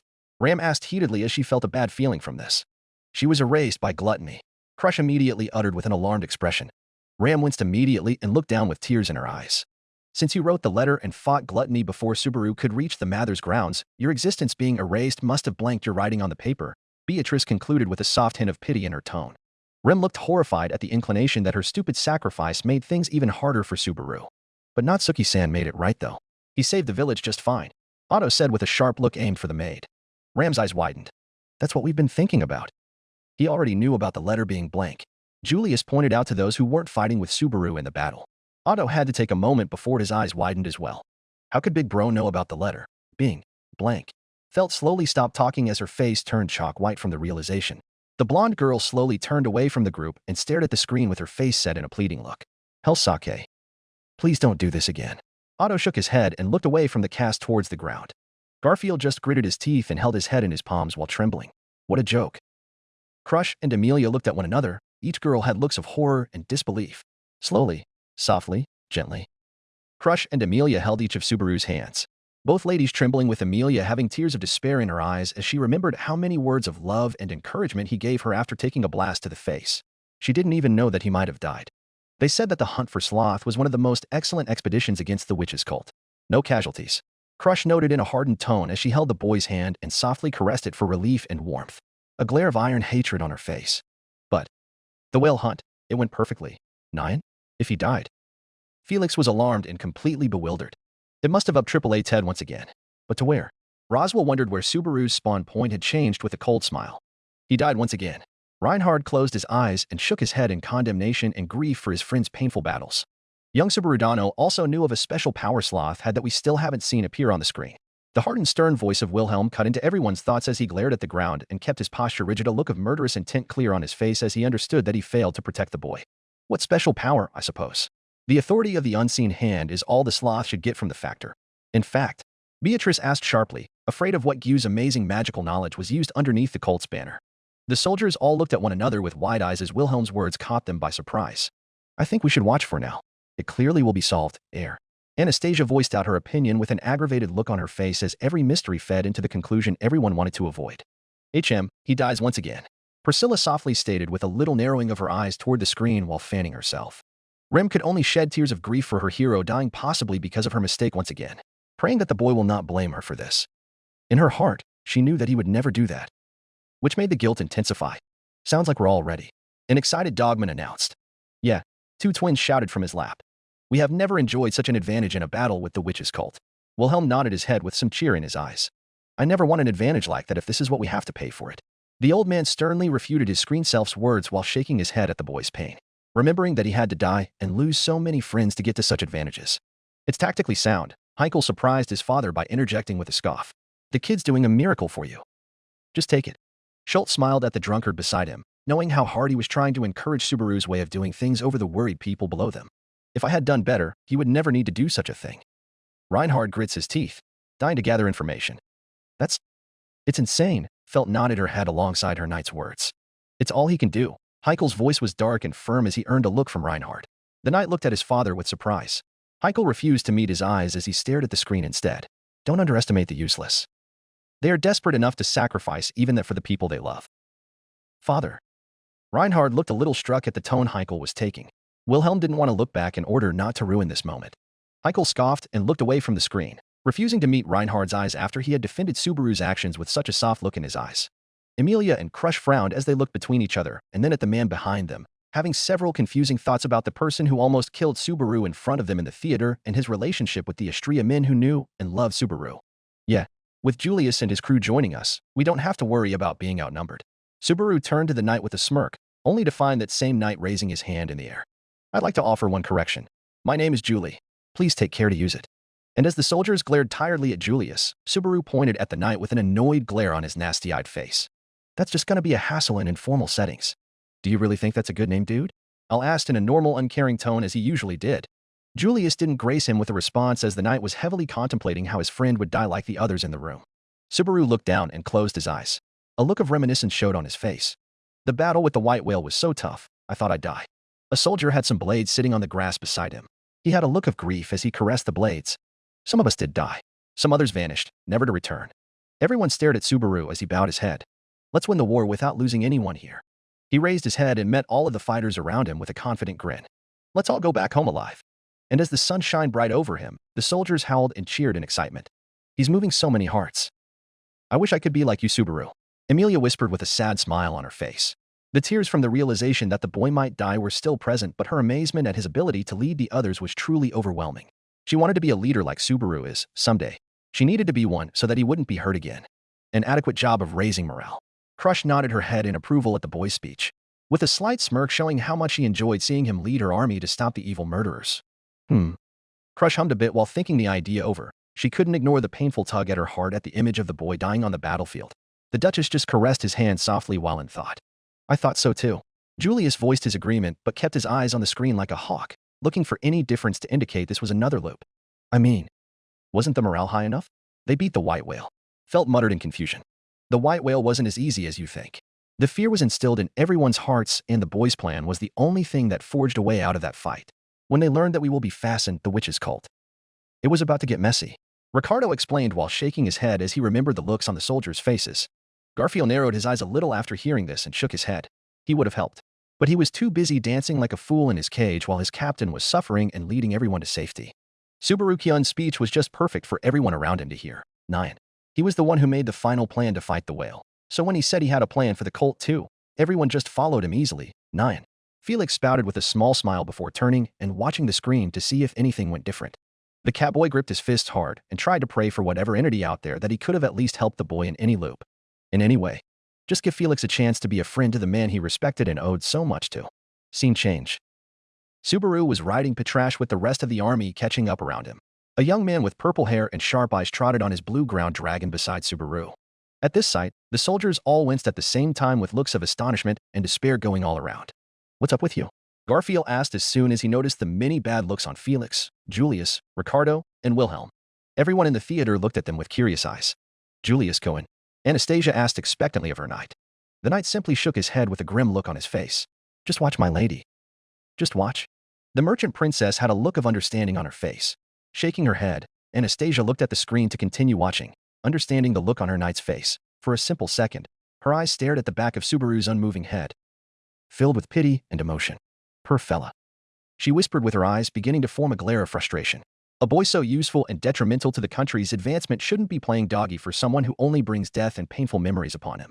The merchant princess was furious about Subaru's worth being devalued in such a way by his camp's incompetence at doing anything right for themselves and making this boy waste his life dying for their mistakes instead.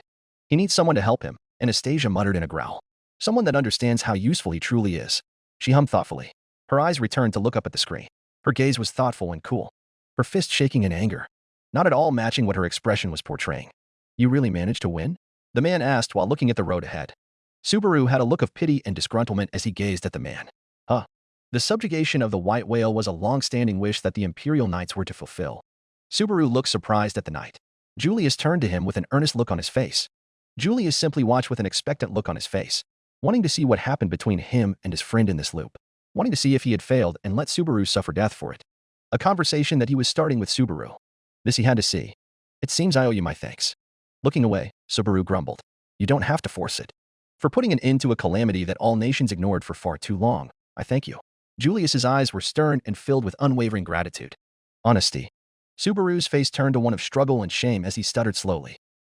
I'm grateful to you too, for coming to back us up, even after what happened. This is kind of sweet. Emilia nodded her head in approval that her idiot wasn't so pitiful as to refute the knight's thanks. I feel like you'd have been really strong friends had not been for how you met one another. Reinhard winced at the memory of the fight, as did Julius. The knight himself stayed silent and watched with unsure eyes. I don't know how to feel about this, but I did do my best in my time with him. I hope this me doesn't fail him, the knight said in a whispering tone with a pleading look showing on his charming face. Anastasia patted her knight's arm with a confident grin. Don't worry, Julius. What's to say that you didn't die defending him in the end? Instead of thinking about some gloomy world where you watch him die, be positive. Thinking about his death is your positive? Otto seemed to turn his head and stare at the lady with a bewildered face. Julius managed to snort at his lady's dark comedy. Julius listened to him with patience. The images of Subaru's humiliation at the capital played over his struggling voice. About that. I was. Subaru flailed on Petrash in frustration. Oh, damn it. Crap. I know, okay. I know it now. Petrash huffed in deadpan annoyance at a rider. Minnie giggled softly at Subaru's behavior. Julius just smiled softly as he would have loved to see this attitude back then, disappointed that he hadn't had times like these with the boy for much longer. Reinhard smiled softly at the two knights making up. Warming as it looked, he could tell that this scene weighed heavily on his friend. The fact that his long-awaited reconciliation with Subaru was taken away because of return by death must be bothersome to Julius' heart. Reinhard just wished that his knightly friend make the most of this scene without letting the negative inclinations weigh him down. Reinhard wished he had such a chance with Subaru. He's still stubborn. Rem voiced with a small smile at the boy's antics, happy that he could let such a big humiliation go without hateful antics that would make him a bad person. Subaru stopped moving around and gritted his teeth before facing Julius with an earnest look. It was my fault, Subaru said softly to his future husband. Sorry. I apologize. Julius gave a nod of acceptance. I apologize, as well. I can't take back my words and actions, but I apologize from the bottom of my heart for belittling you. The knight answered in earnest.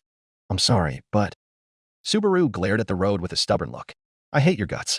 I feel bad for what happened, and I'm grateful you're here. But I hate your guts. I seriously hate you from the bottom of my heart. Humph. Subaru turned to the road with a stubborn pout on his face. Julius looked surprised for a second before putting a smile on his face and turning to steer his dragon. That's as it should be. I'm quite certain I could never befriend you, either. Subaru smiled and steered Petrash to run forward. Julius looked a little disheartened for a moment, but nodded his head silently in understanding. This moment was something he wished he would have experienced himself. The ability to apologize to the boy earnestly would be a godsend now, but seeing this as a moment Subaru has lived through and accepted was good enough for the knight. You guys don't look like enemies at all, though. Otto voiced out with a knowing smile to the knight while Garfield raised a brow at the two of them. Reinhard simply chuckled and smiled at Julius, happy that his friend got a chance to conceal with Subaru. He noticed how Wilhelm and Felix were looking at the screen, which sent him into instant alarm. The sword Saint glanced back at the screen with a hateful itch present in his mind about something happening. He prepared himself to cover his lady's eyes in case of another death. Subaru, Reinhard whispered in grief and sympathy for his friend's dark adventure. The screen focused on Subaru's confident, smiling face as hope filled his eyes. All right, as I say every time, let's get this fight started. Bring it on, fate. He did so much to get to where he is. Emilia couldn't help but shake her head as the memories of this art began to play in her head. She never could have guessed that her Subaru had to undergo such a dangerous mission alone, defeating many impossible threats and dying with his sanity almost shattering for the sake of defending her and the villagers. He truly deserves all the praise and more, Crush muttered as she also played the same events in her head, sternly but softly patting the boy on the head. Beatrice shivered and hugged Subaru closer as the memory of her abandoning him and her brother and long-lost friend killing him played in her mind, filling her with guilt and sadness as she now understood that her contractor was even more amazing to have come back to save her. Screen change. The scene pans across Roswell's estate before changing to show a dark bedchamber. The door opens and in walks a silver-haired girl. Emilia softly sat on her bed with an unreadable expression on her face as she gazed at the ground. A small cat slowly emerges from her hair, smiling at his daughter. You must be exhausted, Leah. You should rest a bit. No, I don't think I'll be able to fall asleep. What about you? Aren't you tired? I'm fine. The forest barrier is all fixed up, too. You don't have to worry about anything. Yeah. Emilia softly smiled at her floating cat father. Her expression slowly turned to one of unease as she gazed at her blinded windows. But she softly distresses. What were you doing after you left Big Bro in the city? Emilia winced a bit at the bold question coming from Felt, unable to think of such a time when she was alone without Subaru and without her heart breaking. I wanted to keep everyone safe since we received the blank page, and I thought that a beast attack was going to happen again, so I tried enforcing all barrier jewels. The half-elf shook her head in embarrassment at how stupid that idea was and just what her knight was dealing with without her. Huh? That's not a bad idea. You didn't know what the danger was. Felt nodded her head and smiled at the big sis in approval. Emilia was confused and surprised by this acceptance of her uselessness, and by how warm her heart was for being at least understood and not brushed off. Her expression to one of worry as she saw the next scene. The scene changes to Subaru walking through a dense forest. Slowly, he ventured through the forest and jumped over fallen tree trunks. He stopped suddenly, his body tense. This feels like the time I found a cockroach in the corner of a quiet room. The area around him suddenly grows darker as the sun is blocked for some reason. The boy smirks smugly. You were drawn to the smell, huh? Perfect cockroach bait. He chuckled mockingly. In a second, he was surrounded by hooded figures. Shit, Heikel muttered with a grimace. That kid's dead for sure. Have some belief in him. Schultz admonished the man while holding out a small fist. Damn, was he acting as bait? Elle asked in surprise at the boy's bravery. Yes, that was his plan in our loop as well. Tivy nodded and answered in a grave voice. Garfield growled in fury, swearing to protect his captain better so that he wouldn't play bait anymore. Why would he put himself in such a situation, I suppose? Beatrice asked with her eyes wide and in alarm. Rem glared hatefully at the cult members and shook her head in irritation that she couldn't be there for her hero, that she wasn't strong enough to help him or Crush, and got deleted out of the world's memory. Do I really smell that bad? Subaru mocked as he kept his grin on his face even when the many cultists huddled closer toward him from every direction. Emilia watched with her eyes shaking with fury and confusion, wanting to know why her knight would put himself in such an easy position for the cult to kill him. Steady everyone, Julius calmed her nerves from the back with his firm tone. This is a part of his plan. Is this to drive out the big boss, F these deranged lunatics, Jachilius? Heikel demanded with a knowing glance at the screen. Astute as always, Deputy Commander. Julius nodded his head begrudgingly. It's not different from how he did things with us. Ah. Us. Heikel's eyebrow raised. So. Geese. The man swallowed while looking at the ground with wide eyes. Damn. Schultz looked confused by the man's words. What do you mean, Heikel-sama? It was Priscilla who answered, seeing Heikel refuse to face the young boy. This is destiny to fall in this loop based on his minimal information. He will die. Schultz's astonished shout made Petra and Ram grimace with discomfort as they were the closest to the boys' side of the theater who had yet to react to the news appropriately. It is indeed a failed loop, Julius said, gripping his knee but keeping a serious expression. Thanks for coming to meet me. Sorry to say it when you just got here, but I'd rather discuss the details with your boss. So don't get in my way. Subaru ordered the huddled cultists around him, not even blinking when they bowed deeply to him and vanished into thin air. He sighed softly and kept looking onward. If they'd stuck around long enough for me to order them to gather their stuff and go home, this would have been easier. What? Reinhard whispered his confusion as he stared at the screen. What just happened? Felt asked in astonishment. Now that I think about it, they did that to him once before as well, in a previous loop. Crush recalled grimly while staring at the screen in confusion. It must be the witch's scent. They see him as a member of their disgusting cause. Rim growled out while shaking in anger at such a thought of her hero joining the cult. I mean, he has the witch protecting him. Ricardo couldn't help but flinch as furious blue eyes glared at him. How could you say such a thing?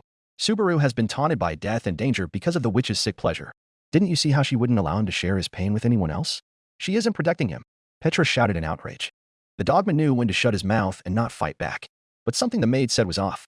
Being the mischievous free spirit he was, Ricardo faced the angry Petra with a confused expression. Now Messi. I think we can all agree that the boy wouldn't have survived in our world had it not been for the witch's power. I'm not saying that we should start singing her name with our praises, but we shouldn't ignore the fact that she is saving the boy. The dogman's words turned people's gears as everyone looked deep in thought. Even the once angry, glaring Petra softened her gaze and looked to the ground. But why would she help Subaru defeat the beast she created and the cult she orders? Emilia asked while looking quite afraid of the possibility of meeting the witch one day, of seeing the reason for all her torment, of losing her love because the witch decided Subaru was boring suddenly. Emilia held her knight's hand and leaned softly on his shoulder, trying not to shiver in fear. What a position to be in. I wouldn't envy the boy for his power at all, not while everything around it is so unknown and controlled by the witch of envy. Anastasia mused to herself and roughly rubbed on her fox scarf. He continued walking into the dense forest. He walked and walked. Stripping some bushes from before him, a giant cove opening was shown. A small mountainside with a strange square hole planted on it with steps leading inside. The same cave he was freed from by Rem. So that's how he knew about their hideouts. Otto nodded his head and wondered what the plan was in this loop. Julius and Wilhelm glanced at one another as they understood that anything wrong might happen here. Subaru clearly died, since this wasn't what they planned in their takedown of the Sloth Archbishop. Before the shaped cave opening, stood a figure clad in black with his green head pointed to the ground so that his face can't be seen. I've been waiting for you, believer in love. The nasty voice of the man sounded as his figure bowed theatrically. I am a Sin Archbishop of the witch's cult, representing Sloth. The man finally raised his head and showed his demented wide-eyed face. Pedalgus Romani Conti. Tess. Disgusting cur, Priscilla growled while waving her fan furiously. He's still so disturbing and inhuman. Frederica growled in disgust at the man's corpse-like face. Petra just held on to the maid and glared at the green monster with tears in her eyes. I hate this guy, Felt shouted while grimacing at how weird he looked. Ram also gritted her teeth and hatefully scowled at the man on screen, wanting nothing more than to bash his head in after what he had done to her sister. Rem could only watch with worry and despair for her hero, wishing that she was present to save him from facing off against the Mad Anne. Emilia and Beatrice tried to hold their tears in at the completely insulting sight of their dearest friend and the monster he had become. I'm sorry, Gius. Mother Fortuna. I'm sorry I let him become like this. Emilia shed tears as she watched the green person through wide, disbelieving eyes. How much did this gentle and caring man suffer to transform into this corpse monster? All while she was sleeping, frozen in ice, her friend became a mad shell of himself, serving this witch that couldn't care less of who was hurting and why. Just wanting nothing more than to be amused with people's pain. Geese. Subaru. Her. Envy never cared about any of them. Just how amusing breaking them can be. Emilia glared hatefully through her tear-shedding eyes and held her beloved's hand tightly but warmly. Protective.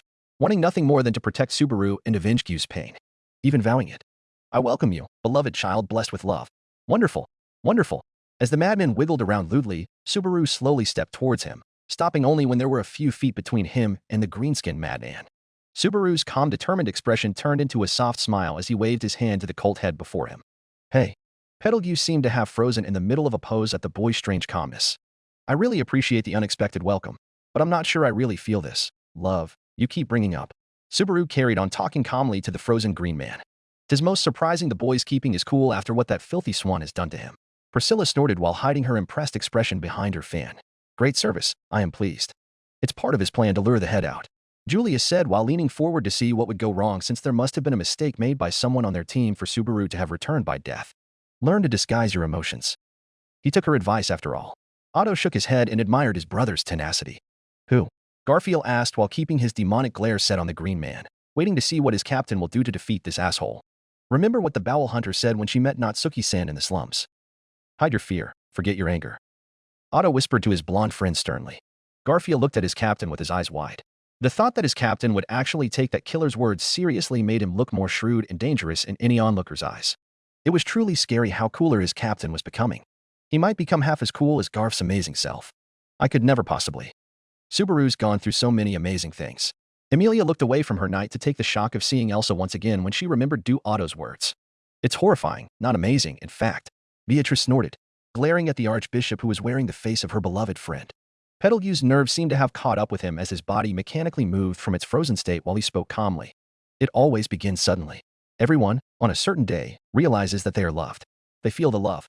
Pedalgus pulled an intense glaring expression as he held himself tightly and repeated loudly. The love. The love. The love. The love. The love. The love. The love. The love.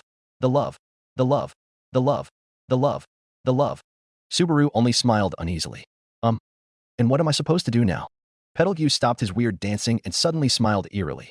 Ah, the generous love of the witch. My ass. Heikel muttered while glaring at the man. What would he do if he knew how close Natsuki-kun has become to the witch?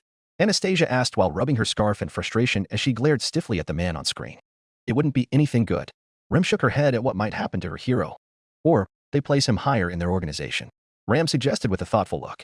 Why is he waiting for Natsuki-san anyway? Is this how people get invited into the cult? Otto asked as his gears began to turn. Everyone watched with curiosity in their eyes. Information about the cult's initiation process has been sought after for centuries since it could be useful. Crush muttered while keeping her eyes hardened at the screen. He turned to the boy with a wide-armed pose, as if to hug him. You wouldn't happen to be Pride, would you? Of the 6 in Archbishops, only Pride's seat remains vacant. Many reactions were said after that quote had been uttered. Disgust, surprise, and outright fear from one helmeted man sitting in the room. Could he be the Pride Bishop? Anastasia mused loudly with a thoughtful look. But Archbishops are only the people leading the cult, right? Big Bro isn't one of them, so he can't be a bishop. Felt nodded her head with a convinced look on her face. Not necessarily. We've always thought the Archbishops are the ones who hold more power than the rest of the cultists. Wilhelm interrupted their thoughts with a shake of his head. Of course, I don't think Natsuki Dano could be a member of them, but he does have a power that's considered border on impossible, from the witch herself as well. Otto and Garfield shook their heads at the man's words. We won't let him steer to such a path. Not after what we've seen, Air. Both boys cemented what most of the theater was thinking regarding Subaru being an archbishop. But it's very interesting to know that the bishops don't operate within each other's presence. I don't think we know what happened to Pride either.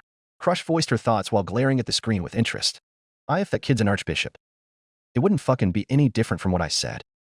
Heikel trembled for a second, remembering himself holding a knife over the boy's neck. He would be a monster that needs to be put down. Before his powers used against us. That's a cowardly way to think, Deputy Commander. Julius sternly glares, but Heikel's expression immediately earns a look of shock from the knight. Emilia and Crush, too, wanted to glare at the man, but were suddenly welcomed to a sight most confusing. Goddamn. Heikel growls as he stands in place. Father. Reinhard was already at attention, willing to restrain his father once more, but he was stuck staring like the rest. Heikel was pulling on his arm with his other, as it tried to push against his well and take him towards Subaru in the front row. Shit. Are you okay? Felt had to ask with a raised eyebrow. Does it look like I'm okay, Air? Heikel glared at Felt, who shrugged as if he wasn't holding his own hand. Shit's out of my fucking control. Hey, are you trying to attack Subaru again? Emilia held a hand to her chest, frowning at the man with innocent eyes. Heikel clicked his teeth and growled in frustration. Just shut up and watch. Heikel sat against the chair as he rested his head on it, holding his arm. Another breach. Otto spoke softly, looking at the man with pity. The faster we watch, the weaker it will get. Or the more intense. Just fucking take the chance and continue. Heikel sighed, feeling the tiny hand holding onto his arm. Back away, kiddo. Schult nodded his head, giving him all his trust and stepping back into Priscilla's leg. Petalgue slowly dragged himself closer to Subaru. You have received the gospel, haven't you? The gospel. Petalgue's eyes watered as he gazed at the boy. My brain trembles. The Madden shouted as he retracted his arm from his robe, grabbing a book from its pocket. Presentation of the Gospel. Proof of Love. Roswell and Beatrice both glared at the book hatefully, but for different reasons. That book. It's the cult's heart and soul. Reinhard and Julius glared at the book, their sense of duty kicking in to learn all they could about this interaction. Why does he have that? Emilia whispered as she thought back to when he was still a good person and not this person. Her thoughts only took her to a revelation of this being the fault of one person. Pandora. Emilia was brimming with rage she thought about the woman. Subaru stepped back with a disgusted look on his face as Petalgue started scrolling through the pages of the book with wide excited eyes and a dragging tongue that was out and slithering. He suddenly stopped and slowly looked at the boy with a confused expression. Huh? There is no account of you in my gospel. Subaru gazed at the book the green man was holding. That book is the gospel? The cult's head slowly raised his finger and pointed at Subaru. Then why did you appear here? Why visit here? What fortune are you here to bring me? Petalgue grew more agitated as he held his book and glared at the boy. Subaru's alarmed face changed into a nervous smile as he slowly reached for his pocket. Oh, so that's the gospel. I see.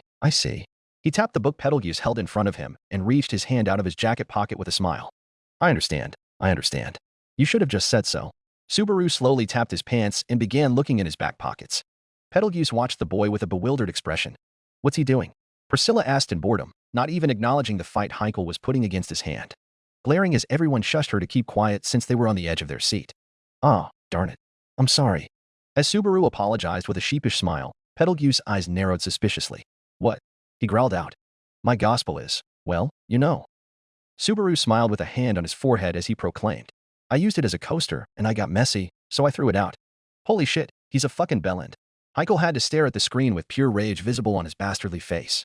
This is what I'm here to watch? Everyone watched with shocked expressions. Is he an idiot? Otto whispered as his nerves trembled in fear for his friend. He's got some plan in mind. Crush nodded her head and smiled softly at the boy's joke. Garfield and Ricardo were full on laughing on the floor at the man's face. Al was chuckling as well. That's not a smart thing to do. Reinhardt admonished worriedly, for he was always taught about the dangers of making your opponent ang. Oh, calm down, big bro has a plan. He wouldn't act like this if he didn't have one.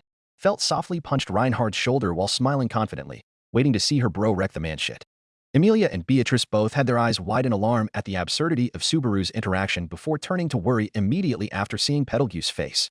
Rem kept her stern glare firmly on the green man and held Subaru's shoulder protectively. The entire world fell silent. The Archbishop could only stare at the boy with an expression of disbelief for a moment. Proof of love, he shouted in rage. Authority of sloth. Unseen hand. 6 black lean hands shot from his back towards Subaru. The boy immediately jumped back from their reach, surprising the man greatly. What? He asked in disbelief. It's an unseen hand, right? So if I can see it, I can evade it, Subaru said as he jumped out of the way from another attack by the hands. You can see my unseen hand? Betelgeuse shouted as a look of betrayal filled his expression. Is that how he sees it? Felt looked surprised by the difference shown between Subaru's ability to see the eyes. Why can Subaru see the hands then? Petra asked with a worried expression as she watched the boy getting attacked by the magical power. It must be the witch's doing. Crush answered with an agitated tone. Why? Why would she give Subaru such an advantage against one of her greatest worshippers? Rem asked with a heated scowl on her face as she remembered all of Subaru's struggles. Why hadn't the witch helped him throughout all of these struggles then? Emilia looked a little apprehensively at the sleeping boy beside her. Something doesn't feel right. Subaru dodged once again with a smirk of satisfaction on his face. Okay, I'm just about done buying time. Asterisk whoosh, asterisk. You ah. Asterisk crack, asterisk. Huh. Betelgeuse could only utter as 2 small demi-human twins jumped beside him and shot their wind attacks over the cave's opening behind him, making the mountain cave in and collapse into the dark hideout of the cult. The screen showed every cult member inside getting trapped as the mountain fell upon them. So we attack much early in this one? Tybee started counting all the differences in this timeline to make sure he could learn where the tactics had failed. Considering the boy had died, that means something went wrong with the plan. Tybee wanted to add the flaws to his mind so that his strategies were perfect. They trapped the evil bad guys. Petra cheered at the sight of the cultists getting buried alive. This plan wasn't that altered. Julius muttered as he noticed how similar this plan was to the version they had done in Subaru's successful loop. Where am I in this one? The knight growled while glaring sharply towards the scene, hating the feeling of him being useless as Subaru dies once again. Prepare to be buried alive. Suffer as you regret all the things you've done, Subaru triumphantly shouted at the distraught Betelgeuse. Garfield smirked wide and bumped his knuckles against one another in excitement. Wish I was air. Emilia held a hand to her chest while softly smiling at her knight's persistence. But the sadness in her eyes could not be ignored as she mourned for the man she once held as someone very dear. The madman softly whispered to himself brokenly. How? How could this be? My fingers, so cruelly, so mercilessly, so chaotically, so arbitrarily, so artlessly, so meaninglessly. Agrk, my brain. My brain teary Emilia SSS. The man shouted in despair as his eyes widened so far back his eyeballs began to bleed. Yikes, that guy's kinda scary. Mimi shouted as she ran away from the insane cultist. I think all the witch's cultists are like that. With strands of his green hair ripped out from frustration stuck on his lean fingers, Betelgeuse bled as he bit on the tips of his nails so hard while bleeding from his eyes at the same time. The half-elf and the small spirit just watched with hung jaws and tearful eyes at Gu's self-harm. TCK. Priscilla clicked her tongue in annoyance at the sight as she fanned herself. This is so disgusting, Frederica growled and shook her head at the sight of the man. Yes, of course.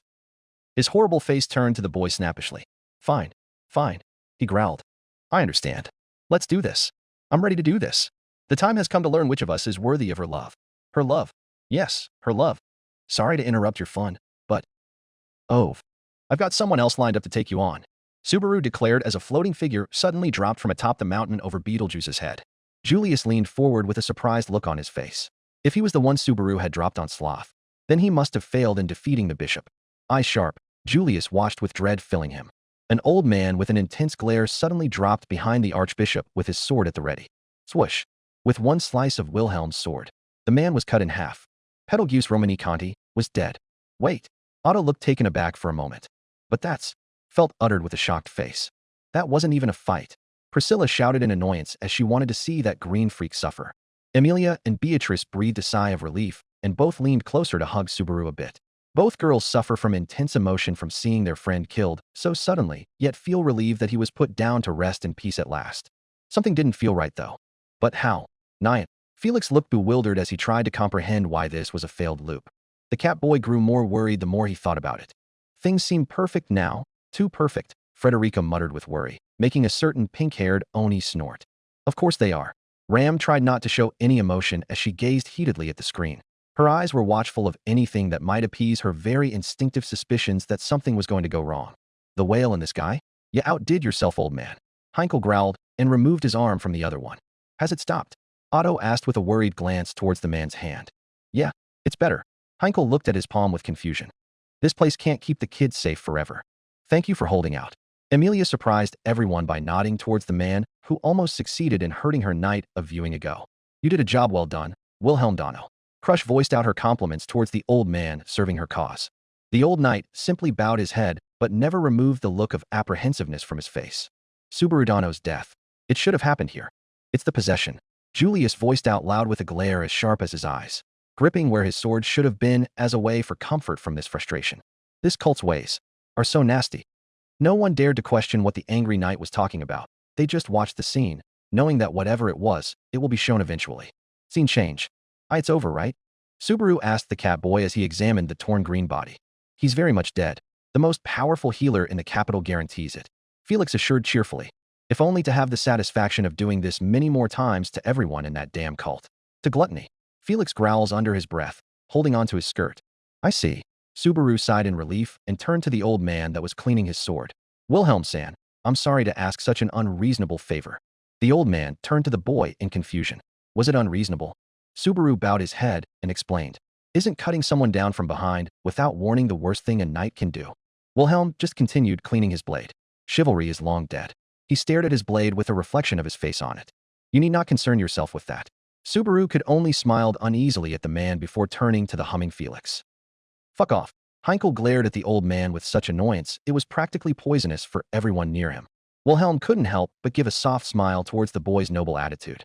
Sadly, that's what seems to be the new trend nowadays. Anastasia muttered in discomfort at some very unpleasant memories. Those who had ever participated in a fight also nodded their heads with looks of resentment and amusement. Even Priscilla nodded her head, her fiery eyes glaring with heat as she recalled what had happened to her because of believing in such ideals. Doesn't look like he's carrying anything useful. Subaru knelt in front of the two twins as they both started pickpocketing the torn dead body. You many guys are ransacking his corpse like it's the obvious thing to do. The small boy with the eyeglass threw a weird fluffy pink ball he found in Beetlejuice's pocket and glared at Subaru. I'm not Minnie. I'm Tivy. I think it's our right to search out the spoils of battle. Don't touch something so disgusting, Ram said while shivering in disgust. How could he call us minis? I thought he was cool. Pam. Ouch. Don't diss on Big Boss, bro. You're just mad cause he doesn't talk about you that much. But he doesn't talk about you either, Mimiuk. Humph. The boy picked up a dark-covered book. What is this? I think that's the book Beetlejuice called the Gospel. Subaru answered, not expecting the faces of everyone around him to turn chalk white. Huh. I touched it. No. Tivy immediately tried to run and clean his hand, but his sister hugged him to keep him in his seat. Eep. This is the Gospel.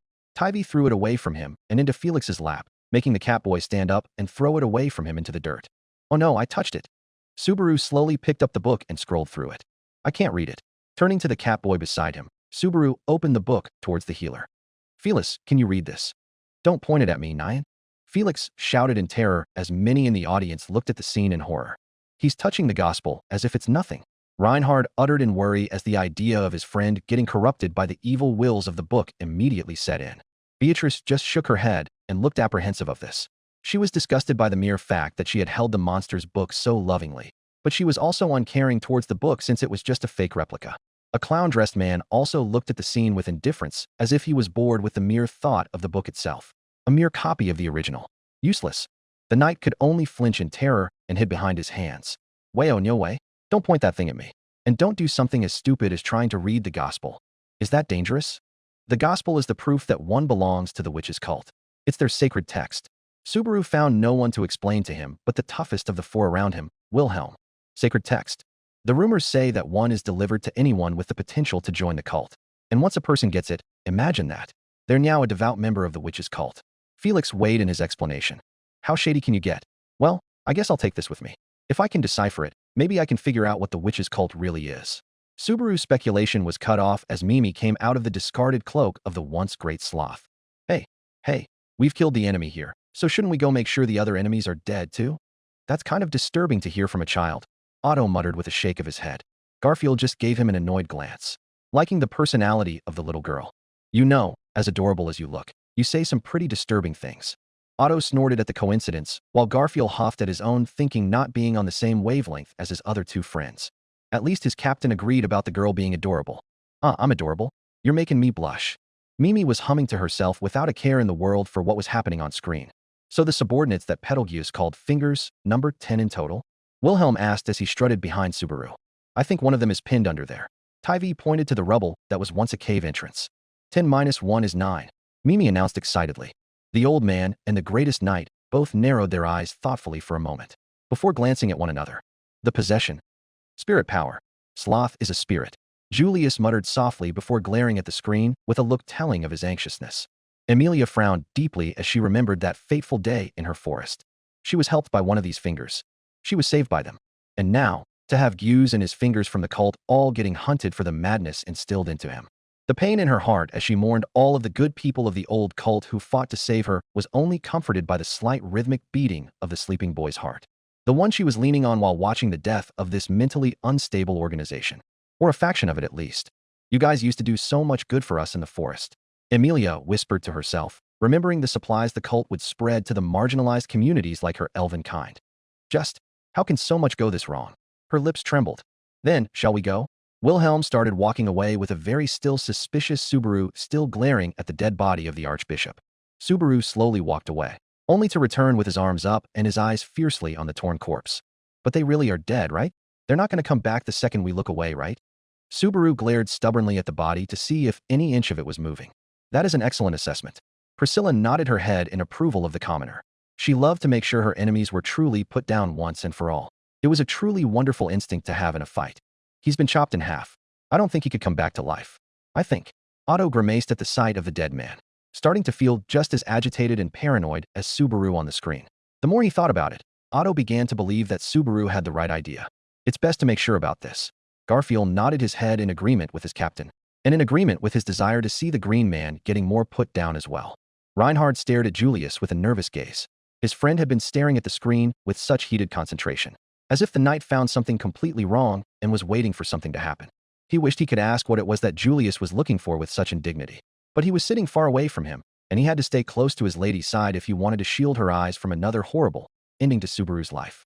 The red-haired knight gritted his teeth and looked down to the floor, guilty and angry at himself for not being there to help the young man. A boy that had been suffering unjustified self-resentment and hatred, just like him. Oh, fine. If you're that worried, we'll make sure. Subaru barely dodged the fire blast Mimi throw towards the body of Betelgeuse, blowing it to ash. The little girl snorted lightly as her twin shook his head in exasperation. Boy, that was good. Garfield pulled a thumbs up towards the young girl with a glazing smirk on his face, showing his approval of the girl's violence and style. Mimi smiled happily while kicking her legs in the air from happiness. Ricardo snorted at the young love blooming before him. Been waiting for this. The dogman muttered softly while holding his mischievous intent down as he stared at the two. He never got to play the tough father type, but he knew he would always have the chance to scare off boys from his sweet little Mimi. And now was the time. He couldn't wait. Scene change. We crushed 2 fingers. Julius reported as Subaru and his gang regrouped with his. A few of the cultists were skilled, but they posed no threat. We made no errors in driving them off. I'm glad it went well for you guys, too. Subaru sighed in relief. Given your demeanor, it seems I can assume your news is good, as well? Julius asked, awaiting the good news. Subaru held his fist high with a victorious grin. Yep, we took out Betelgeuse. And since this guy is such a worrywart, we blasted him to bits with one more kaboom after we killed him. Mimi shouted alongside Subaru, making everyone smile. Ricardo even shouted in cheer for the lady. A soldier from beside him smiled with relief. So that just leaves the simple task of mopping up the remnants, huh? We'd better hurry up and take care of him before my lady turns into an old granny. Oh, that was my best joke, you know. Sadly, only Mimi was laughing at the dogman's jokes. Especially his lady, as Ricardo has learned the hard way what Mimi's stick could cause once it was shoved into his open crotch. The pain and agony were felt throughout the male populace in the room as the dogman howled on the floor. Anastasia just snorted over him, returned the wand to Mimi, and sat back down. My lady. Tivy decided to shut up immediately as the calm and expressionless Anastasia glanced at him with fury. Ricardo apologized and sat back down with a face looking like a stricken pup. Sympathies were held for him and his pain, only by the males surrounding him. Oof. Heinkel winced from the back. Julius turned to Subaru and reported once more. We rendezvous soon with the dragon-drawn carriages you arranged. Let's eliminate the remaining fingers and greet our victory together. Felix turned to the boy excitedly. Okay, Subaru-kyun, time for the bait. Put out that smell. Breath in and out. The healer winced back at some of the glares he got from the row before him. I wouldn't have asked to do it had I known. Nyan. Crush shook her head and glanced at him. It's fine, Ferris. No one would have known that he was contacting the enemy of humanity to get that scent. Felix was looking at his lady with hope and happiness, seeing her treat him with mercy and not stiffly ignoring him anymore. He hoped she would give him a chance to correct his attitude towards Subaru in all of the previous viewings. He hoped many in the room would forgive him for his lack of tact, especially the sleeping black-haired boy sitting beside his lady. Mimi suddenly jumped onto Subaru's back. And out, then out. Hey, hang on. Don't be crazy, Subaru shouted as he found himself choked to death. The soldiers around him laughed while Julius smiled in amusement. Subaru's outraged expression turned to one of smiling relief. He looked on at the entire army before him. So I guess, once this is all done, we'll all go back to being friend and foe. Everything seems so peaceful, Frederica whispered with a reserved tone, not liking how things suddenly turned bright. It usually meant that darkness was coming. She noticed how almost all of the knights and mercenaries that were present in the theater were looking at the scene with a fond, yet anguished look. We would have liked to have these memories with the boss bro, Mimi whispered while holding her wand tightly. Ricardo patted her head while frowning at the screen. How confident of you to worry about what's yet to come. Julius sounded from the side with an amused smirk. Subaru grinned. Hey Sumi, it's going almost too well, so maybe I let my guard down. It's nice to have such a sweet moment between previous adversaries. But does anyone feel the tension? Ram spoke from the back row, crossing her arms and masking her worry for Subaru. Barusu's aura changed without his knowledge. I'm assuming this is the environment growing more thick with something coming. Most of the occupants in the room nodded their heads as the screen stopped on Subaru and Julius standing back to back with the entire world stopped. Julius narrowed his eyes and prayed to his screen self that he was able to help the boy. And in a moment, hush, Subaru's eyes widened in terror. Julius stood by him side by side. Get down, Subaru shouted as a dozen black long hands shot from the depths of the woods toward the soldiers. Everyone obeyed his shout and dropped. Only 4 unfortunate soldiers and 1 rider were left to be caught by the hands because they weren't fast enough. Julius looked at the dangling men and animals in bewilderment as to him. They were just floating while to Subaru, the hands were crushing them in the air. Slowly, Subaru shouted in despair, as he witnessed the 5 living beings squeezed and twisted inhumanly until their bodies were nothing but sacks of meat oozing blood. What the fuck? Felt shouted in shock while everyone around her watched the scene in horror. How? He was supposed to be dead. Otto shouted with a fearful look on his face. Shit. Garfield cursed as he grew more agitated at the sight of the bodies. Gews. No. Sloth is dead, in fact. Why does the unseen hand still live, I wonder? Beatrice asked loudly while staring at the screen with wide open eyes. Oi, what the hell's gonna happen to this kid? Heinkel growled with a shocked expression, gripping his armrests and allowing Schult to hug his side tightly for protection. The pure child couldn't look at the screen because of the corpses.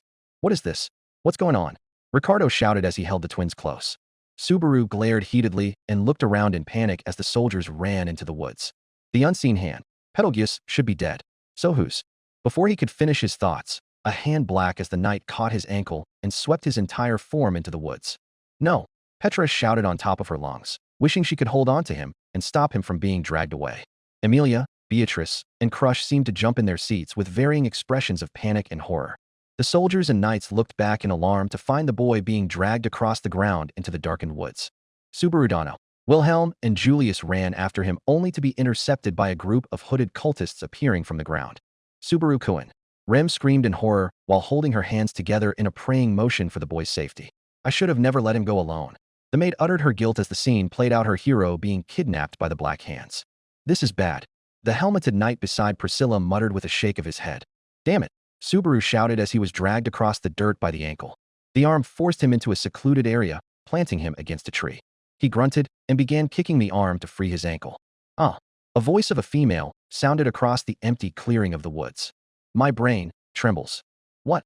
Heinkel's eyes widened in instant recognition. Isn't that what the dead guy keeps saying? But that's a woman. Subaru looked to his side to find a hooded person walking toward him. The cultist had the unseen black hand erupting from his back and holding Subaru to the tree. Who are you? Subaru asked in alarm.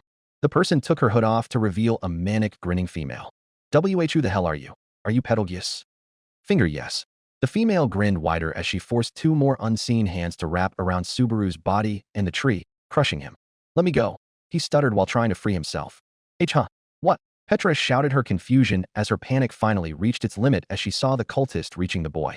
Are the fingers able to use Sloth's powers as well? Crush asked in a bewildered stutter, surprised by this turn of events.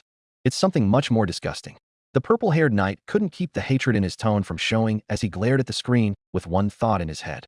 This cult was truly a disgusting organization. It is far beyond anyone to know about him, I suppose, Beatrice whispered to herself, feeling a torture inside of her heart. No one will understand what your true form is like, Guse. Please. The female slowly walked towards the boy with a wide smile. I am a finger, one who reciprocates love. A faithful, diligent disciple who will carry out the ordeal, following love's guidance. Before you ask this kind of magic doesn't exist in any of my Arch 3Vs. Roswell voiced without looking away from the screen with his same bored face. Then, what is this? Tivy shouted in bewilderment. Can the witch cult truly transcend and give powers like the unseen hands to others? Garfield glared demonically at the screen while scratching his chair handles in frustration that he couldn't free his captain from the oncoming cultist. As he was squeezed to death, Subaru began thinking to himself, a copy? A replica of the original Betelgeuse? If so, this couldn't possibly get any worse. He struggled to speak or breath as the female crushed his body against the tree. Sniff, sniff. The love that cloaks you does not compare to that of a mere follower. It is equal to that of a sin archbishop. It is exceedingly displeasing, dissatisfying, disagreeable, discomforting, disproportionate, discordant. But that is the proof that you are pride. The female grew nastier and more agitated with each word as she squeezed Subaru tightly. Don't make me keep saying it. I'm not even close to pride. I've never even gotten a free book as a membership perk. Are you being stubborn? Still, soon enough, you will quite readily. The female suddenly grew horrified as she tried to pick something from within her cloak pocket only to find it empty. The gospel, my love's guidance. The gospel that allows me, though inexperienced, to reciprocate love. It is not with me now. The female creaked her body and bent her spine into an unnatural shape. Was it you? She asked before suddenly moving her body towards the boy's face while squeezing him harder. You? Did you steal it? Subaru. Emilia gasped as she watched with a broken expression the painful situation Subaru was forced into because of her choices. Julius and Wilhelm were gritting their teeth in pure frustration as they wished for any of their screen selves or any of the other knights to come to rescue the boy from another mad cultist. Do they all act like that disgusting madman who killed my sister? Ram shouted in disgust as she learned that there might be 10 more monsters who have the same power that was used to twist her sister's body. The female shouts were interrupted as a small red glowing spirit appeared between Subaru and the mad lady. Both of them stared at the red dot for a moment. Wah! Julius let a breath of fresh air enter his lungs as relief washed his face. A spirit. Emilia widened her eyes and instantly looked at the only spirit knight that was around Subaru at the time. She noticed Julius' relieved expression and started to feel her heart calm down. He will be fine. He will be okay.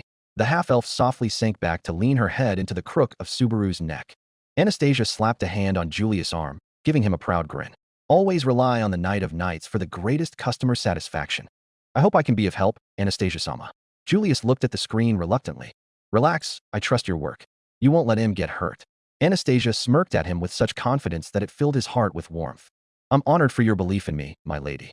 Julius nodded his head humbly. A spirit. The lady shouted in fear and jumped back with terror in her eyes as she gazed at the ball with hatred. The red dot suddenly glowed brightly and freed Subaru from the unseen hands and made him fall to the dirt. A spirit. The cultist started swiping her hands at the small red dot in panic.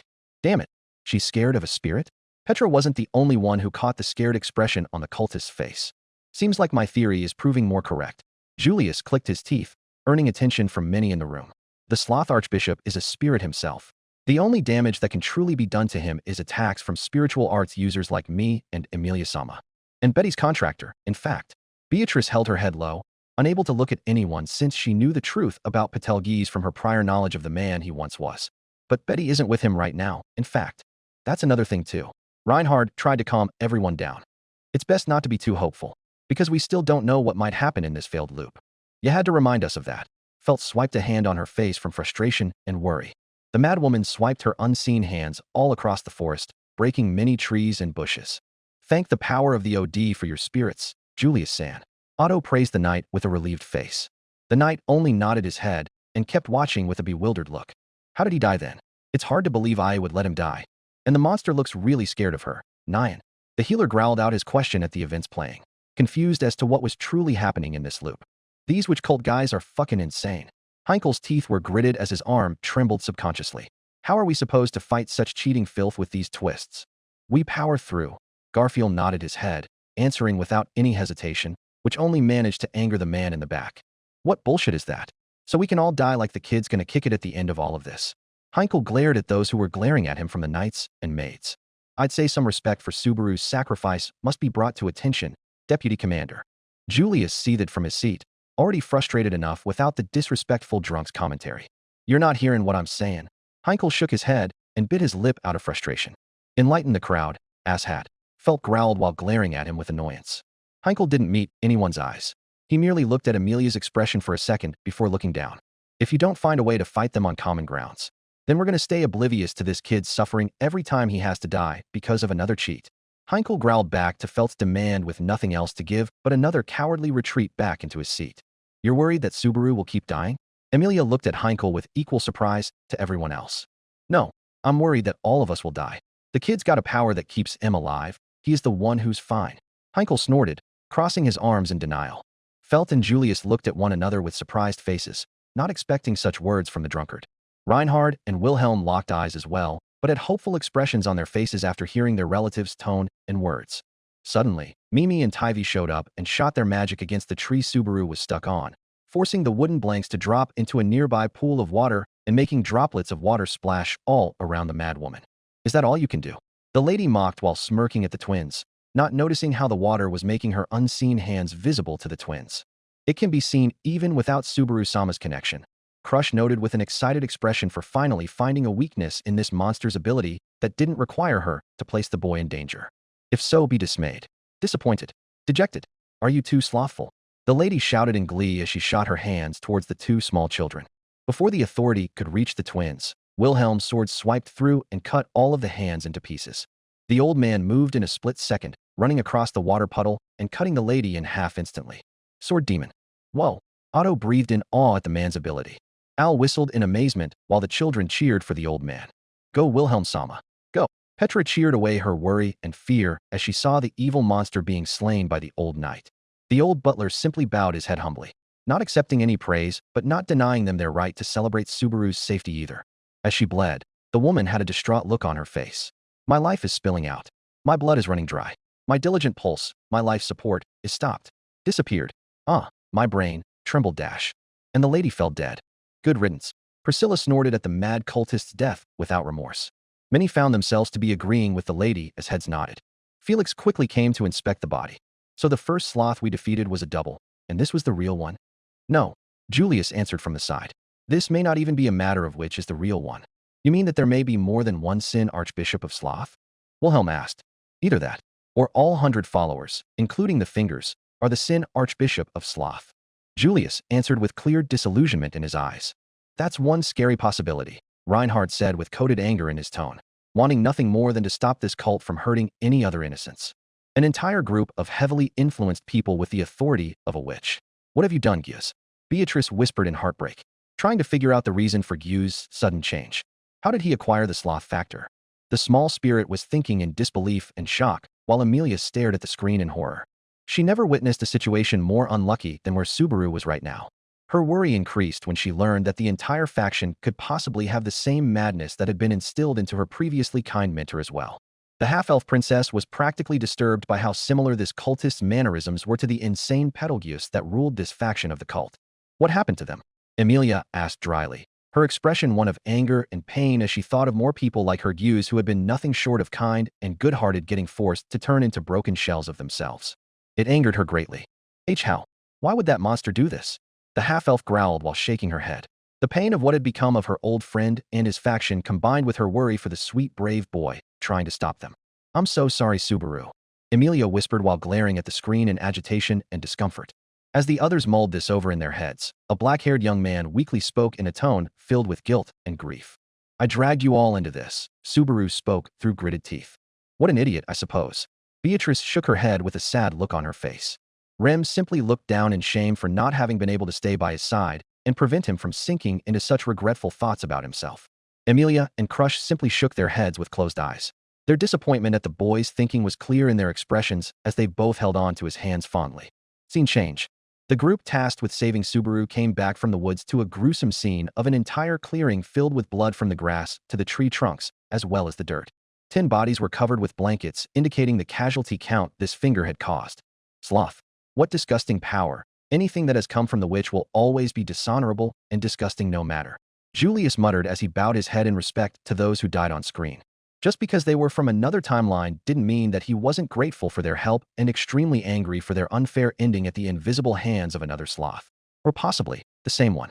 The purple-haired knight gritted his teeth once more at the disgusting thought and watched with increased emotion and agitation showing all over his usually calm features. He wanted to know how Subaru would get out of this. How will he deal with such a problem? Everything is still similar to our run with him.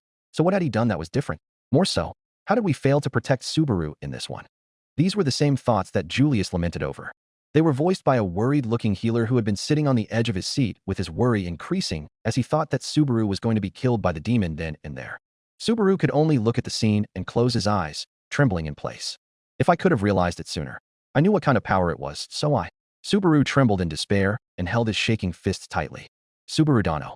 The boy turned to the owner of the firm voice to find the sword demon glaring at him. I'm sure many thoughts are going through your mind right now, and I'm certain none of them are superficial. But while it may be inelegant of me, I must say this. Subaru prepared himself for whatever harsh words the stern old man would deliver next. Fight. Subaru was taken aback. Wilhelm grinned softly and nodded his head, happy that his on-screen self took the time to help the boy's mental anguish. What a lad you are, Subaru Dano. The old man shook his head with an exasperated smile. The boy truly had the same habits and attitudes as his younger self. He hoped that this boy was wise enough to not make the same mistakes he did when he was younger. Bullshit. Heinkel's scoff could be heard loudly, making the whimsical Wilhelm change his expression to a more reserved and closed one. Reinhard didn't look back at either of his family members, reserving to watch with a worried glare towards his friend. Even if you have regrets, even if you are remorseful, you must fight. If you have decided for yourself to fight, to struggle, then fight with all you have. Don't give up for 1 second, 1 moment, for 1 instant. Cling greedily to the victory you have within your sight. If you can still stand, if your fingers still move, if all your teeth haven't broken, stand and fight. Subaru's eyes slowly lit up with determined fire to fight the tide once more as he listened to the old man's speech. You must fight. Wilhelm delivered softly and father-like while glaring into the boy's eyes with care masked with sternness. You're telling me to get stronger? Subaru asked while looking down. The old man simply answered. No, I'm telling you to be strong. Subaru slowly lifted his face and looked at the old man with determination showing in his eyes. Wilhelm smiled softly. Ready to go? Subaru smiled confidently. Yeah, let's go. Lend me your wisdom and strength. He is undoubtedly stronger than anyone predicted. Anastasia snorted dryly as she remembered all the loops from before and what the boy had to go through. Emilia softly turned to the old swordsman behind her and bowed her head in gratitude. Thank you very much for encouraging my knight to not give up, Wilhelm-sama. We owe you a great deal. The humble man simply bowed his head down with grace. It was my honor to help Subaru Dano with all I have, Emilia-sama. His incredible heart is what gave me the chance to avenge my beloved after years of stagnation. And after what we've been shown of his struggles, I'm more than honored to have helped such a promising young hero. The fond tone Wilhelm used never went unnoticed by the half-elf princess. Emilia smiled softly and turned to the screen with relief flooding her heart as she saw her knight's incredibly confident smile. Even through all of this pain, he could still find something to keep smiling. Such a dummy. Scene change. The screen shows Subaru and his army meeting up with the merchant carriage network that came to help the villagers with the evacuation. We're going to start evacuating the mansion and the village. Don't waste a single second. Subaru shouted as he steered Patrash with everyone running behind him. That attack by the second sloth was really damaging to his plan, huh? Al muttered dryly while watching his brother's efforts with an annoyed shake of his head. The helmeted knight can already tell what all of this hard work will lead to. Yet another death. I mean, none of us would have expected the cult to have such powers. You can't blame Natsuki-san for this. Otto argued back from his seat at the front. Garfield looked at the helmeted man with such a glare as he stood up protectively of his captain's honor. Al just shook his head. Comment, brothers. I'm just saying that the kid has been known for his impossibly smooth takedown of the sloth guy. Do you think any of that was smooth? Half of the mercenaries are now dead meat. And if the entire cult had the same unseen hand's power, then the attack will not go that smooth at all. We know. Tivy was the one to mutter, earning everyone's attention. We already know that this is a failed loop. We are doing our best to help him. I didn't mean to say that you guys are at fault, man. Al rubbed the back of his helmet. I honestly feel bad about this. Otto and Garfield had to stop glaring at the knight, already accepting what they were going to see in their ways. Felix suddenly came up beside the nasty-eyed boy to speak. Right now, the witch's cult hasn't noticed yet that the plane is wide open. We can get Amelia and the others in carriages and get them to safety in plain sight. With Amelia-sama and the others safe, we won't have to worry about them, so we can focus on subjugating the witch's cult. It's not easy to fight when you know you have a weak point. Subaru smirked tiredly. You're making my ears hurt. But that's exactly right. Slowly, Felix leaned into Subaru's ear, which was impressive since they were both on separate dragons. Crush and Rem frowned deeply at the Catboy getting closer to Subaru. They both haven't forgotten the little bomb incident where the healer tried to take control of Subaru's mind without the permission of his lady or anyone else. Crush couldn't hide her disappointment and shame at her knight's actions in one of the boys' loops. The fact that Subaru was willing to talk with Felix with a smile was a miracle in itself. He's too forgiving, I suppose. Beatrice sounded what the maid and the Duchess were secretly thinking in their heads with an elegant frown. Felix heard these words and noticed how disappointed his lady looked with him on screen. The healer clenched his dress with tears in his eyes as his shame intensified at all of his wrongdoings against the boy. And he was happy that he got this closer to him. While I'm at it, let me say one more thing. Subaru-kyun, you should really make up with Julius soon. Soon? We already reconciled after our fight. Didn't you see? That was just for starters, wasn't it? You're still subconsciously harboring some resentment. You can rely on Julius. Though I admit he's a bit unapproachable and incomprehensible. Felix urged without leaving any room for argument. Am I now? The purple-haired knight bemusedly smiled at his friend with a glint of gratitude clear in his eyes. Felix gave his fellow knight a small smile and a wink. Julius noticed how much of his friend's smile lost its cheer. He assumed that Felix was feeling down for the event to come, which everyone dreaded to watch. The elegant warrior looked back at the screen with unfocused eyes. Not sure what to think of this scene. A scene where he and Subaru truly make up for their rough meeting. And it wasn't something in his memory.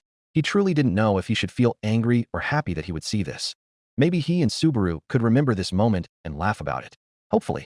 Subaru looked at the back of the young knight treading on his blue dragon. He hesitated and looked away from comfort. Go on, hurry up. Subaru gritted his teeth at the stern Catboy's urgency. Reluctant and dismayed, Subaru steered Patrash to run beside Julius's dragon. Up. Subaru stuttered as he found it difficult to start a conversation with the knight. So, hey, there's something I wanted to say to you. Subaru's eyes widened instantly as he noticed a blue flower petal fly across his vision. Suddenly, his entire world turned bluish as the petal flew away. He looked around and noticed that he was now alone in the street. Huh? Hey. He steered Patrash, but the dragon was unresponsive as she appeared to be frozen in time. What is going on? Petra asked with a confused, childish expression. What's happening to the world around him? Why is it blue all of a sudden? Felt asked with a glare at the screen. A new threat? Reinhard asked with surprise, astonished that his friend had to fight through so much. Emilia gritted her teeth nervously and looked at the screen with a disgruntled look, handling his hand with care. What's more is how everyone has suddenly vanished. Crush noted with a firm glare as she tried to recall if there was any type of attack the cult could use that had such side effects. She also held the boy's hand in her own firmly as she was lost in thought. It seems that this is some illusion magic, I suppose. Beatrice called out with a nod as she leaned some more into her contractor's chest. Who could have such a powerful ability? Otto asked the small spirit with a frown. He and Garfield look at her with serious battle-ready looks to find out who could hurt their friend. The spirit snorted and crossed her small arms. It's how Subaru managed to fix the blank letter problem so fast, I suppose. He's being attacked by one of Roswell's cronies. But that means. Frederica sighed and looked up at the frozen pink-haired maid. Are you serious? Anastasia sighed tiredly and rubbed her forehead. Ram simply stared at the screen with a heavy heart. She could be the one to kill the boy. From atop a hefty hill, a hooded figure had a glowing blue flower in their grasp while tampering with their hood as they inspected the boy. Through red eyes, the pink-haired maid glared down at the confused boy while holding her blue flower. Title card. A flash of sloth. Sister. Rem looked back at the pink-haired maid in disbelief. Emilia and Crush also glanced back with a surprised expression. The Duchess widened her eyes as she understood what had been happening in this loop. You were thinking that Subaru Natsuki was coming to wage war against the Emilia camp, weren't you? Crush asked with a curious glance. Ram looked back at the Duchess with an unreadable look on her face. Seems like this is a problem Natsuki-san has to combat on top of everything left. Otto sighed while rubbing his face. In the frozen, bluish-covered world, a distressed Subaru struggled to move off of his dragon to figure out what the hell was happening. What the hell is going on? Is this the witch cult's doing? He asked in distress and forced his frozen form to jump off of Patrash's saddle. Hey, anyone? Is anyone there? Answer me. The boy shouted in distress to the empty world, finding none of his friends or allies around him. He took a small whiff of something in the air and instantly held a hand to his nose in disgust. What is that intense smell? Subaru looked around and found something that caught his attention. A blue smoky trail was being emitted from a small blue flower stuck to the side of the road. Huh. Subaru stared at the small plant with bewilderment before screaming in terror as the plant sent a huge green vine to latch on his wrist. Grabbing, the flower sent another vine, wrapping around his neck and choking him. He struggled. Subaru could only look at his only company in this blue world besides the deadly plant. Peepa trash. But the dragon was frozen as a statue, not even breathing or blinking. Figuring that she was useless, Subaru turned to face the flower while trying his hardest to get out of the vines.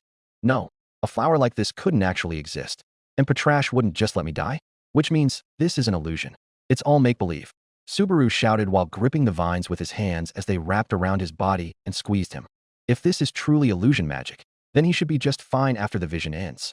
Felix issued softly as he looked on at the boy's struggles with worry. I fear that that's not the CAASE. What do you mean? Anastasia quickly took the lead in staring the eccentric clown down. Roswell smiled and leaned on his palm as he explained to the crowd below. That's a special spell IEEE ought my dear staff to use on intruders if they found themselves to be COOO neared. Reinhard and Julius glared at the smirking clown heatedly, while Garfield was already standing to punch him in the face. Roswell smirked as he gloated to them. Special illusion spell using elemental plant life. You die in the illusions world. You die for real. Eyes widened. RM. You said that we would have talked with Subaru. I told you that it was a mistake, and he wouldn't ever try to wage war on us. Emilia shouted at the maid with a betrayed look on her face. Hurt that her pleas for the boy went ignored by the maid, and now Subaru had to suffer a death unknown to all but himself. The maid simply looked down with a shame-filled expression. Please think a bit, Emilia-sama. I didn't intend to kill Barusu. I was only distracting the army around him so that I could pull him away from his forces and see if he truly wanted to invade my lord's domain out of spite and petty for leaving him behind. Emilia shook her head and looked back at the screen. You better hope that you're telling the truth. This isn't you after all. Felt glared at the maid with her scarlet eyes burning with rage. Big bro is still dead. Many flinched at the girl's growled words as she forced them all to acknowledge the reality of the boy's upcoming death. This camp is truly nothing but a bunch of murders and freaks waiting to seethe rage into the world. Priscilla snorted and waved her crossed-legged in amusement. As expected of the half-wit's leadership, the princess delivered cruelly, making the entire Emilia camp flinch at all of the painful trauma each of them caused Subaru. Emilia simply shook her head in despair and sat back down in her chair, unable to refute the nasty lady's words as the truth in them left a clear sour taste in everyone's mouths. I mean, it is true. Anastasia mused softly while glancing at the sleeping boy with pity in her eyes. We didn't do him any charity either, Anastasia-sama. Crush spoke dryly while trying to avoid the conflict between the half-elf and the smirking proud noble above. The Duchess needed Emilia to learn of how much Subaru had been hurt because of the flimsy way she ran her camp. Julius simply shook his head and balled his hand into a fist while glaring at the screen in anger. He wanted to see what Subaru had to say to him. He was really looking forward to it.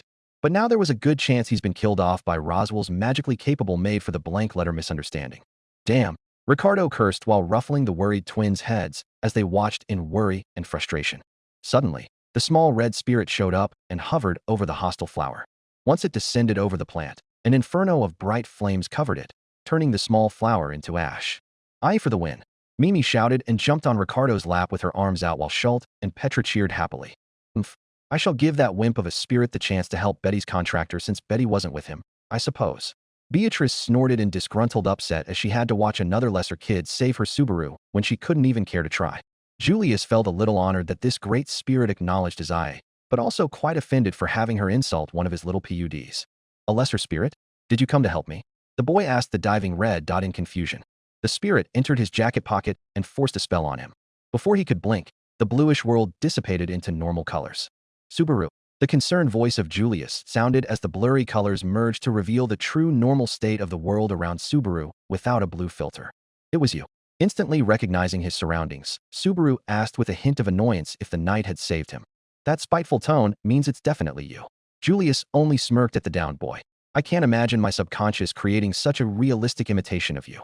You two are acting so much like a married couple, Tivy snorted, unable to keep it to himself what everyone was thinking. I think it's pretty telling of their strong respect for one another even after their troubles. Reinhard gave a small smile towards his friends. Julius simply nodded his head to the praise, keeping a sharp eye on the screen. If I had been good enough, then we wouldn't need to worry about what ends it for him. The two looked around at the road behind them, which had been empty once before. The road now revealed the many carriages they brought with them stopped on the road, their drivers completely immobilized and moaning on the dirt of the road. It's a bewitching spell. You and I are the only ones who have returned to normal. How did you make it back? Julius asked sternly. I burned a flower in my illusion. Subaru answered bluntly. I see. Someone put a suggestion spell on the flower's scent. The knight slowly raised his fist and manifested 6 colored orbs above his palm. Hey, is that? It's the glow of my little buds. I will now teach everyone how to break out of the bewitching spell. In Ness. The 6 buds suddenly latched onto each other and forced an explosion of color around Subaru. They are so pretty. Schultz looked at the sight with astonishment, painting his expression. The child seemed so engrossed in the lights that he stopped worrying about what might happen to Subaru. Julius clicked his teeth at the sight, being noticed by Anastasia and Otto, who were closer to him than most. I apologize. Just seeing them after being separated for so long. It's my weakness for not expecting this to aggravate me. Julius bowed his head, for what he saw was shameful conduct, letting Otto and Anastasia glare at him. You're a spirit knight without his spirit. This place didn't just take away our freedom, it separated you from precious friends. Nothing to apologize for. Otto scoffed and turned away from the knight, while Anastasia slapped a hand over Julius' head.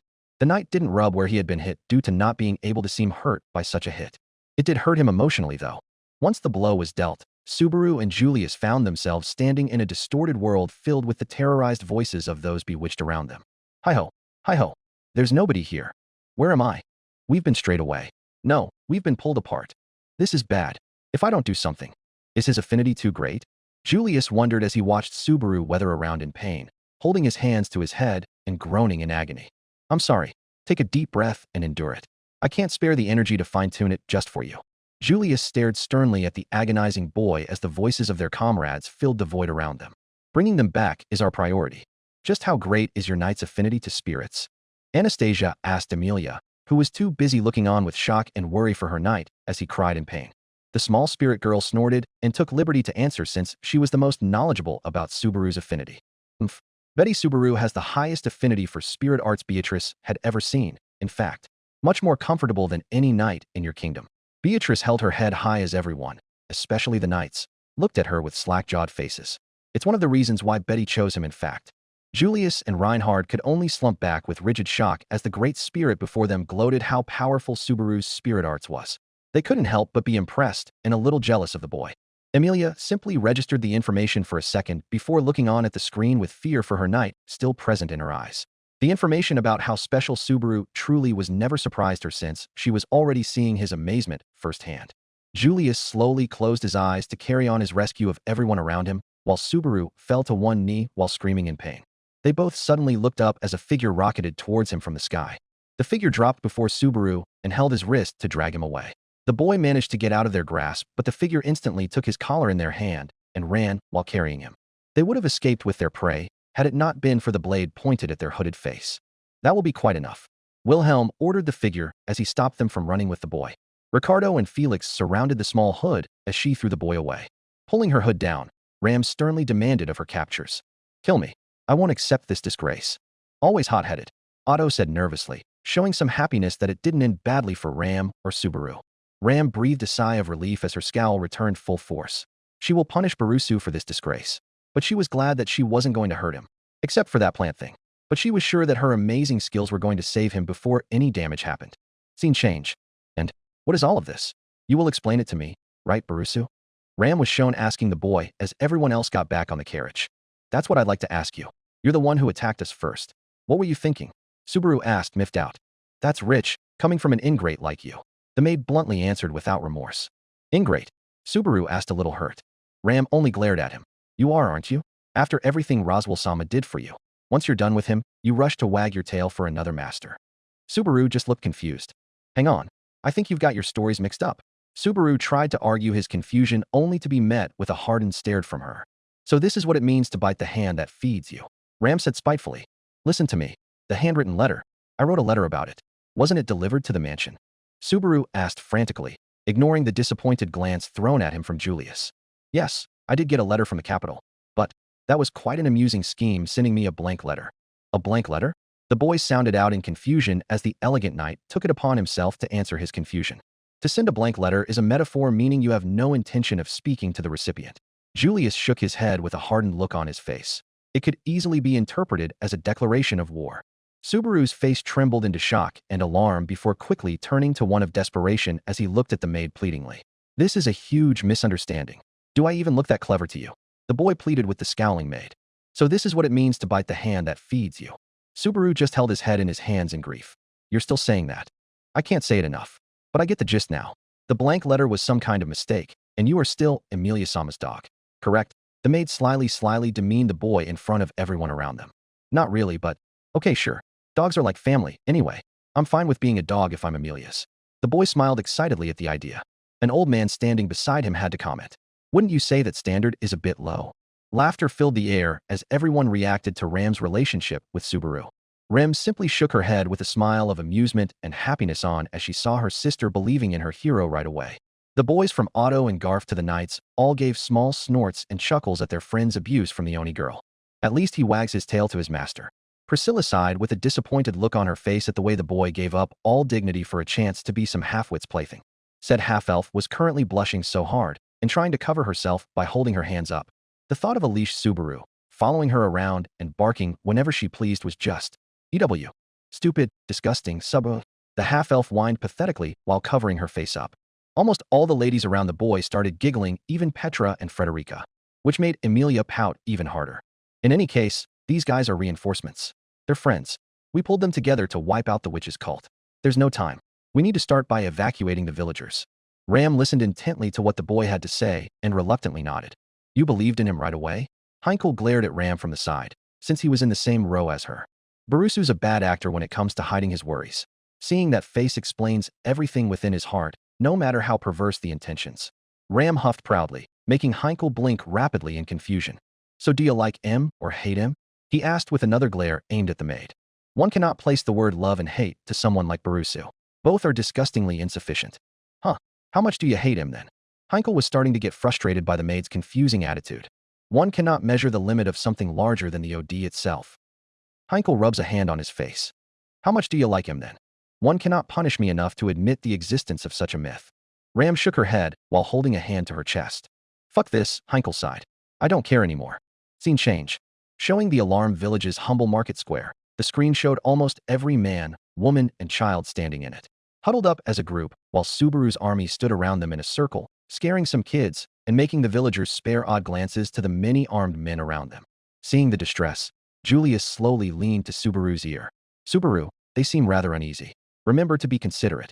Julius and Felix both leaned in to watch with interested looks. What is it, Julius-kun? Anastasia quickly spotted her knight's interest and decided to deprive him of information. The knight looked surprised to be called out, but he turned to his lady with a small fond smile on his face. It's just, Subaru did something very incredible to get the village to trust his word and follow him out. I wanted to see if he did the same thing in this. Julius lost his smile as he looked down. This loop. Anastasia's eyes softened and her smile turned to a warm quirk towards the young man. I'm sure he will do what he can to make everything go smoothly. He has a traitor's spirit. Julius was about to comment his shock at his lady talking about someone as if they were true traitors, and she was talking about Subaru as well. He had to know what's been going on with his lady. Noticing Anastasia's smirk, Crush had to comment. Seems like you've taken a liking to a certain traitor's potential. The Duchess weighed her words carefully so as to not alert the interested-looking Emilia as she watched the screen with rapid focus on how her knight will lead. The merchant's mischief-filled eyes stared into Crush's predatory own. Someone might make a weapon out of your words someday, Crush-sama. Please be careful not to hurt my feelings. Anastasia whispered coldly, not flinching at the stern competitive glare the Duchess sent her way. Crush softly smirked for a moment and held her hand up to show Anastasia something. She was holding Subaru's hand. Crush's smirk widened as she squeezed his hand in front of Anastasia's face, making the merchant candidate's lips go thin as her expression turned unreadable. Anna was pissed. The green-haired noble lady simply kept her smirk and turned to watch the boy lead her army against the evil of sloth, comfortable for her victory. Julius did not know what the hell was going on. Otto and Garfield, on the other hand, looked at each other and sweated bullets. They needed to do something fast. The nasty-eyed boy nodded his head and stepped forward before the massive crowd of villagers. Okay, attention. I haven't seen you guys in a while. How you been? Subaru slowly stretched out his arms and smiled at the village. Look, I know this is sudden, but I need to ask you all a favor. It seems maybe-asts are up to no good in the forest near here again. So I've brought some specialists to exterminate them. Subaru pointed at the army behind him and smiled confidently. But while they're working, you need to stay away from the village. Don't try to fool us. Subaru was taken aback when one of the young men of the village shouted at him from the crowd. You're trying to sound cheerful about this, but the villagers are frightened. We feared all along that the witch's cult would try something. A merchant that was standing with his fellow colleagues suddenly piped up with a stern glare aimed at Subaru. The witch's cult? No one told me about that. Oh, this is looking bad. Otto shook his head as he understood quickly how panicked these people must feel. Captain will take care of it. He always does. Garfield nodded his head confidently, without even a second of doubt in his mind. Julius and Felix looked disappointed that Subaru had to try begging them to get them to listen, but they understood now that he did what he had to do to save these people's lives. As the fear and panic started rising between the merchant groups and the villagers, Subaru's allies could only look on with tired disappointment. Subaru only looked down with a frustrated glare as his teeth grounded against one another. You don't deny it then? The young man asked while the villagers casted glares and betrayed looks towards the boy. So it was true. Why would they bother with a remote village like this? Why else? Because of that half-elf. Subaru's hand clenched. Oh, come on. Felt face-bombed with gritted teeth at the people's stupidity, while Reinhard shook his head at the narrow-minded state people were in when panic took hold. They're still right, though. Emilia whispered sadly, while looking down a little hurt that her knight had to convince them to follow him under her name when it was giving him so much trouble. She could only find comfort in leaning her head against his shoulder softly and watching the screen with tearful eyes, hoping that he would be safe and the people wouldn't mistrust him after all he's done to help them just because of her. Because the lord of the domain endorses a half-elf for our ruler. Why do you have to make it about that? Subaru growled while looking at the ground in anger. The half-elf thing. Emilia has nothing to do with it. Will he explode again? Petra shook her head as she felt nothing but anger at her people for having that way of thinking about someone as sweet as Emilia. She also felt extremely scared of what an angry Subaru might do. Few fuff even in your domain. The subjects don't trust in you. How amazing the world's irony is. Fighting for the leadership of the kingdom while almost all of her followers distrust her. Who? Priscilla laughed out loud with a bolstering grin as she sadistically watched the Emilia camp grow more furious. I'm a slapper, Garfield growled while barely holding himself back by grabbing both chair handles with all of his strength. The young man stepped closer with a frustrated look on his face. She has everything to do with it. If you mess with a half-elf, the witch's cult shows up. Even the children of this village know that. Subaru just stared at them with a disturbed expression. You guys seriously believe that? That it's all the fault of the half-elf in the mansion? Gazing at the stern faces of all the adults, Subaru could only go back to a distant memory. Back when he asked Emilia for their first date. When he had to go through some of his worst times against an invisible assassin that turned out to be his second love. The village, huh? But it might cause trouble for you. Subaru's face tightened as he looked down in realization. Does that mean I'm just being selfish again? What a state of mind to be in. I don't envy this kid at all. Al shook his head at the complicated situation and sighed in frustration at his brother's useless attempts at being a hero. It will only lead to ruin. The best thing is to just survive. Emilia could only watch with guilt-ridden gaze as her own incompetence and selfishness set the stage to another obstacle Subaru had to overcome in this part of his story. How many times the boy died because of her was yet to be counted since this wasn't even close to the ending. Emilia shed tears of pain and fear as she held Subaru's chest folds tightly while watching. Asterisk thwump. Asterisk. Ugh. Subaru looked back to the gloved hand that had slapped him on his back, to find Felix standing with an assuring smile on his face. Lift your head. Don't look down. That's what Crush Sama would say. The boy advised softly, trying to assure his friend. Did you think what you were doing was wrong? If not, there's no reason to look down. Or is it harder to lift your head here than to throw a tantrum in the castle? Felix gave a shit-eating grin, making Subaru glare at him. Now listen. Subaru grinned. You're right. Compared to that, this is nothing. He moved to the center of the square once more. Confidently, he yelled out to make his voice reach everyone's ears. I understand your feelings and concerns very well. I won't tell you to try and change them now. Obviously, you'll have your own opinions. It hurts, but I understand. The young men and the villagers looked taken aback by the boy's sincerity. But for now, please accept my request. Please do as I say. It's dangerous to stay in the village. That's the truth. Everyone looked at the sincere, begging boy with reluctance and hesitation. You did well, Ferris. You did really well. The healer looked taken aback, almost shocked at his lady's sincere compliment. His happiness exemplified once the puffy-eyed half-elf turned to him with a smile on her face, so warm it made him feel fuzzy inside. Thank you for helping him. Ferris-san, you're a truly good friend to Subaru. Emilia said warmly with glints of tears around the corners of her eyes. Rem nodded her head and bowed her head in thanks. Felix could only take all of this with a frozen expression of bewilderment.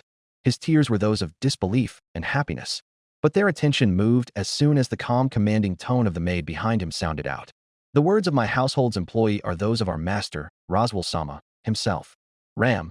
Subaru uttered her name, aghast that she stood beside him. Follow his instructions immediately. Ram ordered without glancing at the boy. Scene change. You saved me back there. Thanks. But, what? Subaru turned to smile at the maid while the rest of the village grabbed their crucial belongings and settled into the merchant carriages. Having you take my side so easily is kind of a new feeling. Does that mean you've acknowledged me? Huh. Ram turned away with a fake, disgusted look on her face. Heinkel gave her the middle finger as he tried to yet again figure out what side she was on when it came to Subaru, but failed. Sister is truly charming. Thank you for helping my hero when I couldn't. Ram smiled brightly and almost adoringly at her only twin. Ram quickly turned her sour look into a smug smirk as she held her head up. Well, of course. Sissy needed her plaything to be safe while she was away. She replied haughtily, making a few heads turn as they heard the word plaything. This relationship with Natsuki-san and Ram-sama is kind of abusive, don't you think? Otto whispered to his blonde brother, who just punched his shoulder and smirked wide. This is just how Ram is. Garfield laughed himself to the ground while Otto gazed at him exasperatedly. The pink-haired maid's expression soured. Huh, she scoffed and turned away from him. Subaru, a childlike voice shouted from afar. Hey, Petra, what's up? Subaru smiled as the adorable orange-haired girl stepped in front of him with a nervous look. Will the lady from the mansion run away with us? Huh. She came to the village, told us we should take refuge in the mansion because it's dangerous here, just like you said. But no one in the village would listen to her. The screen showed Emilia trying to talk with the people of the village only to be shunned and shouted at every doorstep. Big sis is too good for them. Felt shouted and pulled her tongue out at the people of the village as their behavior reminded her too much of the slum dwellers in the capital. Does that mean you've tried doing that every loop? Tivy asked with a scared expression on his face. Everyone's looks soured at the mention of the loops, and the memory of the butchered kids came up instantly into their minds. So that's why only the children managed to make it into the mansion, Crush muttered while grimacing. Emilia only held her knight and leaned on him while watching with a silent expression. The worried Petra only received a head pat from the boy as he smiled down at her. It's okay. She wouldn't get mad or anything. Anyway, you should hurry and run. Okay. Petra quickly ran to her mother's side and walked toward a drawn carriage. What happened to Emilia after that? Subaru asked his only present ally that was in the mansion at the time. You should know that she's not so perceptive as to back down the moment someone denies her. But I also know she's not the kind of girl who wouldn't be hurt by mean words. She tried to convince the villagers to leave, but they refused. But she couldn't just do nothing, so she repaired the forest barrier. She feared there might be a beast attack again. Ram told him in a soft tone. Subaru sighed tiredly. That's not a bad decision in and of itself, but still. You're hopeless, Emilia-sama. Otto shook his head in exasperation and smiled softly at the girl's kindness. Emilia only frowned deeper at Subaru's last perception of her. He looked quite tired of her already. Maybe he had every right to be tired of her uselessness. It's what he had told her in that tomb. What did he go through if she was at her most useless state back then? Emilia ignored the thought and held her mouth by the hand to keep herself from puking. Her guilt and sadness overwhelmed her being. Scene change. The greatest knight was sitting in the shade of a tree, looking at his blade as it glowed sharply. Julius. The sharp, handsome eyes of the knight widened in surprise as he found the nasty-eyed boy standing in front of him with a request as he had his hands in his sweatsuit's pockets. I'm going to explain things to Emilia and the lowly in the mansion. It'll be more convincing with you there than without. Just take it as a sign of my repentance for going nuts in the castle. I don't care for his stupid made-up words, I suppose. Beatrice yelled out in anger and pouted a little miffed. Julius' eyes widened in sheer excitement as he watched with rapid interest what might become of this conversation. He desperately wanted what every interaction with the boy and himself truly looked like. The elegant knight smiled softly and stood up. I see. Understood. If that will help the discussion to go more smoothly, don't hesitate to use me. As the knight moved to walk side by side with Subaru, the boy surprised him by sharply calling. Also, you were the one who put a spirit on me, weren't you? Explain that. I get that you're a spirit arts user. Julius had a look of acceptance on his face. More precisely, I prefer to be called a spirit knight. I do use the spirit arts, of course, but that hasn't prevented me from training with the sword. Proudly, Julius smiled at the boy he'd once beaten to death. And you were the one who set the little red one on me. Said boy looked at him with an annoyed glance. Set it on you is a harsh way to put it. I was only having her. I secretly keep you safe. By the way, what was that thing you did when you broke the illusion? A high class of magic known as Nect. It connects the gates of all who are in range so they can communicate with each other. It appeared to work a bit too well on you, though. The knight looked troubled as he remembered what had happened to the boy when he casted his magic spell. I thought I was about to lose myself. It's unusual for the spirits to mistake the tuning. It may be that you have a strong affinity towards spirits. Julius smiled challengingly at the boy. Subaru snorted in amusement. Sadly, the only spirit I ever made friends with was a gray cat. Stupid, worthless, unworthy contractor, I suppose. How dare you forget about Betty? Beatrice kept kicking the sleeping boy's chin with no hint of stopping as she pouted in anger. Emilia's expression soured a little at the mention of the gray cat that had broken so many promises to her. Willing to pat Beatrice on the shoulder in order to get her to ease up on Subaru's sleeping body a bit. Scene change. Well, did you patch things up with Julius? Did it work? Felix was sitting on a box inside the back of a drawn carriage as he spoke to Subaru. I'm going to take that matter back with me and mull it over carefully before making an optimistic decision. Subaru answered quickly, trying to change the subject. Oh, come on. Julius didn't expect for Otto to be the one voicing his own disappointment that he didn't get to see the resolving of their conflicts. The greatest knight had a small, eloquent smile grazing his face as he saw the outraged look Otto had for him. What a stubborn idiot. The merchant face-palmed at Subaru's persistence to hate and not love. Come to the mansion with me. I'll need at least one person from Crush's camp with me to smooth over the misunderstanding with the letter. Felix chuckled a bit and stood up from the box. I'll do that after I finish my work here. Softly, Felix held Subaru's hand and dragged the boy into the covered cart of the carriage. Come help us too, Subaru-kyan. It's dangerous work involving the witch's cult. The contract said he'd buy their cargo at the asking price, so we need to inspect the goods thoroughly. Subaru slowly glanced at the boy that had no right to look so cute in a knight's outfit with a confused expression. Huh? But that shouldn't be our job. Isn't this more important? Oh, come on. Felix whispered huskily as he hugged Subaru's back with his tail wagging. Oi! Garfield quickly moved to stand and punch a sexual assaulter in the face. But he noticed how serious glares were being shot towards the screen. From Wilhelm, Felix, Ricardo, Julius, and even Amelia and Otto. What's going on? Garfield asked firmly as he sensed something not right. Those merchants had cultist spies operating within them. Julius answered firmly while staring at the screen. What? Felt shouted as she looked at the people around her. Unfortunately, that is the truth. Subaru Dano managed to get all of the spies without alerting any of the cult's networks splendidly before we could even get to the village. But he doesn't seem to have done so here. Wilhelm's tone set the stage for a very grim next set of scenes. So he knows of the spies because of this loop exposing them. What else is there? Anastasia nodded her head and glossed over the fact that the boy's death was mentioned, focusing on the more important details to the plan, not the very obvious ones. It was Amelia answered immediately as her amethyst eyes narrowed with anger and frustration. There was also a bag of firestones set to explode once the dragon carriage's wind protection wears off, and they might be inside of the cart where Subaru and Felix-sama are in right now. At Amelia's anger-filled words and Otto's panicked ones, everyone's eyes grew horrified. Oh shit, Al cursed as he watched what will be for sure his brother's death. Hey, no lovers' quarrels in my carriage. A merchant with brown hair shouted as he got on top of the cart to glare at the two lovebirds. Instantly, Felix drew back from Subaru's back with a soft chuckle. Hee. You got in trouble, Subaru-kyan. The catboy slowly walked next to the merchant and locked arms with him. Really, what a troublemaker. Felix's eyes immediately turned sharp as he gazed into the merchant's. There, he let his guard down. Before the merchant could look alarmed, Felix had placed a hand on his skin and forced some mana into his blood. In a second, the merchant dropped into the cart with a goofed-up expression on his face. This guy is one of the witch's cult. I touched him earlier to confirm it. There's some weird spell implanted in him, just like the fingers of the Sin archbishops. There was one among the merchants? That's why I stole into his carriage to get under his guard. Subaru looked aghast at this information and stared as Felix slowly knelt at the man's head and held his hand on his forehead. Now, tell us all the details of what you're plotting. My hands are the gentlest in the world, but they can do some nasty things too. It sounds really. I know. Please don't talk about it. Felix cut Ricardo off with a flustered face as his villainous habit of doing a monologue while torturing criminals was shown to all of his acquaintances and his mistress. Crush looked on with a very uncomfortable look on her face, but she gave Felix her supportive nod in order to not have him feel worse about himself. As his hands began glowing form the spell, the paralyzed cultist smirked in a twisted way, forcing the healer to look confused. What? The cultist slowly uttered.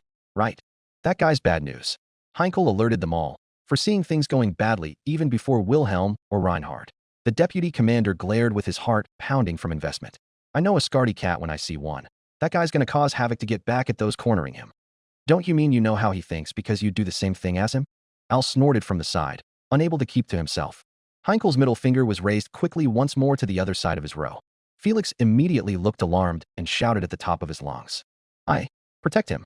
Subaru looked bewildered as the red spirit suddenly appeared before him and made a force field of red mana around him.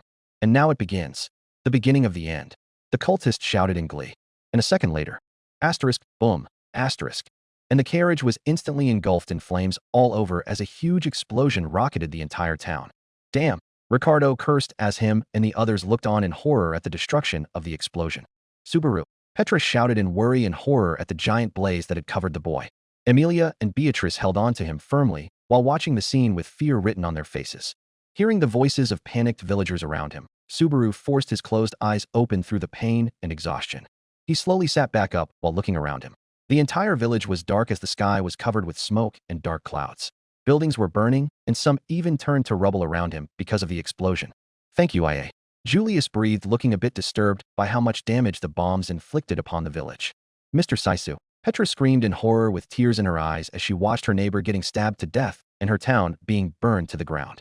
The little girl could not stop holding on to a very sympathetic Frederica and crying her eyes out. Ram and Rem both looked angry at what the cult had caused across the peaceful town. Another town that they couldn't protect. Another home they would have lost. A worried-looking cat boy, wearing rough rags on his naked bare body, smiled in relief at Subaru. Thank goodness. You're awake. Felix sighed in relief. Why you dressed like a hippie? What happened to your clothes? Garfield asked with a weirded-out look on his face. The healer was too focused on the horrifying events on the screen to answer the boy. He was glad that Subaru was saved, but the slight oversight on his part was the cause of the cultists destroying the town. Why are you dressed like that? Subaru asked gruffly as he looked at the half-naked boy in confusion. I had no choice. I can't reproduce clothes with healing magic. Regardless, given the situation, I'm glad you and Felix are all right. Julius spoke as he watched something in the faraway village. Subaru looked at the direction the knight was looking in and found that the entire village was burning to the ground, with bodies of the innocent townspeople stabbed and bleeding all over the rubble-filled street. Run him off. Don't back down. Soldiers and villagers alike picked up their weapons and tried to fight the oncoming horde of hooded cultists. Oh dear!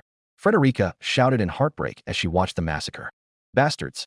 Garfield cursed while gritting his teeth in demonic anger as he watched the innocent getting slaughtered with no one to shield them. Julius and Wilhelm simply looked angry for all of the people they had failed in this loop. The soldiers were fighting, but they weren't doing much against the massive horde of evil cultists. Anastasia glared at the supposed lord of the domain that had left it unguarded for this massacre to happen.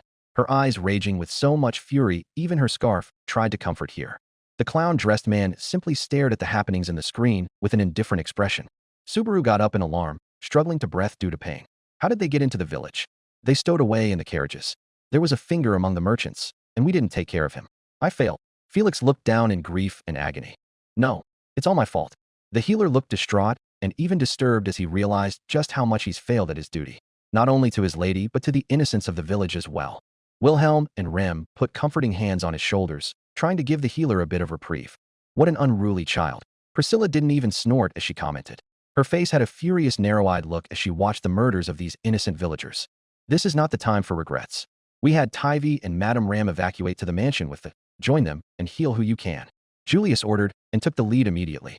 Okay, the healer ran away in his ragged blouse while Subaru got ready for the fight. Okay, let's crush all the fingers that are left. Julius looked at the boy with an unimpressed gaze before turning to surprise as a massive rumble was felt through the area around them. Subaru and Julius looked ahead to find giant, lean, unseen hands crushing and bulldozing their way into the many houses of the townsfolk.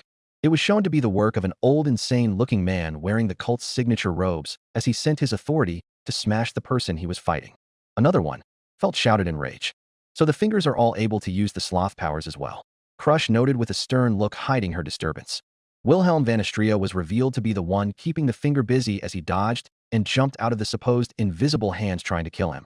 The old man could see the hands from all the dust and ash flowing from the explosions played across the city. The old man managed to find a weakness while fighting. Garfield shouted his fury and cheered for the old man to beat the mad cultist and avenge the village. Sword Demon will take care of him. Go Sword Demon Sama. Schultz shouted with sympathy for the villagers, firing him up. To think that you would resist us this much. The old man twisted his body to meet Wilhelm face to face, glaring at the old man with Betelgeuse-like manic. Why are they all acting the same? Al muttered, as everyone also was taken aback by how similar this cultist was to the other one in Betelgeuse. Emilia could only focus on how dangerous and hopeless the situation has become. All because of her, the village was burning. All while she hid in the mansion, the people were being killed because of her heritage. Innocent lives were perishing because of her own incompetence.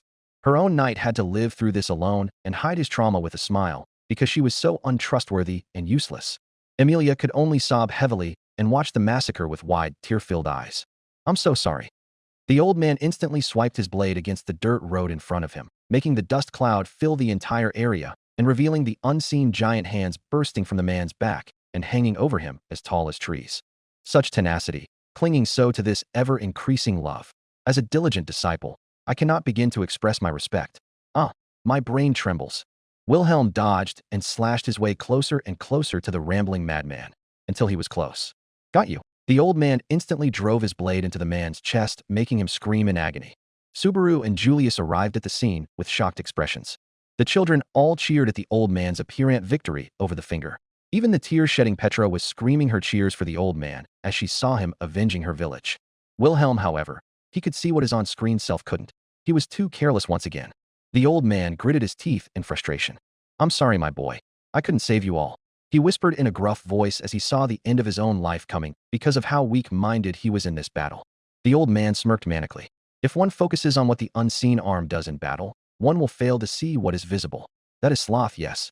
Before anyone could do anything, the old man quickly revealed a cultist blade from within his sleeve and instantly drove it towards Wilhelm's wide eye. Yes. Asterisk, boom, asterisk. An explosion took over the man and Wilhelm. Once the cloud died down, the man's body was revealed torn into bloody pieces all around an unconscious and beaten Wilhelm. No. Wilhelm Donno. Reinhard and Crush shouted their worry as the rest of the cast had their eyes wide in shock. Heinkel was the only one who stood on his feet impulsively, surprising Wilhelm with the speed. Old man, Garf shouted in despair as he had to watch one of the most awesome heroes die before his own eyes. The old man simply held his head low in shame. I failed you all. I'm sorry, Subaru Donno. He self-destructed. Julius noted hatefully while glaring at the remains of the madman focused on the enemy. Wilhelm-san. Julius looked beside him to find Subaru holding the struggling butler's head in his hand while Wilhelm groaned. We can't leave you like this. We've got to get you to Felix. He's alive. Felix shouted with tears in his eyes as he laughed in joy. Reinhard sighed and calmed his beating heart in relief. Everyone else was breathing heavily but started calming down to watch what will unfold now that the old man is gone. At least you managed to take a finger out, Anastasia noted with suspense while watching with the rest. Before Subaru could carry the old man, a loud voice shouted from across the courtyard. Why? Julius and Subaru looked back in alarm. The source was another cultist without her hood on, showing a face filled with malice and anger with the same wide mad eyes filled with soullessness. Why? The man-woman screamed while a pack of witch cultists rose from the ground behind her. Another one. Felix shouted in rage. Are you kidding me? Ricardo howled with a pissed-off look along with the twins. Just how many cultists are there? Garfield yelled out as steam came out of his nostrils from pure fury. He wanted so bad to get in there and save his captain and the innocent villagers, but his inability to do anything was infuriating him. Why are you still alive? After the attack you just endured, why?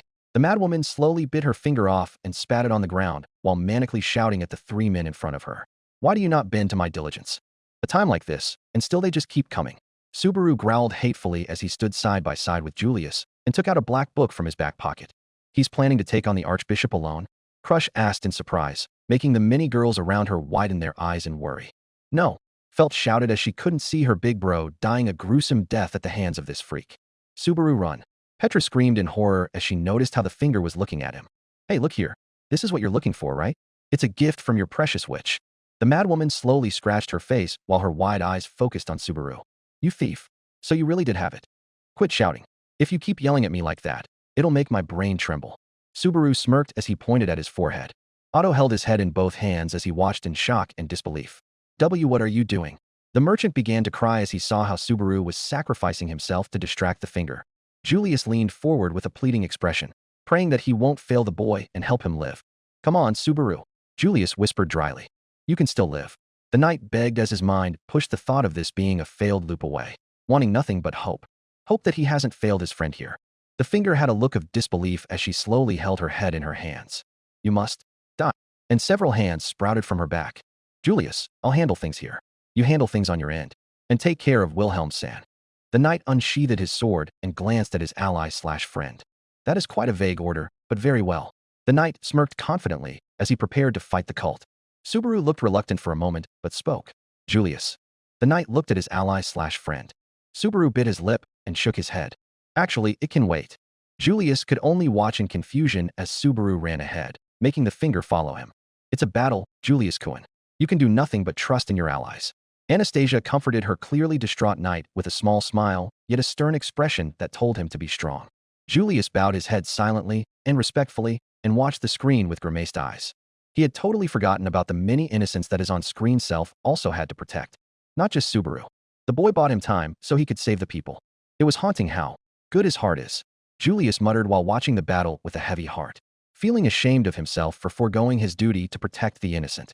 Subaru jumped over and rolled on the dirt over a wooden fence while the black hands of the finger followed him and crushed the fence entirely.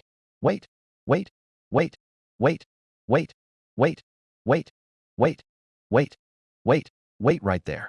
Subaru was shown running deeper into the forest, dodging and jumping away from the black hands sent to crush him as the fingers screamed at him as they ran into the deepest parts of the forest. You cowardly, foolish, insolent little man.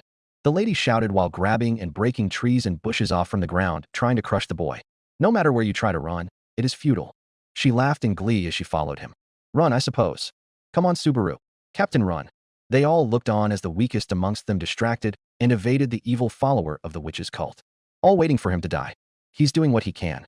Reinhard grimaced in shame at his notable absence in this fight, at his failure as the kingdom's greatest knight. Subaru stopped suddenly noticed a glowing green stone hanging by a handle on a tree trunk. He's a fool, Ram said sternly in astonishment as her expression showed how distraught she was. What is his plan here? Crush muttered as he held his hand tightly. Plan? Ram asked the lady beside her urgently as her fear overwhelmed her for the boy's life. Why did he lure the finger here? Emilia whispered softly as she watched the screen above her with rapid interest mixed with worry for her knight. What do you expect to find wherever you run to? Subaru quickly grabbed the jewel and jumped away from the oncoming hands trying to kill him. Rolling and turning down a bushy hill, Subaru could only let out a groan of pain while the cultist grinned at him. At long last, it would seem, end has come. Subaru only smiled confidently at the villain as he stood up, holding the glowing stone. Do you know what this is? He asked, holding the stone out for the villain to look at. Yeah, it's a magic stone for creating barriers. They were stashed in trees throughout the forest. You didn't notice? What are you talking about? The cultist tilted her head in confusion. Asterisk rustle asterisk. Asterisk creak asterisk. Huh. The madwoman looked back as she heard sounds of rustling and movement through bushes from behind. Slowly, a pack of Ulgrim dogs surrounded both her and Subaru. Wow. Felix uttered his confusion at the suddenly dismal situation. Why is he putting himself in such a situation? These dogs will kill him. Frederica whispered hauntingly as she watched the sacrifice. Petra held the older maid's arm tightly while watching the screen with tears in her eyes, fearing that her hero might die from either a witch cultist or the Maybiasts. Emilia, Ram, and Ram all had their eyes wide, however. What a sudden and demented plan. Ram facepalmed as she understood what the stupid boy was doing. Ram and Emilia looked on with worried looks exchanged between them. This area is a Mabeast breeding ground, and we're prime feast for them. Subaru smiled undeterred of the dogs around him as he held his green stone close to his chest. If you don't have one of Emilia's barrier stones. Hey! The woman's screams filled the air as the pack completely tore her body apart with their sharp fangs and ate her. Subaru looked toward the village with a serious gaze. Only one finger left now. Once we get rid of that one. Holy shit. Ricardo laughed in utter disbelief. Go, Captain. Garfield shouted as loud as he could as he watched the awesome takedown of the sloth finger by his smart captain. Smart, I didn't expect him to make such a plan on the fly. Anastasia complimented while her wide smirk showed her relief and astonishment at Subaru's plan. He truly is amazing. Reinhard had stars in his eyes as he looked up at his friend with almost adoration like glee. He just witnessed a weak kid face off and trick an archbishop to their deaths. What the fuck? How is this guy so useless but so effective? Heinkel had to sit back down with a hung jaw from disbelief. Rem could only sigh in relief and smile at how everyone was finally seeing Subaru for the awesome hero he was. Emilia and Beatrice could only breath a sigh of relief and lean into the boy's sides more just to feel his warmth and comfort. Scene change. Subaru walked through the destroyed alarm, with smoke rising out of demolished buildings and homes and bodies of women and children bleeding on roads and in the river as blades were stabbed into them. Damn, we have to hurry. Subaru growled and glared as he entered the village. Those bastards don't know mercy. Tivy growled out as everyone around him watched the massacre with dulled, broken expressions. Emilia and her camp looked on with shock and misery as they watched what their treasured friend had been through on his own. Another cultist without a hood and a doll-like manic expression laughed and danced in glee as he heard the cries and screams of the villagers around him dying and getting stabbed by the many cultists that followed him. My brain trembles. The man danced while knights and soldiers alike were trying to hold off the cultists and protecting the villagers, but to no avail as the innocent were cut and butchered without remorse. Another one. Felix whispered in shock and horror as he watched the madman twisting and killing civilians. Subaru entered the blood-filled square and contorted his expression to one of pure hatred and malice. Sleuth. Ha ha ha ha. And the screen changed rapidly between the man-cultist's laughing expression as he killed the innocent, and Subaru's rage filled one as he failed to protect or avenge them. Both had the same dilated, intense eyes. Madness. But then, That's enough, villain. A female voice filled the yard. Subaru and the finger both stared at the source with wide eyes. As the ash and dust flew freely in the air around her, Emilia stood with her palm open towards the finger and his followers. A furious expression on her face as she summoned magical icicles all around her. Shooting the icicles toward the madman, Emilia glared at him as he dodged. Emilia-sama is here. Petra shouted in pure joy and relief. Finally showed up to save your people after half of them were dead. Priscilla snorted in disgust, making everyone look at her glaringly. Shut up, you shitmouth. Big sis isn't at fault if the people didn't trust her. Felt glared at the fiery-haired lady with all the hatred she could muster. Garfield growled up at her with his teeth bared as he got ready to bounce and defend Emilia's honor. The laugh elf herself ignored the comments being made about her and focused on the screen. She wanted to know how it feels like to be him. To be someone that saves everyone around him without being afraid and disgusted with herself. But she couldn't help but think of him what she wanted. It wasn't ideal. Subaru was just as scared as she was. He was even weaker than she was. He was insanely broken. And he looked at her for comfort, as if she was the hero in his eyes. He wanted to be saved by her, to be protected like the rest of her people. And she was busy wallowing in pity to help any of them. Emilia held the boy's hand tightly and watched the oncoming fight with the sloth finger. Someone who used to follow another man she had failed and destroyed. Gyuz and Subaru. Both looked at her as their one true hero. And she failed both of them. The half-elf looked on with heartbreak clear in her eyes. Emilia, Subaru uttered weakly while looking on uselessly. Stand down, villain. I won't allow you to do such wicked things. Emilia ordered loudly while keeping her hand out. How grand.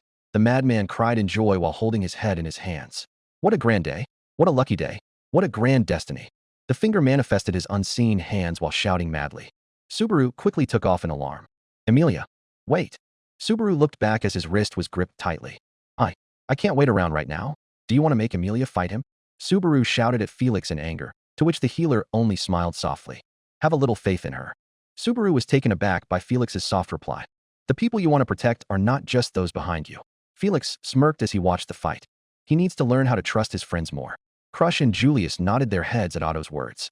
Even Reinhard and Felt were agreeing with the merchant as they looked at the boy with sympathy and anger. Emilia frowned deeply at this as she kept her eyes on the screen. Trust whom? His friends were the ones that killed and abandoned him for most of his failed lives. Priscilla cruelly laughed at the crushed faces of everyone who had wronged the boy. Even I couldn't help him, I suppose. Beatrice looked down with a depressed frown. Emilia held her hand to her heart as the pain of the truth was too great to bear. She wasn't a hero. She wasn't someone that could lead.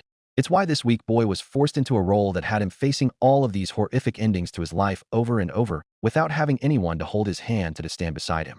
He had died so many times because she couldn't protect him. How could he trust that I can protect myself?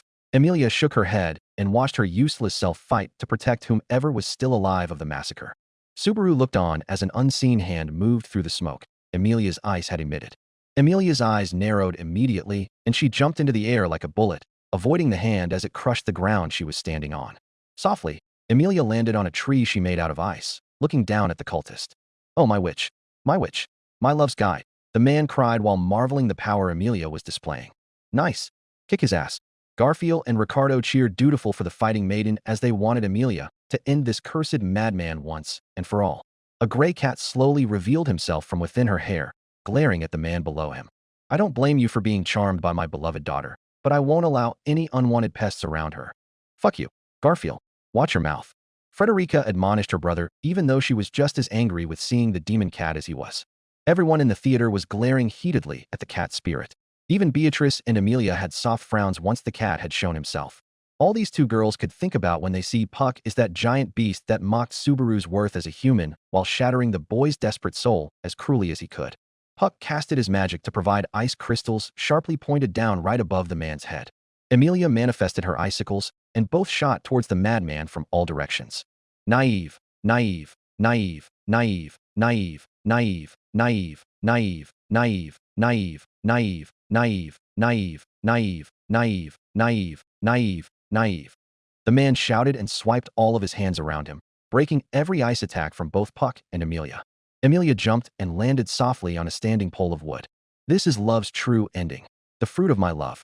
Proof that the witch has returned my love. That proof doesn't exist. Your crush is purely one-sided. Puck shrugged in amusement while Emilia shot a giant glaciated ice attack towards the insane man. Yes, the man shouted as the attack impacted him.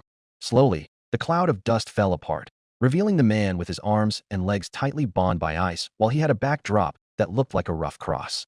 Ah, this is true diligence. Man laughed and uttered madly as Amelia dropped in front of him with her hand out toward his chest. Thank you for being defeated. As the man laughed madly, Amelia enchanted her power to cover his entire form in ice, killing the final finger. Everyone looked at Amelia in astonishment and shock. Damn, no wonder Captain loves you, Garfield shouted in awe, making Amelia blush brightly and hide by leaning into Subaru's chest while holding her face. It was nothing. I'm sure if I wasn't there everything would have been alright. Amelia-sama, you should trust yourself more. Subaru-sama wouldn't like you to belittle yourself. The half-elf looked up at the smiling Duchess with a confused look on her face. As the boy sat between them, Crush and Amelia looked at one another with encouragement and surprise. Amelia softly smiled, feeling the strength given from her friends, and nodded to the green-haired noble before her. The noble that was fighting for her knight's heart. The last cult member had also fallen at the same time for the knights managed to take care of the rest of the cult. Amelia looked around as all the villagers stared at her with amazed and somewhat distrustful looks. So didn't I tell you? Felix smirked knowingly at the boy as Subaru looked on in amazement. We've now eliminated all the fingers. Victory is ours. Julius smiled with joy as he joined the group. Subaru looked at Amelia with in shock. It's finally over. Amelia started to shed tears suddenly as she noticed the entire village had surrounded her. She slowly wiped them away while Subaru was looking at her in reluctance and guilt. Slop. Go see her. Felix winked and slapped him on the back while Julius nodded urgently at him with a small smile. The villagers look ready to trust you now. Frederica whispered softly toward the emotional half-elf. Amelia looked a bit unsure as she didn't think anyone that had been tormented so much because of her would truly give her a chance. Even Subaru-kyun looks amazed at you. You saved the day, Amelia-sama.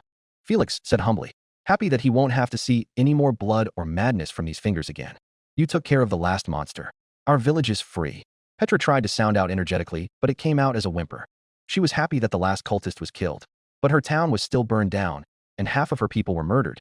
And Julius and Wilhelm kept their eyes on the screen with confusion and bewilderment. So if the sloth has been taken down, how will Subaru? Otto's eyes widened. How will he die then? Anastasia continued the thought as she looked on with an emotionless and critical look. Everyone's eyes widened in shock as they were reminded why this was being shown to them in the first place. All right. Subaru turned to Amelia and slowly took a step closer to her. Then he stopped, and then ice suddenly came off of him and flew away, making Julius look at him with surprise. What? Why did she leave him? Felix called out as he turned to Julius. The knight's eyes widened as he finally understood something that happened in his own timeline. Something Subaru did with Sloth that greatly confused him. He's a spirit, Julius shouted as his theory proved to be correct. What? Amelia asked with her eyes blown out in worry and fear. If the elegant knight looked this angry and distraught, then something truly wrong must be happening to Subaru. Beatrice-san, that's quite the face you're making. Roswell, who had been watching silently this whole time with an unreadable smile, had preserved to speak to himself alone as he kept his eyes on the blonde girl at the front. You and I knew that this is how it was always going to end for Guse. Roswell's smile turned to a frown as his head fell into his hand. Better Subaru than us. To be the one who ends up battling for Guse's freedom. Beatrice couldn't hear him due to the distance, nor did she have the ability to do so. Subaru grunted with wide eyes, suddenly not being able to move his body. UGH. Subaru-kyun, Felix asked as the nasty-eyed boy grunted and hiccuped in pain while his body shook in place. Slowly, he regained some semblance of control over his nerves. He used that to turn tail and run away from the entire group of survivors. I have to get away. He ran as deep into the woods as he could. Holding his head and sweating in pain, he ran. From Amelia. From everyone. GHK. Subaru tripped and fell somewhere in the forest, grunting in pain as he fell. What's happening to Captain? Garfield wanted nothing but to jump in and help his brother from whatever pain he's in. But all he could do was watch like the rest of the cast with fearful and confused expressions. Subaru-kyun, where are you going? Felix and Julius looked on with bewildered expression as the boy withered on the ground before them. Stay away. Subaru. The boy slowly got up while struggling from something. What's wrong with Subaru? Why is he trying to run away? Rem asked, her heart dropping heavily as the entire scene spelled something dark was coming. Julius, stay away from Dash. And Subaru fell silent. You're too late. He suddenly spoke again. This time not struggling or sounding in pain, calm and gleeful. Expressions of shock dropped on the theater's cast. No. Beatrice screamed as she recognized the way of speaking immediately. Shit. Heinkel spat out while punching the chair in front of him as hard as he could as he realized what happened. I fucking knew it. That scornful cheat. What is happening? Garfield asked with his emerald eyes as feral as they come. not understanding a thing happening on screen. Crush just looked down, her heart heavy. Huh. Felix sounded in confusion while Julius looked at the scene with despaired eyes. The moment I was flung from his body, I had a bad feeling. Julius looked troubled and upset as he spoke. What do you mean? That isn't Subaru. And the screen zoomed on the back of his head as the body of Subaru began to turn and face the two knights. Why? Otto asked in a whisper as he watched with a haunted look. Why is it always like this? That's right. Speaking in Subaru's voice, the person told calmly and joyfully with Subaru's eyes looking dead and soulless. I am a Sin Archbishop of the Witches cult, representing Sloth. Beetlejuice Romani Conti. T.S. And then Subaru's neck was broken sideways with the same Betelgeuse expression from every finger. This time, Subaru's face was the cast. Petra started screaming. As loud as she could, she started screaming in horror. No. Subaru. Captain. Everyone in Amelia's camp looked at the scene in disbelief.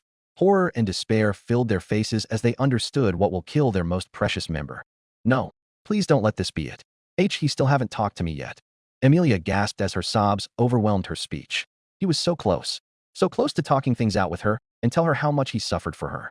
She was going to comfort him and have him lay on her lap. She was going to protect and cherish him so that she won't sit alone in the mansion once again. But now he must die by having a madman take over his soul. Betelgeuse began laughing and dancing in Subaru's body, using Subaru's voice as he tested out the new toy. Fantastic. What a fantastic body this is. It's been decades since I had a body that fit me so well.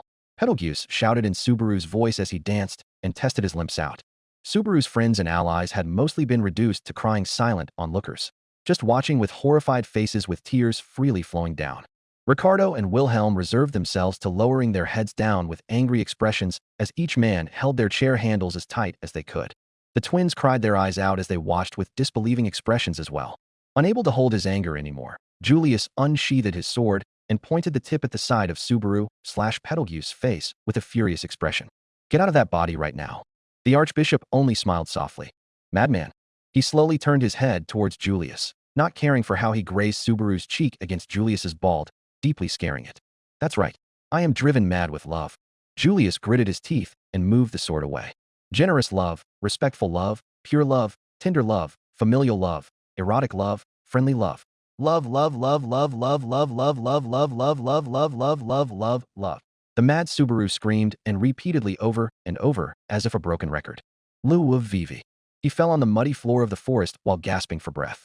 Amelia and Rem were slack-jawed as they watched the man further tainting Subaru's body by his robust poses and mad ramblings. This wasn't their Subaru. Someone, please save him, save Big Bro.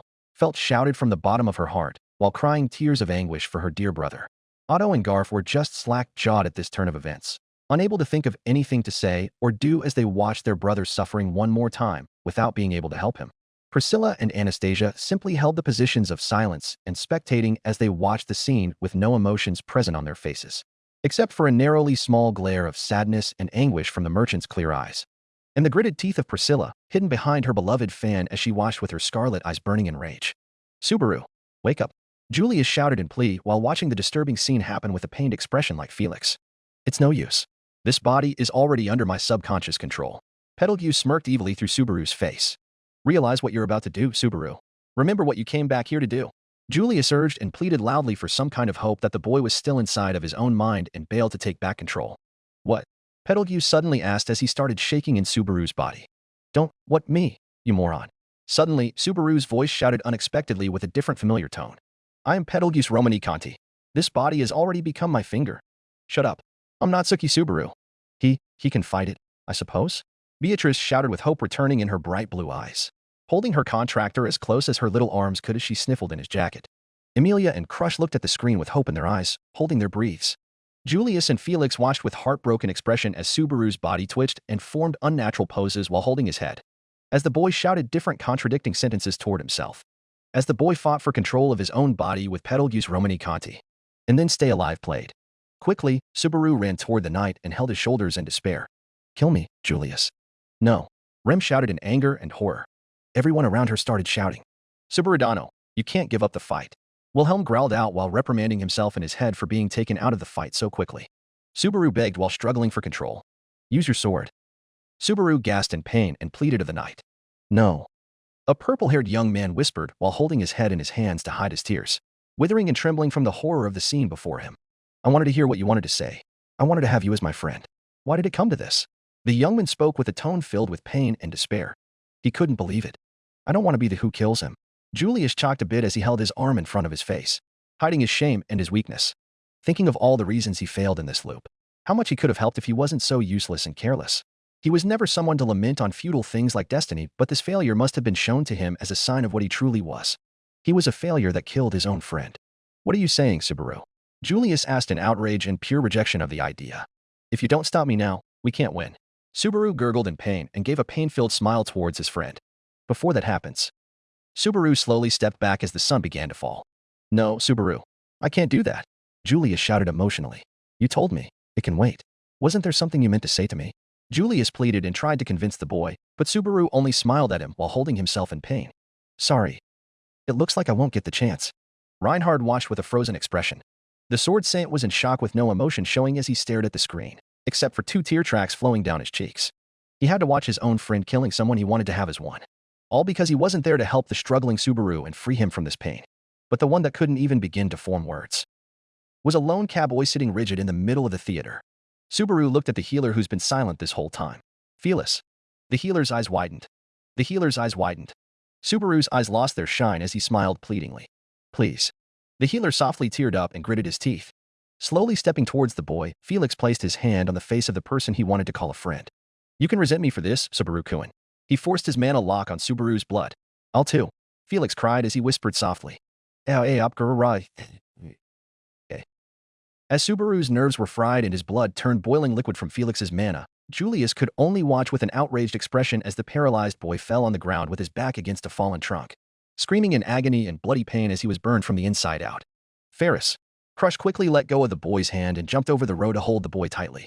The small whimpering healer struggled to breath as sobs of agony came out of his mouth in constant silence, repeating the same cries of pain over and over as he saw himself place the man he respected most in one of the most painful torture he had created.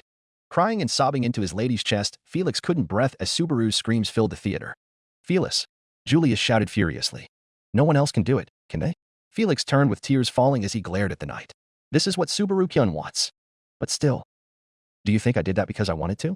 To use the power meant for Crush-sama, the power I swore to our leader for this. As the two shouted at one another, a third voice intervened. It can't be. It can't be. Both looked back in shock. Subaru's paralyzed, slumped body now began twitching and manically shaking as he spoke in a disturbing deep tone, his eyes wide and expression completely mad. Just when I'd found such a perfect vessel, just when the completion of the ordeal was at hand. A blade was tipped at Beetlejuice's neck as Julius glared down at what used to be Subaru Natsuki. It was my lack of virtue that forced this undesirable decision on you and Flays. Julius spoke with a voice filled with pain and eyes that had no light in them. I'm sure I'll be punished for it one day. Julius raised his blade in the sky as Betelgeuse struggled in Subaru's fried body. I will never die. He uttered in pain as the greatest knight swung his sword backwards. And then, Julius sent the sword slashing toward Subaru's neck. The screen showed Emilia suddenly looking back at the direction of the forest. Worried. Subaru Natsuki failed once again. He died. Killed by Julius Jukulius' blade. Darkness. Title card. Nefarious Sloth. Ending theme. Stay alive. Otto and Garfield looked at the screen with aghast faces and disbelieving expressions. The thought of their brother's suffering reaching such levels completely surprised and horrified both of them. Silently, Felt held on to Reinhard tightly while Petra did the same to the shocked, horrified older maid beside her. The twins just kept their eyes closed and cried their hearts out into Ricardo's chest. The dogman beast simply held his head low in respect for the boy and patted the heads of the twins. Wilhelm turned his head away and closed his eyes as his fists trembled in rage at the entire unfair situation. I shouldn't have let him go alone. Rem repeated once again. Holding her head and crying into her knees, she whispered once again. Beatrice held onto the boy with a stunned frozen look on her face. Unable to believe how much cruelty her contractor went through in his life since coming to this world. The very thought of his scream breaking her. Anastasia held her scarf tightly and sniffed silently into it as her rage-filled eyes spilled the tears deserved of the situation. Ram simply stayed silent. She slowly got up from her seat with an unreadable expression and moved over towards her curled-up sister. Softly, the pink-haired maid held a soft expression of guilt and sadness as she towered over her broken, guilt-ridden sister. Ram softly knelt down and hugged Remington. Both girls shed tears for what they witnessed. Crush closed her eyes and softly held her knight as he broke down into soft yet still incoherent sobs, letting a few tears of her own flow down her cheeks and Felix's hair as she reminded herself of the haunting thought of Subaru's scream. A boy that had suffered so much and gained to little. A boy she could confidently say she loved and cared for. Someone that had just been killed before her, again. Is this what it means to be a hero, bro? Al whispered from within his helmet, his tears not being shown to anyone. His voice gave the same offish, uncaring tone, but this time, a little hardened. I'm lucky I'm not like you then. The helmeted man whispered as he nodded his steel-covered head. His anger for what Subaru chose to be flaring off and covering him in that same murderous aura once again. If this pain is what it means to be a damn hero, then he was lucky not to be. His lady simply watched the screen with no emotion showing except for a single thought on her mind. He seems to have started giving his life lightly. This was just a test run. Priscilla mused softly while fanning herself. Her critical eyes burned through the screen as she was lost in thought about how quickly it was for Subaru to accept his death. It has started. He's becoming programmed to think that his death is the only way to fix things.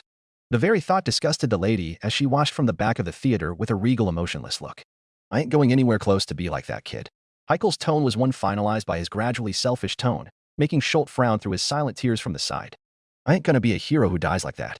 Heichel glared at the ground, not allowing the boy to touch him after what they had witnessed. She hugged him tighter. She hugged him tighter and tighter, as tight as she could. Selfish, pitiful, and abhorrent. She hugged the sleeping boy as tight as she could. Emilia cried and sobbed her agony into his warm chest while holding on to him as if he would be taken away from her. Breaking promises was bad. But she didn't want this to happen to anyone. This pain, this misery. It was all too much for the half-elf. Unable to speak or talk, Emilia just sobbed her pain and confusion away into his chest. She couldn't believe her knight went through so much torture and suffering on his own. He slept every night with all of these memories. He was alone all this time, and she was daydreaming beside him about a future that would never come, because he would die over and over to make it come. It was all her fault that he had to go through this. She was the one that forced this fate upon him. Death, pain, torture by most of his friends. Emilia could only hold on to him and cry her eyes out because she knew that he won't be hers once he wakes up again. She wouldn't be able to hold him like this again. That's disgusting. Roswell muttered softly as he shook his head at the ability of possession sloth used to hold the boy's soul and bury it. It had no flair at all. Unlike his. What a defective ability. The clown snorted in amusement. Then, a purple-haired young man kept his palm over his face and silently wept his tears and cried out, shaking in place because of his guilt and pain, doing nothing but sit there and hide himself as he broke for the first time since his childhood. For the first time. Julius lost his pride as a knight and wept for the death of a friend. Someone killed by his own blade. The scene ended in the quiet, darkened theater. No one said anything. Only weeping and sobbing could be heard from various factions. It won't be long. A voice sounded out, breaking the silence from all in the theater. He returns. Priscilla scoffed from above them all as she looks up at the ceiling. Petra also gives the roof a questioning look, wondering what had happened to the owner of the voice after so long with nothing from him to say. You won't have to suffer for long. For the next one is the last. In this arc, not a single one of them reacted. If this was just one arc. Otto choked on his sobs as he revealed the same feeling of the entire room around him. What in the OD's name will we see in the next one? He asked before sobbing uncontrollably. Let's give you all some time to rest. And the screen dimmed. The room fell to darkness. The crowd stayed silent. Episode 13. Arc 3's finale. Season 1's end. To be continued.